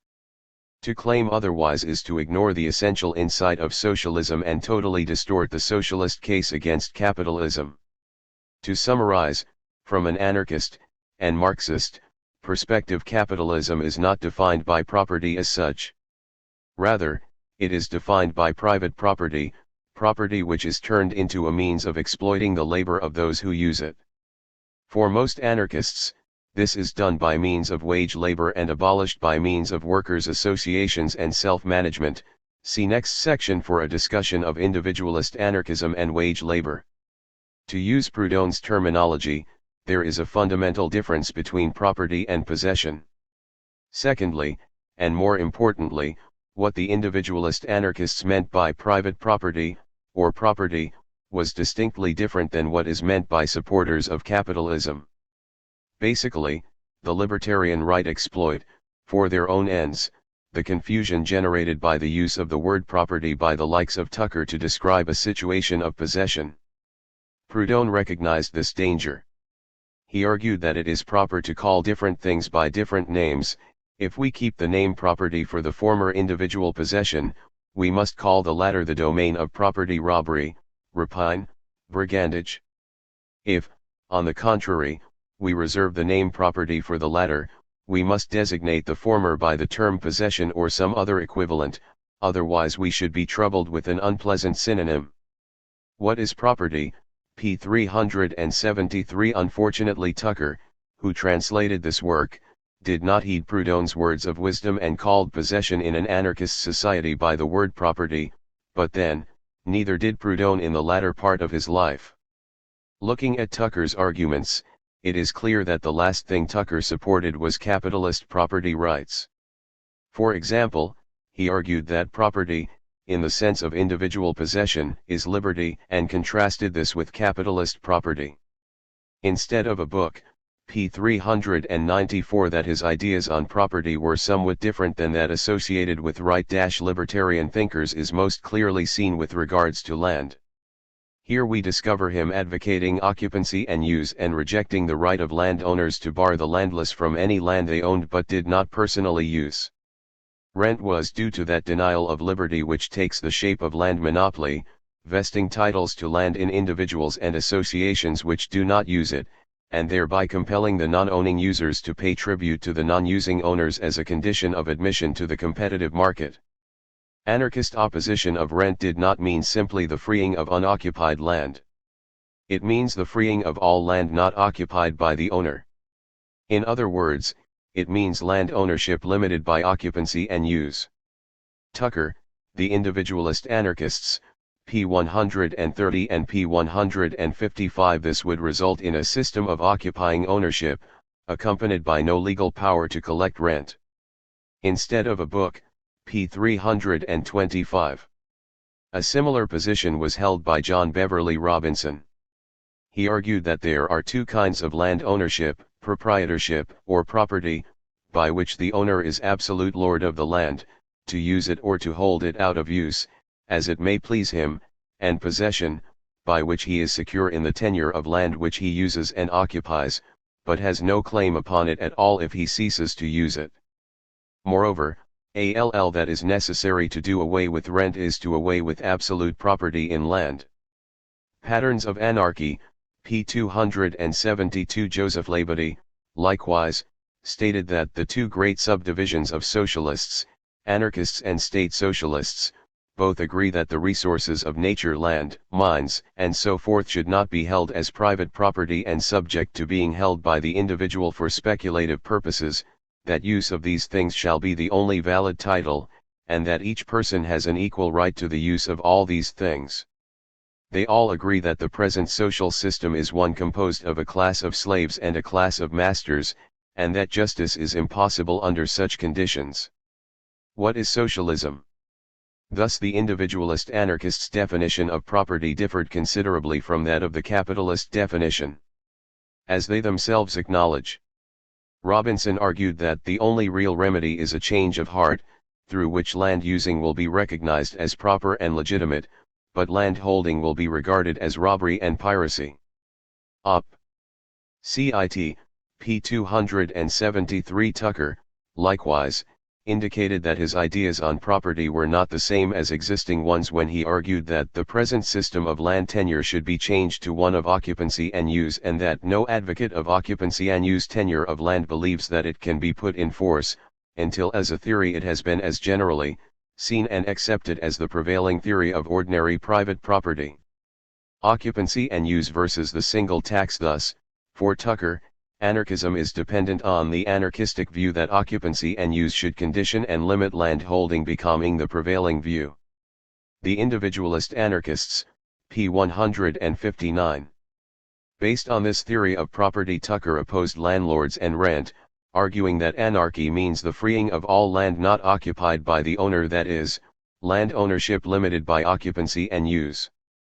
He extended this principle to housing, arguing that anarchic associations would not collect your rent, and might not even evict your tenant, and tenants would not be forced to pay you rent, nor would you be allowed to seize their property.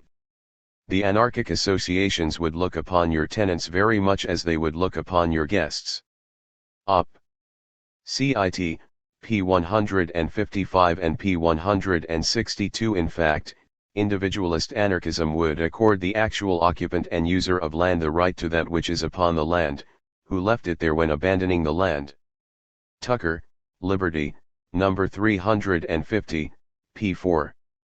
In the case of land and housing, almost all individualist anarchists argued that the person who lives or works on it, even under lease, would be regarded as the occupant and user of the land on which the house stands, and as the owner of the house itself, that is, they become the owner of both land and house as soon as he becomes the occupant.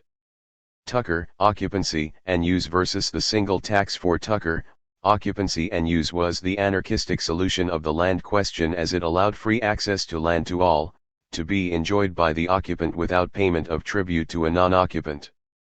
This applied to what was on the land as well, for if A builds a house, and rents it to B, who lives or works in it under the lease, then Tucker would regard B as the occupant and user of the land on which the house stands, and as the owner of the house itself. Liberty, No. 308, p. 4. Needless to say, the individualist anarchists were just as opposed to that mainstay of modern capitalism, The corporation. For green corporations disarrange our social organization, and make the just distribution of the products of labor impossible. Quoted by W.M. Gary Klein, The Individualist Anarchists, A Critique of Liberalism, p. 94. While opposing state attempts to limit trusts, it did not get to the root of the problem, which lay in class privilege. Tucker took it for granted that corporate privileges are in themselves a wrong. The Individualist Anarchists, p. 129. Given that occupancy and use applies to what is on the land, it logically follows that for those workplaces with absentee owners, i.e., owners who hire managers to run them, then these are abandoned by their owners. By the occupancy and use criteria, the land and what is on it reverts to those actually using them, i.e., the workers in question. Corporations and share owners, in other words, are extremely unlikely to exist in individualist anarchism. Hence to claim that the individualist anarchists supported capitalist property rights is false. As can be seen, they advocated a system which differed significantly to the current system. Indeed, they urged the restriction of property rights to a form of possession.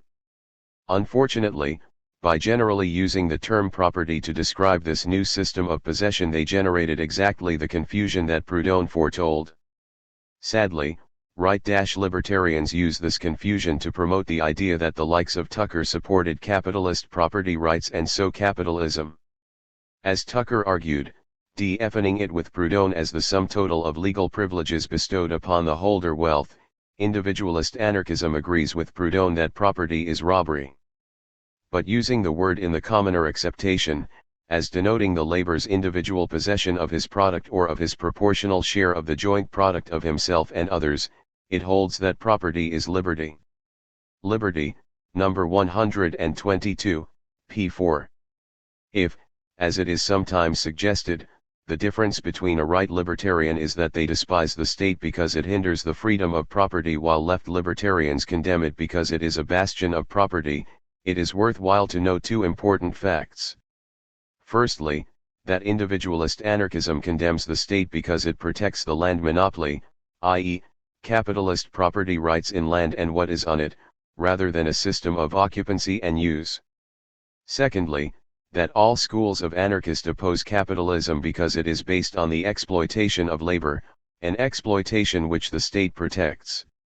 Hence declare, I wish a sharp distinction made between the legal institution of property, and property in the sense that what a man definitely produces by his own labor is his own. The inequality and oppressions of capitalism are the inevitable result of the whole politico-economic lie that man can be free and the institution of property continue to exist. Exquisite Rebel, p. 297. Given these bastions of property against which both the individualist and social anarchists turn their fire, it is obvious that both schools are left libertarians. For these reasons it is clear that just because the individualist anarchists supported a form of property does not mean they are capitalists. After all, as we note in the section G.2, communist anarchists recognize the necessity of allowing individuals to own and work their own land and tools if they so desire, yet no one claims that they support private property. Equally, that many of the individualist anarchists use the term property to describe a system of possession, or occupancy and use, should not blind us to the non-capitalist nature of that property. Once we move beyond looking at the words they used to what they meant by those words, we clearly see that their ideas are distinctly different from those of supporters of capitalism. In fact, they share a basic commonality with social anarchism: property will lose a certain attribute which sanctifies it now. The absolute ownership of it, the right to use or abuse, will be abolished, and possession, use, will be the only title. Albert R. Parsons, Anarchism, Its Philosophy and Scientific Basis, p. 173. This should be unsurprising given the influence of Proudhon on both wings of the movement. As Malatesta noted, recognizing the right of workers to the products of their own labor, demanding the abolition of interest and the division of land and the instruments of labor among those who wish to use them, would be a socialist school different from communist anarchism, but it is still socialism. It would be a mutualist socialism. At the cafe, p. 54 and p. 56. In other words, property need not be incompatible with socialism. It all depends on the type of property being advocated. G.1.3 What about their support for wage labor? As we have argued in section A.2.8 and elsewhere, a consistent anarchist must oppose wage labor as this is a form of hierarchical authority.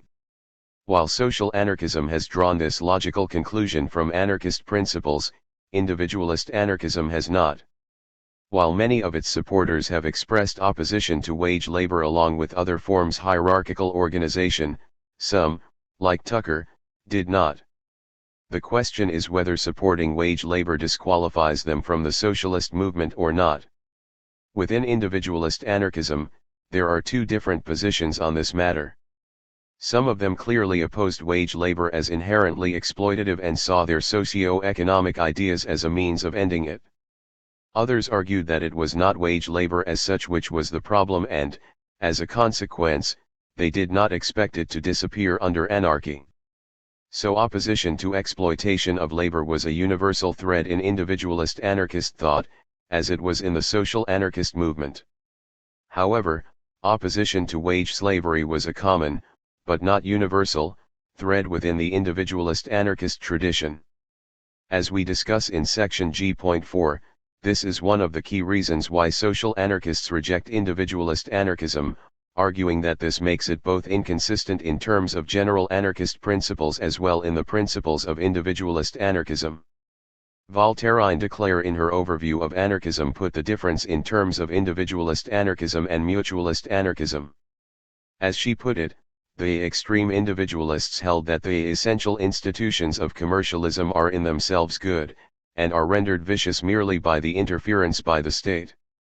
This meant the system of employer and employed, buying and selling, banking, and all the other essential institutions of commercialism would exist under their form of anarchism. Two key differences were that property in land would be modified so that it could be held by individuals or companies for such time and in such allotments as they use only, and that wages would rise to the full measure of the individual production, and forever remain there, as bosses would be hunting for men rather than men bosses. In other words, land would no longer owned as under capitalism and workers would no longer be exploited as profit, interest, and rent could not exist, and the worker would get the full product of his or her labor in wages.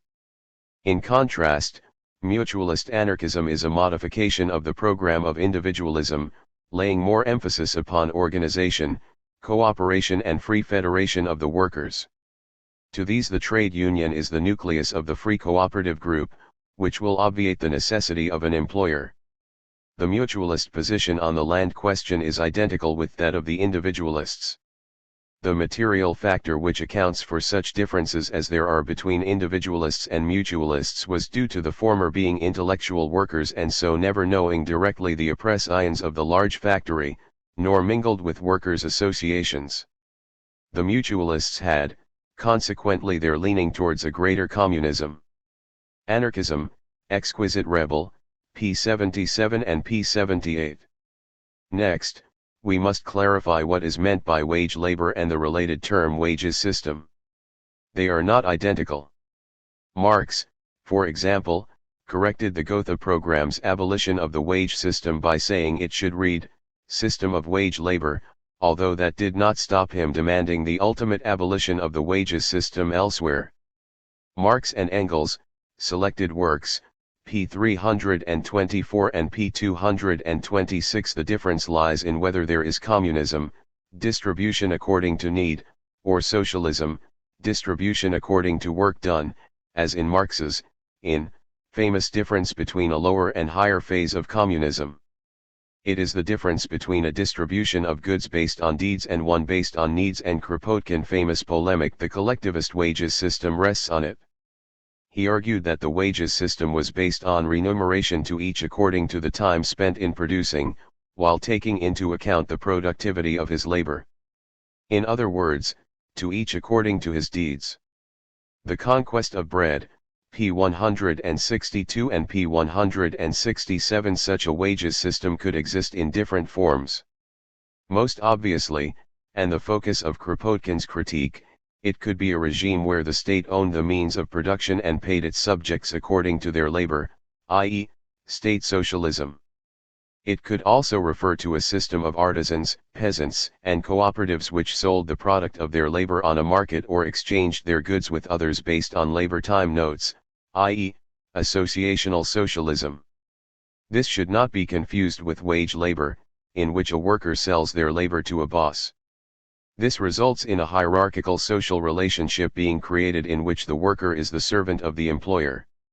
The employer, as they own the labor of the worker, also keeps the product of said labor, and as we argued in section C.2, this places the boss is in a position to get the worker to produce more than they get back in wages. In other words, wage labor is based on oppression and can result in exploitation as the bosses control both the production process, i.e., the labor of the workers, and the goods it produces. It is this which explains socialist opposition to wage labor. It is the means by which labor is exploited under capitalism. Anarchist opposition to wage labor includes this but also extends it to include its denial of freedom to those subject to workplace hierarchy. So for the purposes of this discussion, wage labor refers to hierarchical social relationships within production, while wages system refers to how goods are distributed once they are produced. Thus you can have a wages system without wage labor but not wage labor without a wages system. Communist anarchists aim for the abolition of both wage labor and the wages system, while mutualist anarchists only aim to get rid of the first one. The problem is that the terms are sometimes mixed up, with wages and wages system being confused with wage labor. This is the case with the 19th century American labor movement, which tended to use the term wages system to refer to wage labor and the expression abolition of the wages system to refer to the aim of replacing capitalism with a market system based on producer cooperatives. This is reflected in certain translations of Proudhon.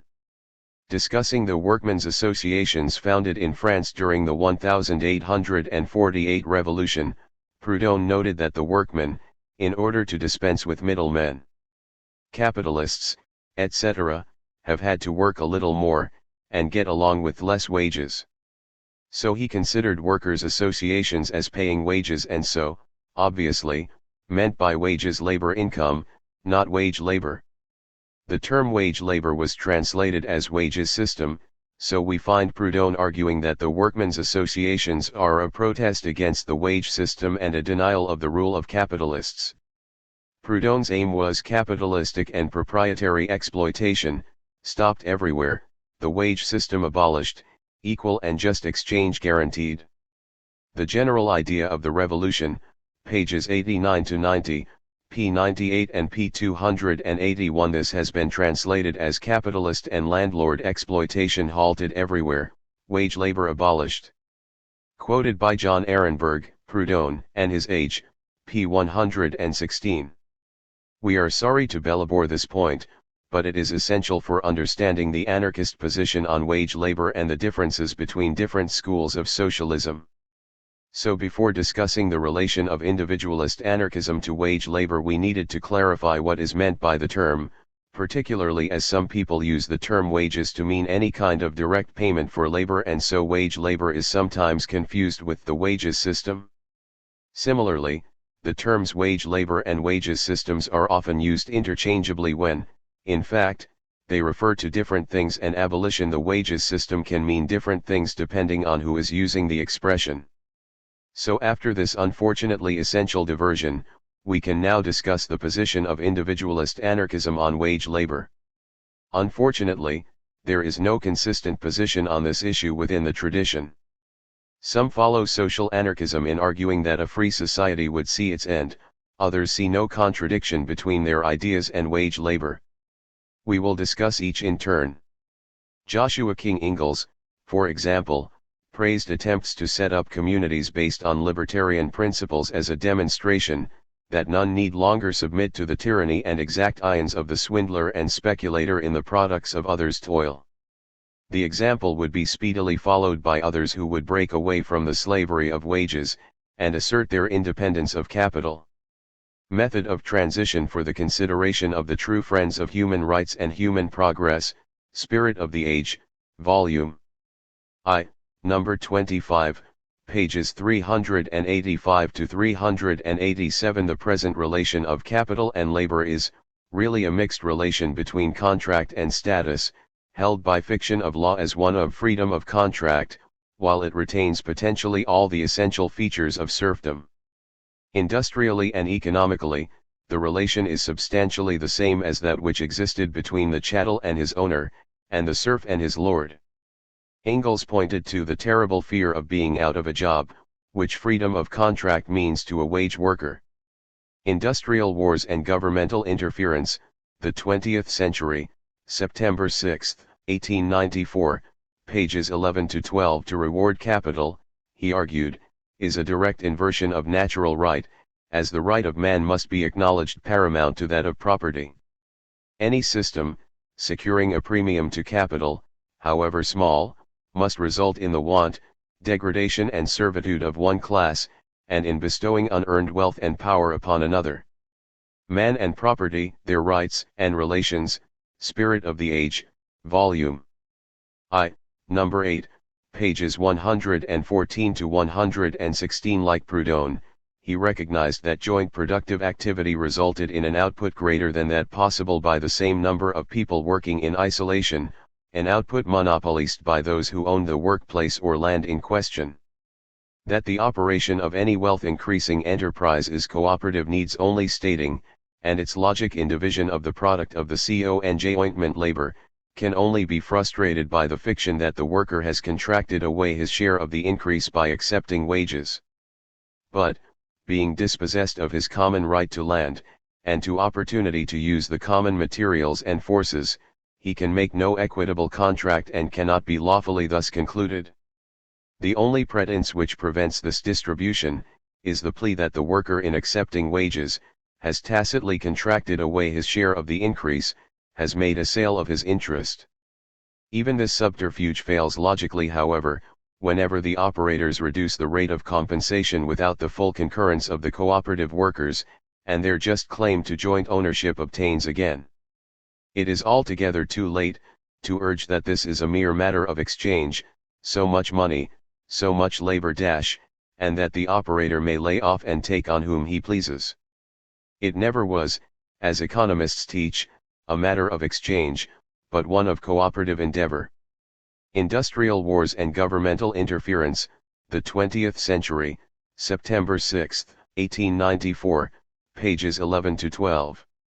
Unsurprisingly, given this analysis, he saw the need to replace wage labor, which he called false and immoral, with a better system, the adoption of honesty in our useful industries, and a reciprocal system of exchange, would unfold a grand and universal cooperative movement, seems so clear to me.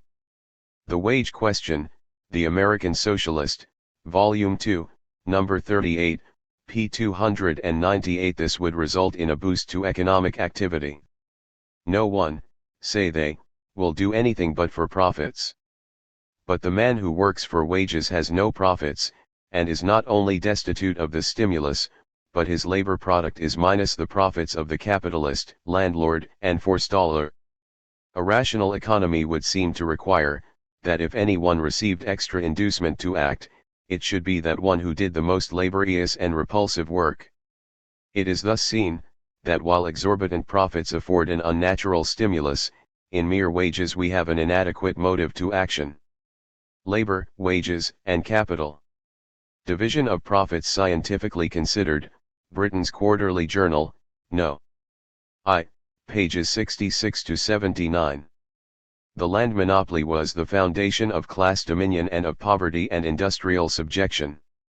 Quoted by Bowman N. Hall, Joshua K. Ingalls, American individualist, land reformer, opponent of Henry George and advocate of land leasing, now an established mode, pages 383 to 96, American Journal of Economics and Sociology, Volume 39, Number 4, p. 387. Without access to land, people would have no option to sell their liberty to others, and, as such, the abolition of slavery and wage labor were related. The right to life involves the right to land to live and labor upon. Commercial ownership of land which enables one to exclude another from it, and thus enforces involuntary idleness, is as destructive of human freedom as ownership of the person, enforcing involuntary service. Liberation of the slaves would bring their labor in more direct competition with our overcrowded and poorly paid wage workers. I did not offer this as a reason against the abolition of chattel slavery, but as a reason why the Friends of Emancipation from Chattel Slavery should unite with the Friends for the Emancipation of the Wage Worker, by restoring him the right to land, for the production of the means of life. The real issue was between the rights of labor and the rights of ownership. Quoted by Bowman N. Hall, Op. Cit. p. 385. This analysis was a common theme in pre-Civil War libertarian circles. As historian James J. Martin noted, to men like Warren and Evans, chattel slavery was merely one side of a brutal situation, and although sympathetic with its opponents, refused to take part in the struggle against slavery unless it was extended to a wholesale attack on what they termed wage slavery in the states where Negro slavery no longer existed.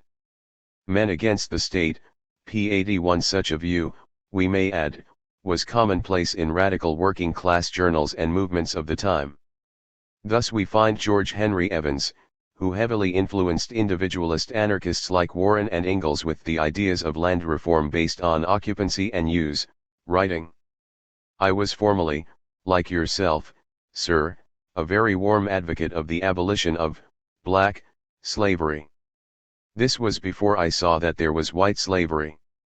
Since I saw this, I have materially changed my views as to the means of abolishing Negro slavery. I now see clearly, I think, that to give the landless black the privilege of changing masters now possessed by the landless white, would hardly be a benefit to him in exchange for his surety of support in sickness and old age, although he is in a favorable climate." Quoted by Martin, Op. Cit. p. 81f. Ingalls, likewise, considered the only intelligent strike by workers as one which would be directed against wage work altogether. For Lysander Spooner, liberty meant that the worker was entitled to all the fruits of his own labor, and argued that this might be feasible only when every man was own employer or work for himself in a direct way, since working for another resulted in a portion being diverted to the employer. Martin, Op. Cit. p. 153 and p. 172, to quote Spooner. When a man knows that he is to have all the fruits of his labor, he labors with more zeal, skill, and physical energy, than when he knows, as in the case of one laboring for wages, that a portion of the fruits of his labor are going to another. In order that each man may have the fruits of his own labor, it is important, as a general rule, that each man should be his own employer, or work directly for himself, and not for another for wages, because, in the latter case, a part of the fruits of his labor go to his employer, instead of coming to himself. That each man may be his own employer, it is necessary that he have materials, or capital, upon which to bestow his labor. Poverty, its illegal causes and legal cure, p. 8. Wage labor had a negative impact on those subject to it in terms of their personal development.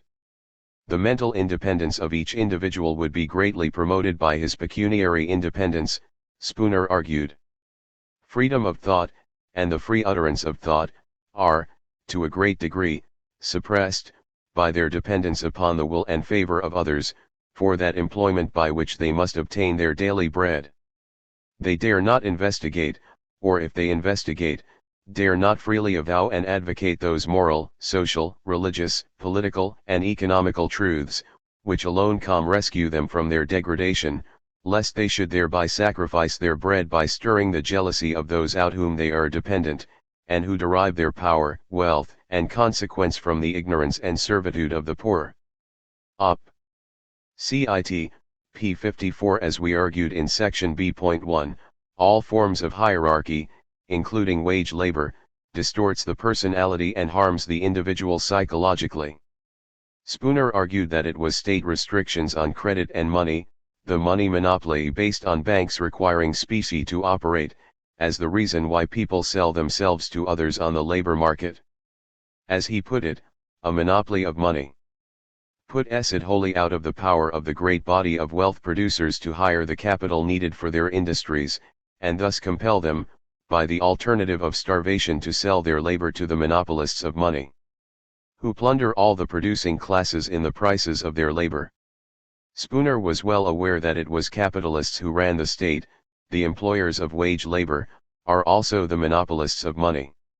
In his ideal society, the amount of money capable of being furnished is so great that every man, woman, and child could get it, and go into business for himself, or herself either singly, or in partnerships, and be under no necessity to act as a servant, or sell his or her labor to others. All the great establishments, of every kind, now in the hands of a few proprietors, but employing a great number of wage laborers, would be broken up, for few, or no persons, who could hire capital, and do business for themselves, would consent to labor for wages for another. A letter to Grover Cleveland, p. 20, p. 48 and p. 41. As Eunice Minette Schuster noted, Spooner's was a revolt against the industrial system, a return to pre-industrial society. He would destroy the factory system, wage labor, by making every individual a small capitalist, an independent producer, and turn the clock of time backwards, not forward. This position seems to have been a common one, for the early American individualists aimed to return to an economic system where everyone would be a small, independent proprietor. Native American Anarchism, p. 148, pages 151-2 and p. 157. As another commentator on individualist anarchism also noted, the dominant vision of the future was obviously that of a relatively modest scale of production, underpinned by individual, self-employed workers, and so the individualist anarchists expected a society of largely self-employed workmen with no significant disparity of wealth between any of them. W.M. Gary Klein, The Individualist Anarchists, p. 95 and p. 104. This is not to say that all the individualist anarchists ignored the rise of large-scale industrial production. Far from it. Tucker, Green, and Lum all recognized that anarchism had to adjust to the industrial system and propose different solutions for it. Green and Lum followed Proudhon and advocated cooperative production, while Tucker argued that mutual banks could result in a non-exploitative form of wage labor developing. William Green pronounced that here is no device of the political economists so infernal as the one which ranks labor as a commodity, varying in value according to supply and demand. To speak of labor as merchandise is treason, for such speech denies the true dignity of man. Where labor is merchandise in fact, there man is merchandise also, whether in England or South Carolina. This meant that, considered from this point of view, the price of commodities is regulated not by the labor expended in their production, but by the distress and want of the laboring class. The greater the distress of the laborer, the more willing will he be to work for low wages, that is, the higher will be the price he is willing to give for the necessaries of life. When the wife and children of the laborer ask for bread, and he has none to give them, then, according to the political economists, is the community prosperous and happy, for then the rate of wages is low, and commodities command a high price in labor. Mutual Banking, pages 49-50 and p. 49. Green's alternative was cooperation in production, consumption, and exchange.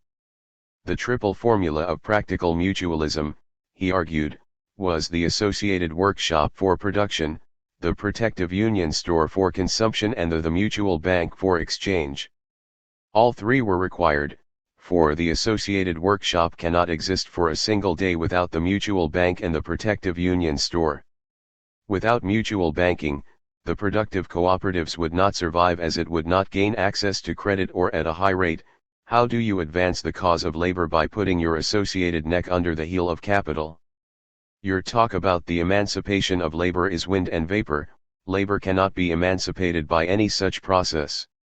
Thus the associated workshop ought to be an organization of personal credit. For what is its aim and purpose? Is it not the emancipation of the laborer from all dependence upon capital and capitalists? Op. Cit. p. 37, p. 34, p. 35 and p. 34. The example of the Mondragon cooperative complex in the Basque Country confirms the soundness of Green's analysis. Here we see a similar opposition to the commodification of labor, and so laborers, within capitalism that also marks social anarchist thought. As Rocker notes, Green emphasized more strongly the principle of association than did Josiah Warren, and more so than Spooner had done. He had a strong sympathy for the principle of association. In fact, the theory of mutualism is nothing less than cooperative labor based on the cost principle. He also rejected the designation of labor as a commodity and constantly endeavored to introduce his ideas into the youthful labor movement, so as to prevent the social problem being regarded by labor as only a question of wages. Pioneers of American Freedom, p. 108, p. 109, pages 111-2 and p. 112. The support for producers' associations alongside mutual banks is identical to Proudhon's ideas, which is unsurprising as Green was a declared follower of the French anarchist. Martin also indicates Green's support for cooperation and associative labor and its relation to the wider labor movement. Coming at a time when the labor and consumer groups were experimenting with associated workshops and protective union stores, Green suggested that the mutual bank be incorporated into the movement, forming what he called complementary units of production, consumption, and exchange, the triple formula of practical mutualism. Op. Cit. Pages 134-5. Dyer Lum was another individualist anarchist who opposed wage labor and supported cooperative production. Like Green, Lum took an active part in the labor movement and was a union organizer. As he put it, the Knights of Labor aimed to work for the abolishment of the wage system as well as the right of life, requiring the right to the means of living. Dyer, while rejecting their infatuation with political action, had the fullest sympathy for their aims and supported their economic measures. Liberty, number 82, p. 7. Unsurprisingly, as one historian notes, Lum began to develop an ideology that centered on the labor reformers' demand, the wage system must go.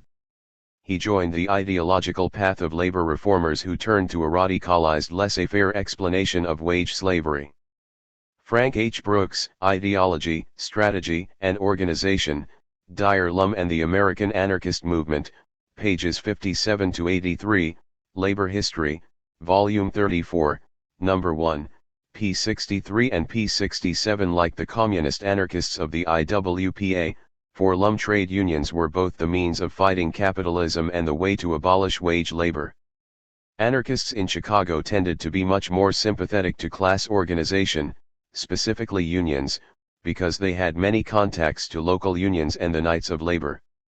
The issue was not resolved at the founding conference of the IWPA, but the Chicago anarchists did manage to get a resolution passed stating that we view in trades unions based upon progressive principles the abolition of the wages system the cornerstone of a better society structure than the present one. Lum agreed wholeheartedly with this resolution, particularly the phrase abolition of the wages system. This phrase not only confirmed the ideological link between anarchism and labor reform, but also paralleled similar language in the Declaration of Principles of the Knights of Labor. By 1886, Lum had joined the Knights and he urged other anarchists, particularly individualists, to support their struggles. Lum continued to be involved with organized labor for the next 7 years, seeing unions as a practical necessity in the struggle against class politics and state repression. Brooks, Op. Cit. Pages 70-1. However, despite the similarity between the evolution of Lum's strategy and that of the revolutionary anti-status socialists in the IWPA, his analysis of wage slavery was considerably more individualistic. Brooks, Op. Cit. p. 66. Lum saw it as resulting primarily from state interference in the economy which reduced the options available to working class people. With a genuine free market based on free land and free credit, workers would work for themselves, either as independent producers or in cooperatives, where capital seeks labor, where authority dissolves under the genial glow of liberty, and necessity for wage labor disappears. Dyer D. Lum, contained in Albert Parsons, Anarchism, p. 153.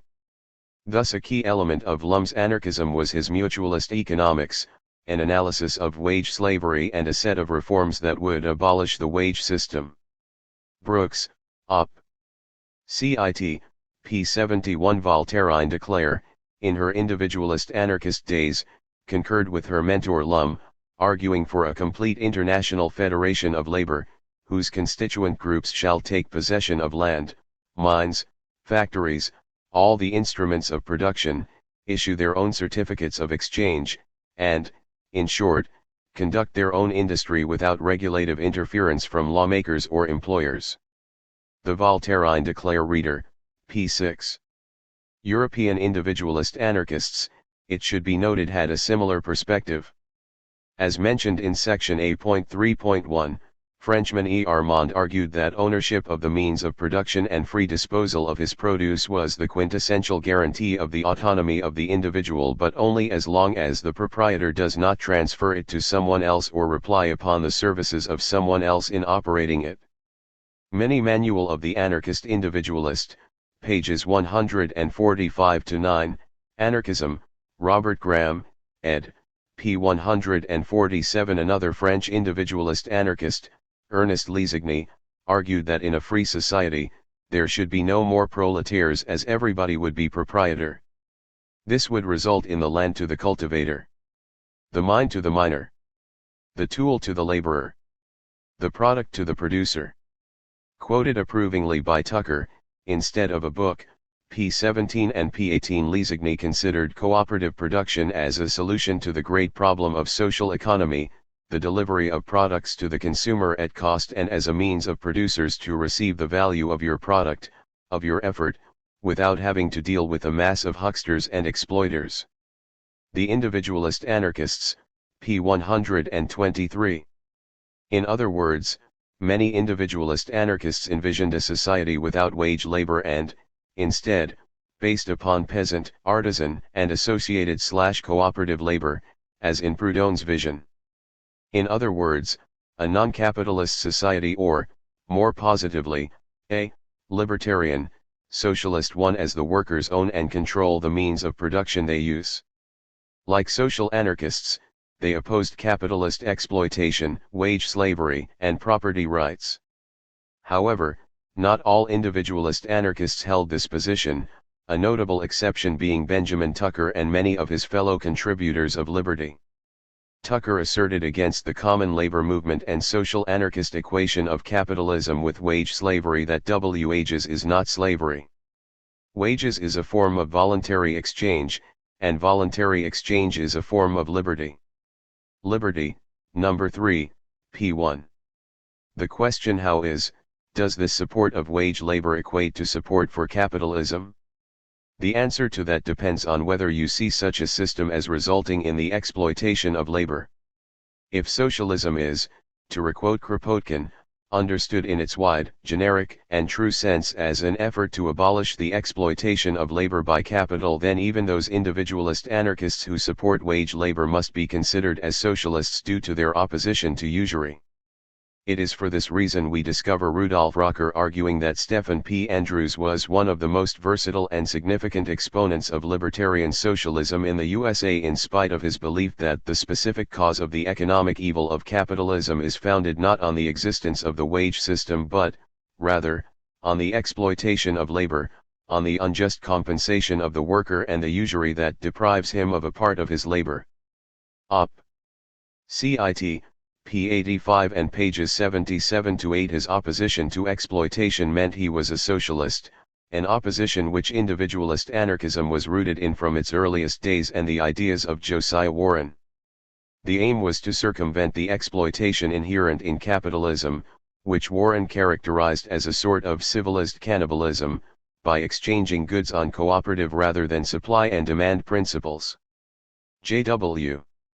Baker, Native American Anarchism, pages 43-62, The Raven, Volume 10, Number 1, p. 51. So should not be implied that the term socialist is restricted simply to those who oppose wage labor. It should be noted that for many socialists, Wage labor is perfectly acceptable as long as the state is the boss. As Tucker noted, state socialism's principal plank is the confiscation of all capital by the state, so stopping the liberty of those non-aggressive individuals who are thus prevented from carrying on business for themselves or assuming relations between themselves as employer and employee if they prefer, and who are obliged to become employees of the state against their will. Instead of a book, p. 378. Of course, such a position is not a very good form of socialism, which is why anarchists have tended to call such scheme state capitalism, an analysis which was confirmed once the Soviet Union was created. Incidentally, if state bureaucrats own and control the means of production, it would not come as too great a surprise if they, like private bosses, did so to maximize their incomes and minimize that of their employees. Which explains why the vast majority of anarchists do not agree with Tucker's position. Individualist anarchists like Tucker considered it as a truism that in their society the exploitation of labor could not exist. Thus, even if some workers did sell their liberty, they would still receive the full product of their labor. As Tucker put it, when interest, rent, and profit disappear under the influence of free money, free land, and free trade, it will make no difference whether men work for themselves, or are employed, or employ others. In any case, they can get nothing but that wage for their labor which free competition determines. Op. Cit. p. 274. Whether this could actually happen when workers sell their liberty to an employer is, of course, where other anarchists disagree. The owner of a workplace does not own simply his labor share of the total product produced within it. He, and it usually is a he, owns everything produced while workers get their wages. The employer, therefore, has an interest in getting workers to produce as much as they can during the period they are employed. As the future price of the commodity is unknown, it is extremely unlikely that workers will be able to accurately predict it, and so it is unlikely that their wages will always equal the cost price of the product.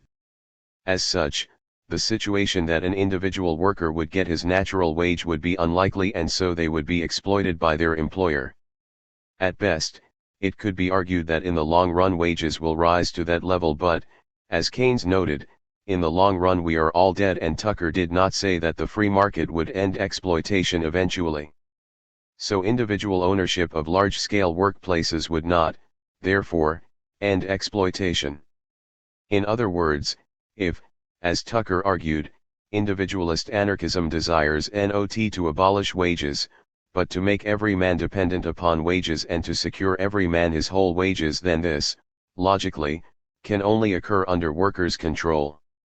We discuss this in more detail in section G.4.1, where we also indicate how social anarchists consider Tucker's position to be in a basic contradiction to anarchist principles. Not only that, as well as being unlikely to ensure that labor received its full product, it also contradicts his own principle of occupancy and use. As such, while his support for non-exploitative wage labor does not exclude him from the socialist, and so anarchist, movement, it does suggest an inconsistent anarchism, one which can, fortunately, be easily made consistent by bringing it fully in line with its own stated ideals and principles. Finally, we must note that there is a certain irony in this, given how keenly Tucker presented himself as a follower of Proudhon. This was because Proudhon agreed with Tucker's anarchist opponents, arguing continually that wage labor needed to be replaced by cooperative production to end exploitation and oppression in production. Proudhon and his followers, in the words of one historian, thought workers should be striving for the abolition of salaried labor and capitalist enterprise. This was by means of cooperatives, and their perspective was that of artisan labor. The manager/employer, patron, was a superfluous element in the production process who was able to deny the worker just compensation for his labor merely by possessing the capital that paid for the workshop, tools, and materials. Julian P. W. Archer, the first international in France, 1864–1872, p. 45, as Frank H. Brooks put it, Lum drew from the French anarchist Proudhon a radical critique of classical political economy and a set of positive reforms in land tenure and banking. Proudhon paralleled the native labor reform tradition in several ways. Besides suggesting reforms in land and money, Proudhon urged producer cooperation. Op. Cit. p. 72. We discuss this aspect of Proudhon's ideas in section G.4.2. So, to conclude, it can be seen that individualist anarchists hold two positions on wage labor. Some are closer to Proudhon and the mainstream anarchist tradition than others, while a few veer extremely close to liberalism. While all are agreed that their system would end the exploitation of labor, some of them saw the possibility of a non-exploitative wage labor while others aimed for artisan and or cooperative production to replace it. Suffice to say, while few social anarchists consider non-exploitative wage labor as being very likely, it is the opposition to non-labor income which makes individualist anarchism socialist, albeit an inconsistent and flawed version of libertarian socialism. G.1.4 Why is the social context important in evaluating individualist anarchism? When reading the work of anarchists like Tucker and Warren, we must remember the social context of their ideas, namely the transformation of America from a pre-capitalist to a capitalist society. The individualist anarchists, like other socialists and reformers, viewed with horror the rise of capitalism and its imposition on an unsuspecting American population, supported and encouraged by state action, in the form of protection of private property in land, restricting money issuing to state-approved banks using specie, government orders supporting capitalist industry, tariffs, suppression of unions and strikes, and so on. In other words, the individualist anarchists were a response to the social conditions and changes being inflicted on their country by a process of primitive accumulation, see section F.8. The non-capitalist nature of the early USA can be seen from the early dominance of self-employment, artisan and peasant production. At the beginning of the 19th century, around 80% of the working, non-slave, male population were self-employed. The great majority of Americans during this time were farmers working their own land, primarily for their own needs. Most of the rest were self-employed artisans, merchants, traders, and professionals. Other classes, employees, wage workers, and employers, capitalists, in the North, slaves and planters in the South were relatively small. The great majority of Americans were independent and free from anybody's command. They owned and controlled their means of production. Thus early America was, essentially, a pre-capitalist society. However, by 1880, the year before Tucker started Liberty, the number of self-employed had fallen to approximately 33% of the working population. Now it is less than 10%. Samuel Bowles and Herbert Gintis, Schooling in Capitalist America, p. 59. As the U.S. Census described in 1900, until about 1850 the bulk of general manufacturing done in the United States was carried on in the shop and the household, by the labor of the family or individual proprietors, with apprentice assistants, as contrasted with the present system of factory labor, compensated by wages, and assisted by power. Quoted by Jeremy Brecker and Tim Costello, Common Sense for Hard Times, p. 35. Thus the post-Civil War period saw the factory system become general. This led to a large increase in the class of unskilled and semi-skilled labor with inferior bargaining power. Population shifted from the country to the city. It was this milieu that the anarchism of Warren Proudhon wandered. Eunice Minette Schuster, Native American Anarchism, pages 136-7. It is only in this context that we can understand individualist anarchism, namely as a revolt against the destruction of working-class independence and the growth of capitalism, accompanied by the growth of two opposing classes, capitalists and proletarians. This transformation of society by the rise of capitalism explains the development of both schools of anarchism, social and individualist. American anarchism, Frank H. Brooks argues, like its European counterpart, is best seen as a 19th-century development, an ideology that, like socialism generally, responded to the growth of industrial capitalism, republican government, and nationalism. Although this is clearest in the more collectivistic anarchist theories and movements of the late 19th century, Bakunin, Kropotkin, Malatesta, Communist Anarchism, Anarcho-Syndicalism. It also helps to explain anarchists of early to mid-century such as Proudhon, Stirner and, in America, Warren. For all of these theorists, a primary concern was the labor problem, the increasing dependence and immiseration of manual workers in industrializing economies. Introduction, The Individualist Anarchists, p. 4. The individualist anarchists cannot be viewed in isolation. They were part of a wider movement seeking to stop the capitalist transformation of America. As Bowles and Gennades note, this process has been far from placid. Rather, it has involved extended struggles with sections of U.S. labor trying to counter and temper the effects of their reduction to the status of wage labor. The rise of capitalism marked the transition to control of work by non-workers, and with the rise of entrepreneurial capital, groups of formerly independent workers were increasingly drawn into the wage labor system. Working people's organizations advocated alternatives to this system. Land reform, thought to allow all to become an independent producer, was a common demand. Worker cooperatives were a widespread and influential part of the labor movement as early as the 1840s, but failed because sufficient capital could not be raised. Op. Cit. p. 59 and p. 62. It is no coincidence that the issues raised by the individualist anarchists, land reform via occupancy and use, increasing the supply of money via mutual banks and so on, reflect these alternatives raised by working class people and their organizations. Little wonder Tucker argued that make capital free by organizing credit on a mutual plan, and then these vacant lands will come into use, operatives will be able to buy axes and rakes and hoes, and then they will be independent of their employers, and then the labor problem will solved. Instead of a book, p. 321. Thus the individualist anarchists reflect the aspirations of working class people facing the transformation of an society from a pre-capitalist state into a capitalist one. Changing social conditions explain why individualist anarchism must be considered socialistic. As Murray Bookchin noted, the growing shift from artisanal to an industrial economy gave rise to a gradual but major shift in socialism itself.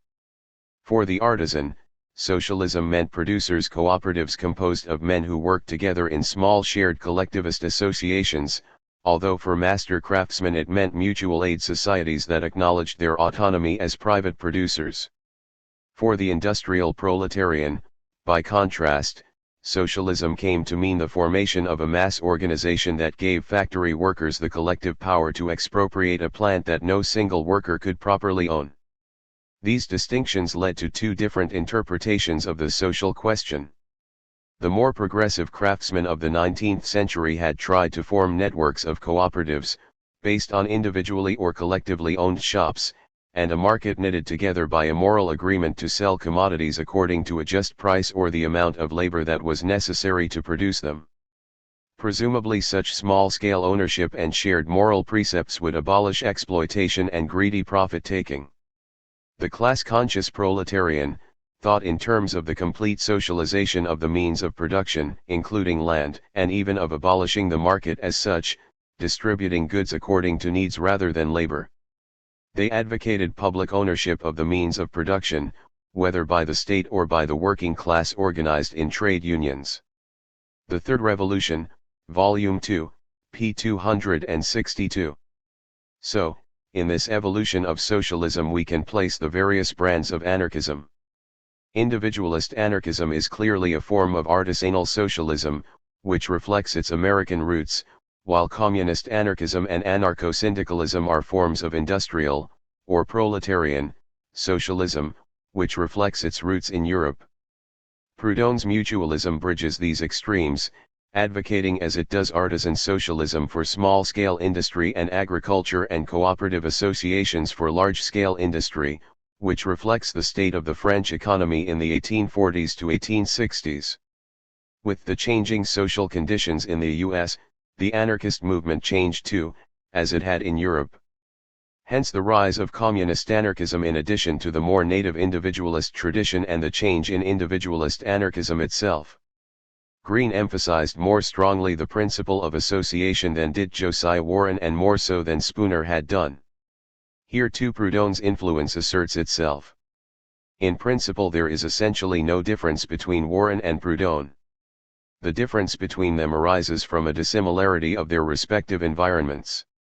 Proudhon lived in a country where the subdivision of labor made cooperation in social production essential, while Warren had to deal with predominantly small individual producers. For this reason Proudhon emphasized the principle of association far more than Warren and his followers did, although Warren was by no means opposed to this view. Rudolf Rocker, Pioneers of American Freedom, p. 108.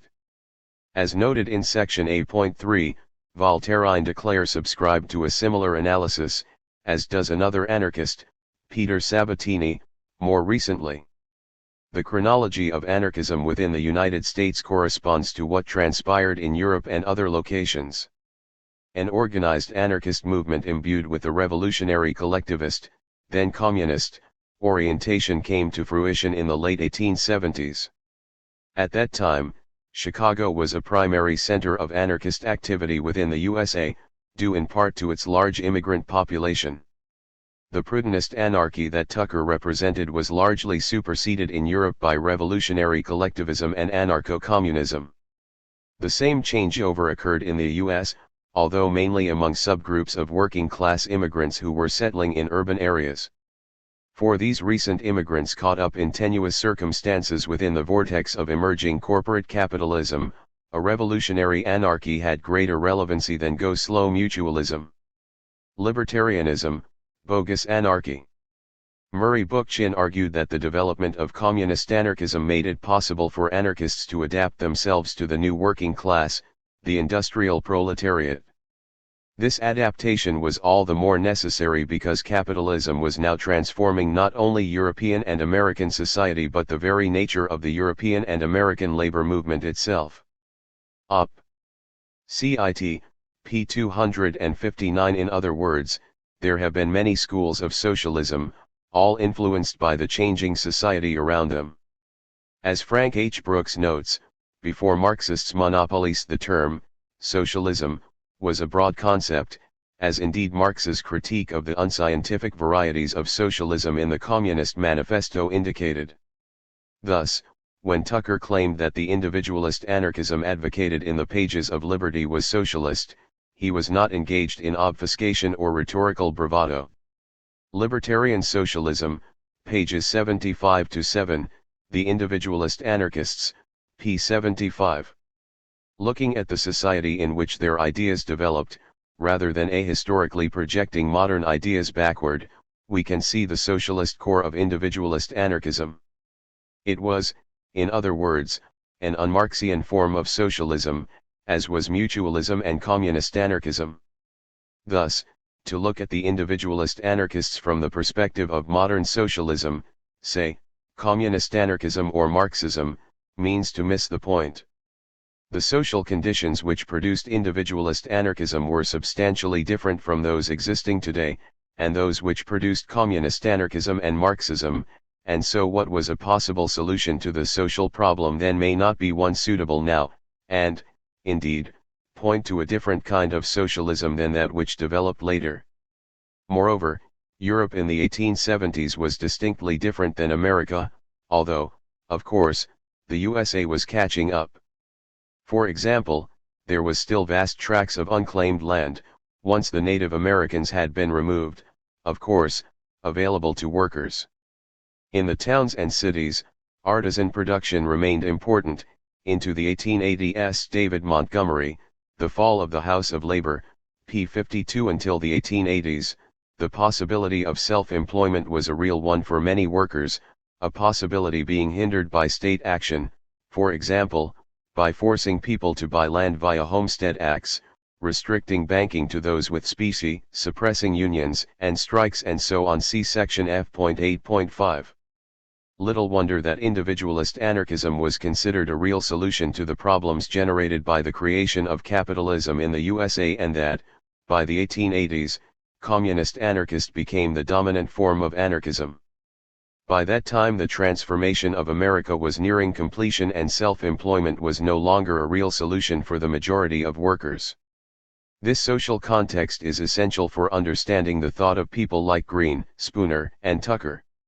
For example, as Stephen L. Newman points out, Spooner argues that every man ought to be his own employer, and he envisions a world of yeoman farmers and independent entrepreneurs. Liberalism at wit's end, p. 72. This sort of society was in the process of being destroyed when Spooner was writing. Needless to say, the individualist anarchists did not think this transformation was unstoppable and proposed, like other sections of U.S. labor, various solutions to problems society faced.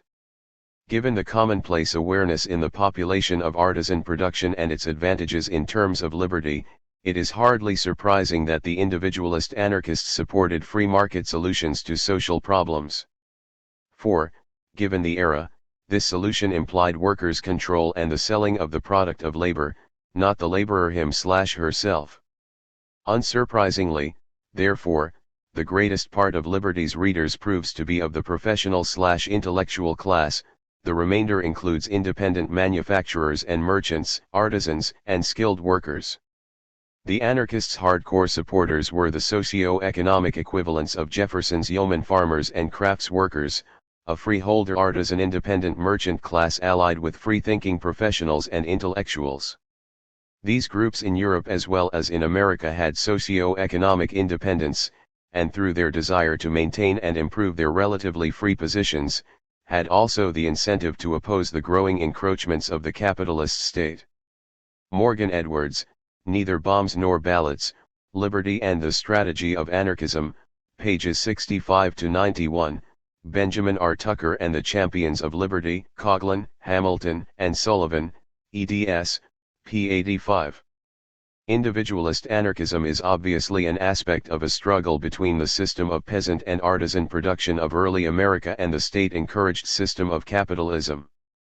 Indeed, their analysis of the change in American society from one of mainly independent producers into one based mainly upon wage labor has many parallels with Karl Marx's analysis of primitive accumulation in the Americas and elsewhere presented in Chapter 33 of Capital, The Modern Theory of Colonization.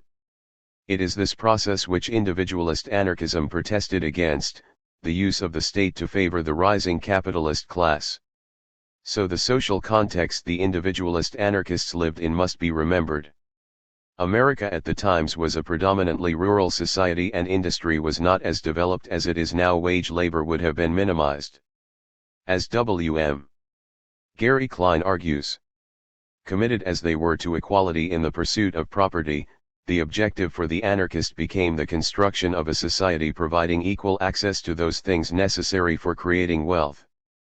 The goal of the anarchists who extolled mutualism and the abolition of all monopolies was, then, a society where everyone willing to work would have the tools and raw materials necessary for production in a non-exploitative system. The dominant vision of the future society was underpinned by individual, self-employed workers. The Individualist Anarchists, A Critique of Liberalism, p. 95. This social context helps explain why some of the individualist anarchists were indifferent to the issue of wage labor, unlike most anarchists. A limited amount of wage labor within a predominantly self-employed economy does not make a given society capitalist any more than a small amount of governmental communities within an predominantly anarchist world would make it statist. As Marx put it, in such societies the separation of the worker from the conditions of labor and from the soil, does not yet exist, or only sporadically, or on too limited a scale. Where, amongst such curious characters, is the field of abstinence for the capitalists. Today's wage laborer is tomorrow's independent peasant or artisan, working for himself. He vanishes from the labor market but not into the workhouse.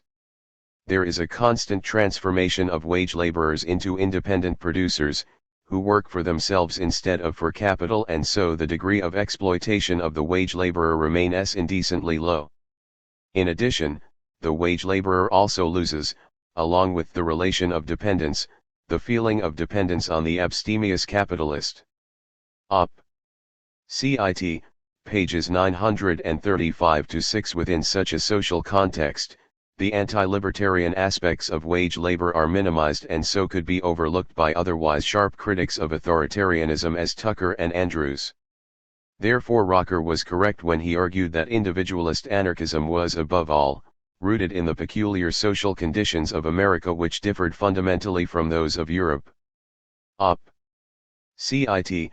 p. 155. As these conditions changed, the viability of individualist anarchism's solution to the social problem decreased, as acknowledged by Tucker in 1911, for example see section G.1.1.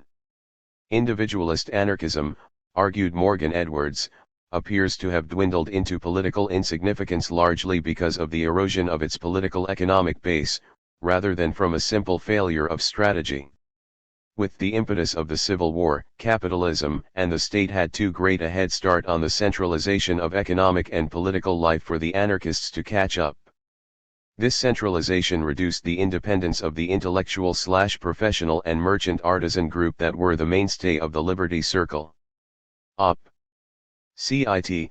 pages 85-6. While many of the individualist anarchists adjusted their own ideas to changing social circumstances, as can be seen by Green's support for cooperatives, the principle of association, as the only means of ending exploitation of labor by capital, the main forum of the movement, Liberty, did not consistently subscribe to this position, nor did their support for union struggles play a major role in their strategy.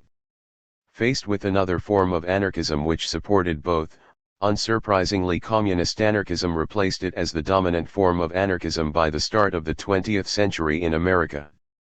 If these social conditions are not taken into account, then the ideas of the likes of Tucker and Spooner will be distorted beyond recognition.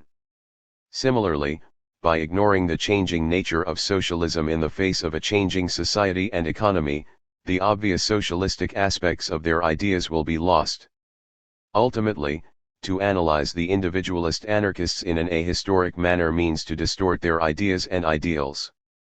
Moreover, to apply those ideas in a non-artisan economy without the intention of radically transforming the socio-economic nature of that society towards one based on artisan production would mean to create a society distinctly different than one they envisioned. See section G.3 for further discussion. G.2 Why do individualist anarchists reject social anarchism? As noted in the last section, the individualist anarchists considered themselves as anti-capitalists and many called themselves mutualists and socialists. It may be objected that they opposed the more obviously socialist types of anarchism like communist anarchism and, as a consequence, should be considered as supporters of capitalism. This is not the case, as can be seen from why they rejected communist anarchism. The key thing to remember is that capitalism does not equal the market. So while the individualist anarchists advocated a market economy, it is evident from their writings that they rejected both capitalism and communism, as did Proudhon. Brian Morris, Global Anti-Capitalism, pages 170-6, Anarchist Studies, Volume 14, Number 2, p. 175. It should noted that while Tucker came to excommunicate non-individualist forms of anarchism from the movement, his initial comments on the likes of Bakunin and Kropotkin were very favorable. He reprinted articles by Kropotkin from his paper La Revolte, for example, and discussed the anarchistic philosophy, as developed by the great Proudhon and actively propagated by the heroic Bakunin and his successors on both sides of the Atlantic. Liberty, number 26, p. 3. After the rise of the IWPA in the early 1880s and the Haymarket police riot of 1886, Tucker changed his position. Now it was a case that the anarchistic social ideal was utterly inconsistent with that of those communists who falsely call themselves anarchists while at the same time advocating a regime of Archieism fully as despotic as that of the state socialists themselves. For Tucker, real anarchists did not advocate, like communist anarchists, forcible expropriation nor force as a revolutionary agent and authority as a safeguard of the new social order. The individualist anarchists, pages 88-9. As will become clear, Tucker's summation of communist anarchism leaves a lot to be desired. However, even after the break between individualist and communist anarchism in America, Tucker saw that both had things in common as both were socialists. To be sure, there is a certain and very sincere comradeship that must exist between all honest antagonists of the exploitation of labor, but the word comrade cannot gloss over the vital difference between so-called communist anarchism and anarchism proper. Liberty, number 172, p. 1. Social anarchists would agree with Tucker in part, namely the need not to gloss over vital differences between anarchist schools, but most reject Tucker's attempts to exclude other tendencies from anarchism proper. Instead, they would agree with Kropotkin and, while disagreeing with certain aspects of the theory, refuse to excommunicate him from the anarchist movement. As we discuss in section G.2.5, few anarchists agreed with Tucker's sectarianism at the time, and communist anarchism was, and remains, the dominant tendency within anarchism. It is these disagreements to which we now turn. It should be stressed, though, that the individualist anarchists, while tending to excommunicate social anarchism, also had many inclusive moments, and so it makes these objections often seem petty and silly. Yes, there was certainly pettiness involved, and it worked both ways, and there was a certain amount of tit for tat, just as there is now, although to a much lesser degree these days. Anarchist-communist opposition to what some of them sadly called bourgeois anarchism was a fact, as was individualist anarchist opposition to communist anarchism. Yet this should not blind us to what both schools had in common. However, if it were not for some opponents of anarchism, particularly those seeking to confuse libertarian ideas with propertarian ones, dragging these, mostly resolved, disagreements back into the light of day, the section would be a lot shorter.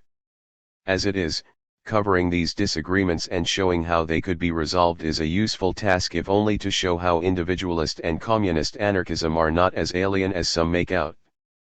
There were four main objections made to communist anarchism by the individualists. Firstly, that communist anarchism was compulsory, and any compulsory system could not be anarchist. Secondly, that a revolution would be imposing anarchism and so contradicted its principles. Thirdly, that distribution by need was based on altruism and, consequently, unlikely to succeed. Fourthly, that the communist anarchists are determining how a free society would be organized, which is authoritarian. Needless to say, communist anarchists rejected these claims as being false, and while we have already sketched these arguments, objections, and replies in section A.3.1, it is worthwhile to repeat, and expand on, them here, as these disagreements are sometimes highlighted by those who fail to stress what both schools have in common and, consequently, distort the debates and issues involved. We will discuss these objections in the following sections. G.2.1 Is communist anarchism compulsory? Some individualist anarchists argued that communist anarchists wanted to force everyone to be communists, and, as such, this proved they were not anarchists. This objection is, ironically, both the most serious and the easiest to refute. As Tucker noted, to eliminate the compulsory element from communism is to remove, in the view of every man who values liberty above aught else, the chief objection to it. Liberty, number 122, p. 5. For Henry Appleton, there was a class of ranting enthusiasts who falsely call themselves anarchists, who advocated both violence and levelling. All communism, he asserted, under whatever guise, is the natural enemy of anarchism, and a communist sailing under the flag of anarchism is as false a figure as could be invented. Yet, ironically, A.H. Simpson disproved that particular claim, for while attacking communism he ended by stating his argument applies only to aggressive communists, and that voluntary communism can exist and, if successful, flourish under anarchy. So, apparently, some kinds of communism are compatible with anarchism after all. Victor Yarros, likewise, pointed to two different schools of communists, those who support voluntary communism, which they intend to reach by the anarchistic method, and those who plot the forcible suppression of the entire system of private property. Only the former was voluntary or anarchistic communism. The individualist anarchists, pages 89 to 90, p. 94, p. 95 and p. 96. This, it should be noted, is more than enough to disprove any claims that genuine anarchists cannot be communists. So, the question is whether communist anarchists are in favor of forcing people to be communists. If their communism is based on voluntary association, then, according to the individualist anarchists themselves, it is a form of anarchism. Unsurprisingly, we discover that communist anarchists have long argued that their communism was voluntary in nature and that working people who did not desire to be communists would be free not to be. This position can be found in Kropotkin, from his earliest writings to his last. Thus we discover him arguing that an anarchist revolution would take care not to touch the holding of the peasant who cultivates it himself, without wage labor. But we would expropriate all land that was not cultivated by the hands of those who at present possess the land. This was compatible with communism because libertarian communists aimed at the complete expropriation of all those who have the means of exploiting human beings, the return to the community of the nation of everything that in the hands of anyone can be used to exploit others. Following Proudhon's analysis, private property was different from individual possession, and as long as social wealth remains in the hands of the few who possess it today, there would be exploitation. Instead, the aim was to see such social wealth currently monopolized by the capitalist class being placed, on the day of the revolution, at the free disposition of all the workers.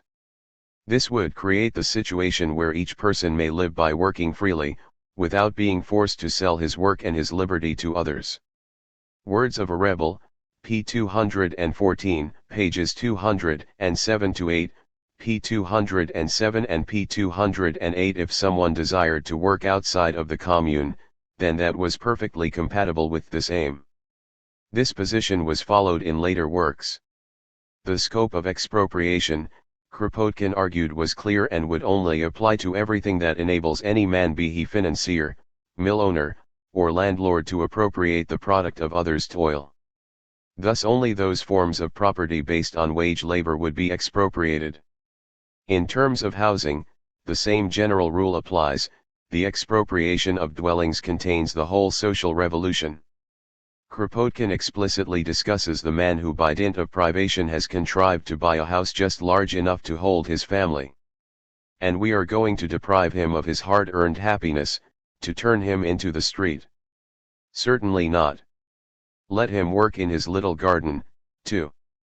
Anarchist communism will make the lodger understand that he need not pay his former landlord any more rent. Stay where you are, but rent-free. The Conquest of Bread, p. 61, p. 95, pages 95-6 and p. 96.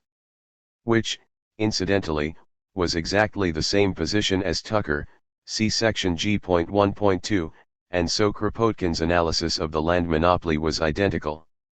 When we see a peasant who is in possession of just the amount of land he can cultivate, we do not think it reasonable to turn him off his little farm.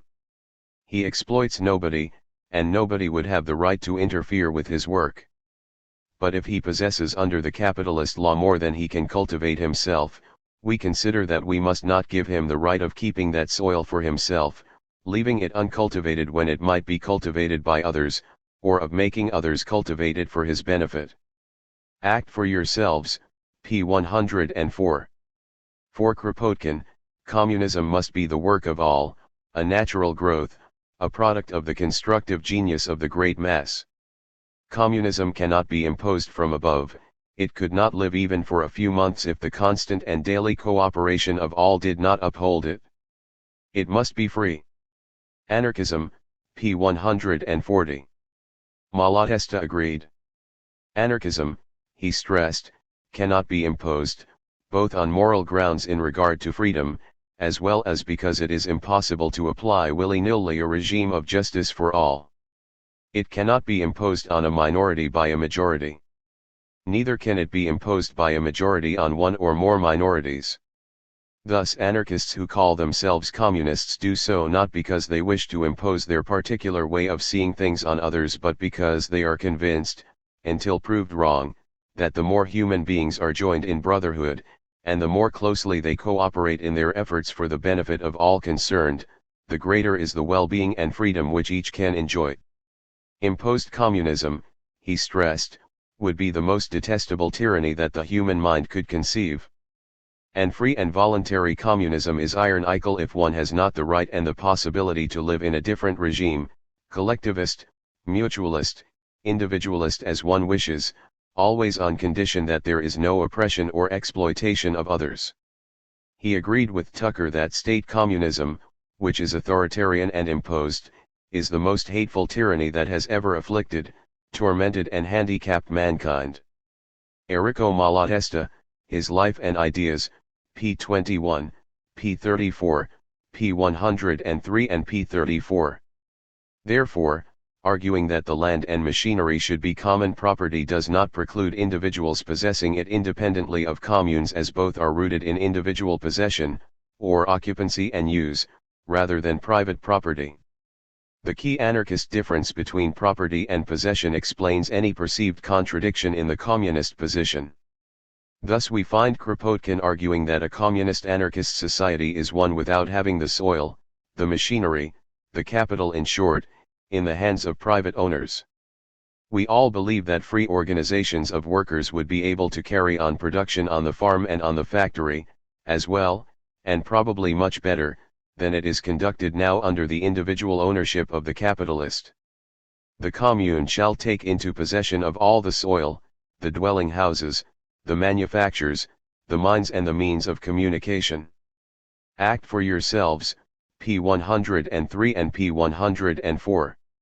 This in no way contradicts his argument that the individuals will not be forced to join a commune. This is because the aim of anarchist communism is, to quote another of Kropotkin's works, to place the product reaped or manufactured at the disposal of all, leaving to each the liberty to consume them as he pleases in his own home. The place of anarchism in the evolution of socialist thought, p. 7. Thus individual ownership meant individual ownership of resources used by others rather than individual possession of resources which individuals used. This can be seen from his comment that some poor fellow who has contrived to buy a house just large enough to hold his family would not be expropriated by the commune, by all means let him stay there, while also asserting who, then, can appropriate for himself the tiniest plot of ground in such a city, without committing a flagrant injustice. Conquest of Bread, p. 90. Kropotkin's opposition to private appropriation of land can only be understood in context, namely from his discussion on the abolition of rent and the need for free dwellings, i.e. the end of landlordism. Kropotkin accepted that land could and would be occupied for personal use. After all, people need a place to live. In this he followed Proudhon, who also argued that land cannot be appropriated, Chapter 3, Part 1 of What is Property. For the French anarchist, the land is limited in amount and so it ought not to be appropriated. Let any living man dare change his right of territorial possession into the right of property, and I will declare war upon him, and wage it to the death. This meant that the land is indispensable to our existence, consequently a common thing, consequently insusceptible of appropriation. Overall, labor has no inherent power to appropriate natural wealth. What is property? p. 106, p. 107 and p. 116. Proudhon, it is well known, supported the use of land, and other resources, for personal use. How, then, can he argue that the land cannot be appropriated? Is Proudhon subject to the same contradiction as Kropotkin? Of course not, once we take into account the fundamental difference between private property and possession, appropriation and use which underlies both individualist and communist anarchism. As Malatesta argued, communism is a free agreement, who doesn't accept it or maintain it remains outside of it. Everyone has the right to land, to the instruments of production and all the advantages that human beings can enjoy in the state of civilization that humanity has reached. If someone does not want to accept a communist life and the obligations that it supposes, it is their business. They and those of a like mind will come to an agreement. They will have the same rights as the communists over the natural wealth and accumulated products of previous generations. I have always spoken of free agreement, of free communism. How can there be liberty without a possible alternative? Our emphasis, at the Café, pages 69 to 70. Compare this to individualist anarchist Stephen Byington's comment that those who wish to unite in the communistic enjoyment of their labor will be free to do so, those who wish to hold the products of their labor as private property will be equally free to do so. Quoted by W.M. Gary Klein, The Individualist Anarchists, A Critique of Liberalism, p. 93. The similarities are as obvious as between Proudhon's and Kropotkin's arguments. The same, it must be stressed, can be said of the Chicago anarchists whom Tucker labeled as authoritarians. Thus we find Albert Parsons, for example, denouncing that kind of private property which allows exploitation to happen. The key problem was that the necessary means for the existence of all has been appropriated and monopolized by a few. The land, the implements of production and communication, the resources of life, are now held as private property, and its owners exact tribute from the propertyless. Wealth is power. The aim of communist anarchism was to ensure the free access to the means of production which is the natural right of every man able and willing to work. This implied that ALL organization will be voluntary with the sacred right forever reserved for each individual to think and to rebel. This meant that as far as the final outcome of social change was involved, many disciples of anarchism believe it will be communism, the common possession of the resources of life and the productions of united labor. No anarchist is compromised by this statement, who does not reason out the future outlook in this way. Anarchism, its philosophy and scientific basis, p. 97, p. 99, p. 96, p. 174 and pages 174 to 5. This did not exclude mutualism or individualist anarchism. Many expedients will be tried by which a just return may be awarded the worker for his exertions.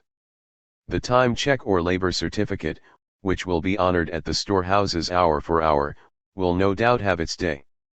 But the elaborate and complicated system of bookkeeping this would necessitate, the impossibility of balancing one man's hour against another's with accuracy, and the difficulty in determining how much more one man owed natural resources, condition, and the studies and achievements of past generations, than did another, would, we believe, prevent this system from obtaining a thorough and permanent establishment. The mutual banking system may be in operation in the future free society. Another system, more simple, appears the most acceptable and likely to prevail. Members of the groups, if honest producers, will be honored in any other group they may visit, and given whatever is necessary for their welfare and comfort. Op. Cit. p. 175. As we discuss in section G.4, this was the same conclusion that Voltaire de Cleyre reached 3 decades later. This was rooted in a similar analysis of property as Proudhon and Tucker, namely possession or occupancy and use. The workshops will drop into the hands of the workers, the mines will fall to the miners, and the land and all other things will be controlled by those who possess and use them. There can then be no title to anything aside from its possession and use. The likes of Parsons supported communism was not because of an opposition between communism and occupancy and use, but rather, like Kropotkin, because of the utter impossibility of awarding to each an exact return for the amount of labor performed will render absolute communism a necessity sooner or later.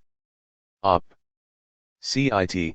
p. 105 and p. 176. So while capitalism expropriates the masses for the benefit of the privileged class, socialism teaches how all may possess property and establish a universal system of cooperation, and to render accessible to each and every member of the human family the achievements and benefits of civilization which, under capitalism, are being monopolized by a privileged class.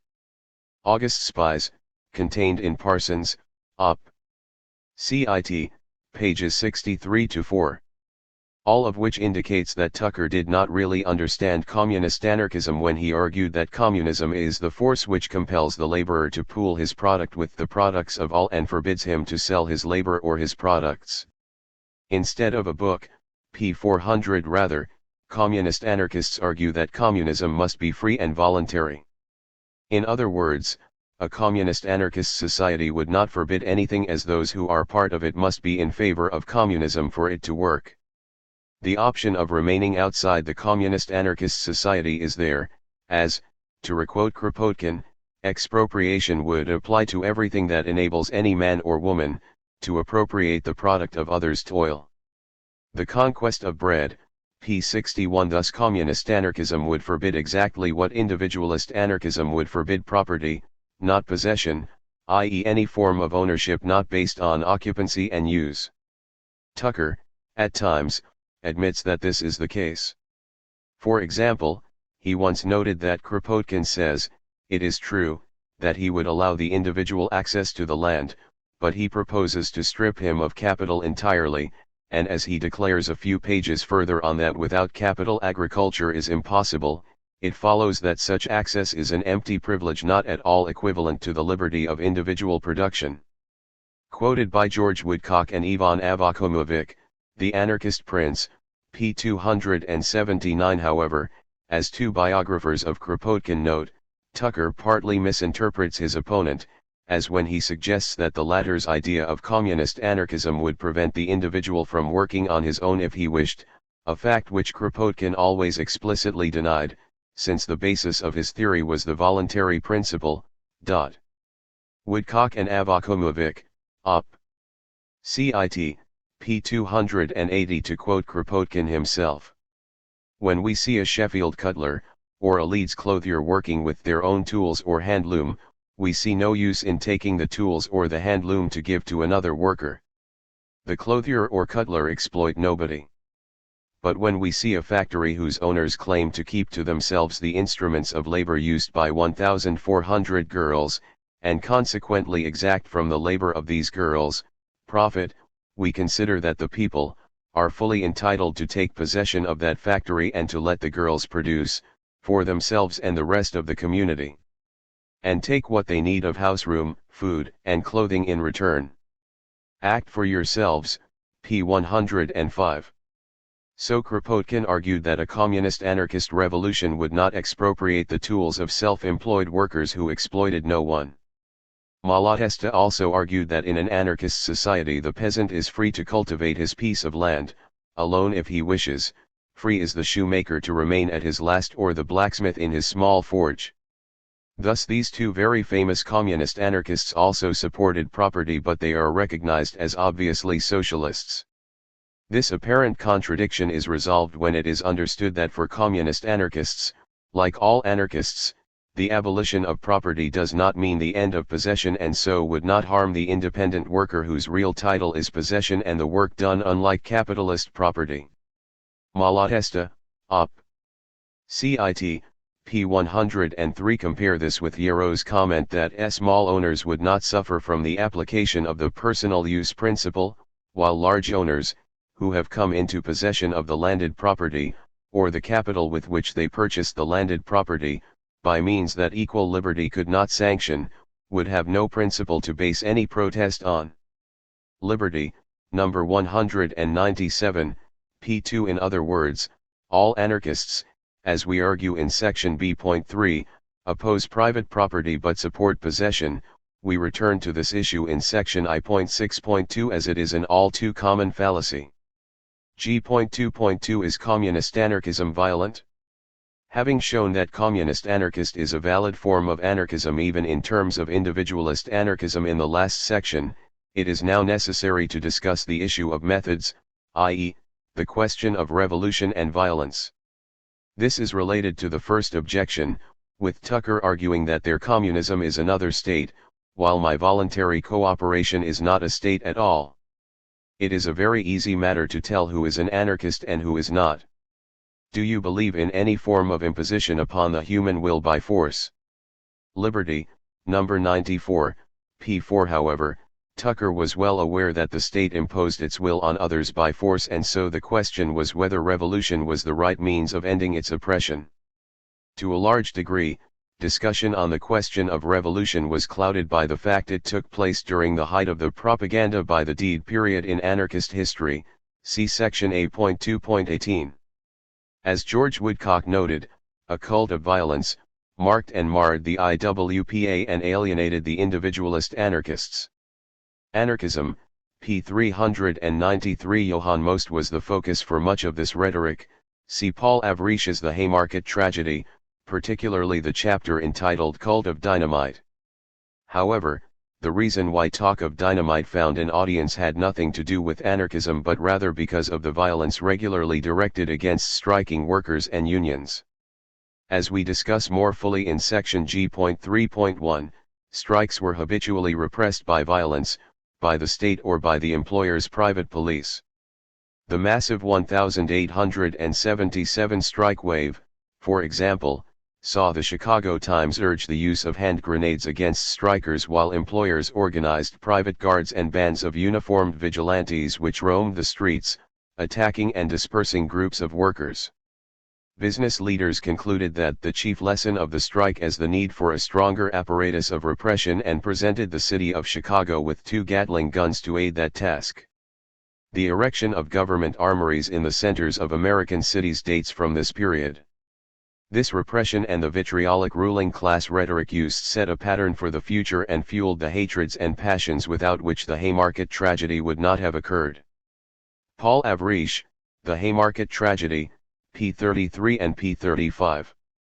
Given this general infatuation with dynamite and violence which the state and employer violence provoked, the possibility for misunderstanding was more than likely, as well as giving the enemies of anarchism ample evidence to demonize it while allowing the violence of the system they support to be downplayed.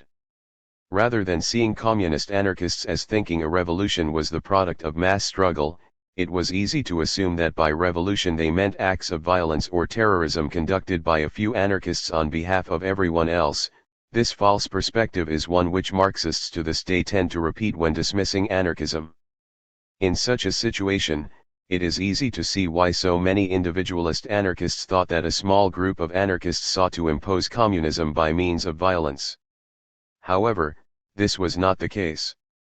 According to Albert Parsons, the communist anarchists argued that the working class will be driven to use force in self-defense, in self-preservation against those who are degrading, enslaving, and destroying them. The autobiographies of the Haymarket martyrs, p. 46, as August Spies put it, to charge us with an attempt to overthrow the present system on or about May 4, and then establish anarchy, is too absurd a statement, I think, even for a political office holder to make. Only madmen could have planned such a brilliant scheme. Rather, we have predicted from the lessons history teaches, that the ruling classes of today would no more listen to the voice of reason than their predecessors, that they would attempt by brute force to stay the will of progress. Contained in Parsons, Anarchism, its philosophy and scientific basis, p. 55. Subsequent events have proven that Spies and Parsons had a point. Thus arguments about violence should not result in the assumption that the individualist anarchists were pacifists, as the subject usually is not violence as such but rather assassinations and attempts of minorities to use violence to create anarchy by destroying the state on behalf of the general population. To brand the policy of terrorism and assassination as immoral is ridiculously weak, argued Tucker. Liberty does not assume to set any limit on the right of an invaded individual to choose his own methods of defense. The invader, whether an individual or a government, forfeits all claim to consideration from the invaded. This truth is independent of the character of the invasion. This meant that the right to resist oppression by violence is beyond doubt. But its exercise would be unwise unless the suppression of free thought, free speech, and a free press were enforced so stringently that all other means of throwing it off had become hopeless. Ultimately, though, the days of armed revolution have gone by. It is too easily put down. Instead of a book, p. 430, p. 439 and p. 440. Except for a small group of hardcore insurrectionists, few social anarchists think that violence should be the first recourse in social struggle.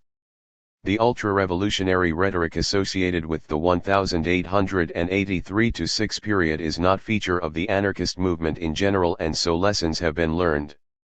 As far as strategy goes, the tactics advocated by social anarchists involve the same ones that individualist anarchists support, namely refusal of obedience to all forms of authority. This would include workplace, rent, and tax strikes, occupations, protests and such like. Violence has always been seen as the last option, to be used only in self-defense, or, sometimes, in revenge for greater acts of violence by oppressors. The problem is that any effective protest will result in the protesters coming into conflict with either the state or property owners. For example, a rent strike will see the agents of the property owner trying to evict tenants, as would a workers' strike which occupied the workplace. Similarly, in the Seattle protests in 1999, the police used force against the nonviolent protesters blocking the roads long before the Black Bloc started breaking windows, which is, in itself, nonviolent as it was directed against corporate property, not people, unlike the police action. Unless the rebels simply did what they were told, then any nonviolent protest could become violent, but only because private property ultimately rests on state violence, a fact which becomes obvious when people refuse to acknowledge it and its privileges. There is only one law for the poor, to wit, obey the rich. Parsons, Op. Cit. p. 97. Thus Adolf Fischer, one of the Haymarket martyrs. Would a peaceful solution of the social question be possible, the anarchists would be the first ones to rejoice over it. But is it not a fact that on occasion of almost every strike the minions of the institutions of private property, militia, police, deputy sheriffs, yes, even federal troops are being called to the scenes of conflict between capital and labor, in order to protect the interests of capital? What peaceful means should the toilers employ? There is, for example, the strike. If the ruling classes want to enforce the law, they can have every striker arrested and punished for intimidation and conspiracy. A strike can only be successful if the striking workingmen prevent their places being occupied by others. But this prevention is a crime in the eyes of the law. Boycott. In several states the courts of justice have decided that the boycott is a violation of the law, and in consequence thereof, a number of boycotts have had the pleasure of examining the inner construction of penitentiaries for conspiracy against the interests of capital. The Autobiographies of the Haymarket Martyrs, pages 85-6. Some individualist anarchists did agree with this position. Dyer Lum, for example, supported revolutionary violence on practical and historical grounds. Practically speaking, Lum did not believe that wage slavery could be ended by nonviolence because capitalists would surely use force to resist. Frank H. Brooks, Ideology, Strategy, and Organization, Dyer Lum and the American Anarchist Movement, pages 57-83, Labor History, Volume 34, Number 1, p. 71. Spooner's rhetoric could be as violent-sounding as Johann Most at his worst, and he called upon the subjects of the British Empire to rise in revolt. See his pamphlet Revolution. Equally, many social anarchists are pacifists or believe that anarchism can come about by means of reform and not revolution. Thus the reform/revolution divide does not quite equal the individualist/social anarchist divide, although it is fair to say that most individualist anarchists were and are reformists. So, it must be stressed that most individualist anarchists did not oppose revolution as such. Rather, they considered it as both unlikely to succeed and unnecessary. They rejected revolutionary expropriation not because we deem such expropriation unjust, invasive, criminal, but solely because we are convinced that there is a better, safer, and wiser way for labor to pursue with a view to emancipation. With mutual banks, they argued, it became possible for labor to gradually lift itself into the position to command its full share of wealth, and absorb in the shape of wages all that is now alienated from it in the forms of profit, interest proper, and monopoly rent. Yarrow's, Liberty, No. 171, p. 5. As such, their aims were the same as communist anarchism, namely to end exploitation of labor and the abolition of the state, but their means were different. Both, however, were well aware that the capitalism could not be ended by political action, i.e., voting. That the privileged class, argued William Bailey, will submit to expropriation, even if demanded at the ballot box, is a delusion possible only to him who knows not the actual situation confronting the people of this country. The rule of the monopolists, Liberty, number 368, p. 4. However, there was one area of life that was excluded from their opposition to expropriation, the land. As Yarros put it, the anarchists' position on the land question, which involves the dispossession of present landlords and the entire abolition of the existing system of land tenure. They wish to expropriate the landlords, and allow the landless to settle on land which does not now belong to them. This only exception, we are compelled to make, involved believing that the landless will, individually and for the purpose of occupying ownership, take possession of the land not personally occupied and used by landlord, and will protect each other in the possession of such lands against any power hostile to them. Op. Cit. Number 171, p4 and p5.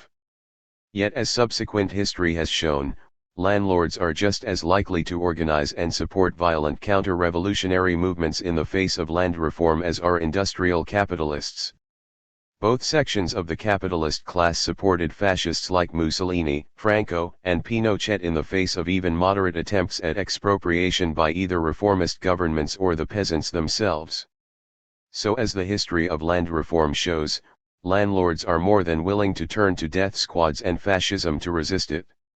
To suggest that squatting land would provoke less capitalist violence than, say, expropriating workplaces simply cannot be supported in the light of 20th century history. The choice, then, is simply to allow the landlords and capitalists to keep their property and try to butt it back from them or use political or revolutionary means to expropriate them. Communist anarchists thought that the mutual banks would not work and so supported expropriation by means of a mass revolt, a social revolution. As such, communist anarchists are not revolutionaries by choice but rather because they do not think capitalism can be reformed away nor that the ruling class will freely see their power, property, and privileges taken from them. They reject the mutualist and individualist anarchist suggestion that mutual banks could provide enough credit to compete capitalism away and, even if it could, the state would simply outlaw it. This perspective does not imply, as many enemies of anarchists suggest, that social anarchists always seek to use violence but rather that we are aware that the state and capitalists will use violence against any effective protest. So, the methods social anarchists urge, strikes, occupations, protests, and so forth, are all inherently nonviolent, but resistance by the state and capitalist class to these acts of rebellion often results in violence, which is dutifully reported as violence by the rebels, not the powerful, in the media. That the capitalist class will use violence and force to maintain its position is demonstrated in every strike which threatens their power, by every lockout, by every discharge, by every blacklist. Parsons, Anarchism, Its Philosophy and Scientific Basis, p. 105. Ultimately, the workings of capitalism itself provokes resistance to it. Even if no anarchist participated in, or helped organize, strikes and protests, they would occur anyway and the state would inevitably intervene to defend law and order and private property, as the history of every class system proves. So communist anarchism does not produce the class war produces communist anarchism. In addition, Tucker thought that a violent revolution would not succeed, for without an awareness of anarchist ideals in the general public, the old system would soon return. If government should be abruptly and entirely abolished tomorrow, he argued, there would probably ensue a series of physical conflicts about land and many other things, ending in reaction and a revival of the old tyranny. Instead of a book, p. 329, almost all revolutionary anarchists would agree with his analysis, see section A.2.16. Such anarchists have always seen revolution as the end of a long process of self-liberation and self-education through struggle. All anarchists reject the idea that all that was required was to eliminate the government, by whatever means, and the world would be made right. Rather, we have seen anarchism as a social movement which, like anarchy itself, requires the participation of the vast majority to be viable. Hence anarchist support for unions and strikes, for example, as a means of creating more awareness of anarchism and its solutions to the social question, see section J.1. This means that communist anarchists do not see revolution as imposing anarchism, but rather as an act of self-liberation by a people sick of being ruled by others, and act to free themselves of tyranny.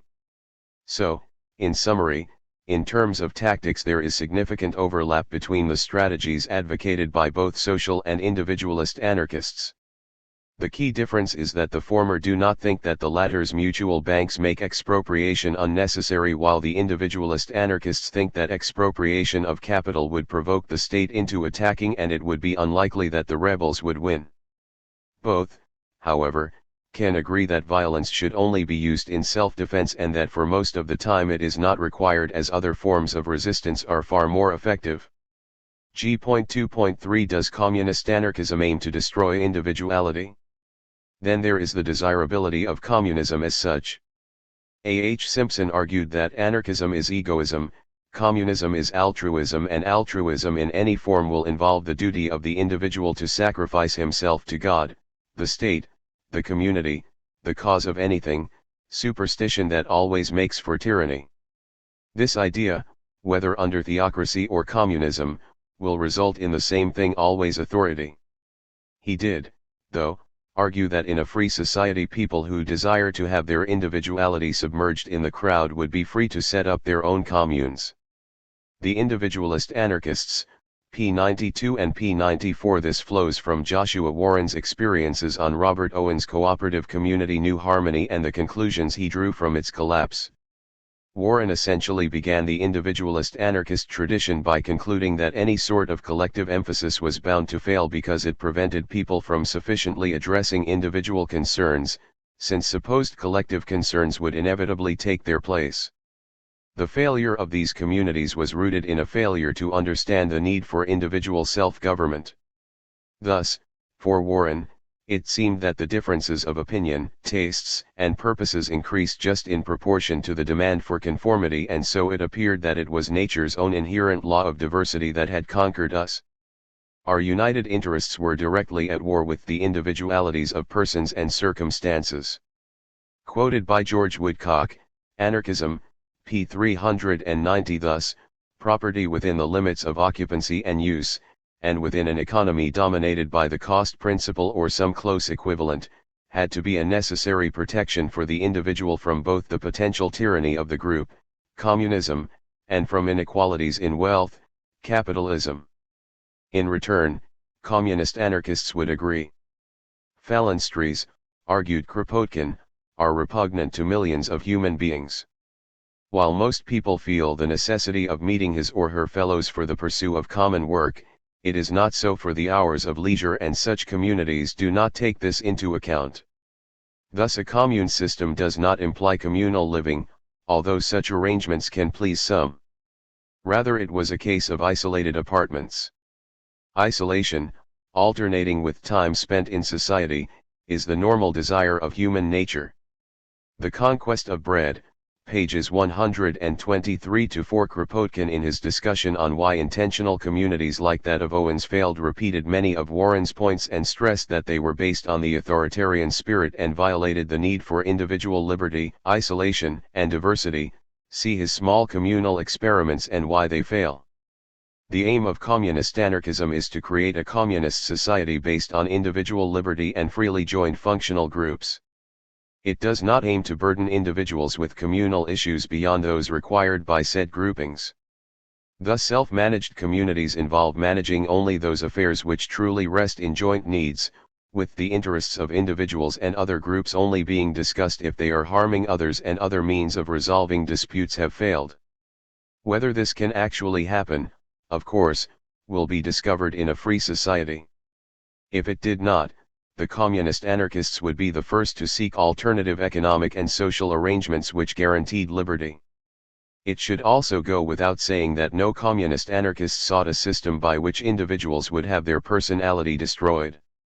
As Kropotkin stressed, anarchist communism maintains that most valuable of all conquests, individual liberty, and moreover extends it and gives it a solid basis, economic liberty, without which political liberty is delusive.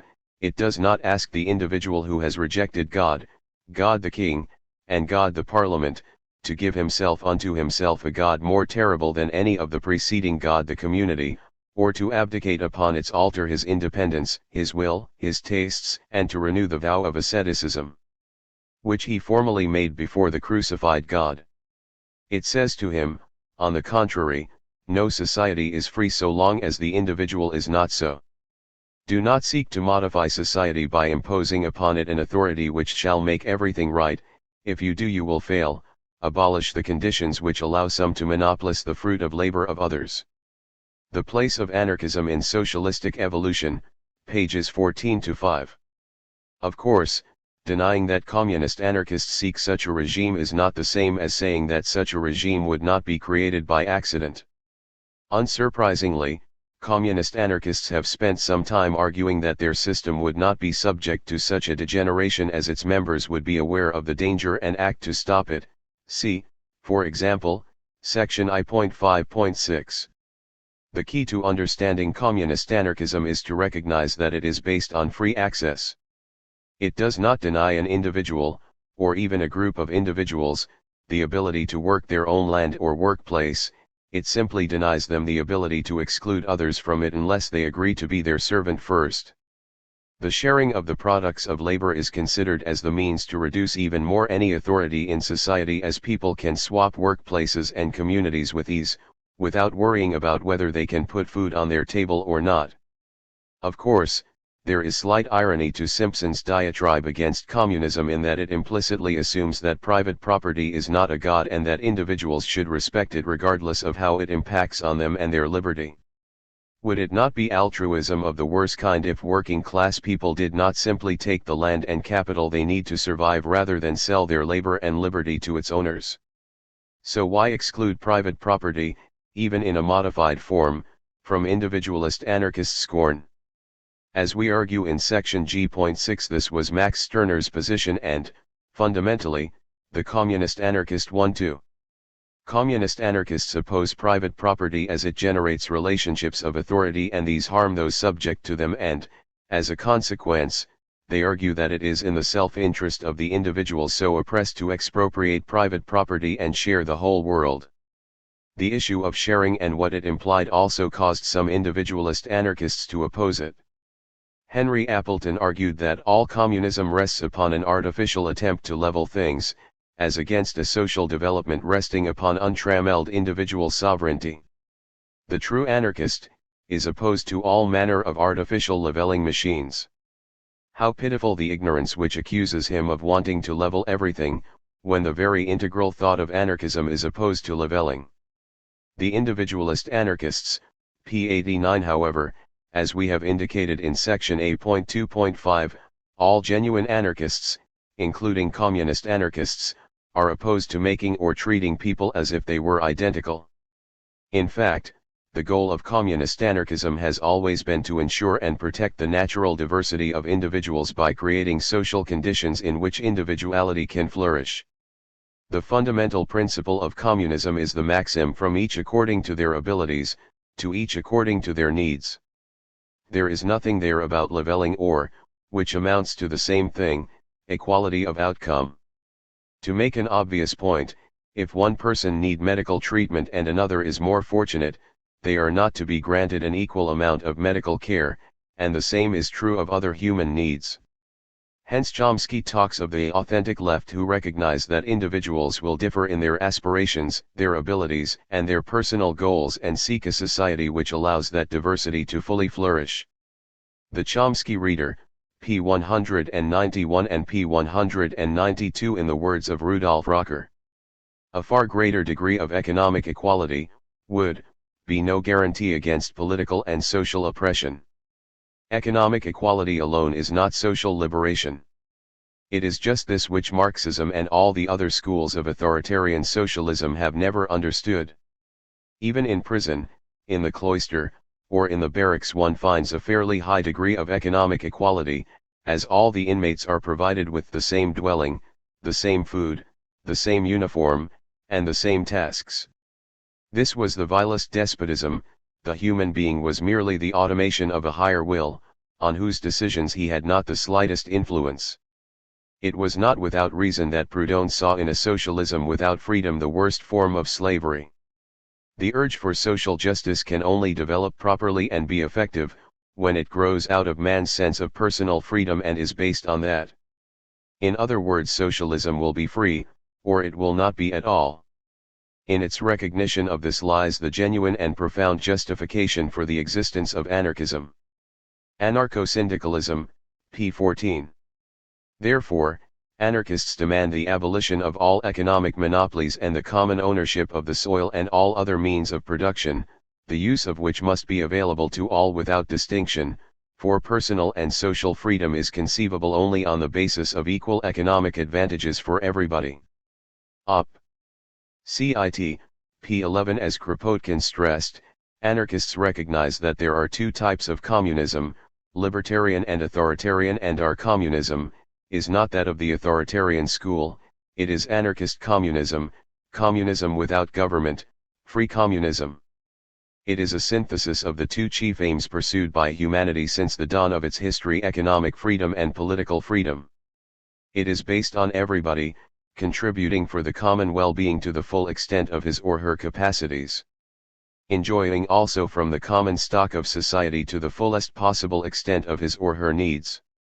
Thus it is rooted in individual tastes and diversity, on putting the wants of the individual above the valuation of the services he or she has rendered, or might render, to society.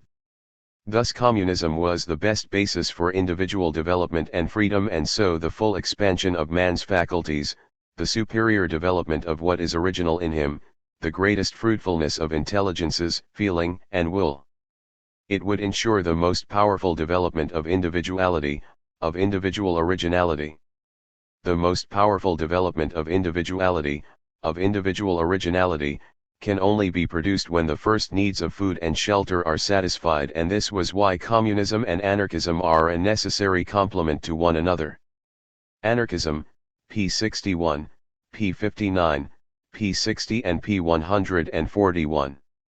So, communist anarchists would actually agree with individualist anarchists like Simpson and oppose any notion of leveling, artificial or otherwise. The aim of libertarian communism is to increase diversity and individuality, not to end it by imposing an abstract equality of outcome or of consumption that would ignore individual tastes or preferences. Given that communist anarchists like Kropotkin and Malatesta continually stress this aspect of their ideas, Simpson was simply confusing libertarian and authoritarian forms of communism for polemical effect rather than presenting a true account of the issues at hand. A firmer critique of communist anarchism can be found when Tucker argued that Kropotkinian anarchism means the liberty to eat, but not to cook, to drink, but not to brew, to wear, but not to spin, to dwell, but not to build, to give, but not to sell or buy, to think, but not to print, to speak, but not to hire a hall, to dance, but not to pay the fiddler. Quoted by George Woodcock and Ivan Avakomovic, Op. Cit. p. 279. Yet even this contains a distortion, as it is clear that communist anarchism is based on the assumption that members of a communist society would have to contribute, if physically able, of course, to the common resources in order to gain access to them. The notion that Kropotkin thought that a communist society would only take into account to each according to their needs while ignoring from each according to their abilities seems hard to square with his published arguments. While it is true that individual contributions would not be exactly determined, it is false to suggest that communist anarchism ignores the obvious truism that in order to consume you first need to produce. Simply put, if someone seeks to live off the work of others in a free society, those within it would be asked to leave and provide for themselves. By their actions, they have shown that they do not want to live in a communist commune, and those who do wish to live as communists would feel no particular need to provide for those who do not. See section I.4.14. This can be seen when Tucker quoted Freedom saying that in the transitional revolutionary period communities and individuals may be obliged in self-defense to make it their rule that he who will not work neither shall he eat.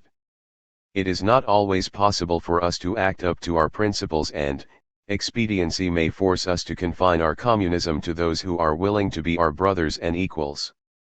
Somewhat incredibly, Tucker stated, "I am not quite clear as to the meaning of this, and would ask to be enlightened on the question whether those objectionable individuals are to be let alone to live in their own way, or whether the state socialistic plan would be pursued in dealing with them.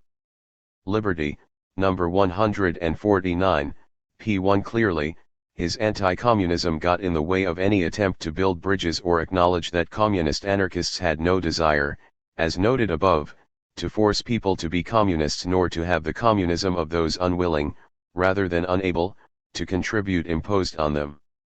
G.2.4 What other reasons do individualists give for rejecting communist anarchism? The other differences are not as major. Some individualist anarchists took umbrage because the communist anarchists predicted that an anarchist society would take a communal form, so prescribing the future development of a free society in potentially authoritarian ways. As James Martin summarized, it was Tucker's belief that in all subsequent social cooperation no manner of organization or combination whatsoever shall be binding upon any individual without his consent, and to decide in advance upon a communal structure violated this maxim from the start. Men Against the State, p. 222. Others took umbrage because the communist anarchists refused to spell out in sufficient detail exactly how their vision would work. Communist anarchists reply in four main ways. Firstly, the individualist anarchists themselves predicted roughly how they thought a free society would look and function, namely one on individual ownership of production based around mutual banks. Secondly, communist anarchists presented any vision as one which was consistent with libertarian principles, i.e., their suggestions for a free society was based on thinking about the implication of anarchist principles in real life. There seemed little point in advocating anarchism if any future society would be marked by authority. To not discuss how a free society could work would result in authoritarian solutions being imposed, see section I.2.1. Thirdly, they were at pains to link the institutions of a free society to those already being generated within capitalism but in opposition to its hierarchical nature, see section I.2.3. Fourthly, presenting more than a sketch would be authoritarian as it is up to a free people to create their own society and solve their problems themselves, see section I.2.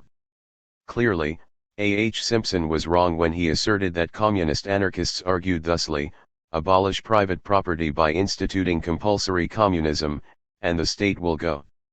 No communist anarchist has ever argued for compulsory communism. Somewhat ironically, Simpson went on to argue that difference between communism and anarchy is plainly observable in their methods. Abolish the state. That bulwark of the robber system, says the anarchist. Abolish private property, the source of all evil and injustice, parent of the state, says the communist. The individualist anarchists, p. 92. Yet communist anarchists do not subscribe to the position of abolishing private property first, then the state. As we note when refuting the opposite assertion by Marxists in section H.2.4, anarchists like Kropotkin and Malatesta followed Bakunin in arguing that both needed to be abolished at the same time. Kropotkin, for example, did not divide economic and political issues. For him it was a case of the political and economic principles of anarchism. Anarchism, p. 159. This unity of economic and political aspects of anarchism exists within individualist anarchism too, but it is hidden by the unfortunately tendency of its supporters of discussing certain forms of private property as state-enforced monopolies. So to a large degree many of the disagreements between the two schools of anarchism were rooted in semantics. Thus we find William Bailey arguing that the anarchist-communist assumption that rent and interest are due to private property is not proven, as both rent and interest are the result of monopoly, of restricted individual liberty. Liberty, number 261, p1. In other words, rent is caused because the state enforces property rights which the individualist anarchists disagree with. Thus when individualist anarchists argue they seek to get rid of the state, they also mean the end of capitalist property rights, particularly in land. That this can lead to confusion is obvious as, in the usual sense of the word, rent is caused by private property. The communists-anarchists, in contrast, generally used the term private property and property in the same way that Proudhon used it in 1840, namely property which allows its owner to exploit the labor of another. As such, they had no problem with those who labored by themselves on their own property. The lack of a market in communist anarchism led some individualist anarchists like William Bailey to argue that it ignores the necessity for any machinery to adjust economic activities to their ends. Either its supporters exalt a chaotic and unbalanced condition or they will produce an insufferable hierarchy. The individualist anarchists, p. 116 thus, to use modern terms, either communist anarchists embrace central planning or their system simply cannot produce goods to meet demand with overproduction of unwanted goods and underproduction of desired ones.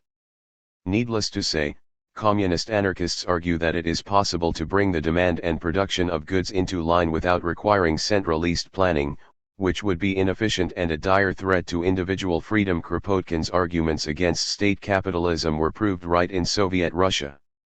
It would require a system of horizontal links between self-managed workplaces and the transmission of appropriate information to make informed decisions.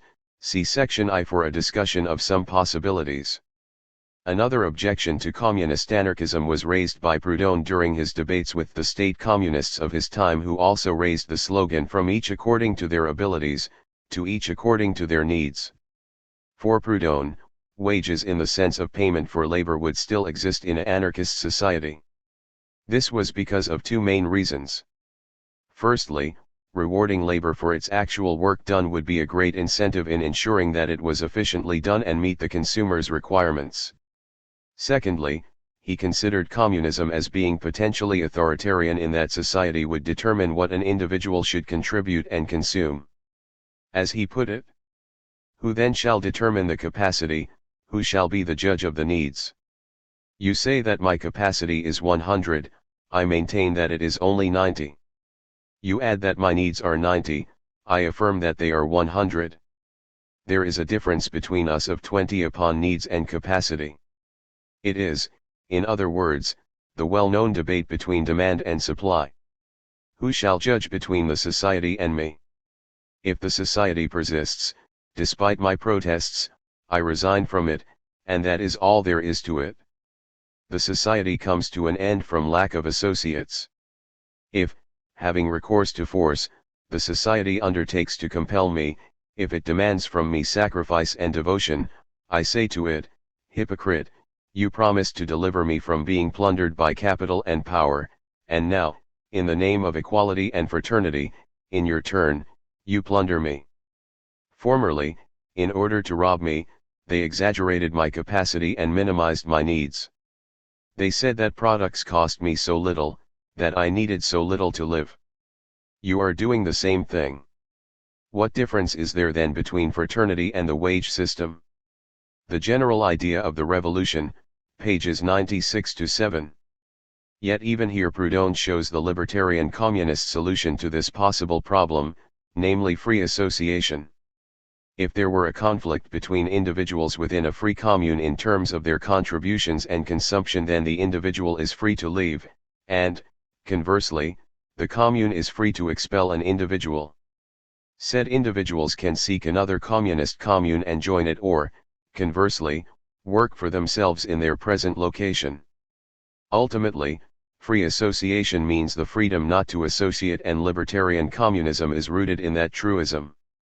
Thus, communist anarchists would agree with the French anarchism when he conclude that a single association can never include all the workmen in one industry, nor all industrial corporations, nor, a fortiori, a nation of 36 millions of men, therefore that the principle of association does not offer the required solution. Op. Cit. p. 85. Like Proudhon, communist anarchists base their anarchism on federations of associations and communes, with these federations and associations formed as and when they were required for joint activity. Thus the federation of communist communes and workplaces would play a similar role as Proudhon's agro-industrial federation, namely to end wage labor or economic servitude and to protect against capitalist and financial feudalism, both within them and from the outside, as well as ensuring increasing equality and the application on the largest possible scale of the principles of mutualism and economic solidarity. The principle of federation, p70 and p71. The key difference, of course, between Proudhon's mutualism and Kropotkin's communism was, as latter stressed, that the former supported payment for labor in terms of money or labor checks, while the latter argued that this would be a modification of the wages system rather than its total abolition. Yet by divorcing payment for labor from its consumption, Proudhon argued that communism, like monopoly, made it difficult to determine exactly the costs involved in producing goods. The French anarchist argued that there was no way of knowing the real cost of anything produced outside the market. This could be seen from monopolies within capitalism. How much does the tobacco sold by the administration cost? How much is it worth? You can answer the first of these questions, you need only call at the first tobacco shop you see. But you can tell me nothing about the second, because you have no standard of comparison and are forbidden to verify by experiment the items of cost of administration. Therefore the tobacco business, made into a monopoly, necessarily costs society more than it brings in. It is an industry which, instead of subsisting by its own product, lives by subsidies. System of Economical Contradictions, pages 232-3. Communist anarchists reply by noting that the price of something is not independent of the degree of monopoly of an industry, and so natural barriers to competition can skew prices. Equally, competition can be a race to the bottom, and that competitors can undermine their own working conditions and enjoyment of life in order to gain an advantage, or, more often, simply survive, on the market. As we argue in section I.1.3, markets have a tendency to undermine equality and solidarity and, over time, erode the basis of a free society. As an aside, Proudhon's argument has obvious similarities with von Mises' much later attack on communism, which is usually called the socialist calculation argument, see section I.1.1. As discussed in section I.1.2, von Mises' argument was question-begging in the extreme, and our critique of that applies equally to Proudhon's claims. As such, communist anarchists argue that market prices usually do not reflect the real costs, in terms of their effects on individuals, society, and the planet's ecology, even those prices generated by non-capitalist markets. Moreover, due to Proudhon's opposition to rent and interest, his own argument could be turned against mutualism and individualist anarchism, as followers of von Mises have done. Without rent and interest, they argue, there is no way of identifying how much land or credit is worth, and so resource use will be inefficient. Of course, this assumes that capitalist definitions of efficiency and cost are the only valid ones, which is not the case. So, arguing that markets are required to correctly value goods and services is a two-edged sword, argue communist anarchists. One of the joys of Proudhon is that he provides material to critique both Kropotkin's communist anarchism and Tucker's individualist anarchism, for while opposed to communism he was equally opposed to wage labor, as we indicate in section G.4.2, as such, those who quote Proudhon's attacks on communism but fail to note his attacks on wage slavery are extremely dishonest. Under mutualism, there would not be wage labor. Rather than employers paying wages to workers, workers would form cooperatives and pay themselves a share of the income they collectively produced. As Robert Graham put it, both Tucker and Bakunin could claim Proudhon as their own illustrates the inherent ambiguity and elusiveness of his thought. With his death, that synthesis broke down into its conflicting parts.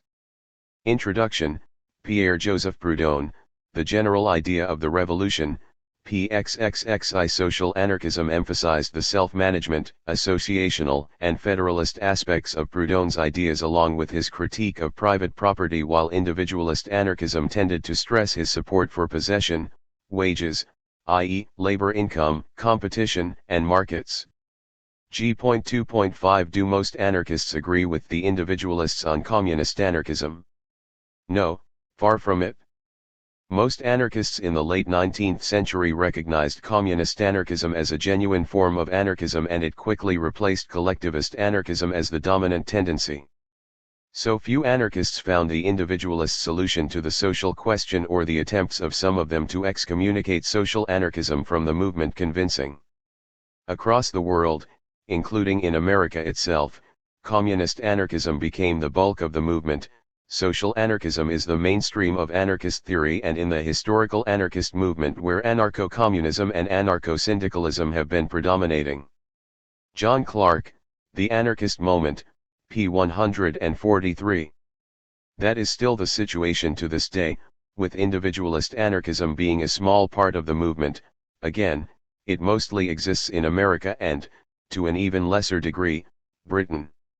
Moreover, with the notable exception of Johann Most leading communist anarchists refused to respond in kind and recognized individualist anarchism as a form of anarchism, usually one suited to conditions in pre-industrial America. Kropotkin, for example, included individualist anarchism in his 1911 account of anarchism for the Encyclopaedia Britannica as well as his pamphlet Modern Science and Anarchism. It should also be stressed that not all individualist anarchists followed Tucker's lead in refusing to call communist anarchism a form of anarchism. Joseph Labadie, Dyer Lum, and Voltairine de Cleyre, when she was an individualist, for example, recognized the likes of Albert and Lucy Parsons, Kropotkin, Goldman, and Berkman as fellow anarchists even if they disagreed with some of their methods and aspects of their preferred solution to the social problem. For Labadie, one may want liberty to advance the interests of communism, another to further the cause of individualism, and so nothing can stand in the way of uniting with other anarchists who believe in communism to get more liberty. The individualist anarchists, p. 260 and p. 262 today, few, if any, individualist anarchists try to excommunicate other anarchists from the movement, thankfully leaving the diatribes and sectarianism of a few individuals in the 19th century where they belong. Suffice to say, an account of anarchism which excluded social anarchism would be a very short work indeed, and, unsurprisingly, all serious accounts of anarchism concentrate on social anarchism, its thinkers and its organizations.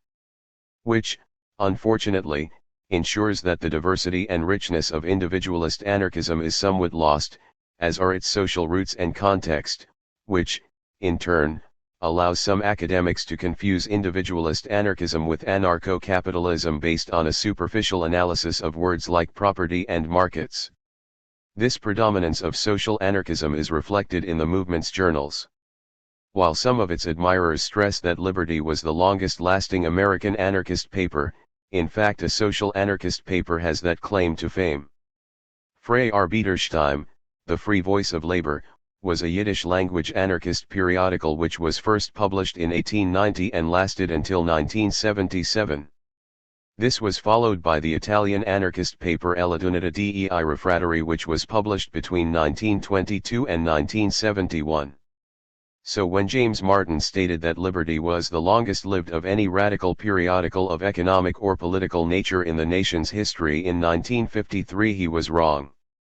Men Against the State, p. 208. In terms of the English language, the London-based communist anarchist journal Freedom has existed, in various forms, from 1886 and so beats any claim made for Liberty as being the longest-lasting English-language anarchist journal by several decades.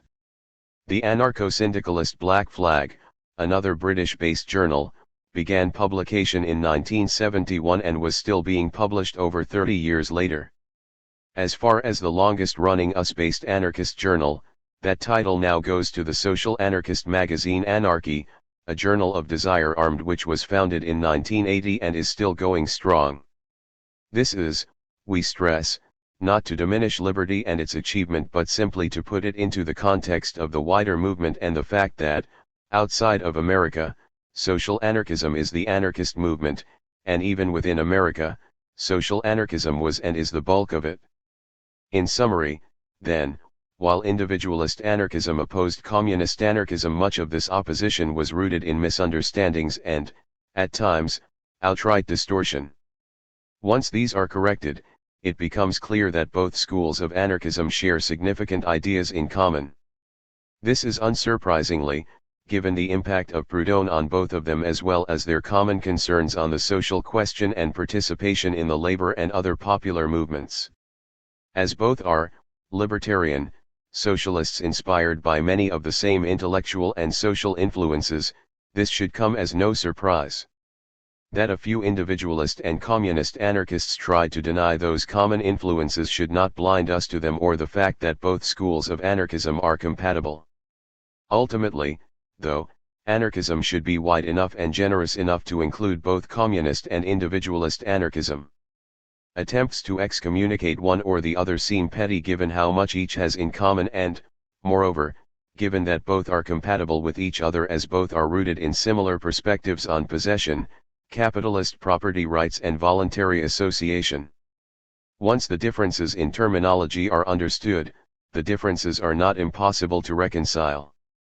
G.3 Is anarcho-capitalism a new form of individualist anarchism? No.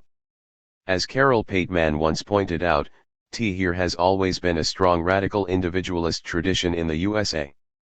Its adherents have been divided between those who drew anarchist, egalitarian conclusions and those who reduced political life to the capitalist economy writ large, to a series of exchanges between unequally situated individuals.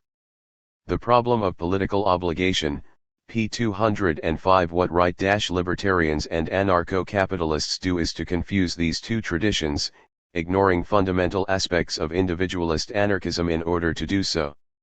Thus anarchist Peter Sabatini. In those rare moments when Murray Rothbard, or any other right-wing libertarian, does draw upon individualist anarchism, he is always highly selective about what he pulls out.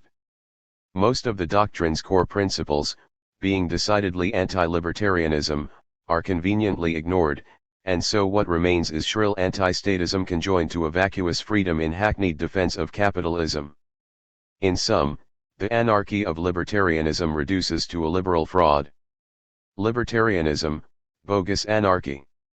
As class struggle anarchist Benjamin Franks notes, individualist anarchism has similarities with, but is not identical to, anarcho-capitalism. Rebel alliances, p. 44 for Colin Ward. While the mainstream of anarchist propaganda has been anarchist communism, there are several traditions of individualist anarchism, including that associated with Max Stirner and a remarkable series of 19th-century American figures who differed from free-market liberals in their absolute mistrust of American capitalism, and in their emphasis on mutualism. Ward was careful to note that by the late 20th century the word libertarian was appropriated by a new group of American thinkers, and so it is necessary to examine the modern individualist libertarian response from the standpoint of the anarchist tradition. It was found to be wanting, for while Rothbard was the most aware of the actual anarchist tradition among the anarcho-capitalist apologists, he may have been aware of a tradition, but he is singularly unaware of the old proverb that freedom for the pike means death for the minnow. The individualist anarchists were busy social inventors exploring the potential of autonomy. The American libertarians of the 20th century are academics rather than social activists, and their inventiveness seems to be limited to providing an ideology for untrammeled market capitalism. Anarchism, a short introduction, pages 2-3, p. 62, p. 67, and p. 69. In this section we will sketch these differences between the genuine libertarian ideas of individualist anarchism and the bogus anarchism of right-libertarian ideology. This discussion builds upon our general critique of anarcho-capitalism we presented in section F. However, here we will concentrate on presenting individualist anarchist analysis of anarcho-capitalist positions rather than, as before, mostly social anarchist ones, although, of course, there are significant overlaps and similarities. In this way, we can show the fundamental differences between the two theories, for while there are often great differences between specific individualist anarchist thinkers, all share a vision of a free society distinctly at odds with the capitalism of their time as well as the pure system of economic textbooks and right-libertarian dreams, which, ironically, so often reflects the 19th century capitalism the individualist anarchists were fighting. First, it should be noted that some anarcho-capitalists shy away from the term, preferring such expressions as market anarchist or individualist anarchist. This suggests that there is some link between their ideology and that of Tucker and his comrades. However, the founder of anarcho-capitalism, Murray Rothbard, refused that label, for, while strongly tempted, he could not do so because Spooner and Tucker have in a sense preempted that name for their doctrine, and that from that doctrine I have certain differences. Somewhat incredibly, Rothbard argued that on the whole politically these differences are minor, economically the differences are substantial, and this means that my view of the consequences of putting our more or less common system into practice is very far from theirs.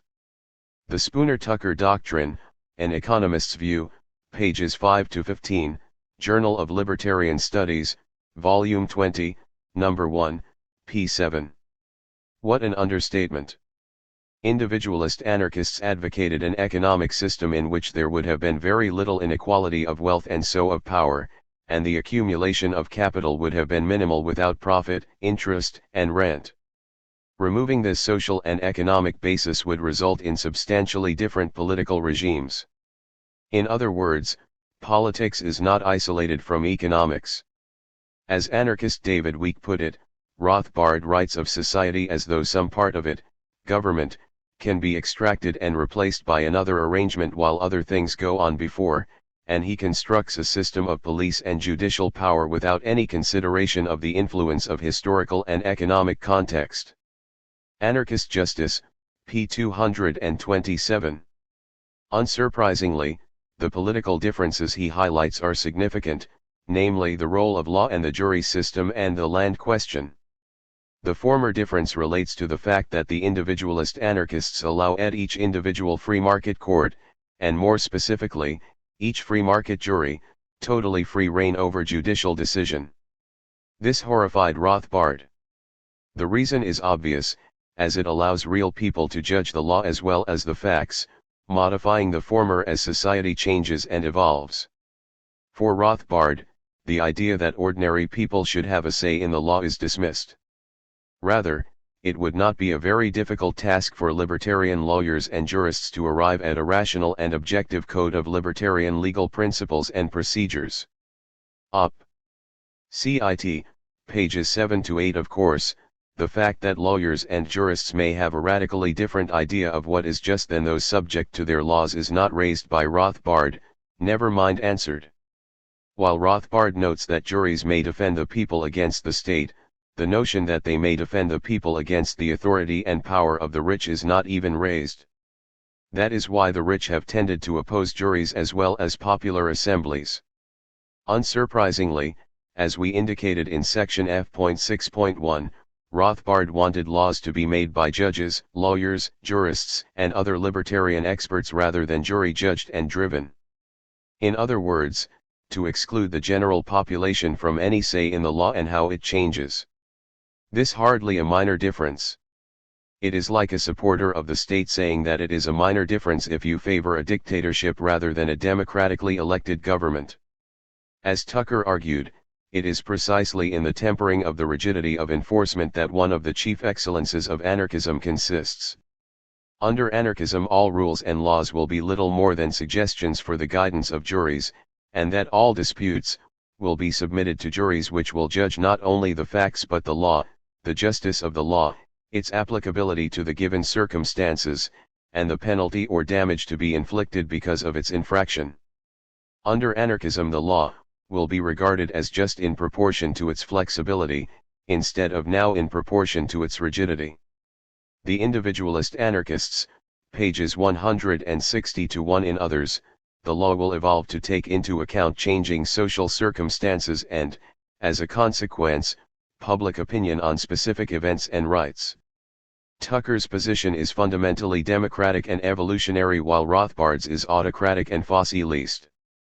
This is particularly the case if you are proposing an economic system which is based on inequalities of wealth, power, and influence and the means of accumulating more. As we note in section G.3.3, one of individualist anarchists that remained pointed this out and opposed Rothbard's arguments. As such, while Rothbard may have subscribed to a system of competing defense companies like Tucker, he expected them to operate in a substantially different legal system, enforcing different, capitalist, property rights and within a radically different socio-economic system. These differences are hardly minor. As such, to claim that anarcho-capitalism is simply individualist anarchism with Austrian economics shows an utter lack of understanding of what individualist anarchism stood and aimed for. On the land question, Rothbard opposed the individualist position of occupancy and use as it would automatically abolish all rent payments for land. Which was precisely why the individualist anarchists advocated it. In a predominantly rural economy, as was the case during most of the 19th century in America, this would result in a significant leveling of income and social power as well as bolstering the bargaining position of non-land workers by reducing the numbers forced onto the labor market, which, as we note in section F.8.5, was the rationale for the state enforcing the land monopoly in the first place.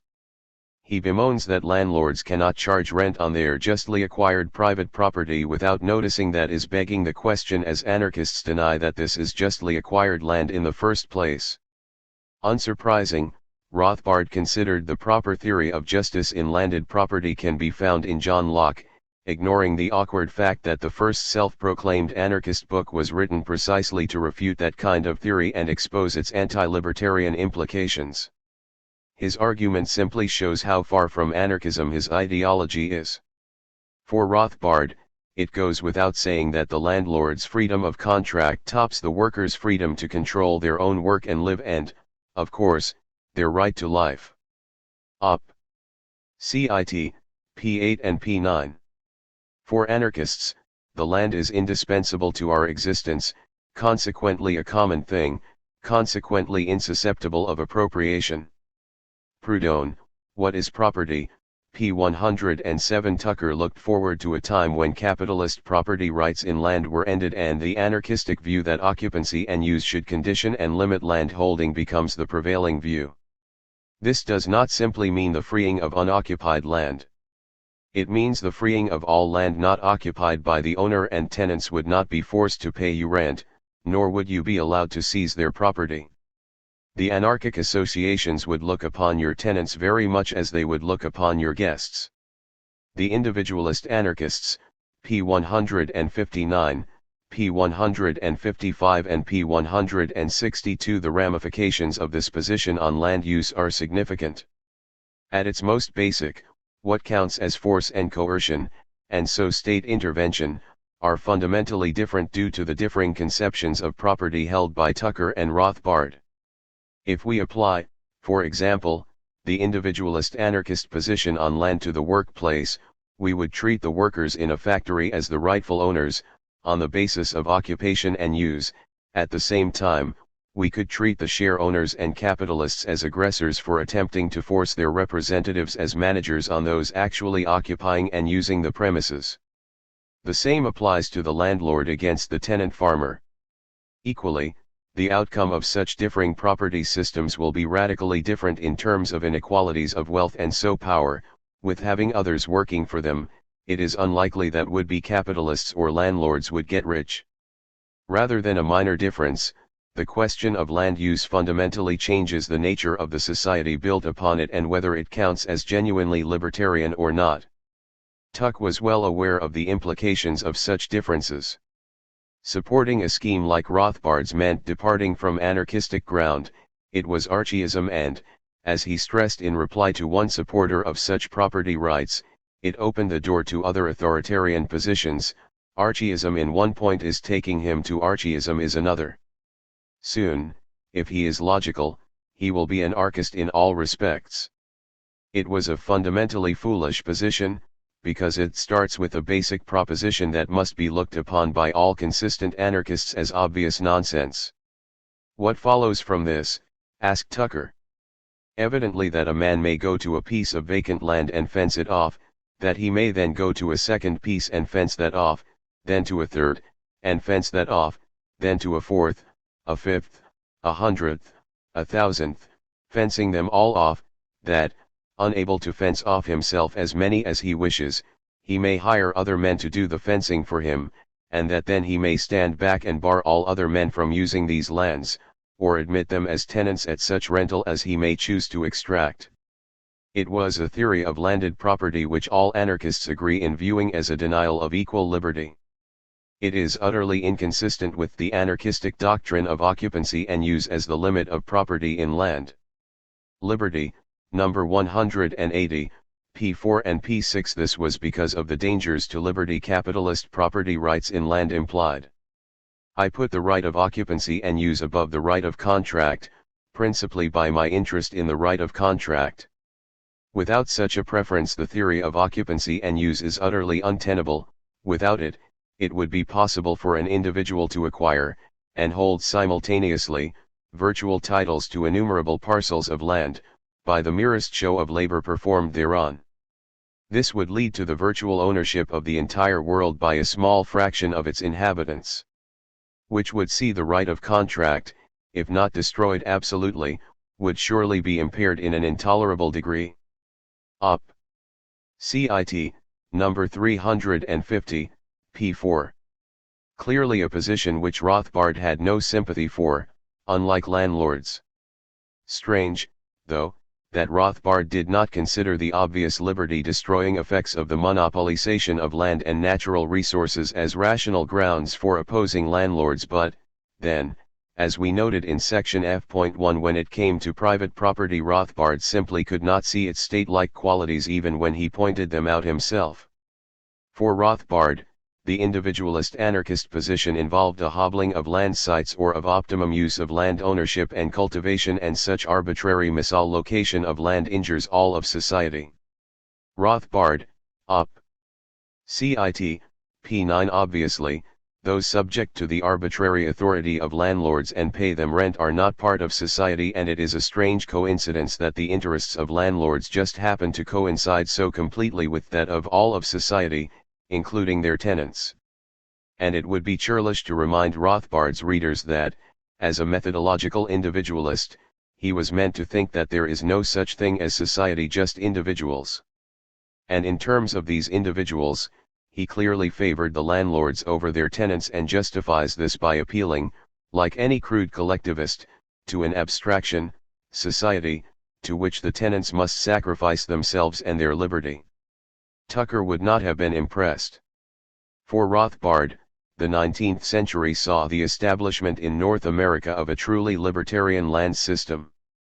The Ethics of Liberty, p. 73. In contrast, the individualist anarchists attacked that land system as the land monopoly, and looked forward to a time when the libertarian principle to the tenure of land was actually applied. Tucker, Liberty, number 350, p5. So given the central place that occupancy and use lies in individualist anarchism, it was extremely patronizing for Rothbard to assert that it seems a complete violation of the Spooner-Tucker law of equal liberty to prevent the legitimate owner from selling his land to someone else. The Spooner-Tucker doctrine, an economist's view, Op. Cit. p9, particularly as Tucker had explicitly addressed this issue and indicated the logical and common sense basis for this so-called violation of their principles. Thus occupancy and use was the libertarian principle to the tenure of land because it stopped a class of all-powerful landlords developing, ensuring a real equality of opportunity and liberty rather than the formal liberty associated with capitalism, which, in practice, means selling your liberty to the rich. Somewhat ironically, Rothbard bemoaned that it seems to be a highly unfortunate trait of libertarian and quasi-libertarian groups to spend the bulk of their time and energy emphasizing their most fallacious or unlibertarian points. Op. Cit. p14. He pointed to the followers of Henry George and their opposition to the current land-holding system and the monetary views of the individualist anarchists as examples. See section G.3.6 for a critique of Rothbard's position on mutual banking. Of course, both groups would reply that Rothbard's positions were, in fact, both fallacious and unlibertarian in nature. As, indeed, did Tucker decades before Rothbard proclaimed his private statism a form of anarchism. Yarrow's critique of those who praised capitalism but ignored the state-imposed restrictions that limited choice within it seems as applicable to Rothbard as it did Herbert Spencer. A system is voluntary when it is voluntary all round, not when certain transactions, regarded from certain points of view, appear voluntary. are the circumstances which compel the laborer to accept unfair terms law-created, artificial, and subversive of equal liberty? That is the question, and an affirmative answer to it is tantamount to an admission that the present system is not voluntary in the true sense. Liberty, number 184, p. 2. So while anarcho-capitalists like Walter Block speculate on how starving families renting their children to wealthy pedophiles is acceptable on libertarian grounds, it is doubtful that any individualist anarchist would be so blasé about such an evil. Libertarianism vs.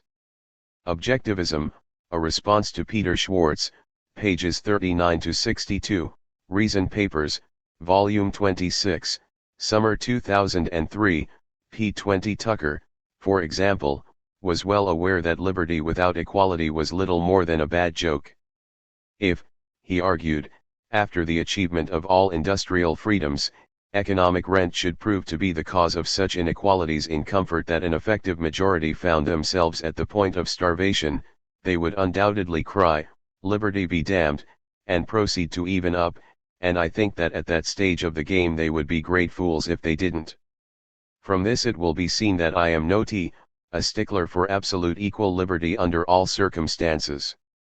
Needless to say, he considered this outcome as unlikely and was keen to re freedom first. Liberty, number 267, p2 and p3. The real question is why Rothbard considered this a political difference rather than an economic one. Unfortunately, he did not explain. Perhaps because of the underlying socialist perspective behind the anarchist position? Or perhaps the fact that feudalism and monarchism was based on the owner of the land being its ruler suggests a political aspect to proprietarian ideology best left unexplored. Given that the idea of grounding rulership on land ownership receded during the Middle Ages, it may be unwise to note that under anarcho-capitalism the landlord and capitalist would, likewise, be sovereign over the land and those who used it? As we noted in section F.1, this is the conclusion that Rothbard does draw. As such, there is a political aspect to this difference, namely the difference between a libertarian social system and one rooted in authority. Ultimately, the expropriation of the mass of the people from the soil forms the basis of the capitalist mode of production. Marx, Capital, Volume 1, p. 934. For there are two ways of oppressing men, either directly by brute force, by physical violence, or indirectly by denying them the means of life and thus reducing them to a state of surrender. In the second case, government is an organized instrument to ensure that dominion and privilege will be in the hands of those who have cornered all the means of life, first and foremost the land, which they make use of to keep the people in bondage and to make them work for their benefit. Malatesta, Anarchy, p. 21. Privatizing the coercive functions of said government hardly makes much difference. As such, Rothbard was right to distance himself from the term individualist anarchism. It is a shame he did not do the same with anarchism as well. G.3.1 is anarcho-capitalism American anarchism. Unlike Rothbard, some anarcho-capitalists are more than happy to proclaim themselves individualist anarchists and so suggest that their notions are identical, or nearly so, with the likes of Tucker, Engels, and Labadie. As part of this, they tend to stress that individualist anarchism is uniquely American, an indigenous form of anarchism unlike social anarchism.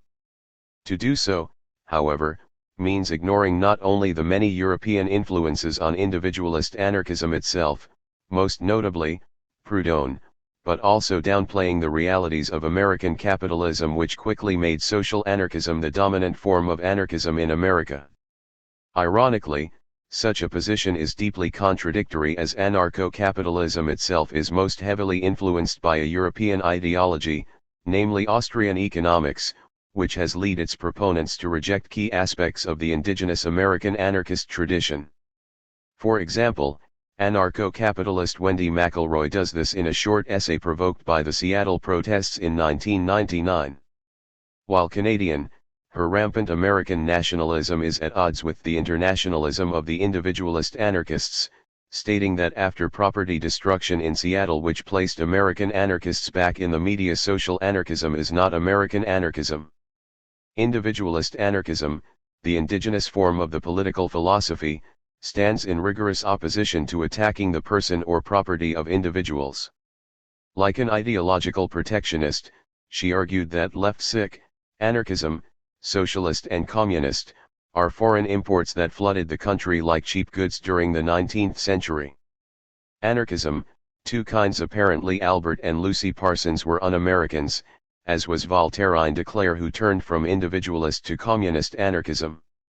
And best not mention the social conditions in America which quickly made communist anarchism predominant in the movement, or that individualist anarchists like Tucker proudly proclaimed their ideas socialist.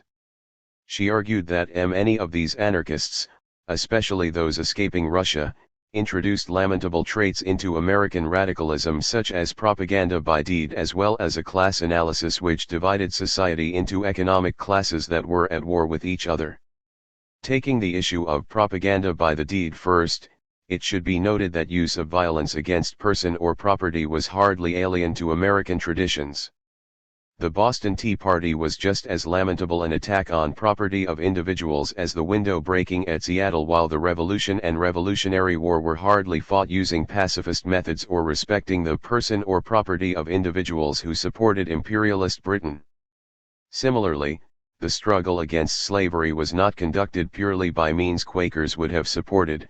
John Brown springs to mind, nor was, to use just one example, Shays' Rebellion. So attacking the person or property of individuals was hardly alien to American radicalism, and so was definitely not imported by foreign anarchists. Of course, anarchism in American became associated with terrorism, or propaganda by the deed, due to the Haymarket events of 1886 and Berkman's assassination attempt against Frick during the Homestead Strike. Significantly, McElroy makes no mention of the substantial state and employer violence which provoked many anarchists to advocate violence in self-defense. For example, the Great Strike of 1877 saw the police open fire on strikers on July 25, killing 5 and injuring many more. For several days, meetings of workmen were broken up by the police, who again and again interfered with the rights of free speech and assembly. The Chicago Times called for the use of hand grenades against strikers, and state troops were called in, killing a dozen strikers. In 2 days of fighting, between 25 and 50 civilians had been killed, some 200 seriously injured, and between 300 and 400 arrested. Not a single policeman or soldier had lost his life. This context explains why many workers, including those in reformist trade unions as well as anarchist groups like the IWPA, turned to armed self-defense, violence. The Haymarket meeting itself was organized in response to the police firing on strikers and killing at least 2. The Haymarket bomb was thrown after the police tried to break up a peaceful meeting by force. It is clear then that it was the police and not the anarchists who were the perpetrators of the violence at the Haymarket. All but one of the deaths and most of the injuries were caused by the police firing indiscriminately in the panic after the explosion. Paul Avriche, The Haymarket Tragedy, pages 32-4, p. 189, p. 210, and pages 208-9. As for Berkman's assassination attempt, this was provoked by the employer's Pinkerton police opening fire on strikers, killing and wounding many. Emma Goldman, Living My Life, Volume 1, p. 86. In other words, it was not foreign anarchists or alien ideas which associated anarchism with violence but, rather, the reality of American capitalism. As historian Eugenia C. Delamotte puts it, the view that anarchism stood for violence, spread rapidly in the mainstream press from the 1870s because of the use of violence against strikers and demonstrators in the labor agitation that marked these decades' struggles for the 8-hour day, better wages, and the right to unionize. For example, police, militia, and private security guards harassed, intimidated, bludgeoned, and shot workers routinely in conflicts that were just as routinely portrayed in the media as worker violence rather than state violence. Labor activists were also subject to brutal attacks, threats of lynching, and many other forms of physical assault and intimidation. the question of how to respond to such violence became a critical issue in the 1870s, with the upswelling of labor agitation and attempts to suppress it violently. Voltairine de Cleyre and the Revolution of the Mind, pages 51-2. Joseph Labadie, it should be noted, thought the beastly police got what they deserved at Haymarket, as they had attempted to break up a peaceful public meeting, and such people should go at the peril of their lives. If it is necessary to use dynamite to protect the rights of free meeting, free press, and free speech, then the sooner we learn its manufacture and use, the better it will be for the toilers of the world. The radical paper he was involved in, the Labor Leaf, had previously argued that should trouble come, the capitalists will use the regular army and militia to shoot down those who are not satisfied. It won't be so if the people are equally ready. Even reformist unions were arming themselves to protect themselves, with many workers applauding their attempts to organize union militias. As Worker put it, with union men well armed and accustomed to military tactics, we could keep Pinkerton's men at a distance. Employers would think twice, too, before they attempted to use troops against us. Every union ought to have its company of sharpshooters. Quoted by Richard Jules Stryker, Solidarity and Fragmentation, p. 200 and p. 135. While the violent rhetoric of the Chicago anarchists was used at their trial and is remembered, in part because enemies of anarchism take great glee in repeating it, the state and employer violence which provoked it has been forgotten or ignored. Unless this is mentioned, a seriously distorted picture of both communist anarchism and capitalism are created. It is significant, of course, that while the words of the martyrs are taken as evidence of anarchism's violent nature, the actual violence, up to and including murder, against strikers by state and private police apparently tells us nothing about the nature of the state or capitalist system.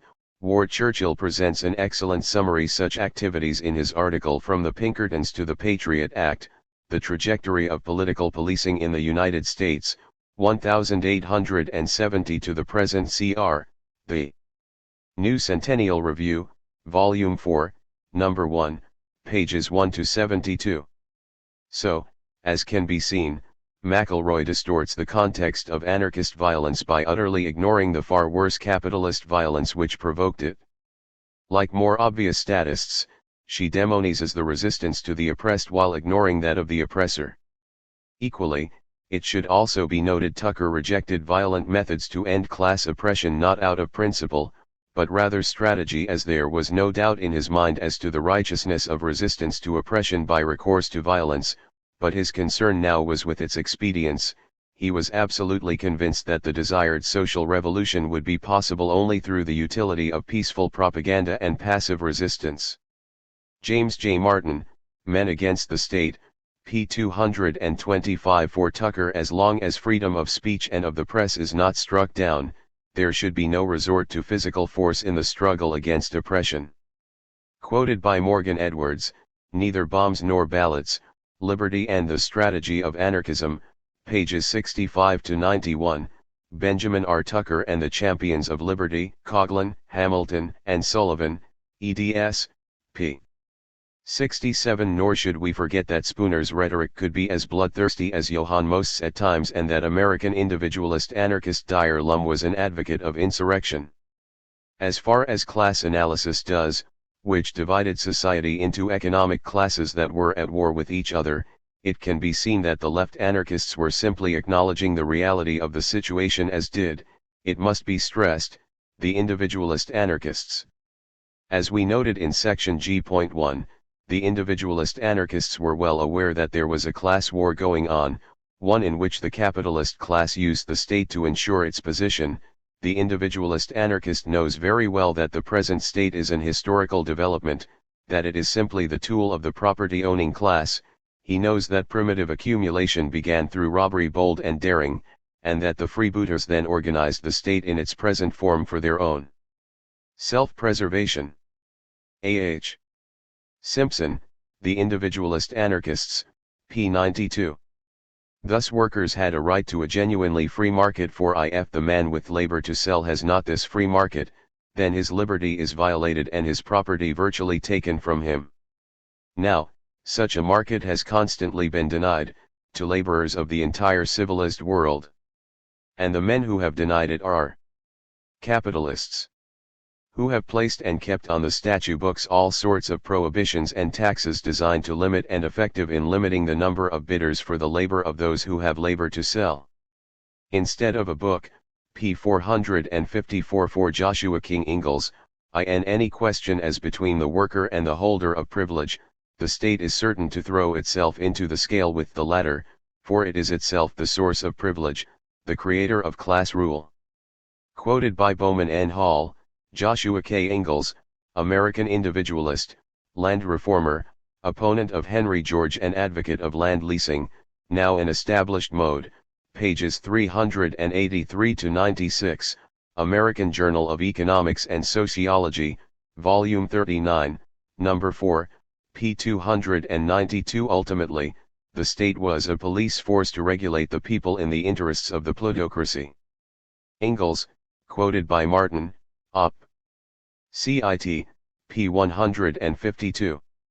Discussing Henry Frick, manager of the Homestead Steel Workers who was shot by Berkman for using violence against striking workers, Tucker noted that Frick did not aspire, as I do, to live in a society of mutually helpful equals, but rather it was his determination to live in luxury produced by the toil and suffering of men whose necks are under his heel. He has deliberately chosen to live on terms of hostility with the greater part of the human race. While opposing Berkman's act, Tucker believed that he was a man with whom I have much in common, much more at any rate than with such a man as Frick. Berkman would like to live on terms of equality with his fellows, doing his share of work for not more than his share of pay. The Individualist Anarchists, pages 307-8. Clearly, Tucker was well aware of the class struggle and why, while not supporting such actions, violence occurred when fighting it. As Victor Yarros summarized, for the individualist anarchists the state is the servant of the robbers, and it exists chiefly to prevent the expropriation of the robbers and the restoration of a free and fair field for legitimate competition and wholesome, effective voluntary cooperation.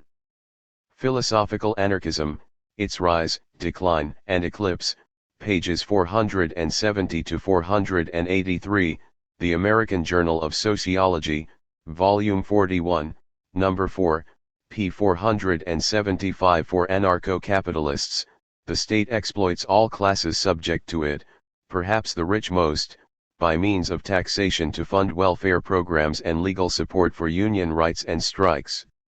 So when McElroy states that, individualist anarchism rejects the state because it is the institutionalization of force against peaceful individuals, she is only partly correct. While it may be true for anarcho-capitalism, it fails to note that for the individualist anarchists the modern state was the institutionalization of force by the capitalist class to deny the working class a free market. The individualist anarchists, in other words, like social anarchists, also rejected the state because it imposed certain class monopolies and class legislation which ensured the exploitation of labor by capital, a significant omission on McElroy's part. Can it be soberly pretended for a moment that the state is purely a defensive institution? Asked Tucker. Surely not. You will find that a good 9/10 of existing legislation serves, either to prescribe the individual's personal habits, or, worse still, to create and sustain commercial, industrial, financial, and proprietary monopolies which deprive labor of a large part of the reward that it would receive in a perfectly free market. Tucker, instead of a book, pages 25-6. In fact, as long as a portion of the products of labor are appropriated for the payment of fat salaries to useless officials and big dividends to idle stockholders, labor is entitled to consider itself defrauded, and all just men will sympathize with its protest. Tucker, Liberty, number 19, p. 1. It goes without saying that almost all anarcho-capitalists follow Rothbard in being totally opposed to labor unions, strikes, and other forms of working-class protest. As such, the individualist anarchists, just as much as the left anarchists McElroy is so keen to disassociate them from, argued that T-Hos who made a profit from buying or selling were class criminals and their customers or employees were class victims. It did not matter if the exchanges were voluntary ones. Thus, left anarchists hated the free market as deeply as they hated the state. McElroy, Op. Cit. Yet, as any individualist anarchist of the time would have told her, the free market did not exist because the capitalist class used the state to oppress the working class and reduce the options available to choose from, so allowing the exploitation of labor to occur. Class analysis, in other words, was not limited to foreign anarchism, nor was the notion that making a profit was a form of exploitation, usury. As Tucker continually stressed, liberty will abolish interest, it will abolish profit, it will abolish monopolistic rent, it will abolish taxation, it will abolish the exploitation of labor. The Individualist Anarchists, p. 157.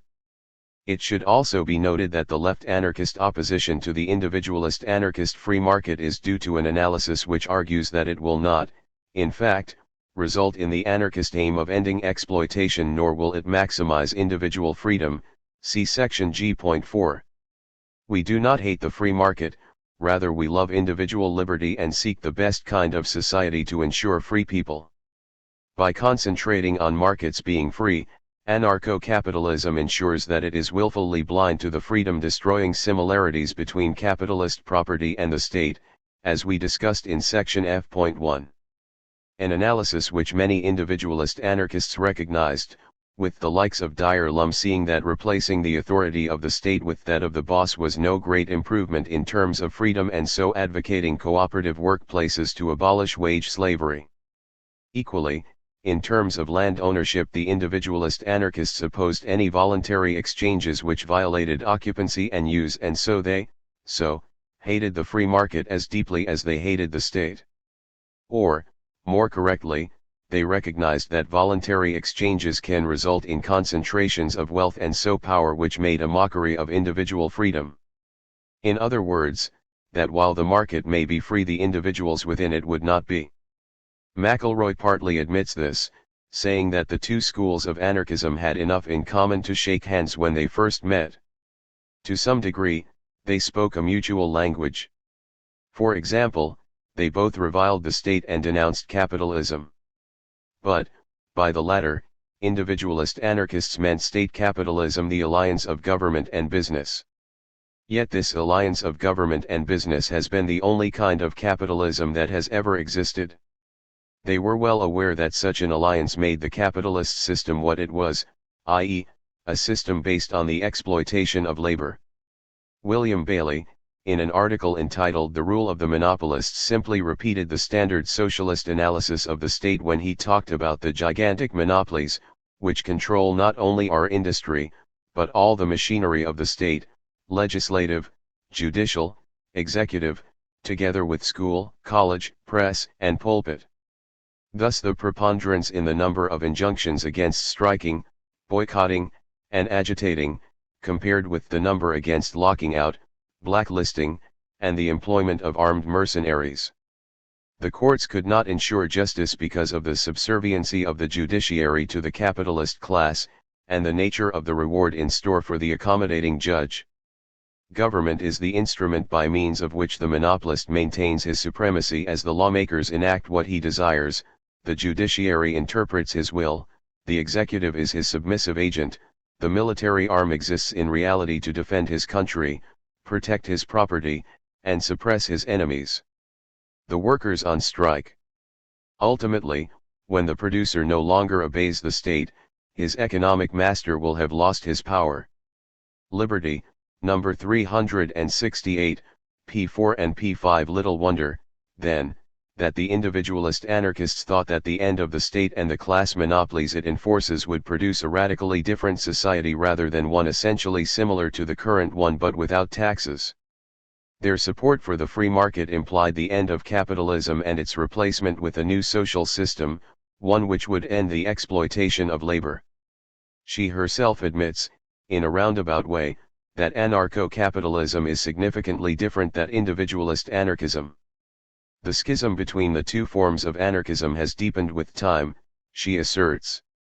This was largely due to the path-breaking work of Murray Rothbard and so, Unlike genuine individualist anarchism, the new individualist anarchism, i.e., anarcho-capitalism, is no longer inherently suspicious of profit-making practices, such as charging interest.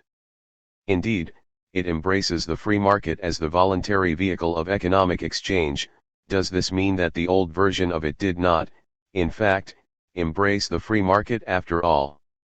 This is because it draws increasingly upon the work of Austrian economists such as Mises and Hayek, and so it draws increasingly farther away from left anarchism and, she fails to note, the likes of Warren and Tucker. As such, it would be churlish to note that Austrian economics was even more of a foreign import, much at odds with American anarchist traditions as communist anarchism, but we will. After all, Rothbard's support of usury, interest, rent, and profit, would be unlikely to find much support from someone who looked forward to the development of an attitude of hostility to usury, in any form, which will ultimately cause any person who charges more than cost for any product to be regarded very much as we now regard a pickpocket. Tucker, The Individualist Anarchists, p. 155 nor, as noted above, would Rothbard's support for an anarchist, capitalist, land ownership system have won him anything but dismissal, nor would his judge, jurist, and lawyer-driven political system have been seen as anything other than rule by the few rather than rule by none. Ultimately, it is a case of influences and the kind of socio-political analysis and aims it inspires. Unsurprisingly, the main influences in individualist anarchism came from social movements and protests. Thus poverty-stricken farmers and labor unions seeking monetary and land reform to ease their position and subservience to capital all plainly played their part in shaping the theory, as did the single tax ideas of Henry George and the radical critiques of capitalism provided by Proudhon and Marx. In contrast, anarcho-capitalism's major, indeed, predominant, influence is Austrian economists, an ideology developed, in part, to provide intellectual support against such movements and their proposals for reform. As we will discuss in the next section, this explains the quite fundamental differences between the two systems for all the attempts of anarcho-capitalists to appropriate the legacy of the likes of Tucker. G.3.2 What are the differences between anarcho-capitalism and individualist anarchism? The key differences between individualist anarchism and anarcho-capitalism derive from the fact the former were socialists while the latter embrace capitalism with unqualified enthusiasm. Unsurprisingly, this leads to radically different analyses, conclusions, and strategies. It also expresses itself in the vision of the free society expected from their respective systems. Such differences, we stress, all ultimately flow from fact that the individualist anarchists were/are socialists while the likes of Rothbard are wholeheartedly supporters of capitalism. As scholar Frank H. Brooks notes, the individualist anarchists hope to achieve socialism by removing the obstacles to individual liberty in the economic realm. This involved making equality of opportunity a reality rather than mere rhetoric by ending capitalist property rights in land and ensuring access to credit to set up in business for themselves. So while supporting a market economy, they were also advocates of socialism and critics of industrial capitalism, positions that make them less useful as ideological tools of a resurgent capitalism. The individualist anarchists, p. 111 Perhaps unsurprisingly, most right-libertarians get round this problem by hiding or downplaying this awkward fact. Yet it remains essential for understanding both individualist anarchism and why anarcho-capitalism is not a form of anarchism. Unlike both individualist and social anarchists, anarcho-capitalists support capitalism, a pure free market type, which has never existed although it has been approximated occasionally as in 19th-century America.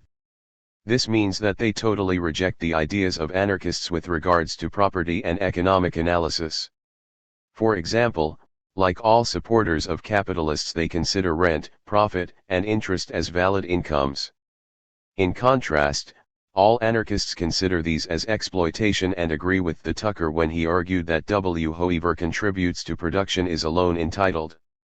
What has no rights that who is bound to respect? What is a thing? Who is a person? Things have no claims, they exist only to be claimed.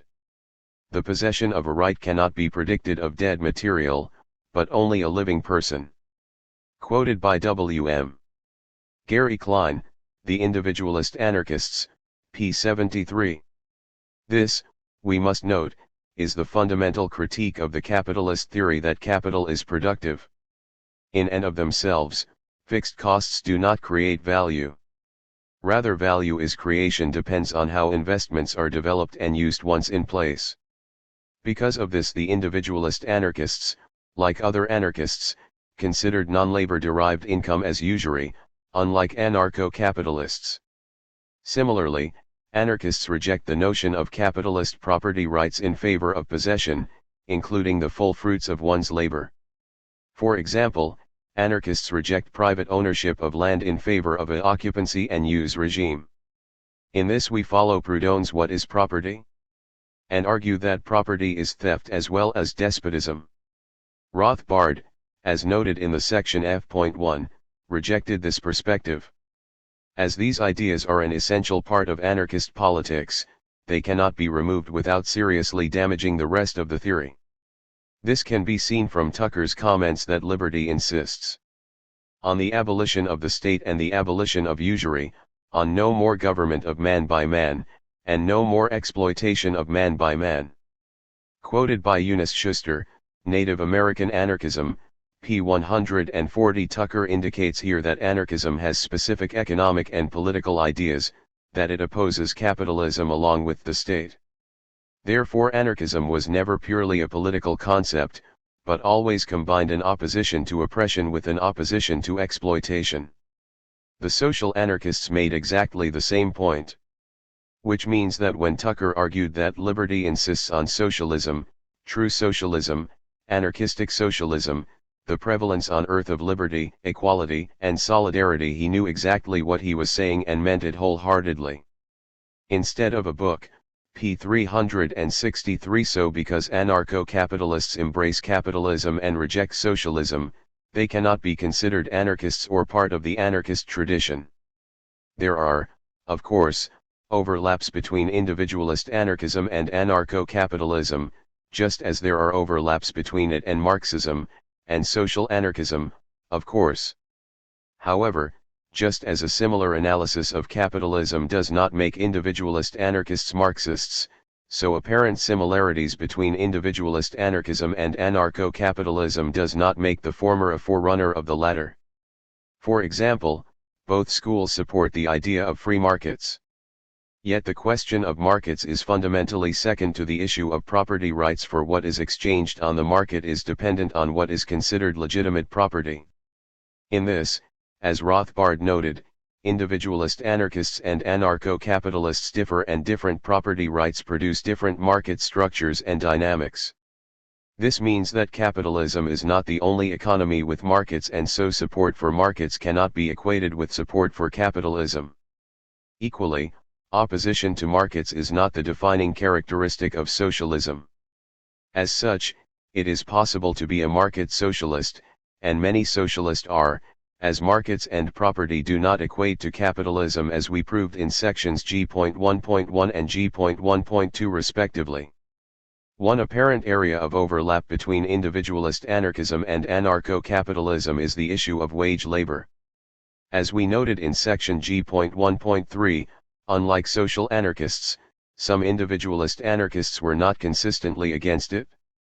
However, this similarity is more apparent than real, as the individualist anarchists were opposed to exploitation and argued, unlike anarcho-capitalism, that in their system workers' bargaining powers would be raised to such a level that their wages would equal the full product of their labor, and so it would not be an exploitative arrangement.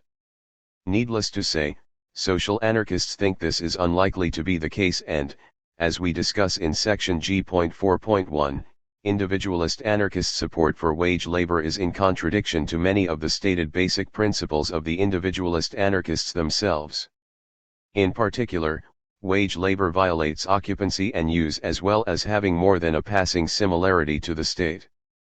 However, these problems can be solved by consistently applying the principles of individualist anarchism, unlike anarcho-capitalism, and that is why it is a real, if inconsistent, school of anarchism. Moreover, the social context these ideas were developed in and would have been applied ensure that these contradictions would have been minimized. If they had been applied, a genuine anarchist society of self-employed workers would, in all likelihood, have been created, at least at first. Whether the market would increase inequalities is a moot point between anarchists. Thus we find Tucker criticizing Henry George by noting that he was enough of an economist to be very well aware that, whether it has land or not, labor which can get no capital, that is, which is oppressed by capital, cannot, without accepting the alternative of starvation, refuse to reproduce capital for the capitalists. Abolition of the money monopoly will increase wages, so allowing workers to steadily lay up money, with which he can buy tools to compete with his employer or to till his bit of land with comfort and advantage. In short, he will be an independent man, receiving what he produces or an equivalent thereof. How to make this the lot of all men is the labor question. Free land will not solve it. Free money, supplemented by free land, will. Liberty, number 99, p4 and p5. Sadly, Rothbard failed to reach George's level of understanding, at least as regards his beloved capitalism. Which brings us another source of disagreement, namely on the effects of state intervention and what to do about it. As noted, during the rise of capitalism the bourgeoisie were not shy in urging state intervention against the masses. Unsurprisingly, working-class people generally took an anti-state position during this period. The individualist anarchists were part of that tradition, opposing what Marx termed primitive accumulation in favor of the pre-capitalist forms of property and society it was destroying. However, when capitalism found its feet and could do without such obvious intervention, the possibility of an anti-state capitalism could arise. Such a possibility became a definite once the state started to intervene in ways which, while benefiting the system as a whole, came into conflict with the property and power of individual members of the capitalist and landlord class. Thus social legislation which attempted to restrict the negative effects of unbridled exploitation and oppression on workers and the environment were having on the economy were the source of much outrage in certain bourgeois circles. Quite independently of these tendencies of individualist anarchism, the anti-state bourgeoisie, which is also anti-statist, being hostile to any social intervention on the part of the state to protect the victims of exploitation in the matter of working hours, hygienic working conditions and so on, and the greed of unlimited exploitation, had stirred up in England a certain agitation in favor of pseudo-individualism, and unrestrained exploitation. To this end, they enlisted the services of a mercenary pseudo-literature, which played with doctrinaire and fanatical ideas in order to project a species of individualism that was absolutely sterile, and a species of non-interventionism that would let a man die of hunger rather than offend his dignity. Max Nettelo, A Short History of Anarchism, p. 39. This perspective can be seen when Tucker denounced Herbert Spencer as a champion of the capitalistic class for his vocal attacks on social legislation which claimed to benefit working class people but staying strangely silent on the laws passed to benefit, usually indirectly, capital and the rich. Anarcho-capitalism is part of that tradition, the tradition associated with a capitalism which no longer needs obvious state intervention as enough wealth has been accumulated to keep workers under control by means of market power. In other words, there is substantial differences between the victims of a thief trying to stop being robbed and be left alone to enjoy their property and the successful thief doing the same.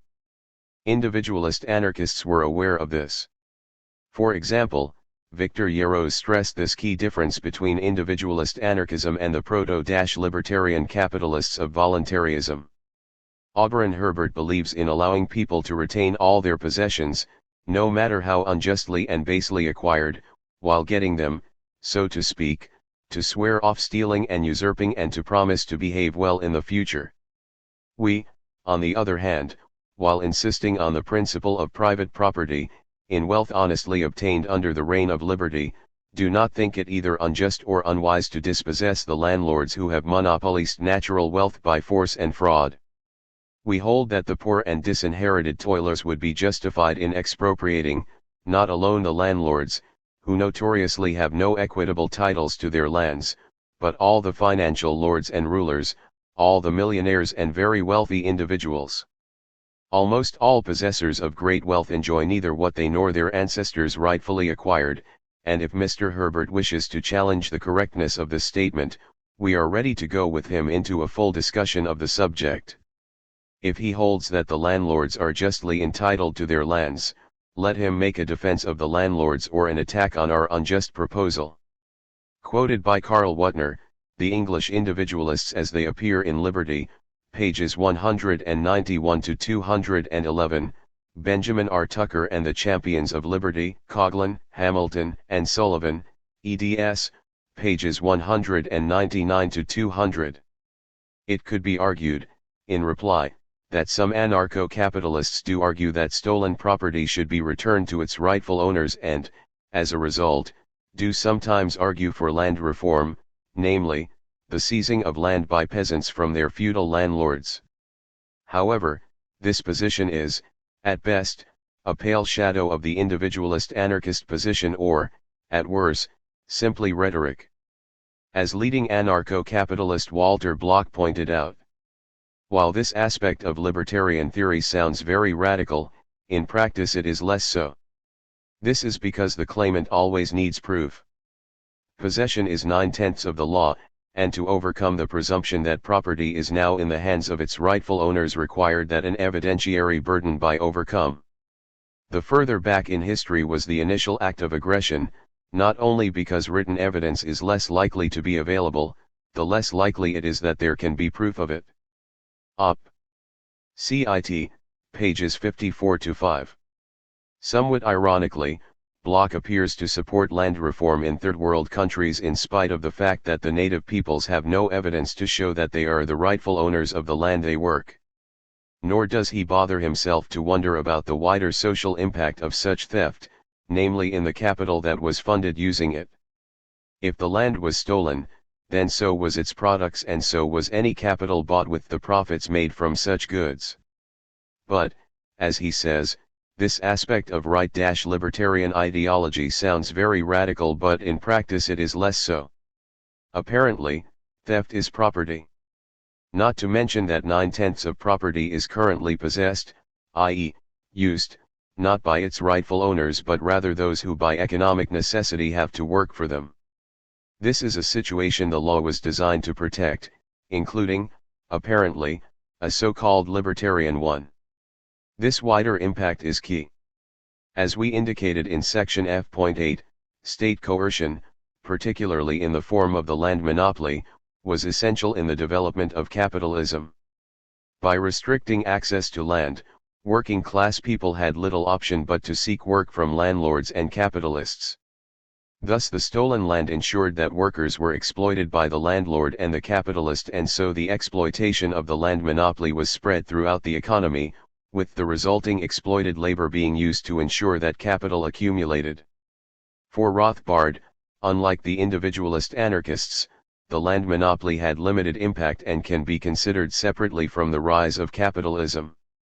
The emergence of wage labor was an enormous boon for many thousands of poor workers and saved them from starvation. If there is no wage labor, as there was not in most production before the Industrial Revolution, then each worker must have enough money to purchase his own capital and tools. One of the great things about the emergence of the factory system and wage labor is that poor workers did not have to purchase their own capital equipment, this could be left to the capitalists. Konkin on libertarian strategy. Except, of course, before the Industrial Revolution almost all workers did, in fact, have their own capital and tools. The rise of capitalism was based on the exclusion of working people from the land by means of the land monopoly. Farmers were barred, by the state, from utilizing the land of the aristocracy while their access to the commons was stripped from them by the imposition of capitalist property rights by the state. Thus Rothbard is right, in a sense. The emergence of wage labor was based on the fact that workers had to purchase access to the land from those who monopolized it by means of state action, which was precisely what the individualist anarchists opposed. Wage labor, after all, first developed on the land, not with the rise of the factory system. Even Rothbard, we hope, would not have been so crass as to say that landlordism was an enormous boon for those poor workers as it saved them from starvation for, after all, one of the great things about landlordism is that poor workers did not have to purchase their own land, that could be left to the landlords. The landless workers, therefore, had little option but to seek work from those who monopolized the land. Over time, increasing numbers found work in industry where employers happily took advantage of the effects of the land monopoly to extract as much work for as little pay as possible.